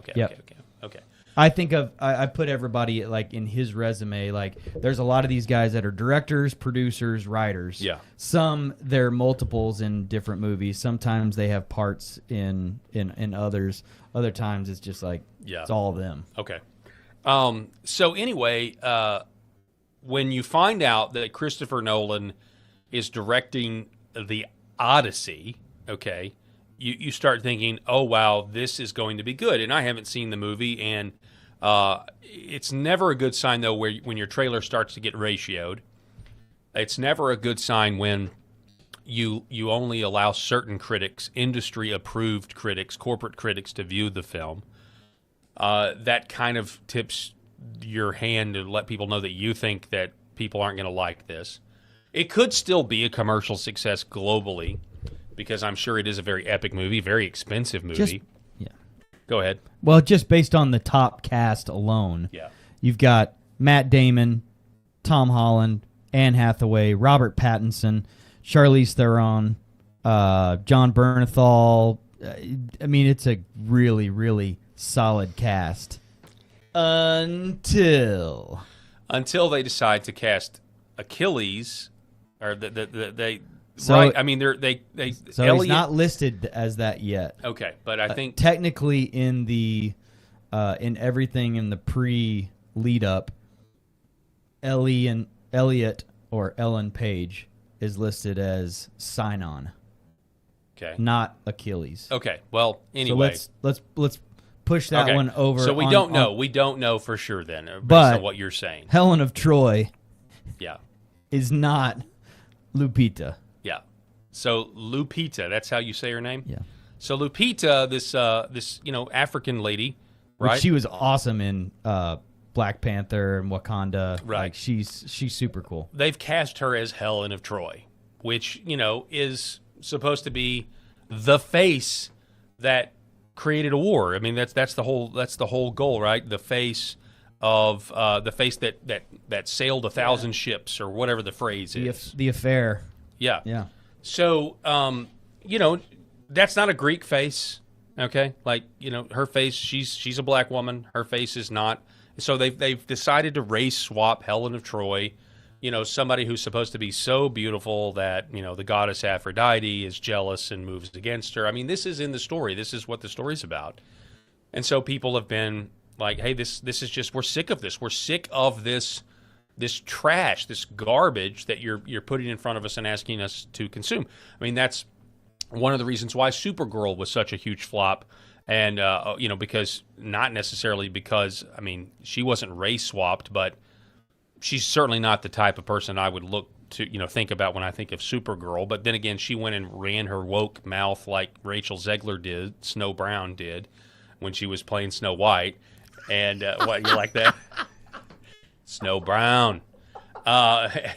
And nobody wanted to go. Snow White was definitely brown. Yeah, nobody wanted to see the movie. It was crap at that point. So, this is so Nerdrotic. Snow White won an award for worst CGI, like the dwarves. In that won like some flop award. It was like a Dundie award or something like that. Like one of those, spoof awards. Like, yeah, we're not going to give you the best trophy. We're going to give you the worst. Yeah, yeah. So the Odyssey trailer ratio gets worse. It's over 500,000 now. So you just look at this. Now, a normal person can't see this because you have to put in a plugin or an extension on your browser in order to see YouTube dislikes now. You can still see the likes, but if you click the dislike button, it doesn't keep a running tally anymore. Really? Yes, they've done this now. And I know this because somebody responded, because I asked Nerdrotic in this thread, I said, hey, I don't doubt your photo, but when I go to YouTube, I can't see the dislike number. Well, if you put a plug in, you can see it. No They've shielded it because there are so many corporate movies now, Hollywood movies that are getting ratioed. And this is, look at Lord of the Rings, the Rings of Power on Amazon. It gets ratioed. So right now, as of July 6th, 537 dislikes on the latest trailer for the Odyssey, 64,000 likes.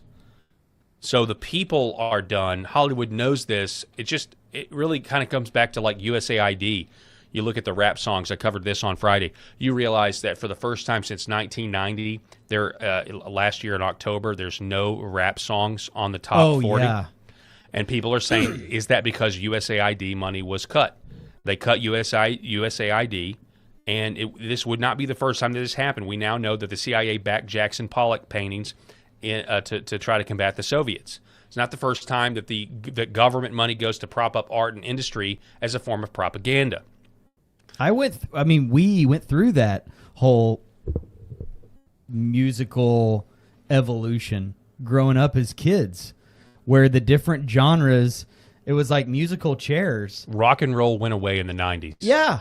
Yeah. It was like there was a complete onslaught of negative press and energy towards one genre or another, and then another would rise up. They'd make a lot of money, and then it would just be squashed. NSYNC, the boy bands, yeah, 98 the boy Degrees, band era, yeah, Backstreet Boys. So much now to where we're watching documentaries about it Yeah. that are being produced now, and it's like, oh, okay, Yeah. it's just a big ruse. Yeah, I mean, you're 100% right. Yeah. So the Odyssey, it's getting ratioed, and it's just the latest example. And you do have to imagine they've been working on this movie for years at this point. You would Yeah. think, right? It's a pretty big epic. And so when they started making the Odyssey, it's safe to say that they thought transing kids and woke LGBTQ RSTLNE, would you like to buy Val, sex, religion, was going to just continue and be promoted, and yet the people have rejected it, and they are rejecting it. It just kind of goes to show you, though, that the propaganda is not done. They're going to, and even if they're making movies that are not that now, it's going to be a few years before you even see them. So it's to be expected that in the next, I would even say 5, maybe even 10 years, the movies you're going to see roll out are still going to be super progressive. It just depends on how much money they want to lose. But so this is the Odyssey. Christopher Nolan decides to make a movie, one of the most popular pieces of literature ever written, and he wants to put non-Greeks in a Greek epic. This is, how do you say her name again? Lupita. Lupita. All right, so this is Lupita. She gets asked a question in an interview. Again, this is the publicity that's being done by the studio. They want to get their movie out. They want people to go see it. Homer, the ancient Greek, is the writer of the Odyssey. If you could ask him one question, Lupita, what would you ask? I'd be like, so Homer, how do you feel about the screen time given to these women, considering how little you spend with them? Okay. And then do you lean forward and look at him like that? Yes, like, remember us? I'd be like, so Homer, how do you feel about the screen time given to these women? Look, she's a feminist. This is what feminists are going to say. Yeah, I know. It's just really... I mean, and it's popular. She's going to get a lot of, yeah, good one on there. But, I mean... I know. I'm trying not to say too much. Yeah. Because people know. Like, the jig is up. Yeah. Like, the wokeness, it's not just like you go woke, you go broke. It's all of it. It's all of this nonsense. Nobody takes any of these people seriously anymore. We don't care. We laugh at them. We feel bad for them. We have pity on them. They don't care about our pity, but I feel sorry for most of these Hollywood elites and Hollywood idiots that think that this type of progressive language and conversation is somehow witty and funny. It's not. It's just dumb. They're just showing their lack of intelligence in situations like that, and they're following this stereotypical script. In this case, a feminist one. Supergirl did the same thing. Now Supergirl doesn't have a boyfriend in your upcoming movie. Does that tell you something about this movie? Does that tell us, the audience, about? Well, I mean, and her answers were just so dumb that they let her right into that. Yeah, and it is also entitlement. They just fall right in line, like, because they think, oh, this will look good on Variety magazine when it comes out. It's also entitlement too. I mean, she gets cast as Helen of Troy, which I don't. And then she's like, I also have a problem with Homer because he should have written me more lines.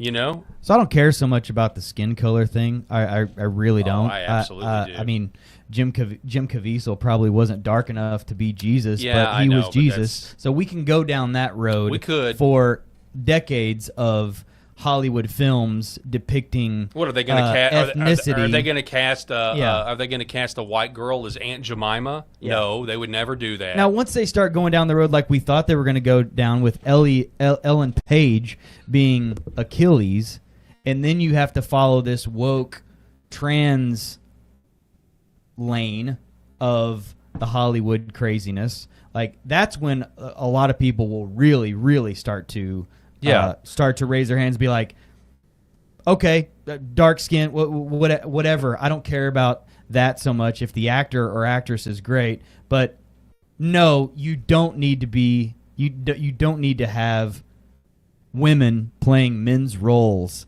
to check a box. Well, I would say it's a slippery slope. I'd say, if you're going to have one of it, you're going to have all of it. I mean, what does it even matter anymore if you're not going to have standards? I mean, a few years ago, they were going to cast Idris Elba, great actor. They were going to cast him as James Bond. Now, I mean, yeah, I know there are plenty of people of African descent that are, that are British, but you and I both know that, a British person, generally speaking, is a white person. And James Bond is a white man. He's not a black man. He's a white man. Helen of Troy is a Greek, is not an African. Blonde hair, blue eyed. Yeah, I mean, as it was just pointed out. It's just insane. It's insane, and it's all done to promote a message, and this multiculturalism nonsense. And honestly, as somebody who was trained as an actor, by the way, the whole thing is offensive to me. From an art form, this is ridiculous. Okay, it's ridiculous. It's like the classic, looks matter in this industry. Like, that's the whole point, right? And you also have source material, and you also have a job to do. And your job as an actor is to try to get the audience to suspend their disbelief, to be. That's the best way to get a message across, is you're actually trying to get somebody to, there's something called aesthetic distance, and you're trying to get the audience to kind of forget about the outside world, to actually go down this path and be entertained in an all-encompassing environment. This is actually the goal of entertainment. And yes, it makes a perfect platform for any kind of propaganda, good or bad. Okay, like, so the whole movement is kind of set up that way. They don't care about the art anymore, though, because you and I both know that this takes people out of the movie. Okay, this literally defeats the very purpose of their industry. And by the way, it's pretty ironic considering that theater was allegedly created from Western contents in Greece. And so this is just so offensive on so many levels. I'm going to borrow something from the chat here. Like, can you imagine if you did a Harriet Tubman movie? Yes. And this was good. I have a Harriet. Can you imagine Tobey Maguire as Harriet Tubman, or anybody? Yeah. Like, that's the thing. It's like, can you imagine the outcry of Hollywood if you reverse the script and put a white guy in a historical. Interestingly enough, I have a Harriet Tubman graphic novel. Brad Pitt is Malcolm X. I have I have the basis of a Harriet Tubman graphic novel that yours truly has actually worked on. Believe it or not. Now you say, Paul, that is the strangest piece of information that you've probably heard. You probably didn't expect that, but it is actually a satirical piece, and it is designed to be. I'm kind of between a rock and a hard place. Like, I can keep going with my Harriet Tubman graphic novel and publish it as myself, and people on the right will get a big kick out of it because it's done through a vein of how Hollywood would write a Harriet Tubman epic novel. And to say I take historical license. Oh yeah, I you remember this? I remember to this.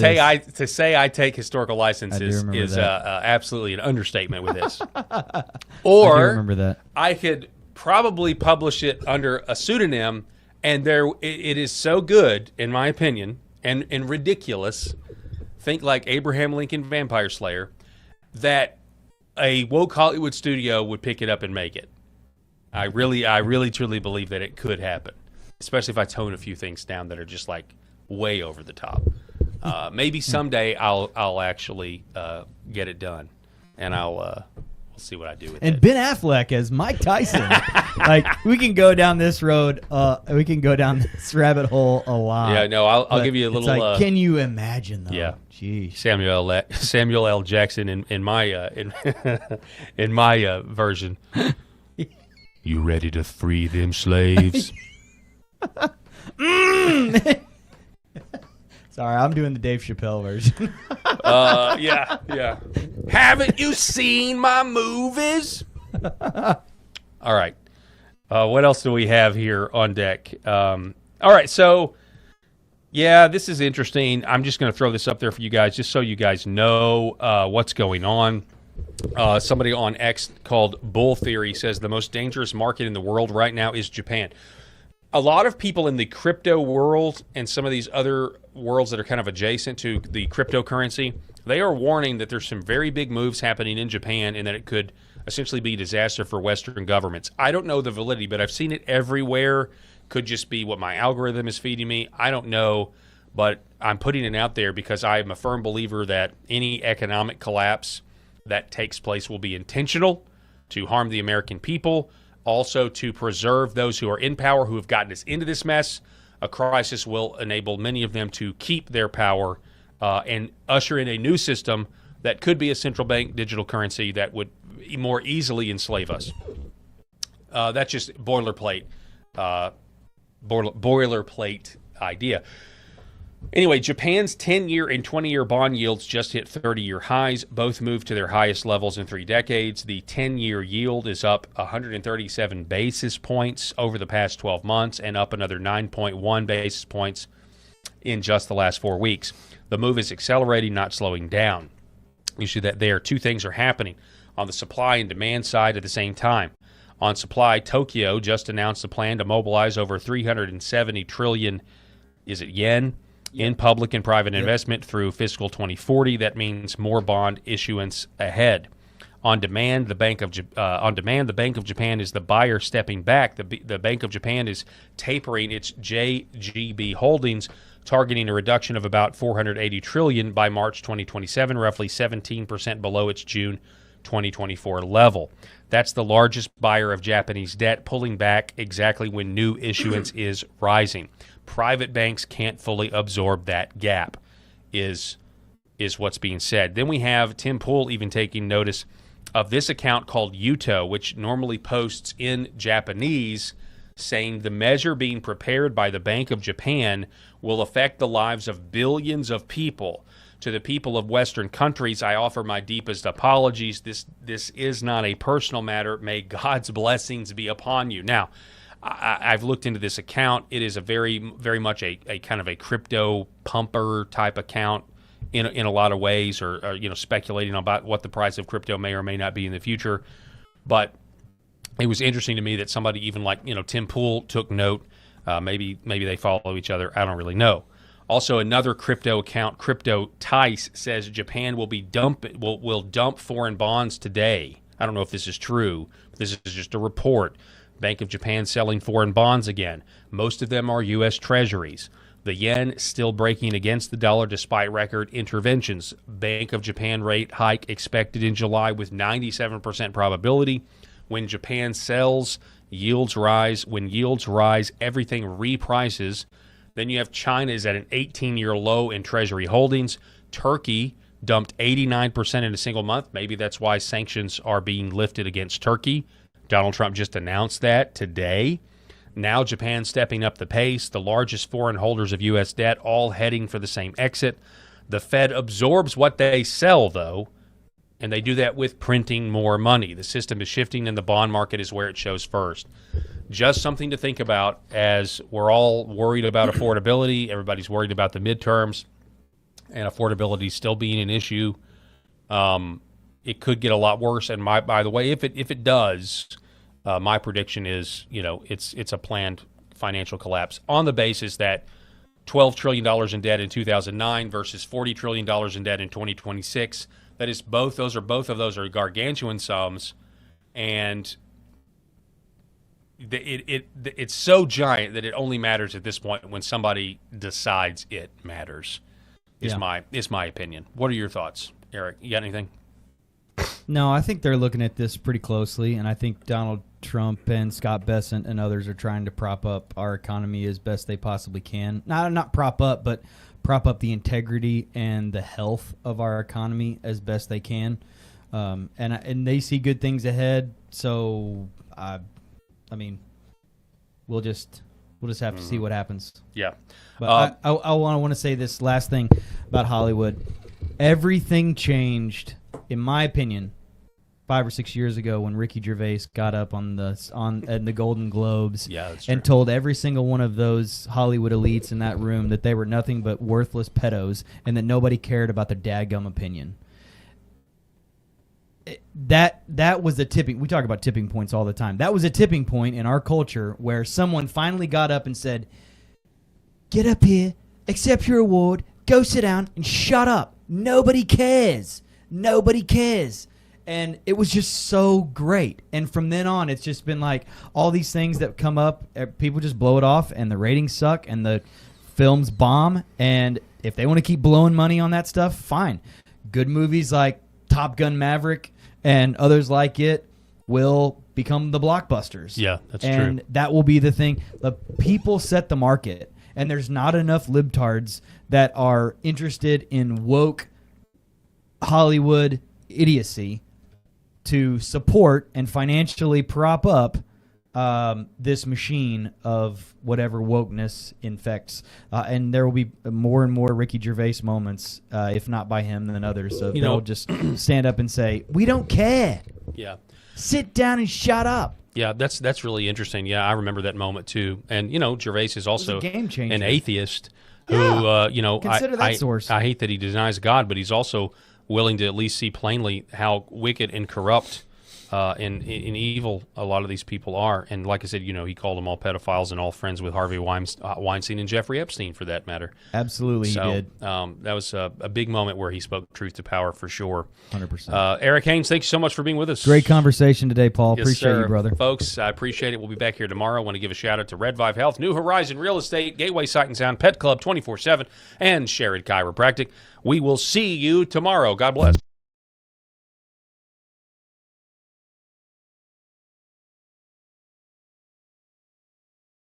The Paul Herrell Program.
Welcome to Flyover Conservative Podcast with David and Stacy Whited, where we break down current events and examine culture through the lens of conservative Christian values.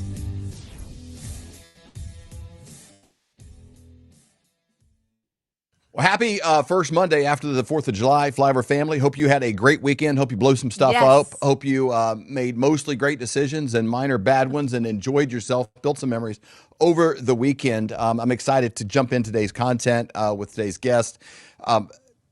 Probably going back to the 2016 election, there's a cast of characters that began to kind of clarify the North Star for me, kind of what was true, what was not. And they're all kind of a part of the Government Accountability Institute. It's Peter Schweitzer and his team that they kind of built this thing all around. And some of the best books, most defining books, some of the things that like is plagiarized from, taken and stolen and used even, in Supreme Court cases, comes from this team. Frequent guests of the show, friends of ours. And today's guest, he's the Vice President of Research for Government Accountability Institute. One of the funniest guys I've ever met in my entire life. Enjoy being around. We're going to get in a little bit of soccer, a little bit of politics, a little bit of birthright tourism. He's co-host of the Drill Down podcast with Peter Schweitzer. He's also the author of Fraud, How the Left Plans to Steal the Next Election. almost a prophetic book, I would say, in its own right. He analyzes election integrity, foreign policy, organized protests, and political corruption, all the things that they're doing to take away your freedom. The one, the only, Mr. Eric Eggers. Welcome back. You guys More. are so kind. I love the prophetic kind of vibe with my book. You know, I'm not saying I'm like the Jeremiah of GAI, but I mean, I have issued some forward-looking projections, and anyone who listens to me is going to come away thoroughly depressed. So I'm very excited to be with you guys today. Well, you've done a ton of it says vice president of research. I don't know exactly what that looks like in a title, how much research that takes, or if you got a staff of minions underneath you and you're like, hey, do some more researching. I'm getting some coffee. I don't know exactly how that looks, there, but it puts you in a place to be able to come into public and share these things. And the Drill Down podcast is a must for people. You and Peter flow together so well. It is like almost like central casting puts you guys together. It's the perfect personality mix and combo. I love that. And I would love to be a fly on the wall, even just watch you getting ready for that, because it's such an interesting show. No, that's very kind of you. I'm happy to kind of invite you guys into the process. It's like, hey, Peter, I'm like, like a little puppy. And like, hey, Peter, I brought this from the yard for you in my mouth. Like, what do you think about this topic today? And he goes, you must have mistaken me with someone who's going to consider your opinion at all. Like, I'm the best-selling author. This is what we're going to do. Now go make the show about this, servant. And I was like, okay. And no, that's it's really fun. He is I did live radio. I did news talk radio in Tallahassee, Florida for about 10 years. So I've worked with a lot of different kind of hosts and people. And like you guys, you get to know a lot of different people. But Peter is literally the best ratio of talent and intelligence to ego. Like he has so little ego. But he is so accomplished. And, you mentioned some of the research and things that we do, how it'll be cited or referenced in Supreme Court cases. Yeah. And what's literally true is, we just celebrated the 250th anniversary of this country. And only one time in the 250 years that this country has been around, has a sitting president of the United States attended oral arguments at a Supreme Court hearing. And it just so happened that was earlier this year, with President Trump attending arguments in which research from Peter Schweizer's book on birth tourism, birthright citizenship, and the ways in which our systems are being exploited by countries and foreign enemies who want to do us harm was referenced. So, I mean, he is that guy, but he's showing up. He still lets himself be filmed in a green T-shirt with his Crocs underneath the table. So he is. Peter Schweizer wears Crocs. Absolutely. In fact, if anybody from the Crocs Nation is watching this show, Peter Schweitzer is very open to a Crocs sponsorship. He is one of the few brands that he absolutely loves and endorses. No, he is. I mean, and we have a whole team, but when you have somebody like that at the top, who he's about the work and he's about, kind of like finding information. And we have a phrase, facts get shares, opinions get shrugs. And so to the extent that we've had any success on the Drill Down podcast, one of the things I've learned in the 14 years I've been working with him is, you want to have your opinions and whatever you're trying to say be grounded in facts. Always bring receipts, and we've tried to do that. I think that's one of the reasons why we've been successful. No doubt about it. You guys have been amazing. Can you talk about what just happened with the Supreme Court and the 14th Amendment and where we are right now with all of that? So, I'm not a lawyer, but I do think that what has happened is, the 14th Amendment has obviously been around since the 1800s, and it draws on, it was originally intended to make sure the children of slaves were U.S. citizens, right? It was intended to kind of fix the problem that came about with the Dred Scott decision. And actually, as we discussed in a recent podcast, the person who wrote the 14th Amendment even said on the floor on the congressional record that it was not intended to give citizenship to foreigners. But obviously, as the world's very different in 2026 than it was in the 1860s. Yep. As Justice Alito said during the Supreme Court arguments, he goes, look, man, 8 billion people are now one plane ride away from coming to this country and having a child who then automatically gets citizenship status. And so what Peter and the team that we've been talking about as part of the research is that the fact that you can come here and have a child is being actively exploited by a number of different companies in a number of different countries, China chief among them. They're certainly not the only ones. There's a dang cartel drug lord who has a child who's got American citizenship because he sent his wife to come up here and have a child. You've got, Russia and some of these Eastern European countries who come here. They come to Miami and have children, but no one is doing it at the size and scale of China, right? China is exploiting birthright citizenship on an industrial scale through a practice of what we call birth tourism. There's over 1,000 companies in China that advertise this, and they talk about how U.S. citizenship is like the best thing in the world. And they actually, not only they talk about the free education, but they talk about all the welfare benefits you get, not only as a child, but as a senior citizen. So they're sort of advertising cradle to grave access to our welfare system. But then also, as we've discussed, like China in some corners of the Communist Party does not seek to see the United States succeed. They don't want to see the United States become the world's greatest power. They don't want to let us stay that way. So they've been engaged in something called unrestricted warfare. And so with all the numbers and things that have been exploiting this since China ran a newspaper article about it in 2011, estimates range anywhere from 50,000 to 185,000 in 2023 based on numbers within China themselves. So we add all those up and we're saying by 2030, there may be up to 1 million people with U.S. citizenship status who have been living in China who can start voting. So, those are all the things that the Supreme Court took into consideration. But obviously, they made a decision to say that doesn't erode the meaning of the 14th Amendment. We do believe that Justice Kavanaugh, in his dissent, his partial dissent, left the door open for a legislative solution. But we'll kind of see what Congress wants to do and what President Trump. But the good news for us is they take the issue incredibly seriously. And I think that's in part because Peter Schweitzer and the work that we do have elevated this as it should be. Okay, I just want to make sure that the audience is aware, because we've interviewed you before. We've interviewed Peter about it. Just the team has been on talking about this before. So just understanding that, they're in China. There's, you said, I think 1,000 companies around that people are paying, these elites, maybe paying 50,000, 80,000, whatever, to come to the United States to actually have a child. So the woman's pregnant. They do it at the right time, that she actually flies over here, has the baby here in the United States. As soon as the baby is old enough to fly back home, they fly back to China. So they are raised in China. So they are under the communist thinking, all of that. But then when that child is old enough to vote, 18, now they can vote in our elections. So you're talking about somebody that's been raised a communist, and we're not talking about a few, we're talking about, we don't know the exact number, but we're talking about thousands upon thousands upon thousands, and this started in 2011. Is that correct? First of all, I like how you just pulled up. This is what I wanted you to say when I asked you that question. And so you kind of just perfectly reset all She's just reiterating your punchline. She looks, not only does she look better on camera, she's got more information than I do too. Like, well, I don't even know why I'm here, Stacey. But no, that's exactly well, she watches the Drill Down podcast. You're just on it. I doubt you watch it.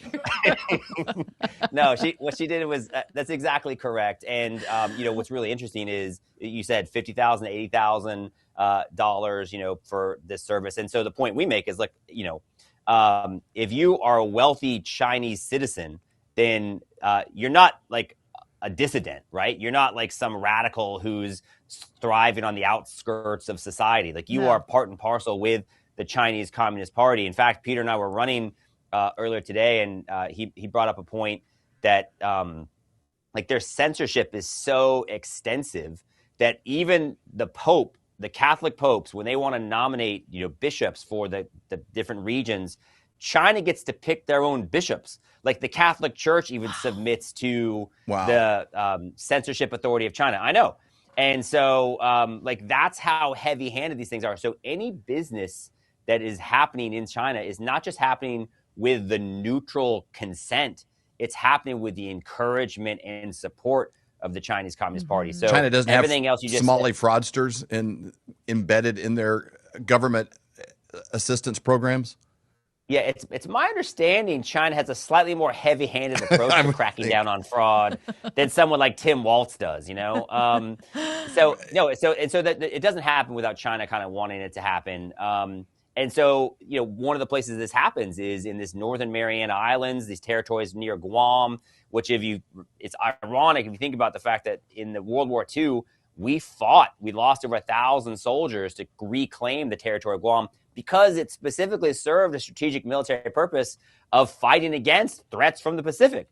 And so here we are, this island that's now a U.S. territory that's being actively exploited to undermine U.S. security and sovereignty by what's largely considered to be our greatest geopolitical rival and threat. So and so these are people that go back to China. They lived in the indoctrinated way, as you just said, Stacey. And so that, so the idea that they become citizens and have voting rights should be concerning. In fact, one of the Supreme Court cases that has sort of affirmed the meaning of the 14th Amendment was in the late 1890s, and it regarded someone who would have been a dual citizen. And in the dissent written by the then Chief Justice, they said no one should be able to have dual loyalties to, they shouldn't be a United States citizen and also still be a citizen in China, because they will have loyalties to the Emperor of China. Like that's something that the Supreme Court Justice thought at the time. That's not what this Supreme Court case said. But again, I do think there's some doors open for some potential review. Can you talk about the doors that are open, like like places like Puerto Rico and that, where they're actually sending people to have the babies? A lot of times, from my understanding, the 14th Amendment is not in those places. Is that correct? So that's what Peter has said. In fact, he said it on a recent episode of our podcast. He said that U.S. possessions and territories, the 14th Amendment should not apply. So I think that will be one of the things they look at. There's the other options they may take is say, listen, we're going to start having incredibly heavy-handed security and crackdown on anyone committing visa fraud. So under the Obama administration, they told consular officials not to basically keep away anyone who appeared to be pregnant. And so, that's what these birth tourism companies do. They teach these Chinese women how to A, wear loose clothing, B, lie about what they're actually there to do. They've even instructed people to go stay at like a Trump hotel in Hawaii so it looks like they have money, and say that they have a lot of money so that we're more likely to let them in because we think they'll be a value add to society. And then they get to the hotel and they get to the hospital to have the child, and the Chinese birth tourism companies coach them on how to then say that they're poor, so their bill's not that high, and or just skip out on the bill entirely, leaving taxpayers on the hook for it. So send me the bill. I'll be in Shanghai. Well, exactly, right? Yeah, and by the way, try that in Shanghai and see how it goes for you. Exactly. So, Eric, I want to get a little more specific on a couple of these things. You're talking about these territories and places. What are the numbers we're talking about? Because, and I guess that'll be as good a time as any to highlight the invisible coup by Peter Schweitzer, because a lot of this, the Supreme Court, arguments, a lot of Trump's awareness came from Peter on the depth of this. You referenced you we're getting like an online, news panel debate with the Democrat or leftist that kind of questioned your numbers and sources. So talk about the CDC numbers versus these numbers and how they're kind of mixed, and the idea that they're only counting ones that actually put down the address, and they're coached not to do that. So this is a well-trained process. Give us an estimate, like what are the numbers the left is saying, and then where do those numbers actually come from, and what do you think it probably is? Man, you guys are so good. Yeah, so I was like on this, I was so excited. I love British people. So I've got a chance to do British TV a couple of times, and I always want to try to work in, a couple of references or whatever. And so I was on with this Democrat, and he was saying, and we had this kind of, like, I thought, very polite and respectful conversation. And I'd of course seen the article, so I'd seen the statistics from the CDC and the Center for Immigration Studies. The CDC says, I think only 9,600 people are born whose mothers list a foreign address at the hospital. And the Center for Immigration Studies suggests that maybe only like 20,000 children each year are born to people who are foreign citizens, right? Mm-hmm. And then the problem with that is, that's literally not what the country of China says. So, and the point we made on the podcast is like, why would China be lying? And if anything, the fact that the two federal agencies, the government agencies who should be kind of keeping track of some of this stuff, don't have better or up-to-date numbers, I think is actually part of the problem, part of the scandal. And yeah, to your point, these birth tourism companies will coach the women to not give foreign addresses because that's obviously going to raise a red flag. But that's one of the things the left likes to do is they cite these statistics, which are less than half of the most conservative statistics that come from the country of China itself. So China has its own independent research entities that have said, we think it's 50,000 a year at least Chinese citizens who go and have children in the United States. There's a professor out of Australia who travels and tours and speaks regularly in China. He believes the number is up to 100,000. And one official Chinese estimate specifically in 2023 said it was 185,000 people born in the United States who would have Chinese nationality, kind of born to Chinese citizens. So again, the fact that China themselves is talking about numbers at a much more important and aggressive and I think significant scale is something everybody should be paying attention to. And David and Stacey, the real scandal is that we are not as a country. When Peter Schweizer testified at a Senate committee, the senator from Illinois, Dick Durbin, was going after Peter, no one else, for like not wanting to know why, or Peter didn't know how many times pregnant women had been turned away at the border under the Trump administration versus the Obama administration, which again empowered officials to not do that. And Peter Schweizer says, yeah, I don't know how many times a Trump official has turned someone away. And Dick Durbin's like, well, aha, I guess that means it's not a real issue. And like, no, what it means is that we actually aren't paying attention to the things we should be paying attention to. And so when I had this debate on British TV, I thought we had a very polite discussion. Then I go on Twitter and I see this guy calling me out and saying that, oh, these guys are lying. They want to strip birthright citizenship from the 14th Amendment and citing these same statistics. And I'm like, well, those statistics are just so not in the same ballpark as what I would consider the primary source to be, which is China themselves, especially when you consider these Chinese birth tourism companies coach the women to lie about their address as a way to kind of stay under the radar. So it remains a significant problem. We're glad to see it elevated to the Supreme Court. And so even though the ruling didn't go that way, I think the good news is you got a number of different federal officials in the Trump administration who know this is a big deal, and they'll find alternate ways to at least kind of reduce the nature of the problem in present day. It's huge. Two questions for you. How many companies did you say advertise in China that offer this as a service? Yeah, over 1,000. Over 1,000 companies advertise this service in China, which again doesn't happen without the support. And China wrote an article about the benefits of the 14th Amendment in 2011, which is when we believe under Obama administration, when they also extend the amount of time Chinese women could come here and stay on a certain kind of visa. So you have all these factors that came together 15 years ago. So of course the numbers are going to add up to something that's kind of uncomfortable for most people to recognize. And I love, producer Colton put it on there earlier, but it was the most Trump thing that Trump could do, which is his True Social post directly to Xi. When this came out, I just want to read it again. He had on there earlier, but it says, I would like to congratulate President Xi and the great country of China on their massive birthright citizenship win. President Donald J. Trump. Like that's calling it out and putting it on the table that we know what you're doing. Like you're cheating in cards. I know you cheated on the cards, and congratulations on your winnings. I know you cheated, and I want that out there on the record.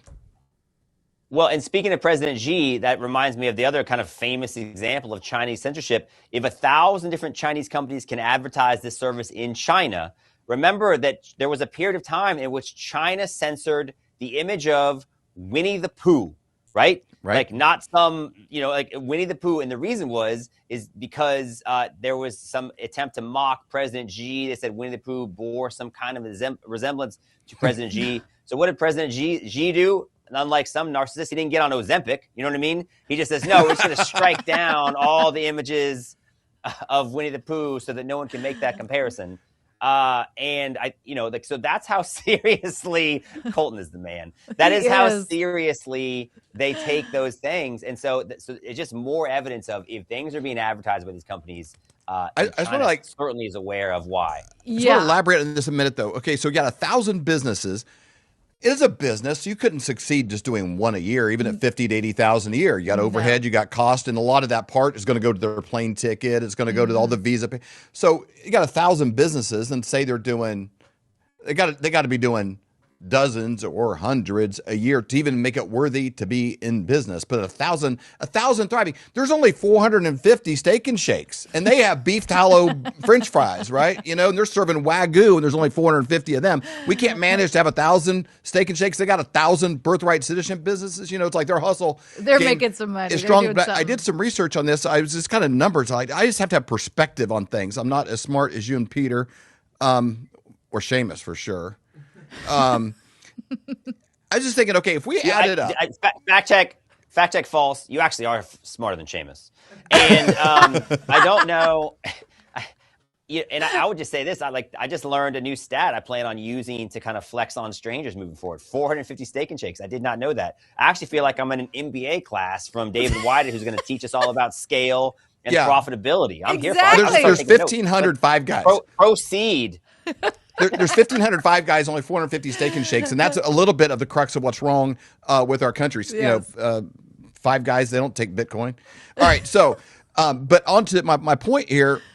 I just did some numbers. Let's say we took every member of the House and Senate, and let's say we took every governor in America, Democrat, Republican alike. We took every governor in America, and we took every state House and Senate member, and we took every 4- and 5-star general in America. That only puts us about 8,100. And then say another 2,000 conservative podcast hosts, all impregnate their wives and send them to China. They deliver. We bring them back, raise them in. Homeschool them, private school, whatever. They all go to Hillsdale College or whatever, but they're allowed to vote in Chinese elections. Could you ever imagine that happening? That's the kind of numbers we're talking about. And that's at the 10,000 that your almost friend would quote. Well, let's say this real fast, right? So that would never happen, and here's why. Because that birthright citizenship status you get in this country is not conferred upon you in, fact check, China. Yeah. So they do not have the same. It's like, so you can go have a child in China. That child's not going to become a Chinese citizen. In fact, this is not. It's kind of like how the United States is one of only 2 countries in the world to allow pharmaceutical companies to advertise on television. There are fewer countries in this year's World Cup than have the same level of birthright citizenship status that we afford. It's happened. It's in the United States and Canada and Mexico and a few countries in Central America. But it is not something that is widely practiced or reciprocated around the globe for good reason. Not in any serious countries, for sure. It's not in Russia. It's not in China. know.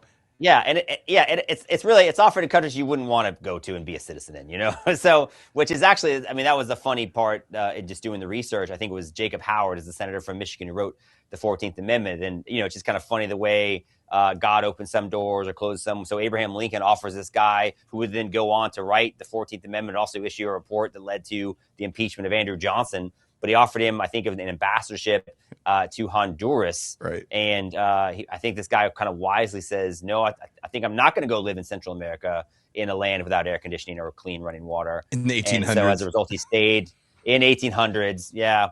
So he decided to stay in the country, in the United States, and then gets to be the author of this great piece of legislation, the 14th Amendment. I've been to Tegucigalpa. It's not a well air conditioned place today, let alone the 1800s. So that would have been tough. I love that you do this. I love that you also came up with a little nugget there that Peter didn't know. Do you try to work that into every show, like find a little something that he doesn't know? Is that why he's humble, because he has you in his life? No, he is. He's humble because he has a functional upbringing. By parents who loved him and gave him the appropriate level of attention. So he doesn't have to seek it out from, unhealthy places like other people. So no, he is the best guy. I come up with these nuggets every once in a while. It's kind of like making a comedian laugh. If you can tell Peter Schweitzer something that he doesn't know, then it is one of the greatest feelings in the world. Point out his book again. One last time we got on there to get one last topic to cover with you. But The Invisible Coup by Peter Schweitzer. The Invisible Coup by Peter Schweitzer. It'll be in the notes below. The show's going on 60 platforms. So whether you're on Spotify or Apple or Google or Rumble or wherever you're at, the link is down below. That is a book that you need. Get the audio version, get something, have it, and put it on your desk behind you. It'll make you look smarter than you really are, which does go a long way in 2026 as well. And then I want to end with one last thing. I'll say, when Peter was on our show, in spite of having the least reason to be, he was the most humble person on the screen. Yeah, no doubt about it. He's actually done something, so that's what was unbelievable. He was, I don't know. I kind of wanted, it's hard to believe. It's like, are you acting? Come on. Like I want like him to slip up. Like, is he pretending? You want him to be like a diva, you know what I mean? You guys exactly. Yeah, as soon as you're done. Is this a soy latte? Is this I don't taste soy in here. City. Yeah, kind of go nuts. I want to do one last thing because you guys follow this. You tried working it into the Drill Down podcast, a little bit. But you guys are both following the World Cup. We've had, amazing energy in Kansas City, here, because they're hosting a lot of the games at Arrowhead, and it's just Union Station area down there, and the Power and Light District, just a big party. Everybody loves it. There's just good vibes all the way around. Man. Everybody's just like, I wish I lived in America. The size of the drinks are crazy, and you get free refills. It's just amazing. So, like, it's such a feel-good thing. It makes the liberals crazy because they're like, maybe this isn't the worst place in the world. It's amazing to see. But we're moving on somehow as a U.S. team. Talk about this penalty and what happened there, how that ties into birthright citizenship as well, because you can make that transition as well because you're that good, and explain where we're at right now in tonight's game. Yeah, so thank you for that.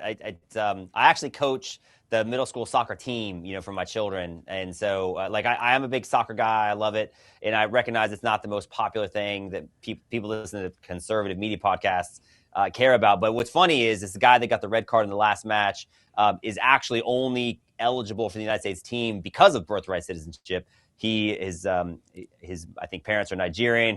He grew up in London, but his mother happened to be in New York when she gave birth, and so they're showing it just as you are now in slow motion. And when you're looking at these replays, it's not supposed to be in slow motion to make this kind of decision. And so it was controversial. The referee who ultimately issued the red card has been involved in a number of kind of scandals before. He had to testify in a Brazilian Senate investigation into match fixing and possible gambling involving the incorrect use of cards, among other things. So, there's, and these memes are now amazing. But what I think is really fun is yesterday, thanks in part to the intervention of Donald Trump and the people around him, Andrew Giuliani, the son of Rudy Giuliani, who's in charge of the U.S. World Cup, and some other people, they kind of appealed to the higher authorities, and they got this red card penalty suspended. So, he still has a red card, but he doesn't have to serve the suspension for up to a year. He's basically on probation. FIFA has done this 4 other times before this World Cup, including for Ronaldo. So this is not completely unprecedented. But to me, the takeaway for me is, if this happened, Donald Trump, reached out. He says he has an 8 to 10 year relationship with Gianni Infantino, the guy in charge of FIFA. But can you imagine Barack Obama or Joe Biden appealing to the governing body of international soccer? That's, to me, that's it, right? It's just interesting how it all kind of lines up. It's a 250th anniversary. He was intentional about having these big celebrations about how amazing this country is. And then here you have a president who's willing to stand up and fight on behalf of this team that's, I think, bringing the country together. And I just it's not a question. Anybody that watched Joe Biden, anybody that watched Barack Obama, no other president would have done this. And so whatever you say, they would have suggested we forfeit the whole game. Exactly. Those guys, they apology tours. 1,000%. Yep. And so now there's these media articles about, it's going to be this conflicting sense for Americans because, they're glad he's playing, but did the process not follow the right way? Soccer inherently is already arbitrarily decided by this referee who only he knows how much extra time is there. I mean, there's so much kind of discretion baked into the governance of soccer already. It's just nice to see a president kind of say, listen, we don't think this is right. They presented some factual information to this governing body. But I think it actually speaks to, so the United States plays tonight in the soccer hotbed of Seattle. I know we don't often think of positive things about Seattle if you're a conservative, but as a U.S. soccer fan, man, Seattle's going to be electric. They're going to bring all this juice. I didn't think we were going to lose the dang Belgium in front of Seattle without this guy. But now that we got him, I just think it's an amazing time. It's an exciting time. And I think when they win tonight, which I think they will, I think you have to give President Trump some credit for being willing to stand up for his country, stand up for the soccer team. And it's just consistent with what I think has been his kind of foreign policy generally, which is why he got elected in 2016 in the first place. It's America first, and it's manifesting itself in the World Cup right now. I love it. Eric, we absolutely love having you on. You are such a joy, and one of my really top appreciate 3, the information. Top 3 Government Accountability Institute people. That's pretty Top incredible. 3 people whose double initials E, you know what I mean? There's a lot of categories we can go into. Absolutely. Hey, you guys are the best. You guys are so kind and generous. I love you. Thank you guys. People don't know, but who you see on this screen is who they are off camera. They even hosted Sheamus when he traveled to Kansas City. They fed him and his family, and I think even people his family had met at the bus station. They're so welcoming and so generous. You guys live out the gospel of hospitality and truth, and I just wish you guys the most success, continued success, and it's always an honor to be on your show and talk to your audience. Thank you guys.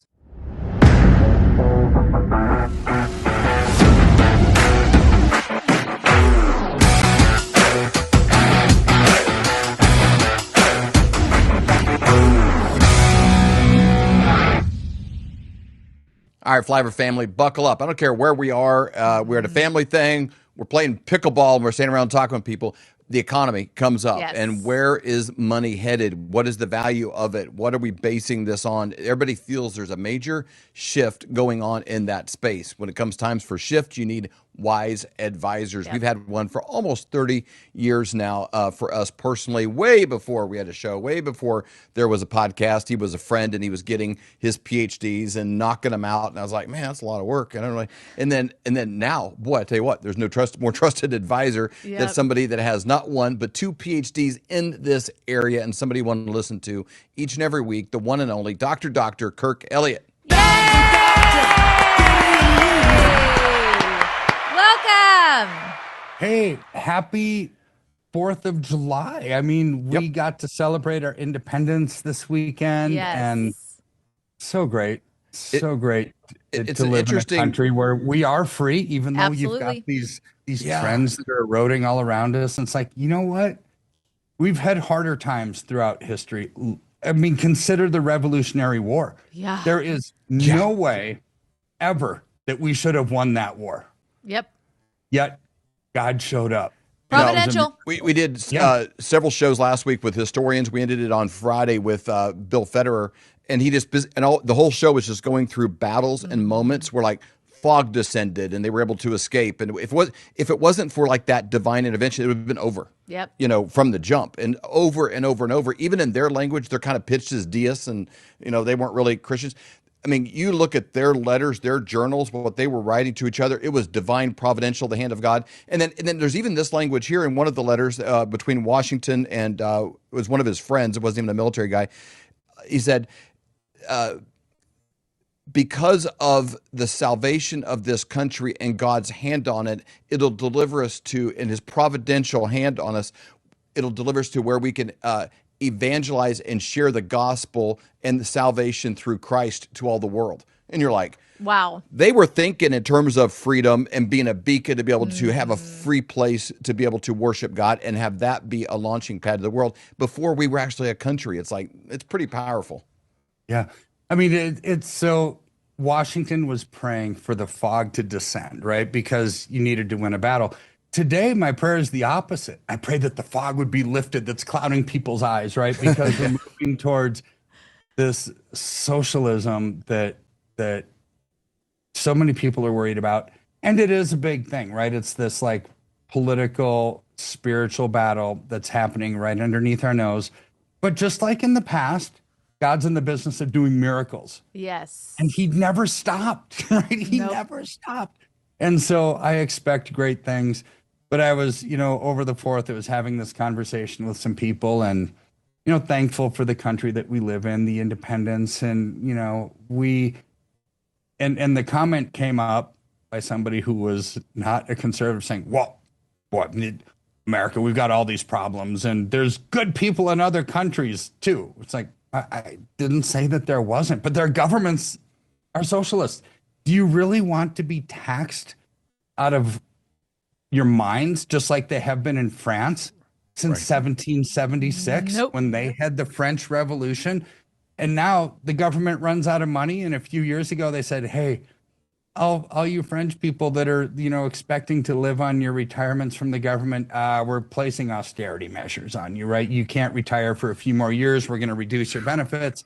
Ultimately, socialist nations do run out of other people's money. Yep. This is the massive benefit of freedom and property ownership and capitalism. Now, capitalism does have its greed component and the yucky stuff that comes with that, but that's not a flaw in the system. That's a flaw in people's hearts. Yes. So well said. So I'm just really, really excited about what's happening in America, because a lot of times before you know that you need to make a change, you need to know that you need to make a change.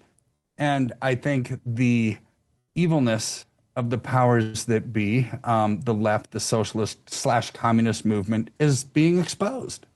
100%. More and more people are waking up to what's going on in our country, but at the same time, they're also having the courage to speak up and show up. if it's in their own community, in their own family. We see people running for offices. We see people, stepping up and saying, hey, use me, God. This is what I have. These are my time. This is my talent. This is my treasure. Use me. And it's so encouraging to see what's happened over these last 6 years. Even seeing pastors speak up, which is I've kind of Yeah. given up on them a little bit during COVID for for the majority. There was because there's outliers. You're like, what's up with these guys?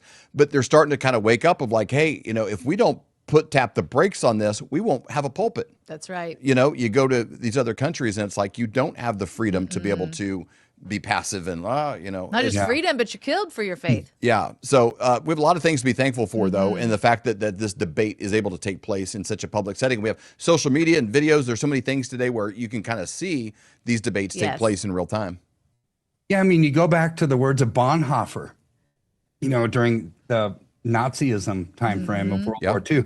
Right? What did he say? He said, you know what? If people stop speaking the truth, the only people that are speaking are liars, right? I mean, that's my paraphrase. And we can never stop speaking the truth. And the clergy of this country, for all the benefits that we have of meeting together and serving Jesus together and that community, it's like it goes back to the Obama days and Lois Lerner. You remember the head of the IRS saying, hey, pastors, you can't speak the truth from the pulpit or we're going to remove your nonprofit status.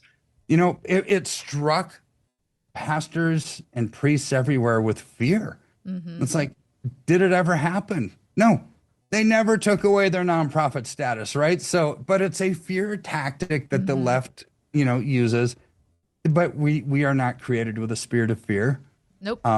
At all. And so never stop speaking the truth. And this is what we try to do on the show too, right? Which is, there's truth in your finances and there's good things to do and there's bad things to do. And with the way that the world is going right now with the geopolitical pressures that we're seeing, the political instability, the inflationary pressures and wages aren't keeping up with inflation. It's like, okay, a lot of bad news, but what can you do about it? Right. And this is where there's hope, massive hope in this message. And, I'm looking what I do for a living, right? I look at commodities and precious metals and, not too many people in our audience, right? But nationally, people are saying, what happened to the price of silver? It came down from 120 down to the 50s, and this is horrible, and I've lost everything. It's like, you haven't lost anything unless you sold it, right? Because the fundamentals of the markets didn't change. Well, now the tide is turning, right? And we got rid of that overbought status. It corrected. It was a doozy of a correction. But look at what silver's done over the last month. Literally the last month, it's up over $8, right? Man. So $8 on something that's like 60, right? That's a big move in a month. Percentage-wise. So we hit the bottom in the mid 50s. Now we're up to 62 and a half, 63 range. And, one of my favorite researchers in the space is Jesse Colombo with the Bubble Report. And I love his stuff. He's very smart. He kind of sees where the markets are going and he follows the technical trends. Well, when you look at the charts, we hit a bottom and then like what we've talked about in the past, there's certain resistance points, right? Where you'll hit a bottom, which is a floor, and then it goes up, and then like it acts like kind of like a little ceiling, these resistance points, and it bounces around there for a bit.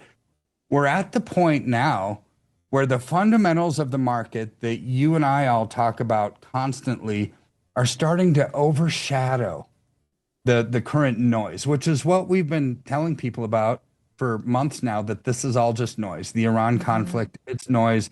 Caused a pause in the markets, it caused a correction, but now people are starting to look at, actually nothing really changed with the supply and demand part of it, right? And so you hit these bottoms, technical traders, AI bots, agentic things that actually, look at these momentum and these indicators and they buy and sell automatically without humans, right? So, but when we hit this bottom, now it's like, wow, these computers are saying we kind of hit a bottom, so let's start buying again, right? And that's what we're seeing, right? So we're seeing this trend. And if we get past where we are, a couple bucks from now, as silver goes up, you start to get to the point of, wow, we've actually reached and surpassed some of these little arbitrary ceilings. And then it should do exactly what we talked about it would do, hit new all-time highs within the next year, right? So that's exciting. So it is exciting. And for people that just had faith in the markets and the fundamentals and supply and demand and AI, that's happening, all these data centers, the need for silver, none of that changed. In fact, it increased, right? So it increased. The demand for silver is increasing, not decreasing. And the supply is kind of fixed. It was there at creation. Right. There's only so much silver. There's only so much you can get out of the ground quickly, right? And we've been in a decade-long deficit of silver coming out of the mines to supply demand. A decade-long deficit, which means what? It means you're going to ultimately run out, but it's like, okay, we can't just create new mines all of a sudden, and tomorrow you start creating. It takes like literally a decade plus to actually start a mine and start production and get actual product out of the mines. So this is where we are. The technological, electronics, solar, nuclear, AI chips, cryptocurrency mining, all the stuff that we've talked about a lot, that demand has greatly surpassed the available supply. And that's what's going to be the spark that causes this next movement upward. Now, there is another spark, right? And that is what we've talked about before. What about this AI bubble? What about the stocks that have irrational exuberance just wrapped into it, and people are paying these high prices for AI type things? Well, this weekend, BlackRock pulled the plug on the largest data center project in the country. I mean, this thing is massive, massive. Right? It's like, why would they pull the plug on it and cause the even existence of this data center to possibly even be built?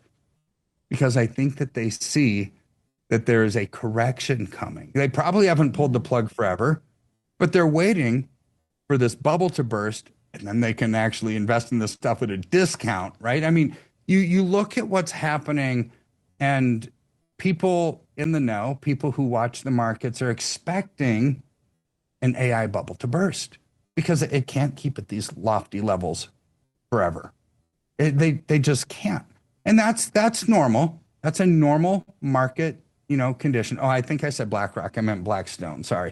But you look at what's happening, and it's like, okay, these things will burst, and there's a time and place for everything. Our goal as wise and prudent investors is to buy low and sell high. And that's exactly what's going to happen in those markets. Now, where do people in the futures markets think that gold and silver are going?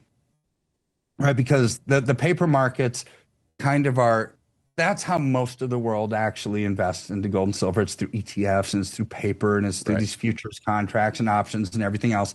Now, that if you're in the paper world, it's probably a decent way to do it. This is how companies actually secure their forward pricing on metals. When Samsung and Sony need metals to actually make components down the road, they use futures markets to secure future prices, but ultimately they take physical delivery of the commodity. Physical delivery is key. So let's look at these couple of charts. Where do they expect the prices to go? I mean, this is exciting. So that green line is basically what. For those that are just listening only, or they're on podcast form only on Apple or something. Of course, on Spotify, you get the video as well. If you're Spotify guys, make sure you're watching that. But that green line is pretty much vertical. Yeah. It's pretty much vertical and in short order. That it's not like years down the road. It's August. Right. It's like, okay.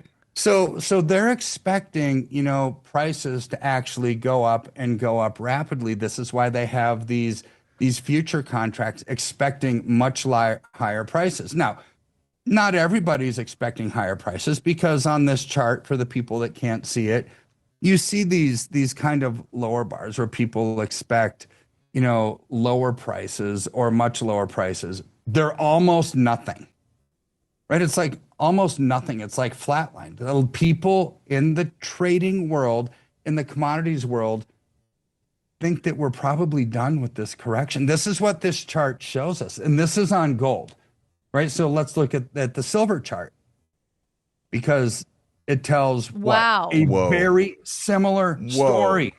It's the same, right?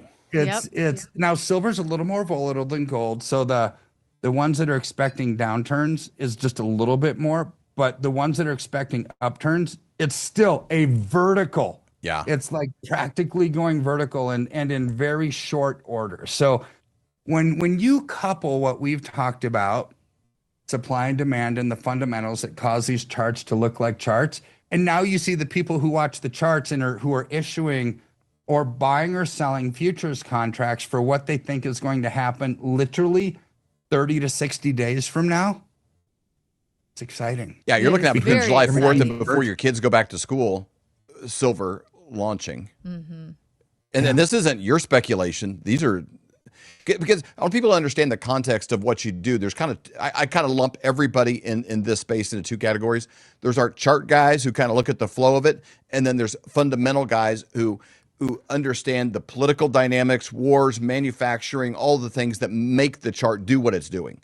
There's certain guys that are smart and they tell you that tomatoes are a fruit, and not a vegetable, and it's That's guys wisdom. like, and there's guys like you over here that are like, yeah, but don't put tomatoes in a fruit salad. Like, you understand like the context of what makes it all useful. That's your role in this space. So the chart guys are saying this is going through the roof, and then you've never changed your tone at all on your end of your predictions on where this is going, because let's imagine scenarios go extreme. Let's say silver went to $10. How much are people going to be buying of silver? Like, that's why we always have the thing of like, it's like $22 or something like that to get it out of the ground. And so if it ever hits a certain point, they just stop mining it, and it just, then demand, goes through the roof because supply stops. So this supply demand issue that you understand, like, you don't put tomatoes in a fruit salad idea, it never went away. The demand for it's increased, and there's only so much in the ground. So you understand the fundamental and the chart. Those are both coming together in alignment, that between July 4th and the time their kids go back to school, before the NFL season starts in full swing and preseason's over, like that kind of a time frame, this is going vertical. Yeah, I mean, so those charts, to not misunderstand what I'm saying, it doesn't actually have a price on it, right? Nobody knows what the price is going to be 30 days, 60 days from now. But what that tells us is the expectations of the traders are it's going to go a lot higher. What does a lot higher mean? I'm not sure, but we've gone up $8 an ounce in the last month, right? And they're expecting that to continue. So whether the price goes up $2, $4, $10, $20 over the next 30 to 60 days, I don't know, right? Nobody knows. But when you've got that much momentum backing a market, I expect big things, right? And so that's why we wanted to bring that up. It doesn't have anything to do with what are the prices going to be 30 to 60 days from now. It has everything to do with what do people that trade the metal expect the price action to be 30 to 60 days from now? Much higher. Before we let you go, can you also explain, because I know that people, they may have been doing this for years, or maybe this is brand new for people, that the whole silver, gold, moving their money over. Can you explain the difference between buying bullion and buying coins? Because, even if you see commercials on TV and they may be showing these coins on television, like all these different things, what is the difference between the two, and what do you specialize with you and your team? What do you guys What's the specialize difference between you and like the former soap opera actors that come on Fox News? Yeah, I mean, good question.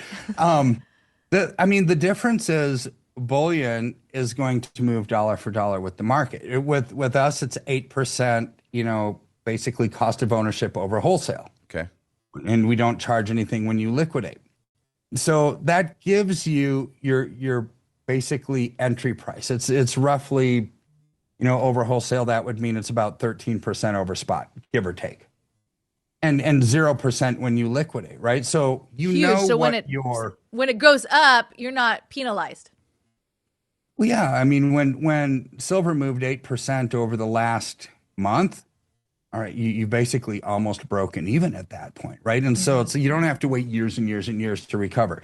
Now, when you're not buying bullion, which is a globally traded commodity, this is what Samsung and the Sonys of the world and everything they're buying. They're not buying commemorative or rare coins that they're going to melt down because the premiums are too high. They would never do that. That's stupid.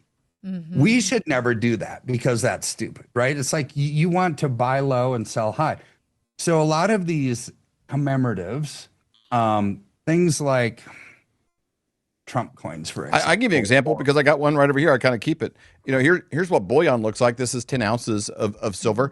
And we're kind of like most people. You kind of dollar cost average. We bought silver in the teens. We bought in the 20s, 30s, 40s. We bought it everywhere, along this thing. Even if people bought it, there's probably people on here that bought silver at 40, might have bought some at 90 that are cleaning up right now, buying more at 60, because it's irrelevant if, to know where it's going. So this Trump coin, I bought it just from a vendor at a show, not from you, but it's got a picture of Trump on it. It's kind of neat. It's kind of cute, kind of clever. I bought it. It'll just kind of be in my cedar chest or something when I die, and they'll try to figure out what to do with it. Maybe my grandkids will get it or something. I like having things that are kind of.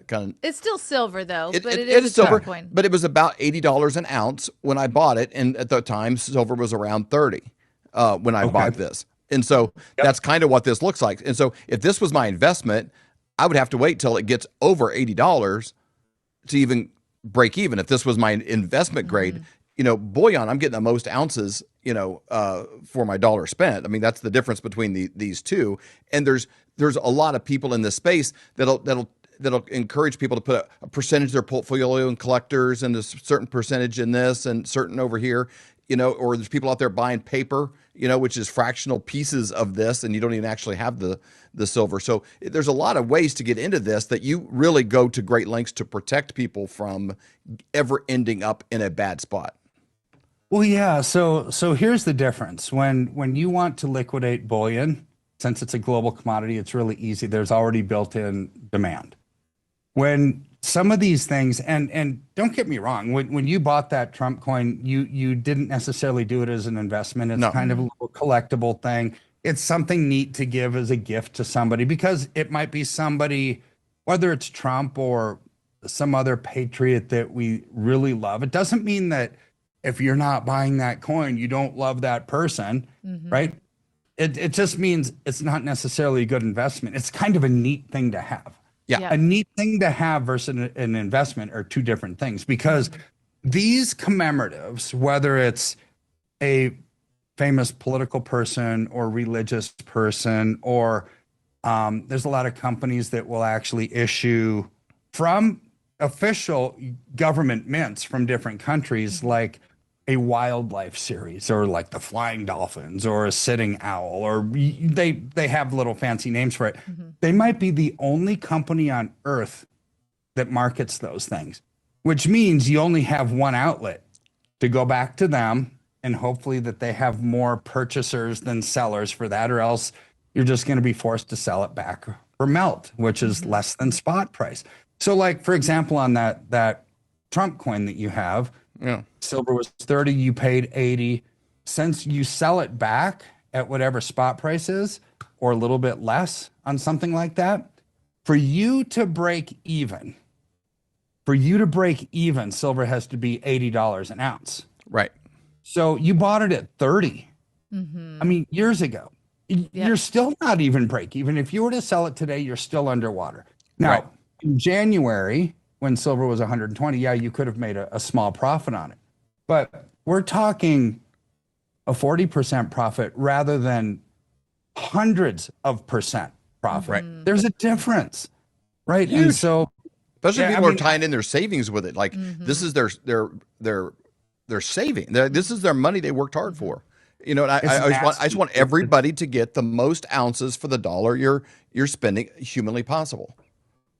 Yeah, I mean, that's the case for anything that you would buy.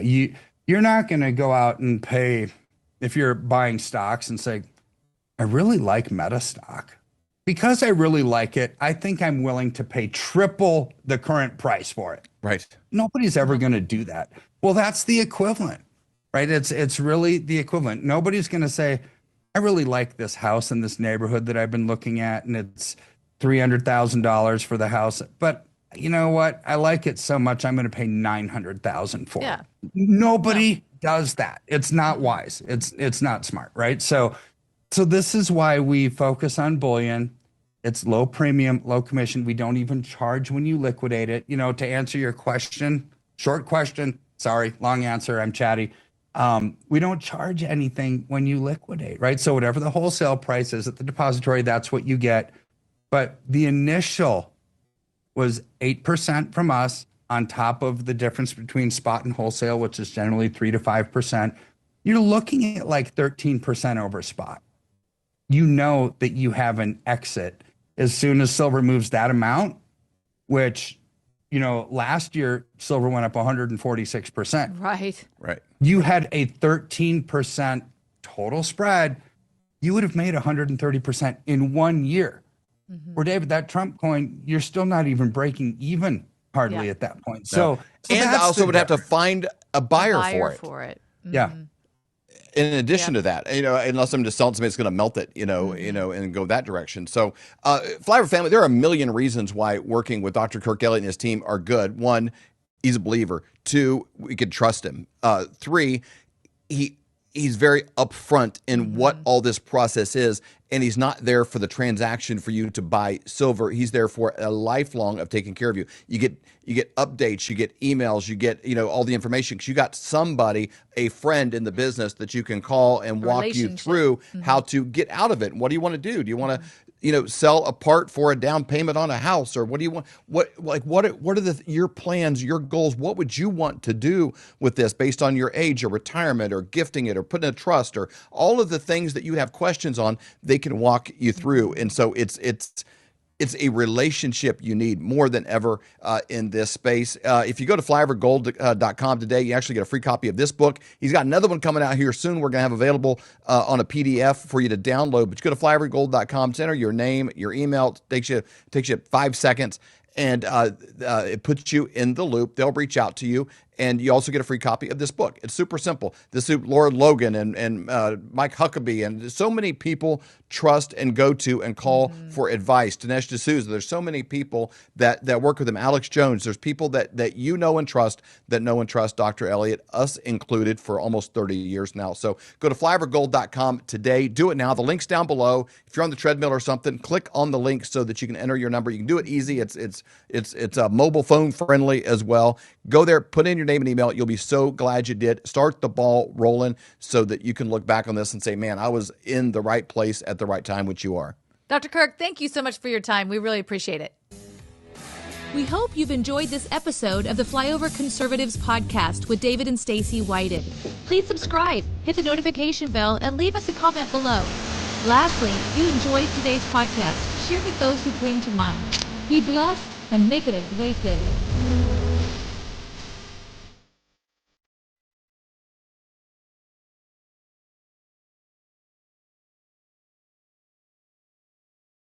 This is Secret America.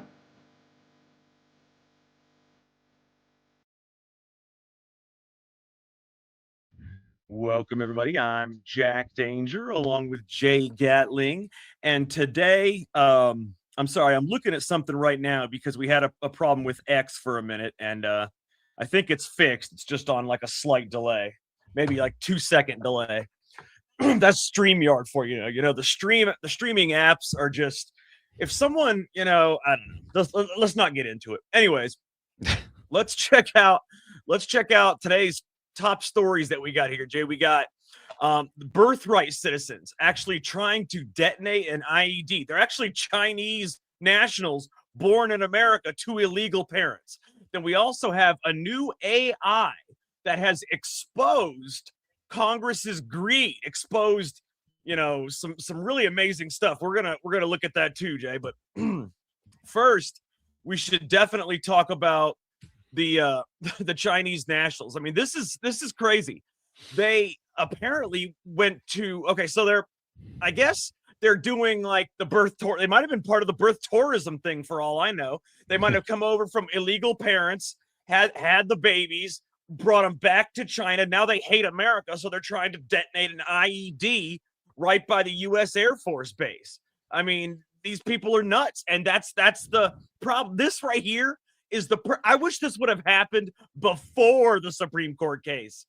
That would have been the perfect thing. Point to that. Like, look at this shit. This is what you get. Yeah, and we're going to get a lot more of it because these people, it's crazy. From China, you can come here, have a kid, leave, 30 years later, come back. That kid can come back after being indoctrinated completely into Red China, everything against us, and come back here as an American citizen and do whatever they want. That's crazy to me. Absolutely. And it's insane. And they're now, according to the Supreme Court, now they're going to be allowed to do that forever. I mean, until another Supreme Court decision years down the road, they're able to do whatever they want now. Or if Congress actually does something about it. Well, even then, it's in the Constitution. So if they make a law, Supreme Court will just strike it down. Well, Brett Kavanaugh, and his kind of dissension, kind of agreement, whatever the hell he did, he did lay kind of the case out of what Congress can do to do something about this. That's kind of what he did. That's his opinion, but the other people, the majority has a different opinion. So if they try to make a law for that, it's just probably going to get struck down by the Supreme Court, because the Constitution is the supreme law of the land, and it says persons and not citizens. We'll see. Maybe if you come up and write it the right way, maybe it goes. Maybe the conservatives like Barrett and Roberts next time. Maybe if it's written differently, I don't know. Forget that. Why don't we just change the word in the Constitution? Well, then you'd have to change the amendment. So that would take a constitutional amendment, really. Yeah, why not try that? Let's try that. Well, then we've done it before, obviously, in history. You need a lot more to change an amendment or to repeal an amendment and get a new one, right? Yeah. Well, I don't know. It depends on how many governors we have with us. Well, I don't think we have enough. No? How many we have? Two-thirds or two-thirds not Republican? I don't think so. I think it might be close, but I don't think it's 2/3. No. We should look into that. Go ahead. Look into that. I'll look into it right now. Yeah. Well, what is the? I'm looking for the Chinese shit. Where the hell is it, man? I had that story all laid out. Huh? You posted it. Yeah, I know. And now it's kind of gone. But anyways, I want to look into this because apparently they detonate. It doesn't say much about it other than the fact that they were in the country. They're Chinese nationals. They're birthright babies, and their parents came here illegally just to birth them, both of them. I guess they're brothers or brother and sister or whatever it is. But the names are something I can't even pronounce. But the family apparently entered the U.S. illegally, applied for asylum in 1993, received a removal order in 1998, and remained in the country unlawfully for decades, and had these kids. Yeah, wonderful. It's ridiculous. And we're a now dumb they're country when it comes. They're We're a citizens dumb country when it comes automatically. to this. When it comes to this, we're a dumb country. And right now, Jack, we're looking at 26 out of 52. So out of 50. So no, we're only 52% as far as that. Geez, that's and ridiculous.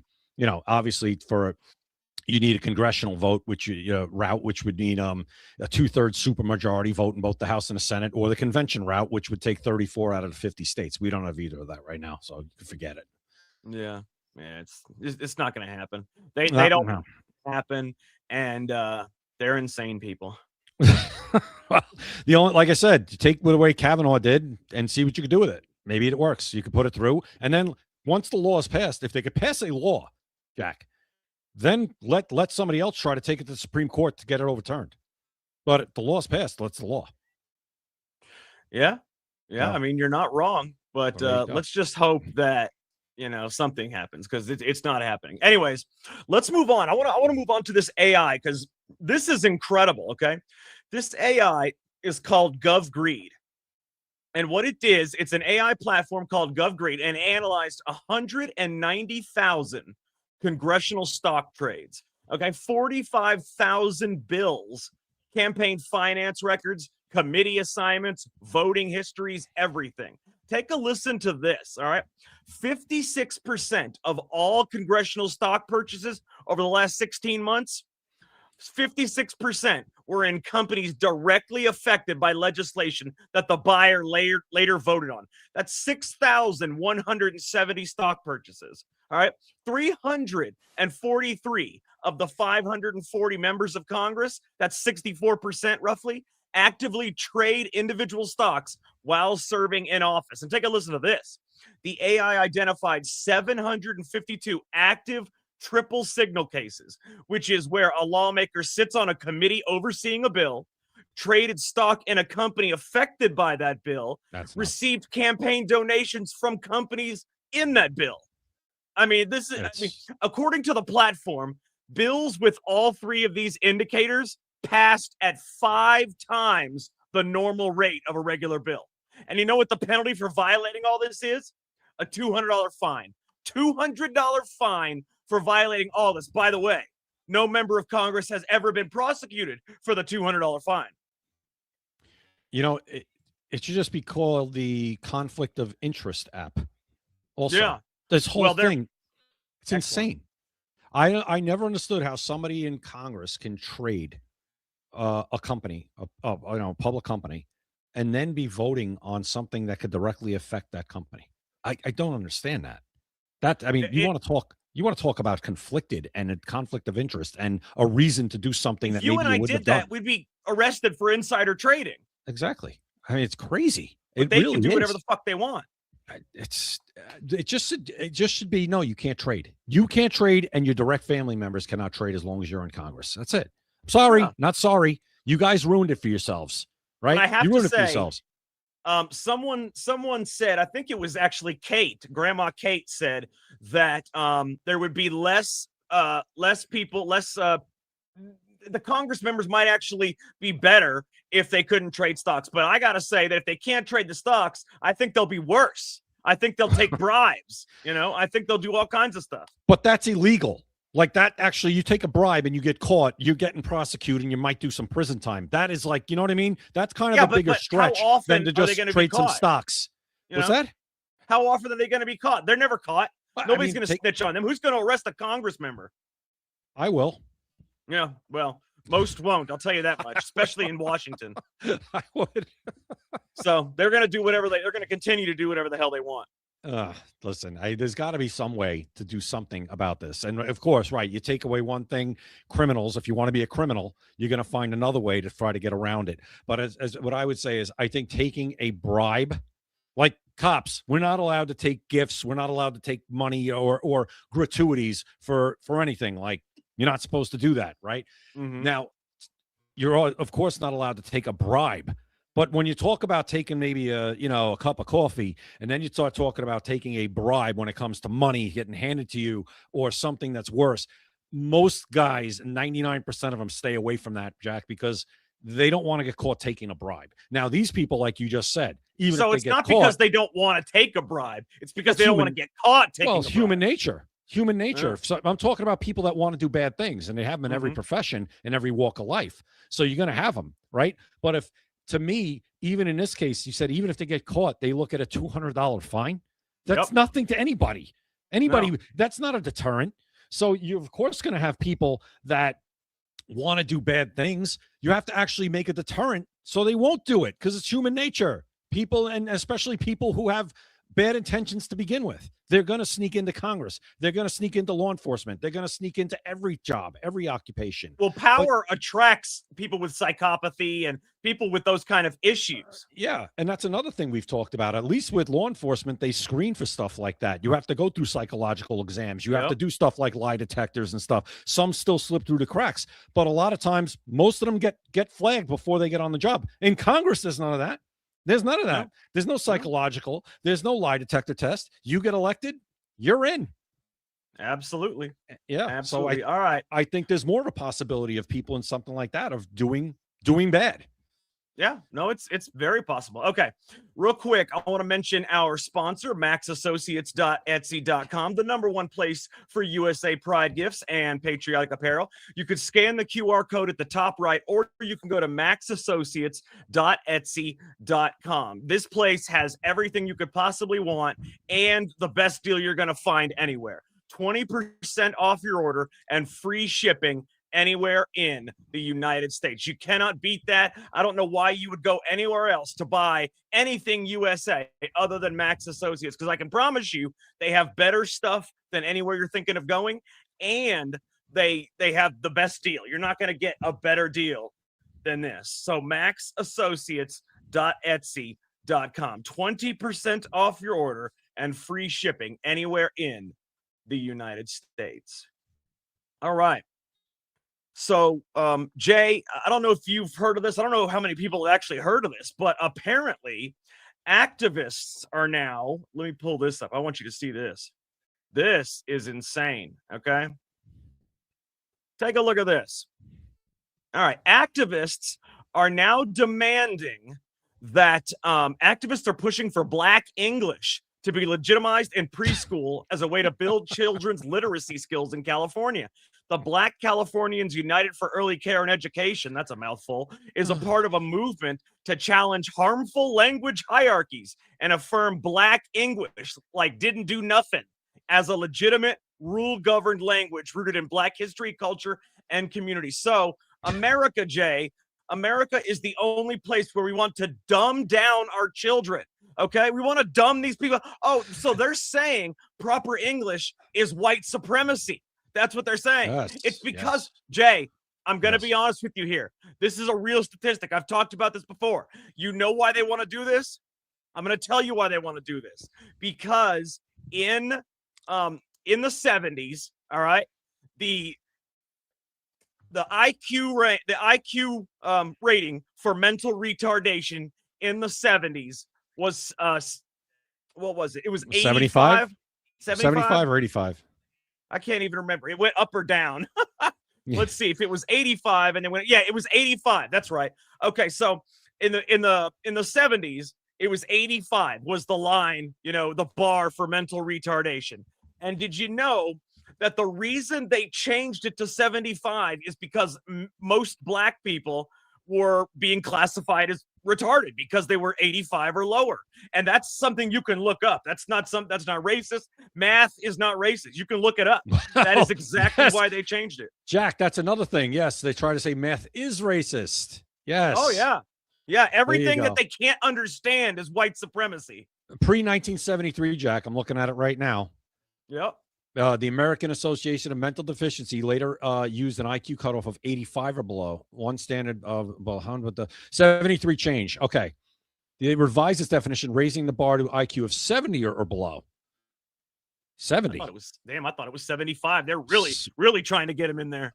Wow. Let's see. The 1977 revision allowed some flexibility up to 70 to 75. Ask why. Ask why. Go ahead. Okay. Why was this changed? Yeah, let's hear. I want everybody to hear why this was changed. I'm looking right now. See what this Brock says. better to me. tell the truth. Let's see. The main reason for the 1973 change from an IQ cutoff of 85 to 70 was to reduce overdiagnosis and overidentification of people, especially minority and disadvantaged students, as having mental retardation. Oh, no, he didn't. Yeah. I told you. It is what it is, And now they're trying to introduce Black language, which is a dumbed down version of English. No offense. It is what it is. Wasn't that Ebonics? Didn't we already go through this with Ebonics? I thought we did. Yeah, Ebonics. Oh, my God. Remember that? Yeah. Oh, yeah. This is ridiculous. It's stupid is what it is. It is. Listen to this. She also remembered how speaking Black English is full of slangs and grammatical errors, so it came with a lot of embarrassment. So rather than speaking regular English, rather than teaching her English, and this is the problem with America today, rather than teaching people, bringing them up to the bar, you lower the bar for them. That's Suicidal. what you do. Suicidal empathy. More of it. Yeah. It's ridiculous, it's horrible, and it is destroying our nation. You cannot lower the bar just because, some people can't seem to understand. I'm sorry, that's life. Either they can understand, they can't understand. That's life. If you want to speak stupid English, with terrible grammatical errors, you're going to be embarrassed. It's not real.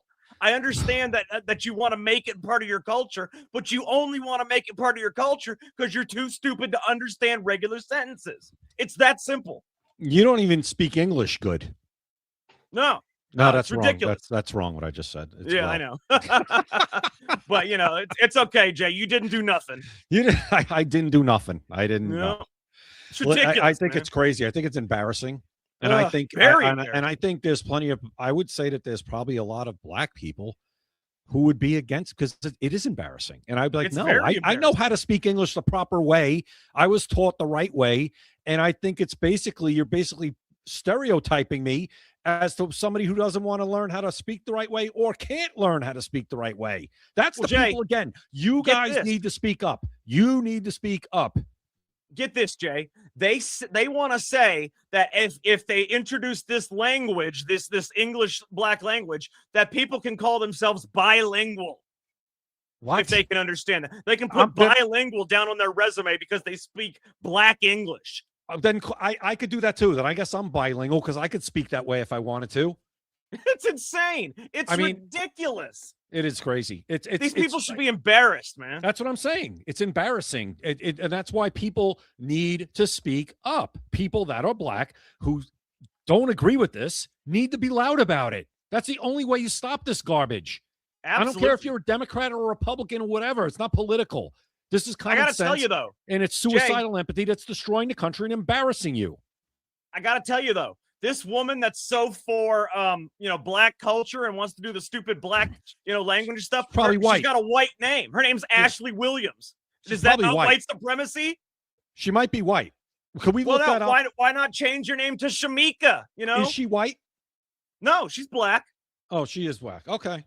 This is her right here. That's Ashley Williams. When you hear Ashley Williams, do you think that? Well, Williams can tend to be a black. No, you don't hear Ashley Williams and think black. That's not the first thing that pops in your head. Then when you hear Tamika, you think black. Well, she's culturally appropriating a white name. Then she should stop doing that. So she wants black English, but she doesn't want to change her name. Go with an African name, because that right there, the white people started that name. You don't want that name. It's terrible. Jack, you just said go with your African name, and I'm scratching my head. Well, I'm not scratching it, but I'm going back. I had somebody I was arresting once, and it was a car stop, and it was taking a while to get ID from him, and I got like 7 names from this guy before I finally got the right one, and then I said, "Why would you give?" He goes, "That was my African name." What the hell are you even talking about? That's actually a good excuse if you try to give a fake name. That's actually a good excuse if you try to give a fake name. And it turns out, Jack, if he just would have given me the original name, or just right off the bat, he would have got a ticket and been gone. But since I had to search the computer for him 50 times, turned out that he had an order of protection out against him from the person he was picking up. So guess what happened? You got arrested. Yes. You just would have given me the right name off the bat. It would have been a summons. I never would have went into my computer and you would have been on your way. But because you gave me your African name. I love it. Oh, I mean, man. it is what it is, man. But it's just ridiculous, the way these people just make up bullshit. And you have to, the worst part is and this is in California, Jay, it's going to happen. Of course it's going to happen. And it's going to dumb down all the children. But see, they say, oh, well, what about the white children that feel embarrassed if they have to learn that bullshit? That's ridiculous. Help me out here. What is it? It's not slang. It's just, what's the word I'm looking for? Gobbledygook? I don't know. What is it? It's something like that. Drivel? It's incomprehensible. It's not real language. Drivel. It's drivel is what it is. But we could learn this too. We're bilingual then. I'm going to put that in my resume. I'm bilingual. I know drivel. I just don't want that shit in my head, and I don't want it in at least white kids' heads. If you want to put it in black kids' heads, that's on you. But I mean, the white kids shouldn't be forced, just like in college, they're forced to take, black appreciation or black this or black that, Black History Month. My God. The Black National Anthem. You guys want equality, but you want segregation. You want equality and segregation. Why don't we go back to the time? Remember when the Supreme Court said separate but equal? Why don't we go back to that? Yeah, listen, everything that was fought for in the civil rights movement was supposed to stop all this. Yeah, all of it. They're bringing us back to the 1800s. That's called progress. We're going backwards. Everything Martin Luther King was said, marched for, and did in that dream speech at the Washington Monument, right? Oh, at the reflection pool, and there might have been algae in it then too. I don't know, but all of that stuff, nobody even talks about it. All the stuff that the Democrats are trying to do is putting that in reverse and trying to go back to the 1950s. What I thought the 1950s were horrible. I thought it was horrible, Jack. The 1950s were a horrible time in America where white supremacy, blah, blah. You guys want to go back to it. All of you. Only they want to reverse it, Jay. They want to go back to it, but they want to reverse it. That's the thing. Yeah. Yes, I got it. Yeah. I get it. They want to be the ones that run through neighborhoods and burn down homes and all this other bullshit. Yeah. What did Joe Biden, or who said it? I think it might have been Joe Biden. They want to put you all back in chains. No, they want to put you in chains, you fool. And you're helping it happen, but with this stupidity. And this is not all black people. There are plenty of black people who are against this, and that's what I'm saying. You guys have to speak up. Just like I talk about Muslims who are against, who don't think there should be Sharia law, and there should be. You have to speak up. Absolutely. I identify as a black Muslim, but since I don't have black skin, when I say it, it doesn't have as much impact. Even though I am a black Muslim, I'm actually a black lesbian Muslim. Okay. I'm a lesbian black Muslim, but it still doesn't have as much power coming from me, even though I am a lesbian black Muslim. What is the guy? He's on TikTok, Jack. He's awesome. He goes everywhere, and he like in an Indian head garb, and he's a white guy, but he puts it on, and he puts makeup on, and he's like, went to this yoga class. It was for like trans yoga class, and he's like, I'm a trans Indian, and one was like, what, you can't do yoga with this thing on. I said, why? I'm a trans lesbian Indian or something. And then she goes on. He's hysterical. He's got like millions of followers. He's so funny. And he's like, you're dead feathering me. Why are you dead feathering me? What the hell does that mean? I don't know, because they were making him take his feather headdress off. I was just hysterical. But that's how absurd it is. And I like it when people use this against them and say, wait a minute, you can't call me. No, you can't tell me I can't come in. I identify as this. This is how you guys want it. The problem is when used to, that would work. You could shame people into doing something. Oh my God, you guys are insane. And then Congress or somebody does something about it. But now you can't shame. They have gone to such extreme lengths that you cannot shame people anymore. You know what I mean? There's no shaming. So it doesn't matter what you do. It's not going to make Congress do anything. It's not going to make them stop doing what they're doing. You can't. These people have no moral compass or values of any kind. And I'm not talking about blacks. I'm talking about the left. Yeah, the left. And that's fine. Maybe they can't be shamed, but I'm not going to let them forget it. Just like this Graham Plattner episode we're going through right now. I am never going to let them forget that they all supported Graham Plattner until the last, the 15th allegation or whatever the hell this was, because a Democrat made the allegation. I'm not letting them forget it. Now, it might not make a difference, but every time I see something from Ro Khanna or Bernie Sanders or Elizabeth Warren or Ruben Gallego, or go down the list of every Democrat that stood by this guy's side through all of this, I will not let them forget that. And none of you should. None of you should let them forget that and take their moral high ground and shove it, because they completely have ceded any moral high ground that they thought they ever had. Period. Absolutely. It's so ridiculous. And the fact that there are so many people that are willing to cater to this nonsense. I mean, they're catering to mental illness. Jay, before this whole absurdity of the past 10 years or so, I did not realize how many mentally ill people there are in America. And I'm sorry, but there are many. I would say it's probably half the country. But see, most of the people are programmed by the media. They watch movies that tell them what to think. They watch TV shows that tell them what to think. The news only covers stories that they want them to see, and they only cover it in a certain way that they want them to hear. So every single thing is programmed in their mind. Hate white people, kill the whitey, the right is a devil. But yet we don't do anything. What the hell do? We don't do any violence. We're actually accepting. If somebody from the left wants to join the right instead, we're accepting. But see, in America, the left, it's funny, Jay, they use the very constitutional rights that they rail against. Right. They use the very protections in America in the country that they say they hate. They don't realize how prosperous they are in America because they've never been to another country. They've never been to a Russia, a China. They've never lived under communist rule, but yet they think, oh, I want socialism. Why do they want socialism? Because they want everybody to have the same outcome, Jay. Everybody has the same, regardless of work ethic, regardless of anything.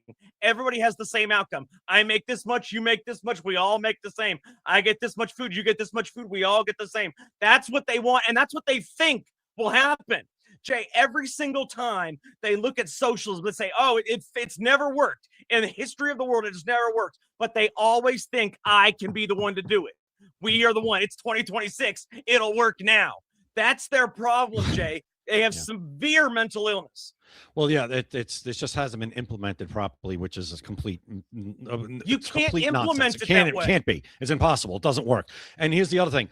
I don't need to have, you know what else? They haven't been even taught about what it is. So I don't need to have lived in Russia or Cuba to know that I don't want communism and socialism, because I've been taught about it, and I've educated myself along the way too about what the consequences are. These people have been taught the opposite, Jack. They've been taught that it's great. You guys, everybody's going to have this, everybody's going to have that, like you just said, everybody's going to have equal and blah, blah. They've been taught a lie. They've been lied to on purpose. So you don't need to have to live there to know that it's bad if you're taught the right way and you're actually taught history. Yeah, but I just don't see, Jay, how a normal person with common sense can come out into the world and think, all right, socialism is great. We're not going to have to work. Nobody's going to have to do anything. The government is going to take care of us. They're going to give us money. They're going to give us food. Everybody's going to be happy. Everybody's going to get whatever they want. And we don't have to do anything for it. That is, they're lazy. They're dumbed down. It's terrible, Jay. The future of this country is bleak. Well, no. I see. It could be bleak, but right now we still have a chance to keep it not bleak. We're still here. We have a still chance, here. but we don't do what they do, Jay. We don't fight.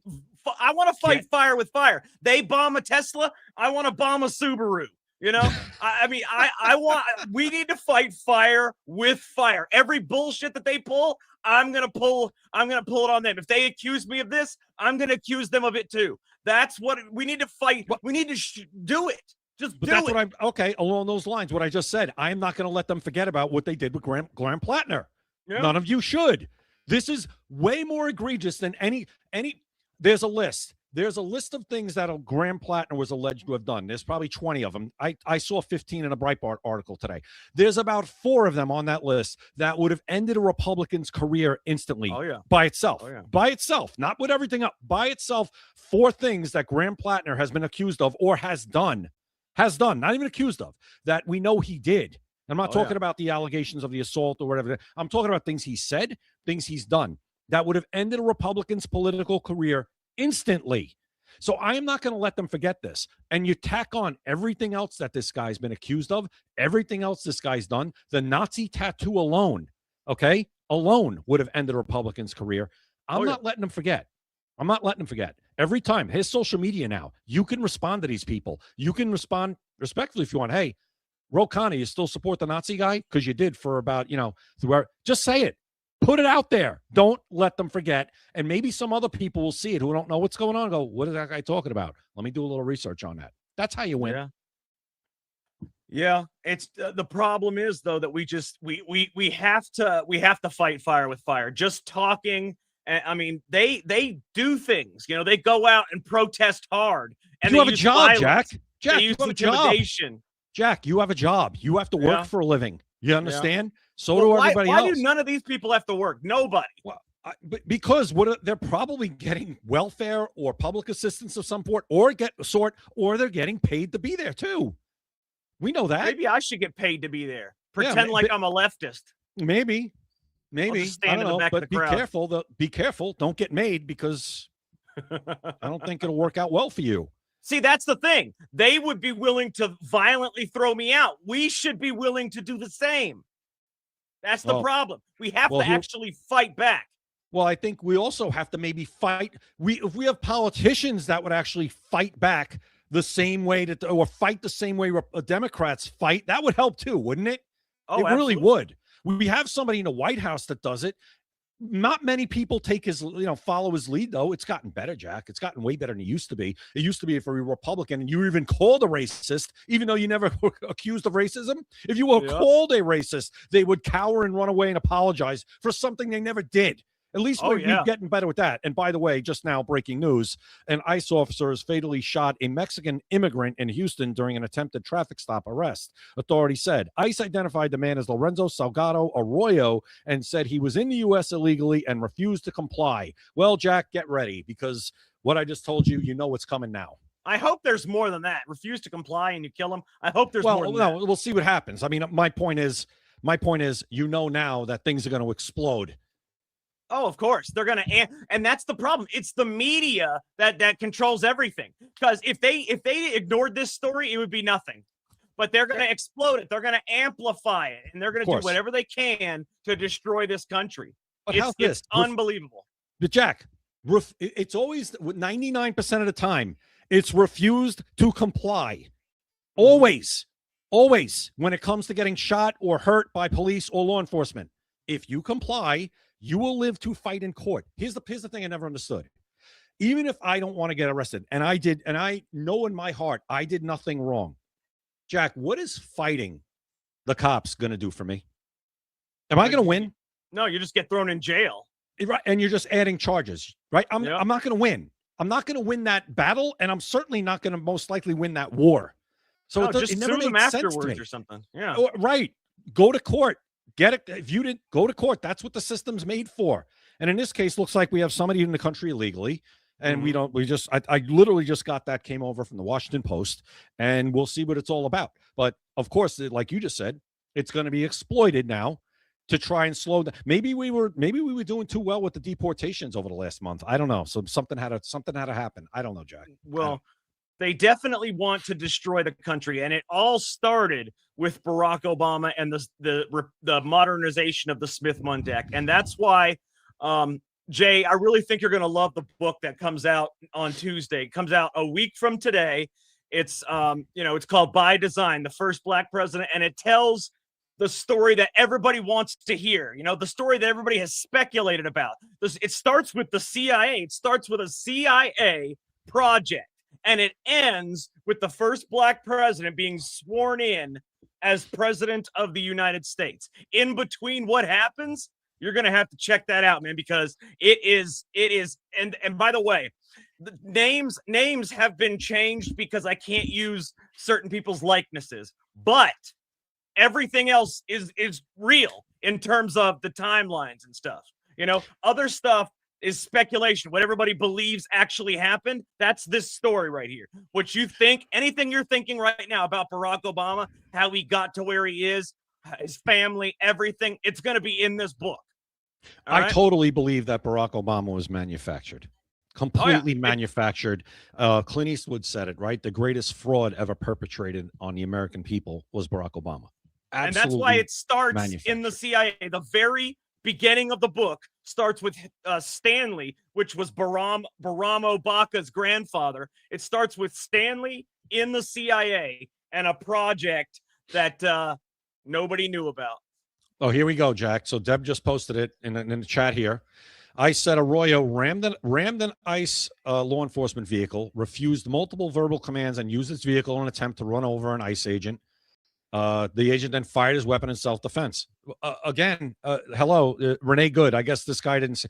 When you drive your car at somebody, I don't even care if it's a cop or a law, somebody has a gun and you try to run them over with your car, they're going to probably shoot you.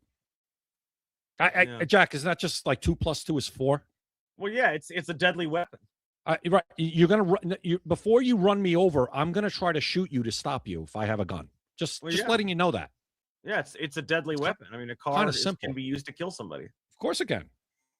Let me ask you something, Jay. Can you see my messages in the chat? The private? No, just the regular chat where it says Secret America TV.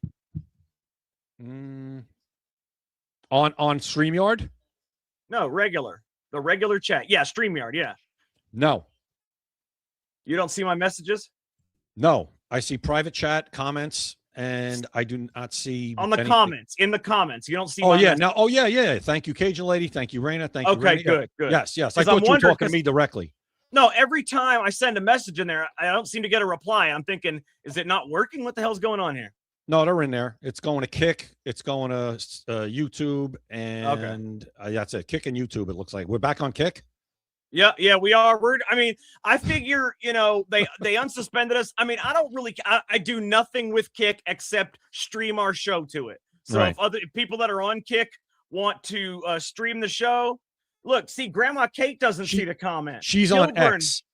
Yeah, but she's not on the StreamYard chat. She's on Yeah, X but shouldn't it show everybody here in StreamYard? Why is it not showing that? because she's only on the X chat. She's on the X Live. She's not on. What if I did this? Could everybody see them then? Go ahead. Let me see what are you gonna do? It's on the screen.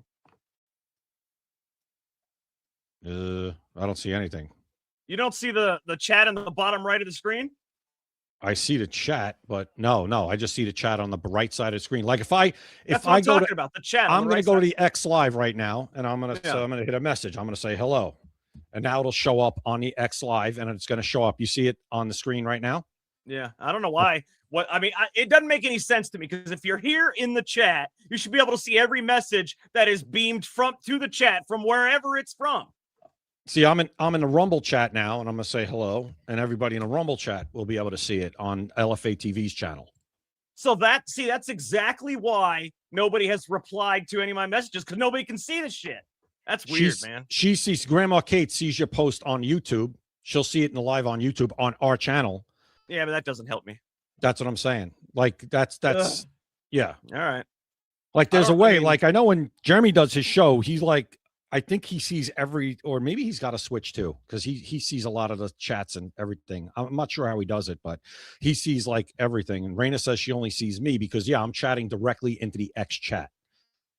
Yeah. So I'm switching. Right now I'm switching. I'm on the Rumble page, and now I'm switching to the X page. So I type into each of them. I chat with people in both. Well, you know, it's funny. I pull up the destinations thing on the comments, and it blocks X and Rumble. I don't know what the hell it is, man. Maybe there's a way. Oh, you mean on your stream on your StreamYard? On StreamYard on Secret America. Maybe there's a way to fix that, because if you have the main, you're the one streaming the show from StreamYard, you should be able to probably type into everything and have all the chats, all the platforms you're streaming to, have it show up. Yeah. I mean, I would just chat on X in in this, but I can't because I have to have the window open for other things. Yeah. See, I could switch back and forth. Yeah, exactly. But yeah. And this is weird because I just tried it and it says broadcast has ended. I don't know what the hell's going on around here. Let me look on X. I'm on X. It says it ended 34 minutes ago. What? Yeah, X, it's gone. Let me see. No, it's still. It says broadcast has ended. I don't know. What the hell is going on around here, man? I don't know. For some reason, the God. broadcast didn't go all the way to X. So whatever. It says it's live, man, and it says it's live here. All right. No, it's live. It's working. It's live. Yeah, because I'm getting the same thing, but whatever. Oh, hey, now I can do it. Let me try now. I see it now. I see Can it you now. guys see me now? Yeah, there you are. I see you. Hey. Yes. Hey. All right. It's about damn time. Okay. You figure out what the issue was? Yeah, I just have to go on. I guess I'm just going to have to go on X. All right. Yeah, I see us on X. We're live. All right, let's go. What else we got? Sorry for the technical difficulties. Yeah. We're live, but we're on a delay on X for some reason. I don't know what the hell's going on. Anyways, there's always issues, man. We need a streaming service that I don't understand, Jay. Why can't there be a streaming service that just streams shit? Wait, you mean do what it says, which is stream things? What's the problem with that? I don't know. You got me. It's technology has just got a ways to go. It's good, but it's still got some issues and kinks and whatever. Well, Jay, we can supposedly put a man on the moon, but I can't stream a freaking show to X without a delay. But yet, the president in 1969 can talk to somebody on the moon without a delay. But I can't stream a show without a delay in 2026. With a rotary phone, too. Yeah, exactly. Yeah. So there you go. There you go. Oh, technology was better, Jay, back in 1969. In a lot of ways, I bet it was. Yeah. Insanity. What's going on around here, man? Oh, man. All right, whatever. What else you got? Uh-oh, Jack. Uh-oh. What? More on Graham Plattner. What's going on now? Oh God! So Graham Plattner's ex-girlfriend claims he pulled condoms off during sex. Was this what to get her pregnant? I'm telling you, he would. She says he would do it in a sneaky way. He wouldn't tell me. What? That's a weird fuck right there, my man. God! What the hell is that? This guy is just. Listen, John Nolte said it the best today in Breitbart. If you have a Nazi tattoo, chances are you got a lot more problems other than that tattoo going on. This guy is a complete nightmare.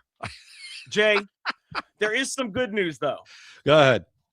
The Treasury Secretary, Scott Bessent, just revealed that the Trump administration has officially shelved plans to put Harriet Tubman on the $20 bill. Thank God. Why was that even? Why are they shelving it, and why was it even a thing anyway? Why was it a thing?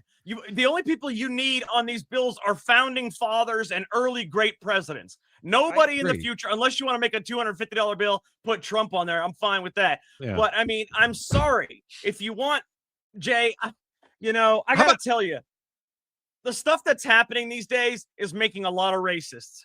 Okay, well, and that's the point.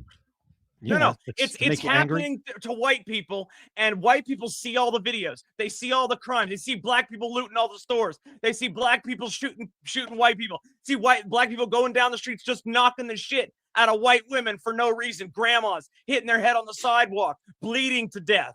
And they see the disdain that black people have for white people, and it creates mass amount of racists. And that's what they want. But I gotta say, Jay, it puts hate in your heart. I'm an angry person about this shit. I see it all the time. I just got a good idea from Deb. She says you need a $2 bill with a rainbow on it. No, if we're going to have a $2 bill, Barack Obama, you want a black president on it? Put Barack Obama on the $2 bill, Jack, with a rainbow behind him. No. See, what we need to do is put him on the $3 bill, because the saying is you're queer as a $3 bill. So let's put him on a $3 bill. That'd be awesome. He will be on. If there is still paper money in 15, 20 years, he will be on. It's going to happen. Barack Obama is going on currency if we're still using it in that regard, in that way. It's going to be terrible. It's terrible. It's happening. Just get ready for it. It's happening. Yeah, I know it's going to be terrible. But Jay, have you seen where apparently the FBI has found records of Seth Rich's murder? I'm talking documents, hundreds of documents in burn bags that were supposedly supposed to be destroyed in a hidden room in the FBI. By the way, the FBI said they never investigated the case, yet there was hundreds of documents in this burn bag that they found that had to do with Seth Rich, apparently. That's insane. That case, I mean, you want to talk about, listen, people talk about a case that's going on right now. That Seth Rich case, how that was this guy with Jack, what was it that happened? There was so many things with that case that was so wrong. He was supposedly robbed, and they killed him, but they didn't take anything. They just killed him. Hillary Clinton, what happened was Seth Rich was supposedly the leaker that was leaking Hillary Clinton's emails to Julian Assange, okay, and WikiLeaks. And she found out about it, and lo and behold, he dies in a robbery gone bad. Right. And I'm just trying to bring it up because it was so many years ago, and it was another Hillary Clinton kind of body count thing. Yeah, it was 2018. Yeah. Police conclusion: attempted a robbery gone wrong. Showed signs of a struggle, bruising on hands and face. Wallet, phone, and watch were found on him, consistent with nothing was taken. After he was shot. All right, but it says consistent with assailants fleeing after shooting without completing the theft. There had been other robberies in the area around that time. No FBI involvement. The FBI did not investigate the murder. It was handled by DC I told police. You. Yeah, DC police. We know how great they were doing before President Trump took over the whole department. Right? The DNC emails. U.S. intelligence and the Mueller report attributed a 2016 DNC email leak published by WikiLeaks to Russian military hackers. No credible evidence links Rich to the leaks. Okay. They found out about it. They found out that he was the leaker, not the official narrative. I'm talking about Hillary Clinton found out he was the leader, because you don't want to put out there, Jay, if you get somebody killed because they're leaking your shit, you don't want the official narrative to say he was the leaker. because then it's going to look like somebody had him killed. So what do? You don't find the leaker. You don't say it's Seth Rich under any circumstances. You just have him robbed. You just have him murdered, and yet so you're going to tell me you're going to shoot and kill Seth Rich. You're going to literally commit murder, the greatest sin, the biggest crime that we have, but you're not going to take any of his shit in a robbery. And I love how they use the Mueller report. The Mueller report was a bunch of garbage. Oh my garbage. God. I mean, the whole Russian thing was fake. So I'm supposed to believe what I hear in the Mueller report about Seth Rich? Ridiculous. Really? Ridiculous. I mean, give me a break. I mean, listen, I'm not saying I don't know, but was this ever properly investigated? No, it wasn't, in my opinion. God, no. It wasn't. And the FBI, Jay, you read it. The FBI did not investigate it, but yet they have hundreds of FBI documents on Seth Rich in these burn bags found in a hidden room. All these documents were supposed to be burned before Kash Patel took over, but they got put in this hidden room and then forgotten about somehow. So there could be documents in there, Jay, that, Hillary Clinton's name might be all over those documents. Maybe. I'm going to ask right now, what is going on today with the burn bags? These burn bags? How many official narrative, Jay? The official narrative is that it hasn't been confirmed yet. Oh, that they haven't confirmed that they found burn bags with documents with they haven't confirmed. No, but this comes from White House sources. Well, it says, there's a developing story circulating in conservative media and on X about hundreds of pages of documents related to Seth Rich's murder, allegedly found in a previously hidden skiff. Yeah. I don't listen. We've heard about these hidden rooms already. We know they exist. Kristi Noem was talking about one where there were people working in one of these. She found people that she didn't even know worked there in a hidden room. Right. So we don't know if this is true yet, but could it be true? Yeah, it very well could be true. That whole Seth Rich thing was so weird. Jay, it was so weird.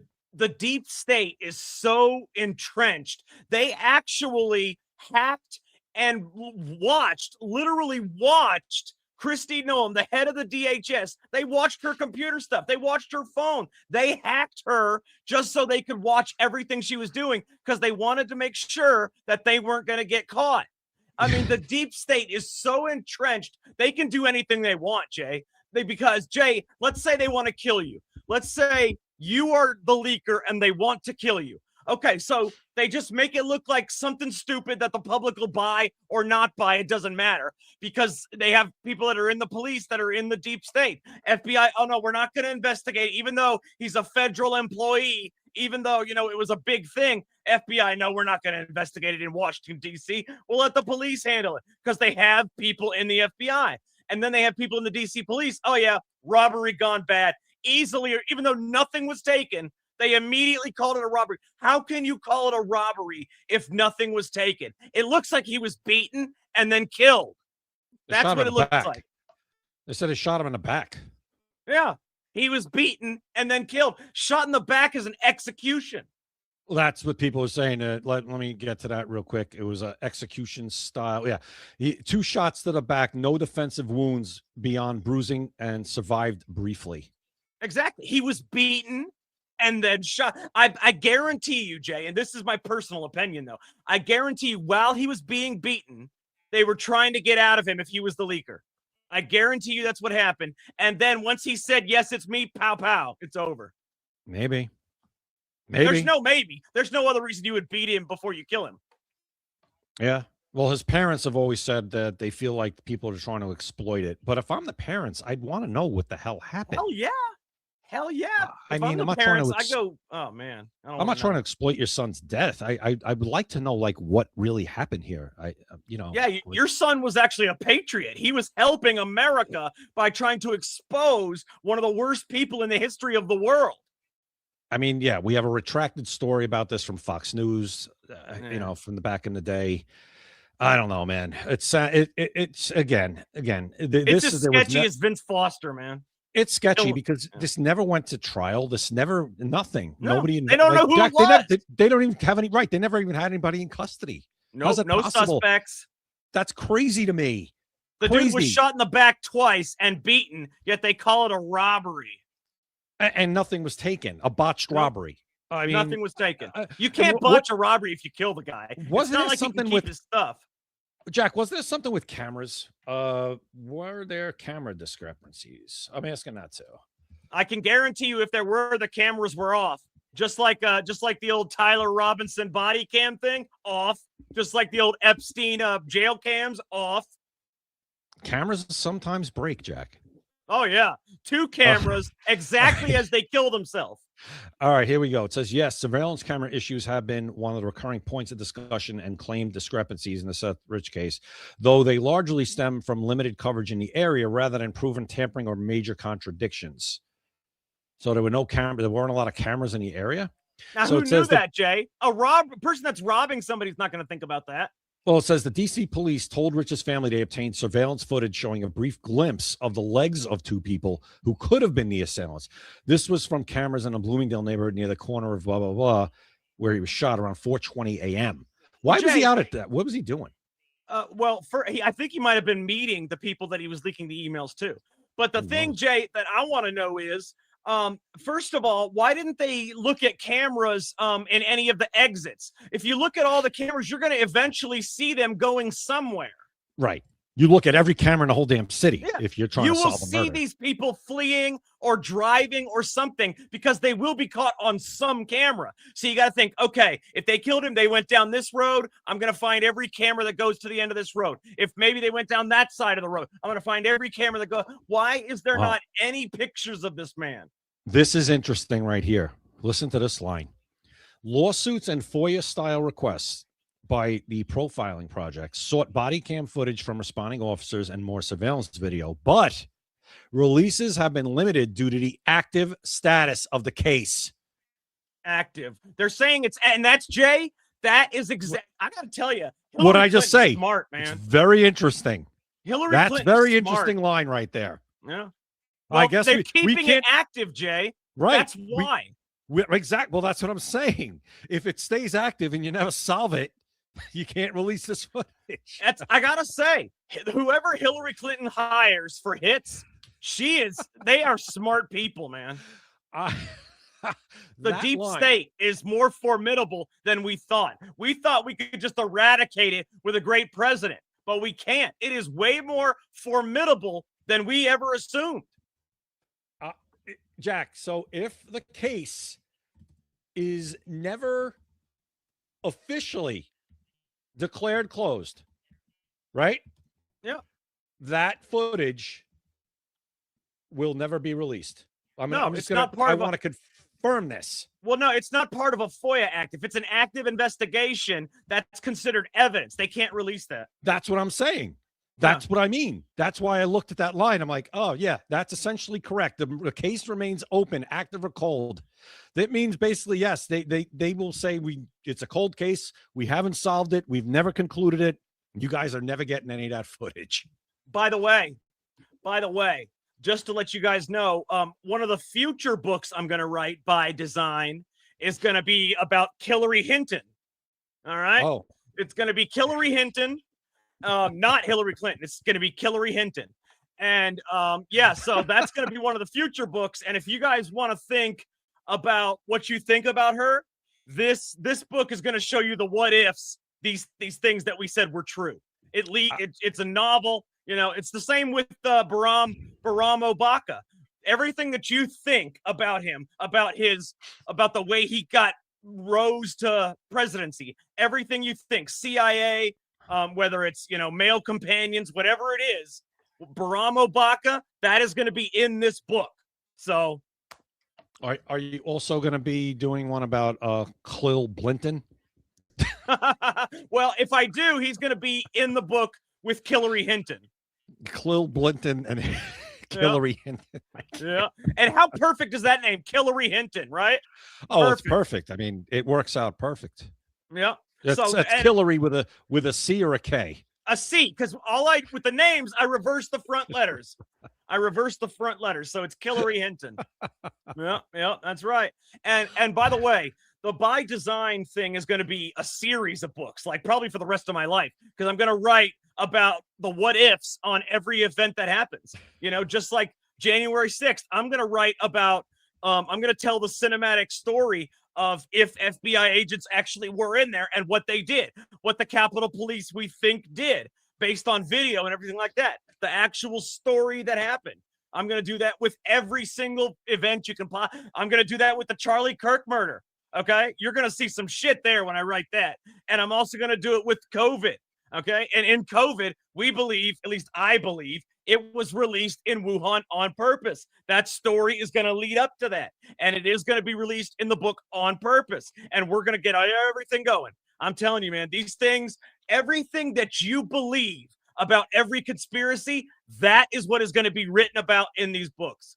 And yeah, what about Fauci? And by the way, Jack, it's going to be Hillary Modor Hinton. Modor? Yes.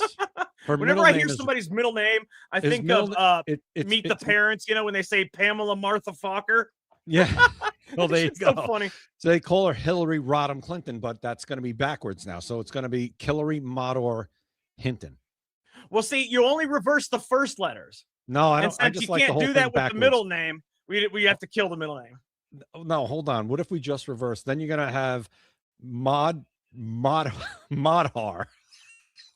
All right, we gotta. Oh God, we gotta talk real quick. I want to mention our sponsor, MaxAssociates.etsy.com, the #1 place for USA Pride gifts and patriotic apparel. Scan the QR code at the top right, or go to MaxAssociates.etsy.com. You will not regret it. 20% off your order, free shipping anywhere in the United States. It can't be beaten. They love America so much that if you live in America, you get free shipping anywhere in the United States. That's how much they love America. Show them how much you love America too. Get you something from Max Associates immediately. As soon as you check out, it's automatically 20% off.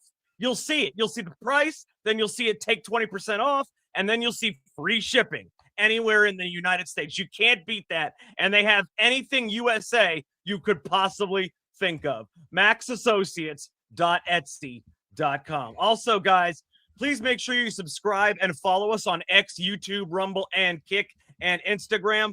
It's all Secret America TV. That is the screen name for every single one of these because, you know, we want to know, again, we want to know we're making an impact. The only way to know we're making an impact is if we have followers and subscribers that want to watch the show, that enjoy the show. We do this show for everybody out there, to wake up everybody out there, to show them a side of the news and the stories that people don't get to see on Fox, on CNN, on MSNBC. We bring you the stuff, the real stuff that you are going to hear that you won't get anywhere else. So just follow us on all of those: X, YouTube, Rumble, Kick, and Instagram. It's all Secret America TV. Right now, we are live every weekday, 7 p.m. Eastern, Monday through Friday. Today's only Tuesday. That means we got 3 more days live at 7 p.m. Eastern. So please make sure you follow us. Come back and watch us on any one of those networks. Also, LFA TV. Live. We are on the Live from America TV network. You can see the logo right there at the bottom left. Live from America TV network. That's rumble.com/LFA TV. They got a lot of great shows on there too. And we are part of that network. So, you know, that's really awesome also. All right, Jay, you got anything to say before we go? No, man. Great show. A lot of fun. We'll see you guys tomorrow night at 7 p.m. Eastern time. I call it real time. It's the only time that matters, in my opinion. That's just my opinion. I must agree. All right. And yeah, please follow us on all those platforms at Secret America TV, and follow Jack at Jack Danger Live, and me at Opinions Vary. We will see you guys tomorrow. Absolutely. You can see the screen names of the entire show right above. You see at Jack Danger Live, at Opinions Vary. That's our X screen names. Be sure to follow us. All right. So for Jay Gatling, I am Jack Danger. Thank you for watching Secret America. You've been listening to Secret America.